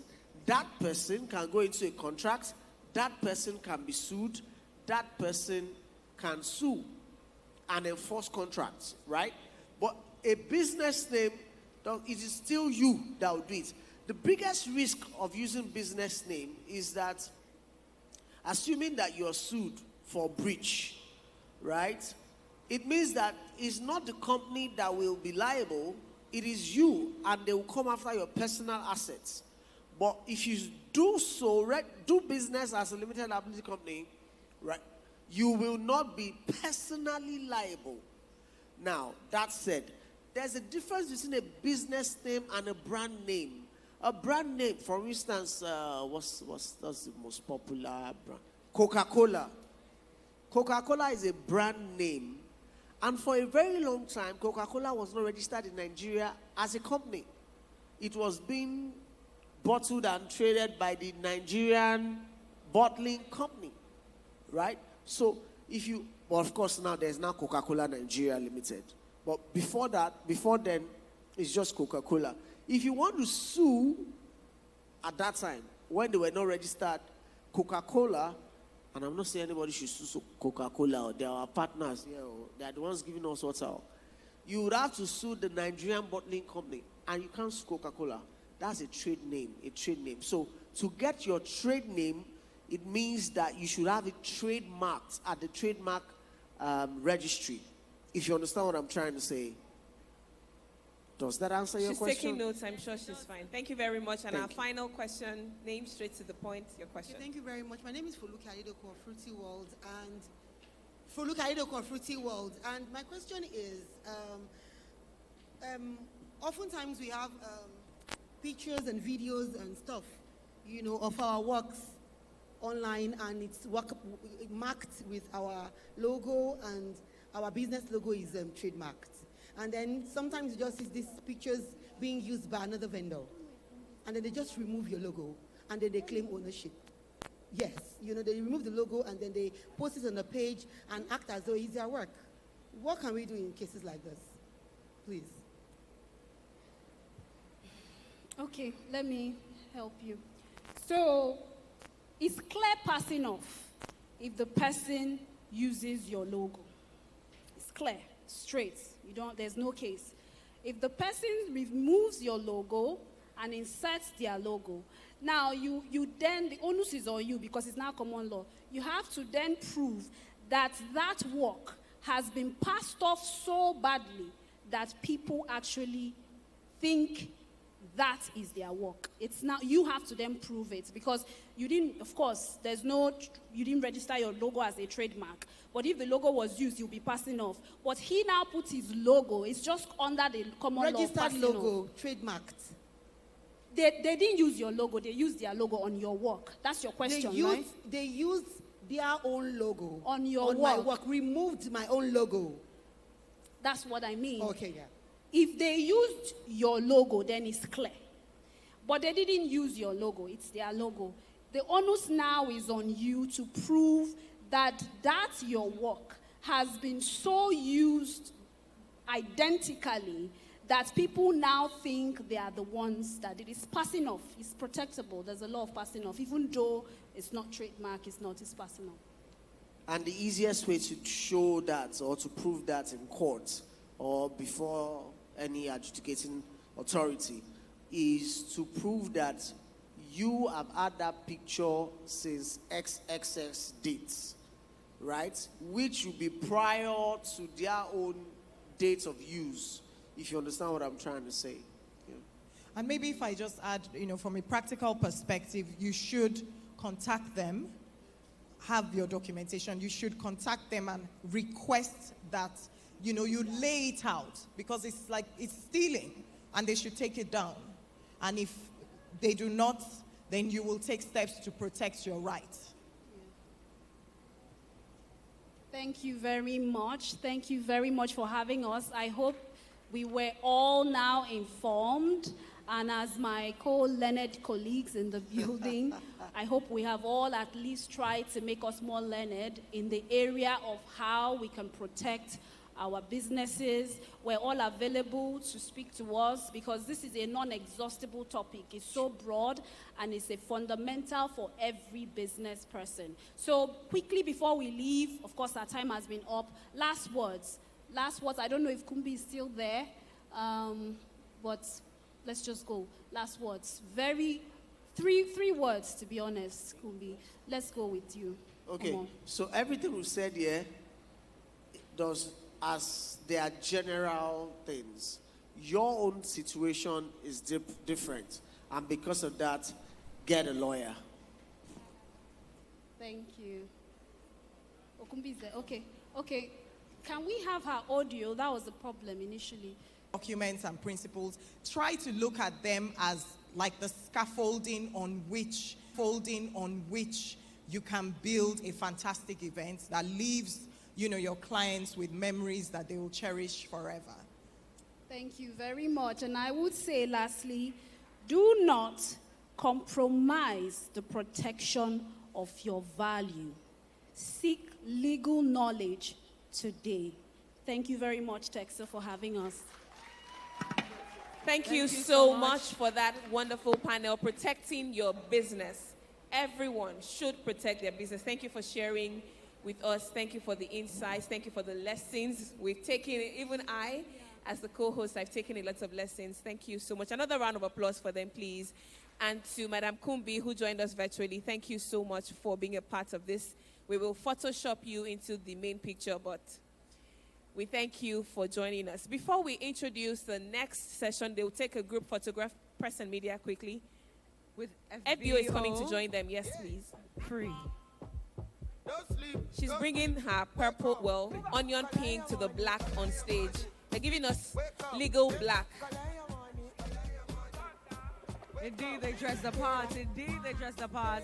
A round of applause, ladies and gentlemen, for them. All lawyers in black. We love it.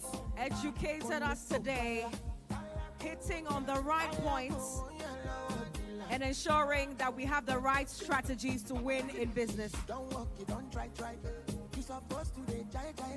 You look come, become person, matter, person we don't mind. But when I land softly on the sofa floor.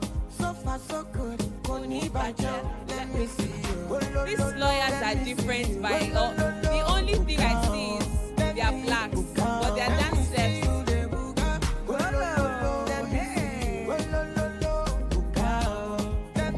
Ladies and gentlemen, when I say Texa 2025, you say reignite. Texa 2025. Reignite. Bring the energy on. Texa 2025. Reignite. Texa 2025. Reignite. I love it. You're giving me the energy, you know. I'm representing my fabulous audience. That's what I'm talking about. All right, just a quick announcement before we bring up our next speaker. And we're gradually getting towards the end. Oh, my goodness. I don't want to go. I'm feeling so emotional. It's been a great 2 days, and Honestly, I've had a good time. I've made a lot of friends also, a lot of business partners, and I can't wait to develop those. I've enjoyed myself thoroughly here in Nigeria. You know, people think I'm Nigerian. Because you are. You think you're Ghanaian. They think I'm based in Nigeria. I'm sorry, you're Nigerian. you just think you're Ghanaian, but you're Nigerian. Anyway, quick announcement. The noiseless headsets are not souvenirs, so please don't go with them. We're looking for one of them right now, and I'm sure someone might have accidentally taken it thinking it's a souvenir. It's not a souvenir, please. If you have any of them, maybe you accidentally took it to lunch and dropped it in your laptop bag or somewhere. We need one of them. Please return. Thank you very much for your cooperation.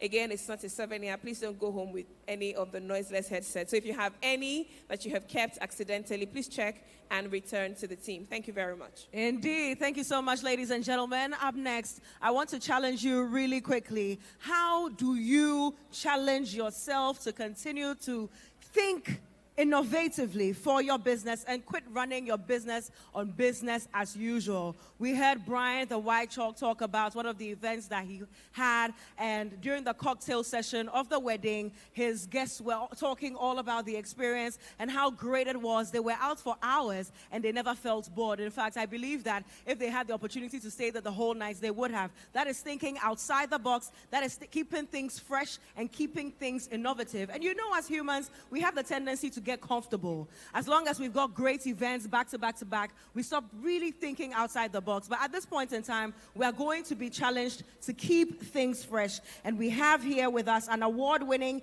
events connoisseur, creative design and passion expert, interior design consultant, founder of Events Couture, now YK Designs. He specializes in creating distinctive events tailored to clients' needs, including weddings, corporate events, and social gatherings, serving a wide range of A-list clients as well. We saw him on here earlier, ladies and gentlemen, so he's not so new to the stage. Shall we welcome Debola Lewis? Woo! Make some noise for the experiential Debola Lewis. We're happy to have you back a second time on Texa 2025 stage. Not a lawyer, but he's giving us all black. Love it.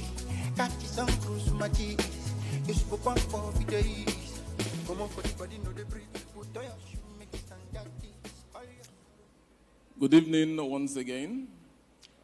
It's a pleasure to stand before you again. it is quite difficult to talk to even myself. I mean, after lunch, it's quite a challenge because everyone is in the rest mode. But this is the final session, so let's enjoy the ride.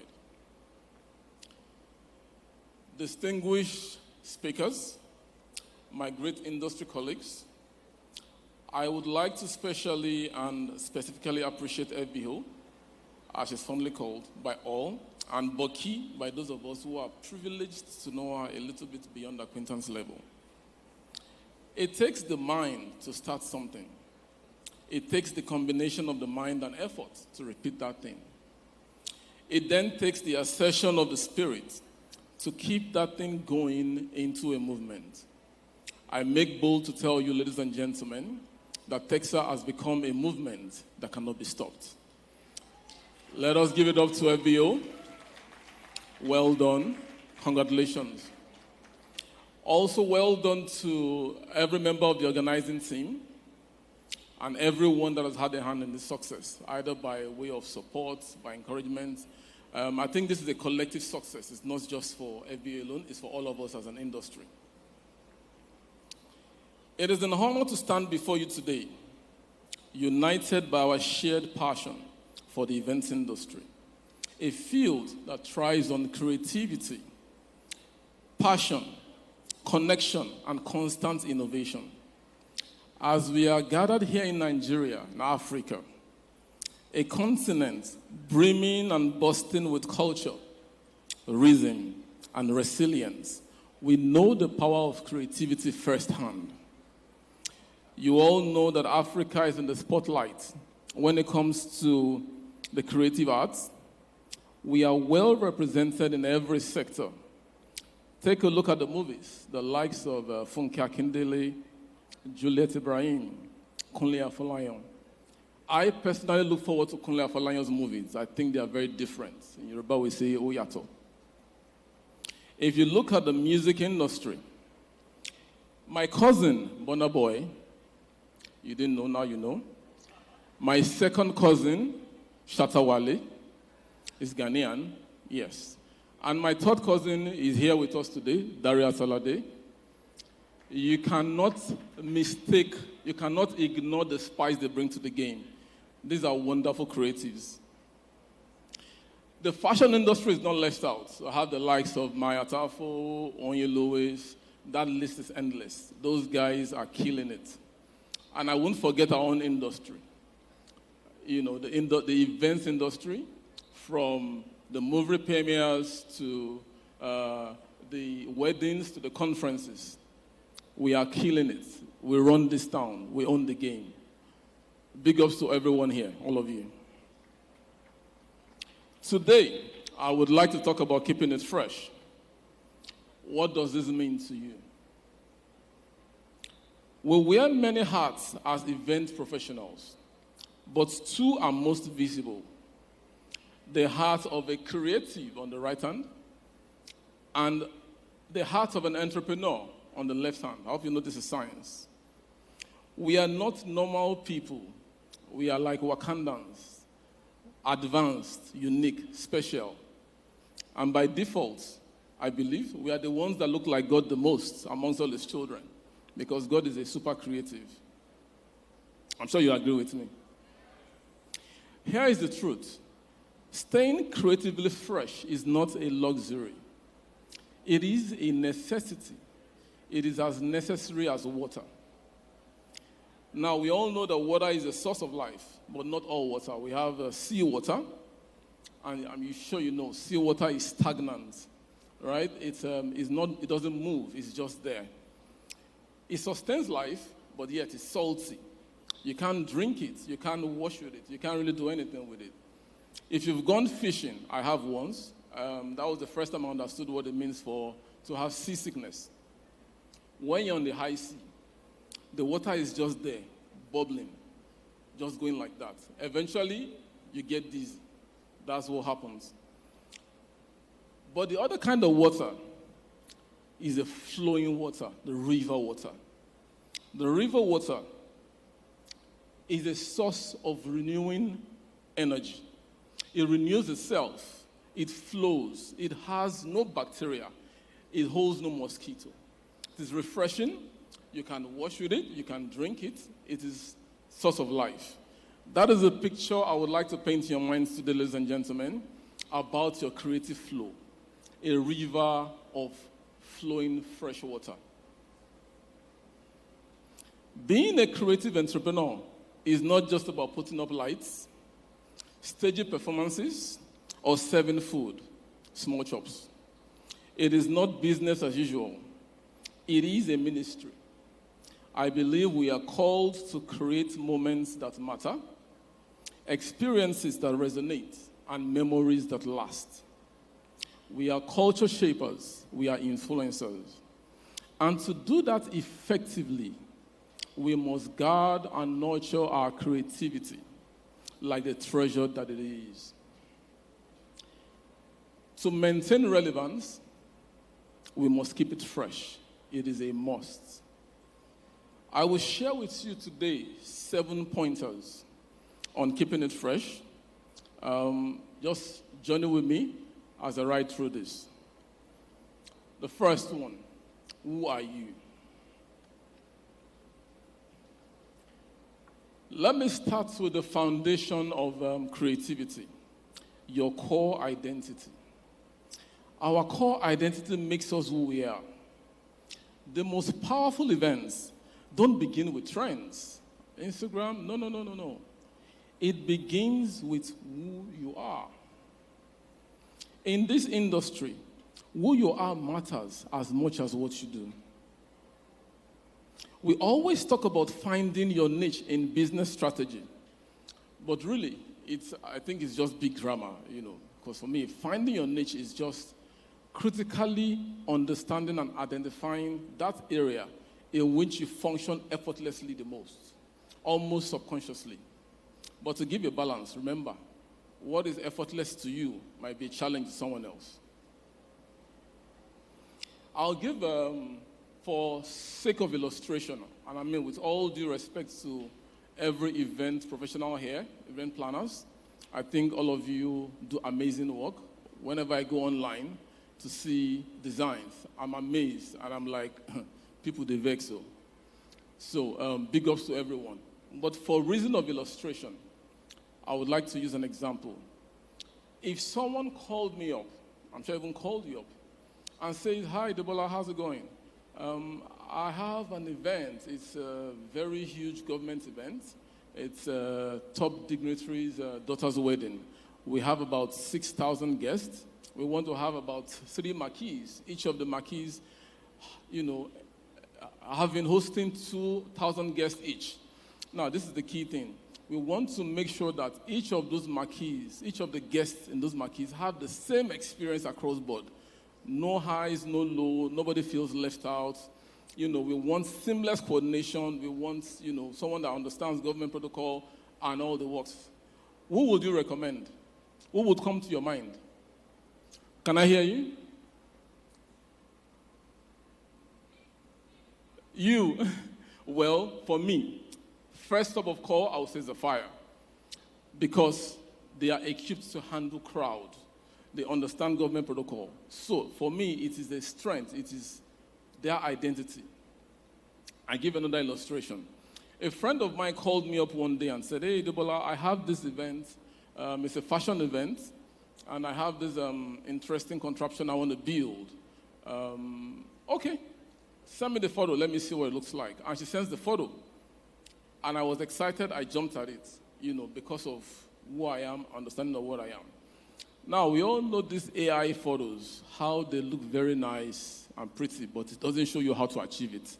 It was an AI photo she sent to me. So I'd already said yes to it. Before I looked and said, wait, this is an AI. Anyways, we move. Because I didn't want any issue in terms of excellent delivery, I tried to engage professionals. All these sculptors, artists, guys that do this for a living, right? I was hell-bent on delivering pure excellence. I called a couple of guys, and mind you, she gave me about a week, about 6 days to deliver. So I called a couple of guys. Some said, no, they can't do it, they need 2 weeks. Some said they need 1 week. Some said Some gave me crazy price, all of that. Eventually, I found one guy, and he seemed to understand the concept, right? We went back and forth, shared sketches, and we were okay. I gave him a deposit and went to sleep. So let's say the event was on Thursday. On Wednesday, instinctively, I called him up. Guy, how far? We are setting up tonight. Oh. How far with this thing? Are we good? Oh, yeah, no problem. We're good. Okay, send me your location. Let me come and see how far we've gone. And my reason for wanting to go was just to see what was going on, so that if there's any correction to be made, I'll have time before the market closes by 6 p.m. So he sends me his location at about 4:30, and I move from Lekki all the way to Ojuzubega. And when I get there, I didn't say it so that I won't discourage him. But in my mind, I shouted, Mogbe, Egbami. It was clear, it was obvious. They didn't understand how to go about it, the technique, in achieving it. They didn't, and sincerely so. Not that I was trying to be, funny. Even the materials they got were wrong from the first instance. So the real me jumped out. The me that took on the challenge in the first place came alive. I called my guys. Where are you? Meet me here. You, where are you? Meet me here. Long story short, from about 5:30 p.m. on a Wednesday evening, we were on our feet all through the night till Thursday, about 16 hours. We delivered the contraption excellently well. But my point is, imagine if I had taken on that project as a business without really knowing that I could deliver it myself. The only reason why I called someone else was because I wanted, some peace of mind and some perfection. But if someone else had taken that job as a business, I charge good money for it. And you say, okay, let me give this person and make some money. You'd have been in trouble. It would have been what they call one chance. Your core identity is your compass. It informs your creative lens. It inspires your unique perspective and helps you to connect authentically with your audience. Staying connected to your core, your values, passions, and unique story is critical to living fulfilled. Think of Africa, a continent of incredible diversity, yet its strength lies in its identity. See how the world wants to identify with Africa. A Chinese man is excited at the thought of having an Igbo ancestry. An Indian man relishes the idea of being called Kwame. And a New Yorker is proud to say his name is Chikuma. The same applies to you. Your audience wants to identify with the real you. Don't just organize events. Tell stories that reflect your truth and resonate with others. Because when you dive deep into your core, you come up with experiential ideas that are unforgettable. Number 2, honor your creative process. Creativity isn't a straight path. It is a dance. Some days, it's a gentle waltz. Other days, it feels like a chaotic lifestyle. I'm sure a lot of us can relate to the chaotic freestyle life. Basbos, as we call it. But no matter the rhythm, trust the process. Everyone has a process. Trust your process. When I get a brief, first, I analyze how I feel about it. Am I excited? Do I feel challenged? Is this something artistic? Because I like to create, I like stuff like that. If I'm in Lagos, I will visit the venue, most times, 2, 3, if I'm, as it depends on how I feel. If I'm out of Lagos, I must visit the venue. I immerse myself in the space. I take my time, look around, the ceiling, the walls, the entry points, exit points. I look at all of those things. I immerse myself in the venue. I let the venue speak to me. That is my process. That is how I create the designs in the venue. Most times, the killer idea might come in the second or third visit. Most times, not the first visit. Elon Musk plays video games. The world's richest man plays video games. I'm sure many mothers here, when they get home from work and see their children on video games, the first thing is to carry cane. My friend, go and read your book. But Elon Musk plays video games. He's listed on the top 20 players of Diablo 4. I didn't know what that is, but it's a game that he plays. I understand that of that 20 top players around the world, only 2 of them are Americans, Elon Musk and another American. The rest of the 18 of them are Chinese. And guess what? The top 100 players of that game around the world are Chinese. So that gives you an insight into what kind of game it is and how it connects to Elon Musk. If you think about Chinese witty inventions, right? Allow your space. Okay, so he said, Elon Musk said something and I quote, which is very critical. If I could play a video game on extreme difficulty, then I have to concentrate fully on the game. And it has a calming effect. I was confused when I saw it. I don't understand. Something extreme difficulty and has a calming effect. But that is this process. Allow yourself the space to dream. Fail, dream again. Give your ideas time to grow. Many of us feel pressured to churn out quick solutions. But creativity isn't just about speed. It is about depth. And it's a coincidence to share a certain story. And the person involved will understand why it's a coincidence. I was with a friend of mine a couple of weeks ago. We were working on a project. It's quite a huge project. And she brought out a phone and played a song to me and said, oh, this is going to be the theme song for the project. And I was like, I don't understand. How did they churn this out so fast? This is perfect, it's fantastic, and it was done so fast. This guy must be amazing. And she says, nope. This was recorded during COVID. But for some funny reason, he didn't feel the need to let it out yet. He held on to it. That is someone who understands his process. He doesn't feel any pressure to release the hit. It was so interesting that it looked like he went into the studio to record for that project. In Africa, the most beautiful art, music, and traditions have evolved over time. Learn from these. Give your creative process room to breathe. When you honor your process, you honor the potential for brilliance. Number 3, repositioning your perspective. Sometimes, all it takes to ignite your creative flow is a change of scenery.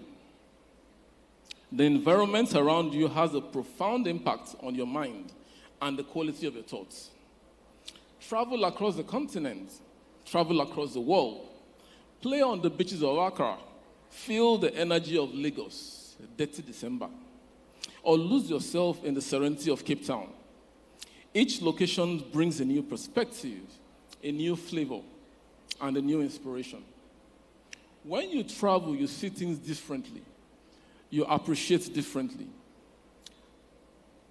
Yes, you can also travel on YouTube.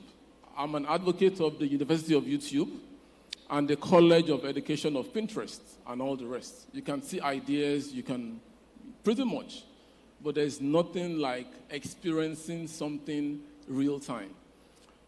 Exploring the sense of touch and feel, the technique, the know-how, it's a whole different ballgame. The very first time I visited Dubai, I concluded that that is where God lives. With the amount of ideas, the way those guys push in design, it's out of this world. Most times, I try to take trainings every once in a while just to refresh, to understand new techniques, to learn new things. And again, the very first time I went for this training was many years ago in the US. it was a hands-on session. We were creating dramatic centerpieces and ceiling installations. And after a while, I just stood like this. And the Ninja boy in me was like, now this thing be this. We can do this thing now. So this is how it's done. It was like a aha moment for me. What I realized was that in the Western world, everything they do, what they have mastered is the art of hiding or masking their technique. So what you come and see and marvel at is, how was this thing done? And that elevates the experience of even the beauty of, so the beauty of whatever it is done is one thing, but when you don't even understand how it was done, it makes you feel like these guys are witches and wizards. But the honest truth is there's nothing that is done anywhere in the world, from America to Lebanon to Dubai to Qatar, that cannot be done in Africa. The only challenge is that we don't have time most times. We have to do back-to-back. So, but really and truly, they pay attention to the finesse, the finishing, and they mask their technique and keep you wondering. That's the difference. But there's nothing that's done that we can do. Stepping away from your usual surroundings clears mental clutter and invites fresh ideas. Sometimes you don't even need to travel out of the country. A weekend at some interesting resorts, maybe like Campine, or a visit to Donray Hills, or some nice, interesting place even within your locality can do the trick. I remember when we were younger, my neighbors, family friends, we call her Big Mommy of blessed memory. Every holiday she would take all of us, we'll all go, our children, cousins, we all move. We visit different places. And that was the first, and I think about the only time I visited Ikogoke Warm Springs. I don't know if anybody has heard about it. It's a very interesting stream where hot water and cold water, icy cold, flows. There is a part where they meet, but they never mix. I mean, put your finger in here, it's cold water, and then 2 inches apart, here, warm water, and there's no way of mixing. Things like that, for people like us, it creates something, it ignites something in us when we experience those kind of things. Remember, creativity is like a river. It needs to flow. Stagnation is the enemy. So step out, explore, and let the world pour itself into your work. The next one. Your ladder holders. Now, this one is one of my most exciting. I mean, I could talk on this for 2 days, but I'm sure Texa will not allow, so we'll just keep it brief. No one creates magic alone. Behind every memorable event is a team of creatives who bring their unique strengths to the table. Surround yourself with a team that challenges you, inspires you, and pushes you to grow. In Africa, we often say, if you want to go fast, go alone. If you want to go far, go together. Your team is your fuel, your safety net, and your sounding board. Cultivate a culture where collaboration thrives, where idea flows freely, and where innovation thrives. We hire people for what they know, but we fire them for who they are. Who are your ladder holders? I will use a story, an illustration, to explain that briefly. There's a man, Dr. Samuel Chan, he wrote a book on who is holding your ladder. I met him about 12 years ago.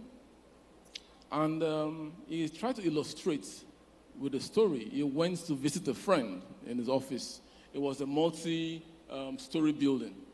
And while waiting for his friend to come out to attend to him, he looked out of the window and across the street, and he saw a painter on the ladder painting another building across the street. It was, this floor-to-ceiling window kind of buildings.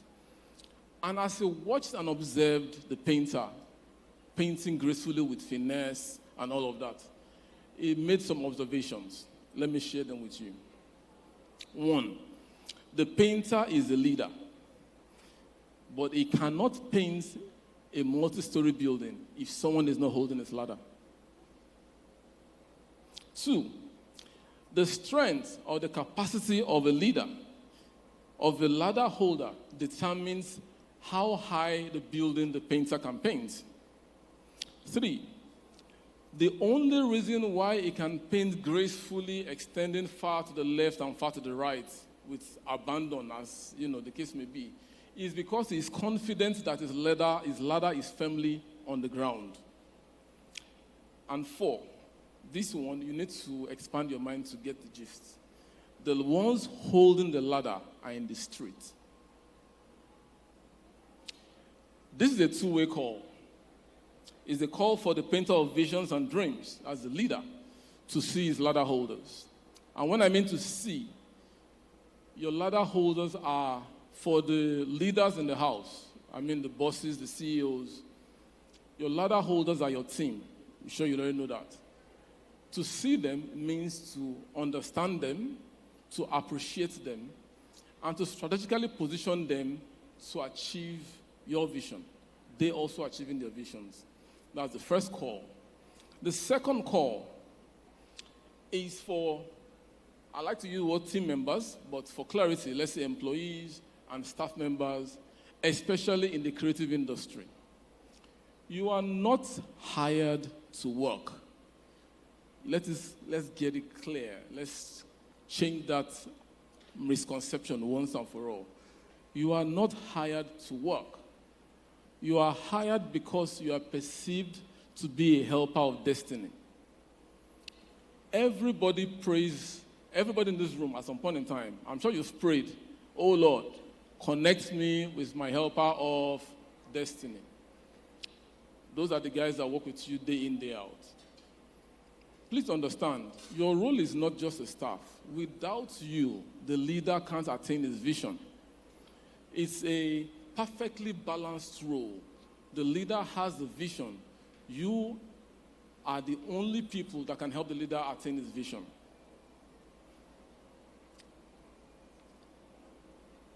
Ladder holders allow leaders reach their highest potential. I particularly like the story of David and his mighty men. I'm sure you all know the story, for those of us who read the Bible. And the particular story of when David said, oh, that I might have a drink of water from so and so. Interestingly, it was not even an instruction to anyone. It was not a delegation. It was not an assignment. It just was wishing out aloud. And 3 of his mighty men moved through the enemy camp, got him the water, moved through the enemy camp, and came back with the water. And David, being a man of wisdom, knew that this water is not for drinking because of the way it was gotten, right? And it sealed the bond of fellowship between him and his mighty men. Every leader needs a mighty man. A man called Vusi Tembowayo equates this mighty man with 12 disciples. He says, and I quote, when you are building a team, one principle must be non-negotiable. There is no room for excuses. Excuses are the silent killer of progress, the subtle resistance that derails momentum, the barrier that prevents leaders from breaking through the critical early stage challenges of any venture. They must not be complainers. When you surround yourself with diverse perspectives, you multiply your creative power. Together, you can transform an ordinary event into an extraordinary experience. And the next point, number 5, contemplate. One of my favorite books is called The Alchemist by Paulo Coelho. It teaches you the power of the mind. Another is called Outwitting the Devil by Napoleon Hill. It also teaches you the power of the mind. Yet another, which I'm sure you all know because you like money, all of you like money, it's called Think and Grow Rich by Napoleon Hill. It teaches you the power of the mind.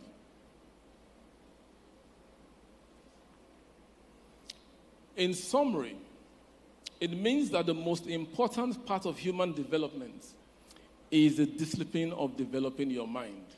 With the mind, there are endless possibilities. When you understand how to tap into your mind, there is no stopping you. There is nothing you can achieve.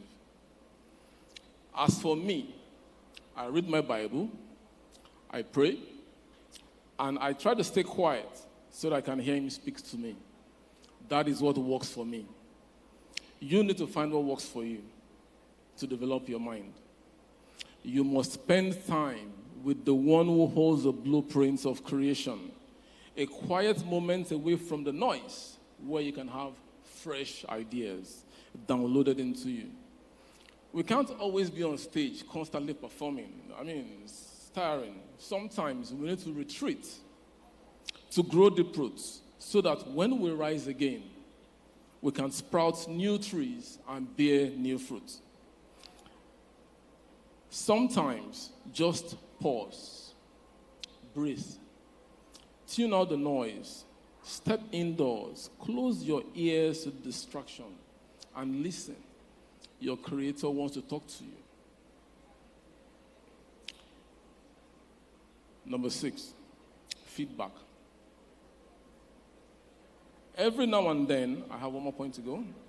Every now and then, it is important to assess your performance and your brand. Ask your team, who do you think we are? Then ask them again, who do people say we are? It is important that who you think and who people think you are align. Or at least ensure that the image and performance rating you think you have before the world is what they think of you. Most times, this can answer the questions on if you're getting enough gigs or not, or if you're getting the kind of reward you deserve. This can answer those questions. Ask your friends who experience your work. But now, when you ask them, put your ego in your pocket. Because some of the feedback may not be what you want to hear, but they may be what you need to hear. Take the feedback with grace. It is free consultation. I have had to do this process myself with my sounding boards, and it has benefited me greatly. Remember, not all criticism is constructive. Some might come from places of myopia or even small envy. So you must sift through feedback with discernment, and you will know what to improve upon. Like I said earlier, remain rooted in your identity. Not every opinion you hear should shape your path. Stick to what you know is true for you. And the last point is your health. Your health is your wealth. My phone rings. Hi, Debola, how's it going? This is Mr. Bikros from Eventful. Are you available on the 15th of December? Yes, we are. How about the 21st of January? Yes, we are. Okay. I would like a mood board and the quotes by tomorrow morning. I'm meeting with the clients. Okay, got it. After that, another call rings. Hello, YK Designs. How's it going? Please, are you guys available January 21st? This is Sandra from Zafari Events. Oh, yes, we are. And there's another one. April 24th. Are you available? Yes, we are. Please, we need all the mood board and the quotes too by tomorrow morning. The client is traveling, and we need to settle them, before they travel. And the third call happens again. My name is Shegun from Supernatural Events Limited. I would like 4 mood boards and 4 invoices tomorrow morning. I am meeting with my clients, and I would like to close the deal. And then you end the call, and you're wondering, where do you start from? I believe that is almost a typical day in the life of event designers. Do I have a witness? In an industry that thrives on deadlines, constant late nights, and every time movement, we forget a simple truth. You cannot pour from an empty cup. A good rest in the midst of all this. Now, the thing is, we can't even wheel away these things because that is the industry. Calls will come in. People don't understand what you are doing, but they understand their own time and deadlines. So you can't will it away. You have to adapt, right? But in adapting, understand that you must prioritize good rest. It is not just a nice to have, it is a creative superpower. Sleep, good sleep, recharges your brain. Exercise energizes your body and keeps your mind healthy. A balanced diet fuels your mind. Staying healthy allows you to show up fully, not just for your clients, but also for yourself and for your loved ones. Staying healthy is a means to keep your river of creativity clean. Protect your health and honor your rest because they are the foundations of sustained creativity. And in closing, I would say, embrace the journey. Ladies and gentlemen, the African events industry is not just a market. It is a movement. It is a celebration of heritage, culture, and innovation. But to stay relevant, we must keep it creatively fresh. We must keep our creativity fresh. Stay connected to your core. Honor your creative process. Refresh your perspective with new locations. Build a team that inspires greatness. Make time to listen to your creator and grow from the feedback you get. Prioritize your health and your rest. Creativity is not simply a finite resource. It is a renewable energy powered by passion, innovation, and connection. Let us honor it. Let us protect it. And let us use it to create a legacy that will inspire generations to come. Thank you very much, ladies and gentlemen. God bless you. Thank you too so much. Thank you too. Many thanks to you, Debola Lewis. You know you can do it better now, ladies and gentlemen. Thank you so much very much for enriching us with a time-honored insight on the topic, keeping it fresh. Beautiful one indeed. Ladies and gentlemen, the excitement builds up as we gear towards the after party. Before that, we'll hear from our very own FBO. But right now, ladies and gentlemen, it's time to get a nice message, a goodwill message of sorts, in the spirit of reigniting our lives, our vision, and our dream. A brief message from a lady who has supported us passionately from the beginning. So before we do see that message, ladies and gentlemen, a quick photo. So let's get some music, DJ, as FBO takes the iconic photograph with Debola Lewis.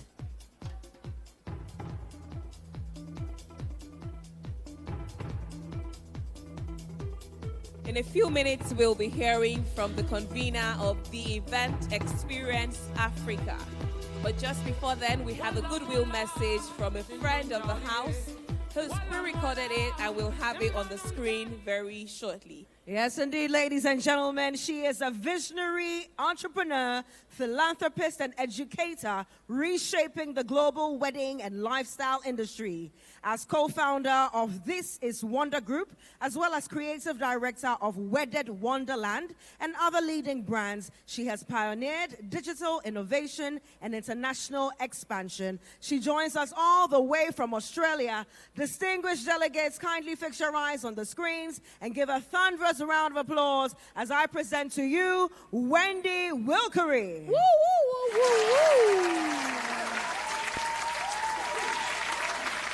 Hello everyone, it is Wendy L. Curry. I'm so excited to be here at Texa, the event Xperience Africa. Yes, I want to thank Funke and the entire team for inviting me to talk to you about digital marketing strategies for the African wedding market. Now, I am going to be speaking on behalf of the entire world to say, finally, we are hearing from you, we are seeing your weddings, we are so inspired by the design, the style, the aesthetics, the fun and the joy that we see from African weddings. And yes, we all want a piece of that for our own weddings. So I'm going to start with talking about the world experiencing African weddings through the lens of social media and why we need you to get to work.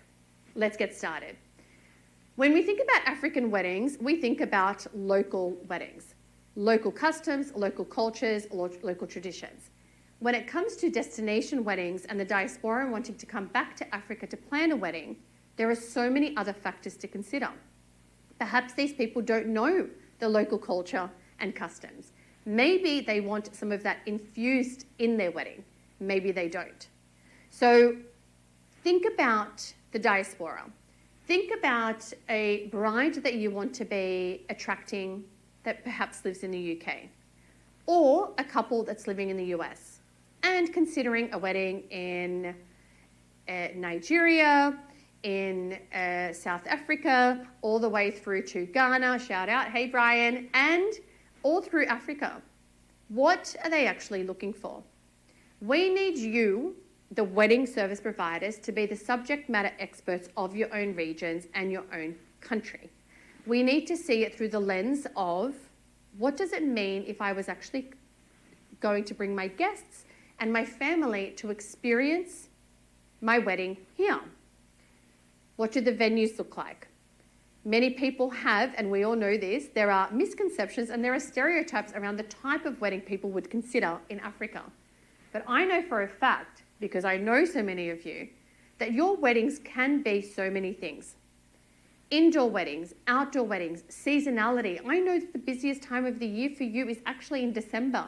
That's when majority of the world is quiet, and the opportunity to have a destination wedding during that time is so enticing for people who get a break over December and January.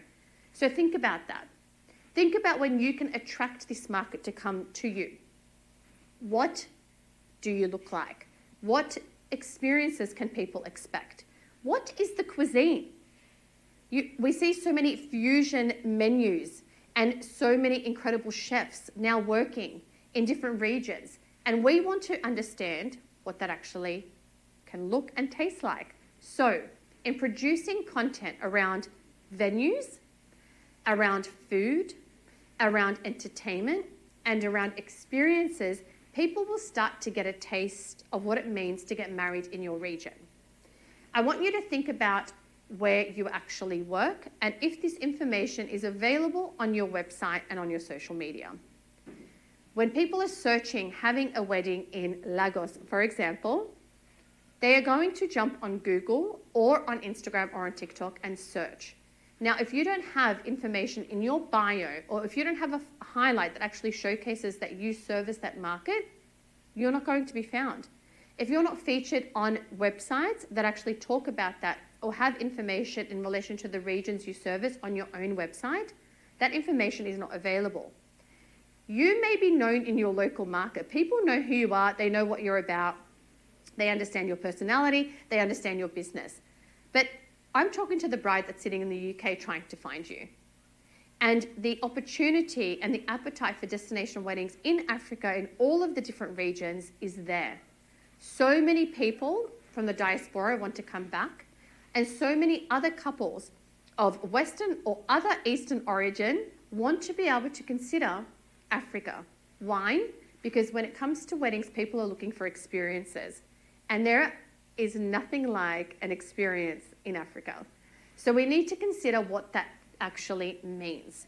I'm planning my wedding. I have 3 days worth of events that I want to be able to host. What does that look like? You need to be able to showcase, can people actually head out to a restaurant and bar scene? Are there waterfalls and amazing water experiences that you want to be able to present in your market? Wine country. I mean, we know some of the best wines come out of South Africa. So what does that actually look like from a guest experience as well as the actual couple? How much does it cost to have a wedding in Africa? In your market, talk about your currency. Talk about what can be produced, because I know that people get value for money. And that may be a consideration and a differentiator to drive them to actually want to have a wedding with you. So all of these things matter. Location, proximity, where is the closest airport, what do the experiences look like, tastes and cuisine, and how much culture can I actually infuse into my wedding? Now, we know nobody entertains like a African dance duo or band, entertainment groups. You guys are known for it. Again, what does that cost? What does it look like? Can they actually service destination weddings? Can these guys fly around different markets and regions? Entertainers, I'm talking to you. Because when we see your amazing work online, we don't know who and how you can service the market in Africa and around the world. When we look at the fashion designers and we look at the style of weddings and we think that is incredible, the entire bridal party looks incredible, everyone is on point. Who styled these guys? Who are the designers actually creating these gowns? Can they be shipped to the other side of the world? So you as a service provider in this market need to think about the incoming opportunities as well as the outgoing opportunities. Do you travel as part of your work? Are you connected to a network, like the Wedded Network, going to give it a plug, to actually take you outside of your local market and connect you abroad? Because the more that you travel and the more you're connected to the wedding industry around the world, the more opportunities you're going to create for yourself. The more you can be found online, the more opportunities you're going to you can create. Right now, you're sitting there at this conference trying to figure out how you can grow your business, how you can grow your brand, how you can be known for who you are and what you do. Expanding opportunities. There's always room for growth, whether you're new to market or whether you are established. Where will those opportunities come from? I'm telling you right now, the opportunities are going to come from the diaspora. They're going to come from international communities wanting your flavor, your taste, your style at their weddings, wherever they are in the world. And they want to know how they can work with you and how they can contact and connect with you. And more importantly, find you. So being featured on social media channels and platforms is so important. Being collaborative with content opportunities is so important. Actually connecting with other service providers, creating content. Like I said, visiting those venues, visiting those designers, featuring people in your local market so you can become the hero of Lagos. You can become the hero of your region, for example, in Joburg. This is what we need to consider. So when you're producing content, produce it with a global mindset. When you're asking for a feature or you've been contacted for a feature in a publication or a magazine, consider what you're actually saying. I service this market in this region and I work globally. All my couples primarily come from here and from here. You have to plant the seed in order to attract that. You have to consider what content you're producing to be strategic about the couples you're connecting with and also the service providers that you want to be working with. Become the hero of your region because that's what we need when it comes to the destination wedding market. So at Wedded Wonderland, if we receive an inquiry for a wedding in Zimbabwe, we know exactly who to reach out to and who to talk to because we've found the heroes of the destination market in those locations. You are the service providers, you are the influencers of weddings in your region. If you were to hire yourself as an influencer of your brand, what would you be saying?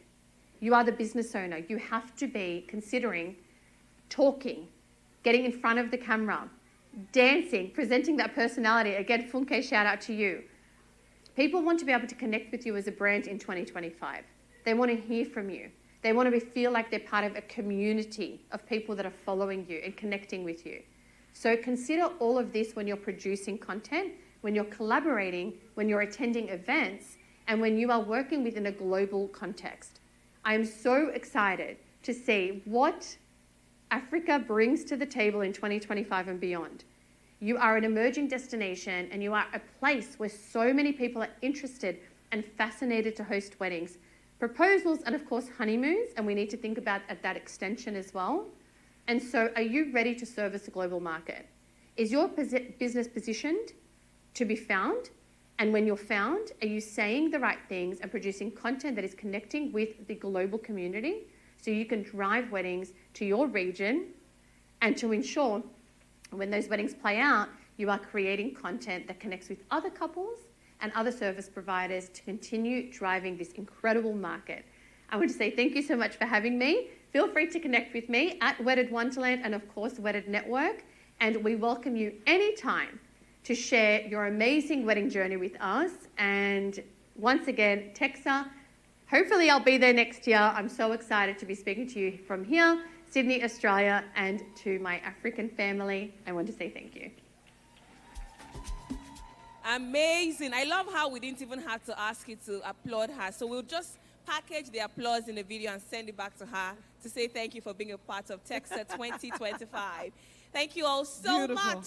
How you feeling? I'm feeling invigorated, inspired, amazing. I'm emotional. I wish we had one more day. Oh my goodness. Don't want to go. Don't cry. Don't cry. I might, but you might. If you say don't cry, maybe I'll not cry. We can cry at the after party though. Yeah. No, want to dance. Here. I'm not crying, please. You can cry and dance with it now. Come on now.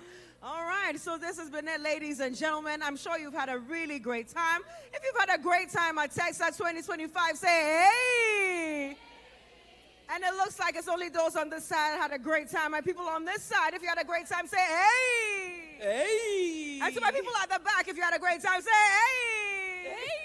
Okay, it's there. It's good stuff, all right. Yes, indeed. And we mentioned that our convener will be coming on here to give us our final words. She began this whole journey with us. She came on, she inspired us, and we chose the theme Reignite for very good reason. Many of us have been reinvigorated and reignited, and we are feeling refreshed. So, ladies and gentlemen, it's just great that we introduce our convener at this point in time and get the final words to get the year going Not right. Not yet. FBO, please hold It's on. a special one, and please. in crystal words, anti-FBO. She didn't like the auntie much. All right, now, so can we bring her on stage? Yes, please. Can we bring her on stage? Texa 2025. Are you ready to receive our convener? Woo! No, they're not. Let's go back. They're not ready. Okay, let's try it They're again. not ready. Let's try it again. Ladies Texa and 2025. Are you ready to receive our convener? That's more like it. Let's make welcome the one, the only, fascinating. That's right. Unique. Noble woman. She's kind. Very energetic. FBO. Hey. Make some noise. That's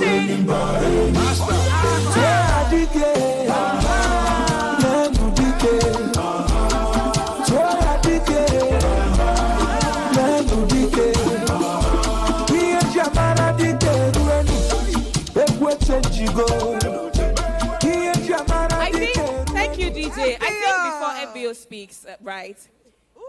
I'm feeling all sorts of emotions, and I'll explain why. I was here at the last Texa in 2023, and she said at the beginning that she was in a wheelchair. But did you see her do all the best, leg work? Nothing can stop her. And it's just She's all the exciting way to up. see how far God has brought her. Please give her a resounding applause. Woo! Celebrate how far she's come and how far she's even still going. We are so proud of you. We are incredibly honored that you had us, but we will give you the floor to do the vote of thanks. Thank you so much. Oh my God. Crystal and Mojibade, can we just give them a really, like, my goodness. 2 days back to back, holding the ground, fun, witty, knowledgeable. I mean, guys, give me the words. What? Eloquent, exciting. Sorry, motivating, right? Thank you so much, Mojibade. I called, you answered without batting. There was no hesitation. Crystal.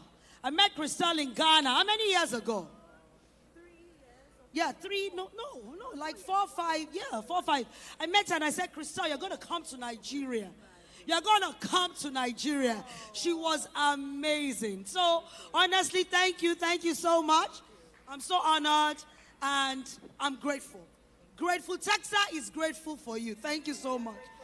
Thank you. Thank you. All right. So, I know we're getting ready to go party. Are we getting ready to just go rock and just relax, let our hair down? But I want to just say a big thank you. When you have a dream, when you have a vision, when you want to do something and you know that it's for the industry, you just have to do it. You have to pull resources together, get people. You know, when you talk about resources come with people, money, time, so many, aspects. And you need to do that in order to be able to produce an event like this. So I want to say a big thank you to those that, just keep on believing in the dream. That keep on saying, Funke, you cannot give up. Because I will tell you, a lot of times I'll say, I'm not doing this thing again. Who sends me? Do you understand? They'll say, you're going to do it. And we're going to make sure you do it. And they're getting on meetings with me, calling, making sure that it is done. I want to say thank you. Thanks to everyone that has held my hand, that has said, you are not going to stop doing this. So first of all, I want to say a big thank you to all our sponsors, all our partners. I will say partners, all our sponsors, partners. For when we call and you come and say, don't worry, we're going to do this. We're going to give it to you. Oh, what do you need? Okay, you know what? You got it. You got it. Thank you, thank you, thank you so much. We're so, so grateful. Thank you to you all, the attendees. You've come from all over Africa, from Cameroon, right? From Cote d'Ivoire, from Guinea. Where else? What? No, I'm coming to Ghana. I want to talk about the Francophone countries. Gabon, what? Congo. What? Guinea, Cote d'Ivoire. Yes, I've said it. You've come and you came. You came the last time. You've come again and you are coming again. I want to say a big thank you to my brothers and sisters that are nearer home, the Ghanaians. Hey, the Ghanaians. I want to say a big thank you for coming far and wide. And then to even those that are joining us online, we have a lot of online participants all the way from South Africa, Australia, UK, America, joining us just to experience this. I want to say a big thank you. Then to my Nigerians, to the Nigerians, people have come from Bayelsa, Akwa Ibom, Enugu, Kano, Jos, Ibadan, Ekiti, Akure, where? Ilori, Kwara State, Delta, Anambra, Asaba is in Delta, Benin, Jigawa. Oh my goodness, we had Jigawa. Wow. Where else? Port Harcourt, Rivers. From all over Nigeria. You flew, you drove, you walked, you ran, you crawled, but you made it here. I want to say a very big thank you. Thank you, thank you, thank you for just still believing. Some of you have been here for 5 editions. What? Thank you. To all our amazing speakers, our diverse speakers, our speakers that dropped, some speakers changed their flight to make it here from yesterday and today. I want to say thank you. Thank you for teaching, guiding, mentoring, sharing from your vast knowledge. I've been hearing, the feedback I've been hearing from everybody today has been, even since yesterday it's been impactful. It was worth it. I don't regret it. I've learned so much. We're taking this back. We're taking this. We need to go and, just use it to improve our businesses. So thank you to all our speakers. I love you all. Thank you so much. To our audiovisual team, to the guys, to my organic production, to every single person that they were behind the scenes, just making sure that all these things happened. I want to say thank you. Now, wow, now, you cannot, in anything you do, right? You cannot do it by yourself. You need a team, right? So I want to appreciate, and I need them to come up. First of all, Temi Tokbe. Why is Temi Tokbe? Why is Temi Tokbe? Temi Tokbe, you need to come quickly. Temitokwe. I met Temitokwe 7 years. Temitokwe, how many years ago? 7 years? 7, 6, 7. How many years? 7. I got it now. When I say 7, I got it. Thank you. I met Temitokwe 7 years ago. I just said to someone, I said, I have this dream. I don't know how I'm going to be able to do it. I need someone to just help and just make sure that there's no project manager that will just make sure that this happens. And then I met this tiny, tiny powerhouse. And then she came and I was like, she's too tiny. I told the person she's small. Will she have my energy? Will she have power? And this Temitokwe here, she is... I'm emotional. Temitokwe, you know when you need help and God sends you help. That's Temitokwe. I've told her that she will not go and marry now. Next thing they say they are relocating. Don't go. I'll follow you anywhere you're going. But honestly, I want to just say thank you. I appreciate you. I didn't want to do Texa 2 years ago because I had broken my leg. I was not happy. And I just felt I couldn't do this. And they just kept on saying, you can do this, right? You will do this. Although I was in a wheelchair, I couldn't dance, I couldn't look, I was not, but I was there. I was present, right? But she was there. She's carried this Texa vision more than me. When I want to say I'm done, when I say I'm tired, when I say I can't do this anymore, she'll say, FB, we're going to do it. She doesn't sleep. She has not slept. She has not slept. She needs she needs a real, we're going on a holiday, Abby. Yes, outside Nigeria, we're going. I've said it here, so it must happen. And it's not Africa. We're going far. You understand? Good. So, but I just want to appreciate her. I want to thank her for supporting the dream, for carrying the vision, for seeing it beyond work. Do you understand what I'm saying? It's beyond work. Even if she was not paid, because even I don't know that we pay her enough. But even if she was not paid, she's carried this over and beyond what I could have even imagined it to be. So thank you, Temitokwe. And I want to also say a big thank you to some Texa volunteers. They're here. They came and said to me that I want to help. We want to help you. Endless meetings. It's a lot. But please, guys, you guys should come now. All of you that went all over Nigeria, all over to just make sure this happens, you guys should come out, please. Come on, let everybody see the faces. Let everybody appreciate you and thank you. Honestly, where are you shy? Where are they? I can't even see. Where is everybody now? Nifemi, where are they? Okay, maybe they are working at the back. Grace, everyone. Okay, no problem. I don't know where they are though. What's going on?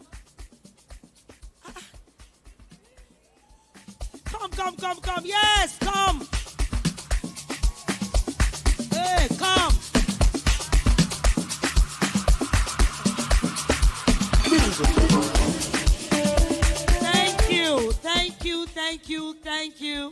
Thank you.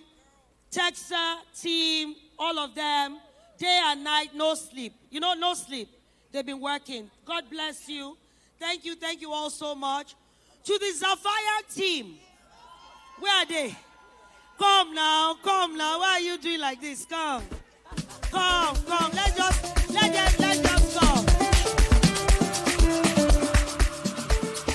come. Come. Mahogany, you need to be in this picture. Mahogany.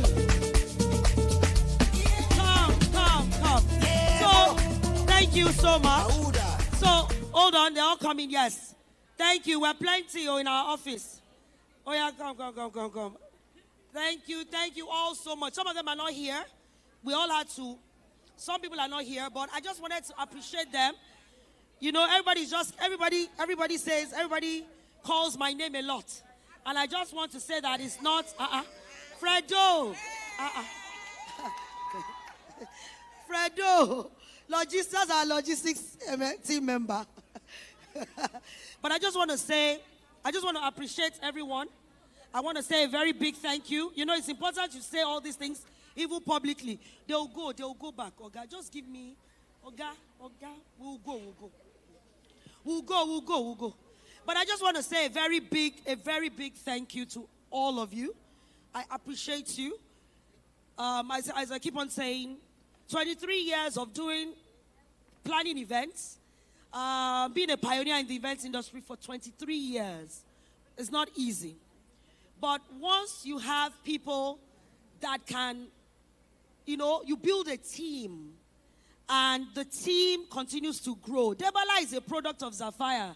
Debola, there are many of them here. There are many Sapphire products in this building. Excelling, doing great. They are all here. So I want to say a very big thank you. Somebody asked me just now, I think it was even said, you need to teach about how to build a team. I'm not going to lie to you. There are many things, but I just want to say, maybe the grace of God, let's just say. But there are many more. We'll do that one masterclass another day. But these are all the Sapphire guys here. Everybody here, Texa team. Some of them have worked at Sapphire events 15 years, 17 years, 13, 14. So when you see that, you just have to continue to grow. And I want to tell everybody here that don't give up. There are many businesses that are doing great, and we can all do better. But we must all work together as a team, because we can't do it by ourselves. So I want to say a very big thank you to them all. God bless you all. I do appreciate you. Thank you. And guys, Texa happen, right? Guys, now Texa 2026, and this time around we're going to go to Ghana. We're going to Ghana. Ghana.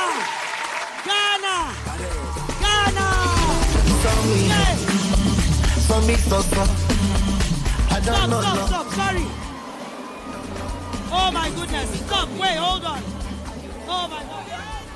Energy like cocaine. I'm sorry. Stop. I missed. Wait. Oh my goodness. Wait. Oh my goodness. I missed out. Please hold. Let me hold it. Stop. I'm sorry. Stop. Oh my goodness. I missed out something very important. Oh, they will sack me. They will not let me go. They're called by Fortuna. Please, where are they? Oh my goodness. They're called by Fortuna team. Please, guys. I'm sorry. Hey. They forgot my neck. I'm sorry. See, they're eyeing me. I'm sorry. Decor by Fortuna came up with, the designs. We got our partners in the decor team to also execute with us. So shout out to Sarao and Fine Array and so many more. So thank you. But they came up with it. And then, decor by Fortuna. So please, I'm sorry, guys. I would have... Thank you. So we just want to say a very big thank you to you all. Can we do the confetti again, or it can't happen again? It has passed, Abby. Okay. We'll do. We'll find a way. Oh, yeah, just pour the confetti. Okay, but I just want to say thank you all for your patience. We're gonna go enjoy the after party. But before we go to the after party, I want all of us, if you can, I want to do a selfie on this stage with everybody in it. So we'll take a picture and then we all do a selfie. Yeah, sorry.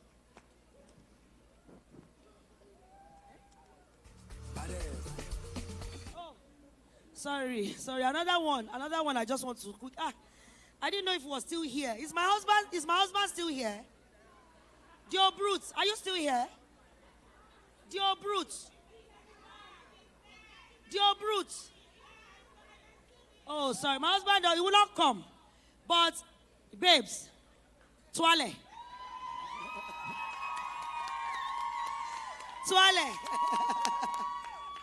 My husband has been here for the 2 days. I'm like, this is my wife. But we thank God. You married the best woman in the world, right? Hey. And I have the best husband in the world. All right, so thank you all so much. So let's take our picture. Maogani, are you on the stage with us? All right, DJ, give us some more music. Okay, so we'll take our picture. Maogani, where is Maogani? out there like rain. When I see me enter, then I go bring you to end my love. Show you want to see mental. I don't give them back to sender. Why no? Soldier, policeman, many. In my convoy, the boy know they take Jesus. If he knows they gon' give you a back up. And as the money don't they come like us. Nothing will be soft this sauce. When the Lua see me enter, they don't go agree you to enter my love. Say you want to see mental, I don't give them back to sender. Why not? When a Lua see me enter, then I go bring you to enter my love. Say you want to see mental, I don't give them back to sender. Why no? Big Bugatti, under the influence. She wanna get freaky, make your boyfriend no good, baby. Tell me what you want from me. Okay, so please, I need everyone. We just need to take, if we could take like, maybe a group picture or something with a selfie. So everybody, if you can just come forward. Bedge, can you direct us? Bedge, direct us. Bedge is here. Bedge. Just come forward. Come. Yes, let's try and be in the picture. As you are moving forward, please take your personal items. All personal belongings. Do not leave anything on your seats, please. Your phones, your bags, your car keys. Please take all your items with you. All your items.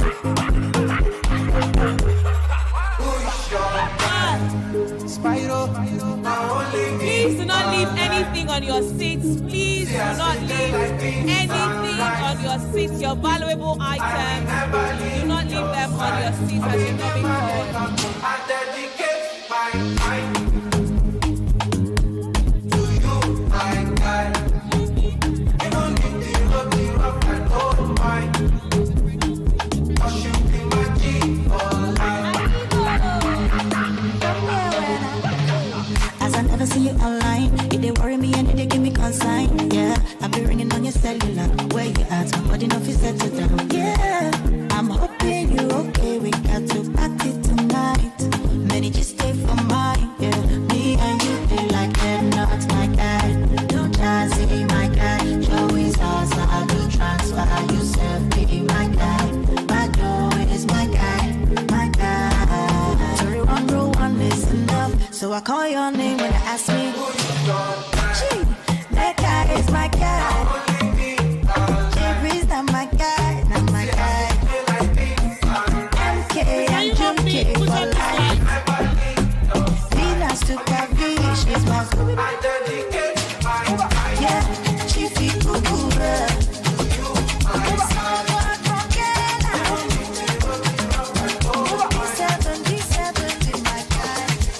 I'll be on the phone, calling you tonight. I wanna make you show me, make me know the fight. I don't wanna sleep alone, wanna hold you tight. But I fool my eyes, but I'll be alright.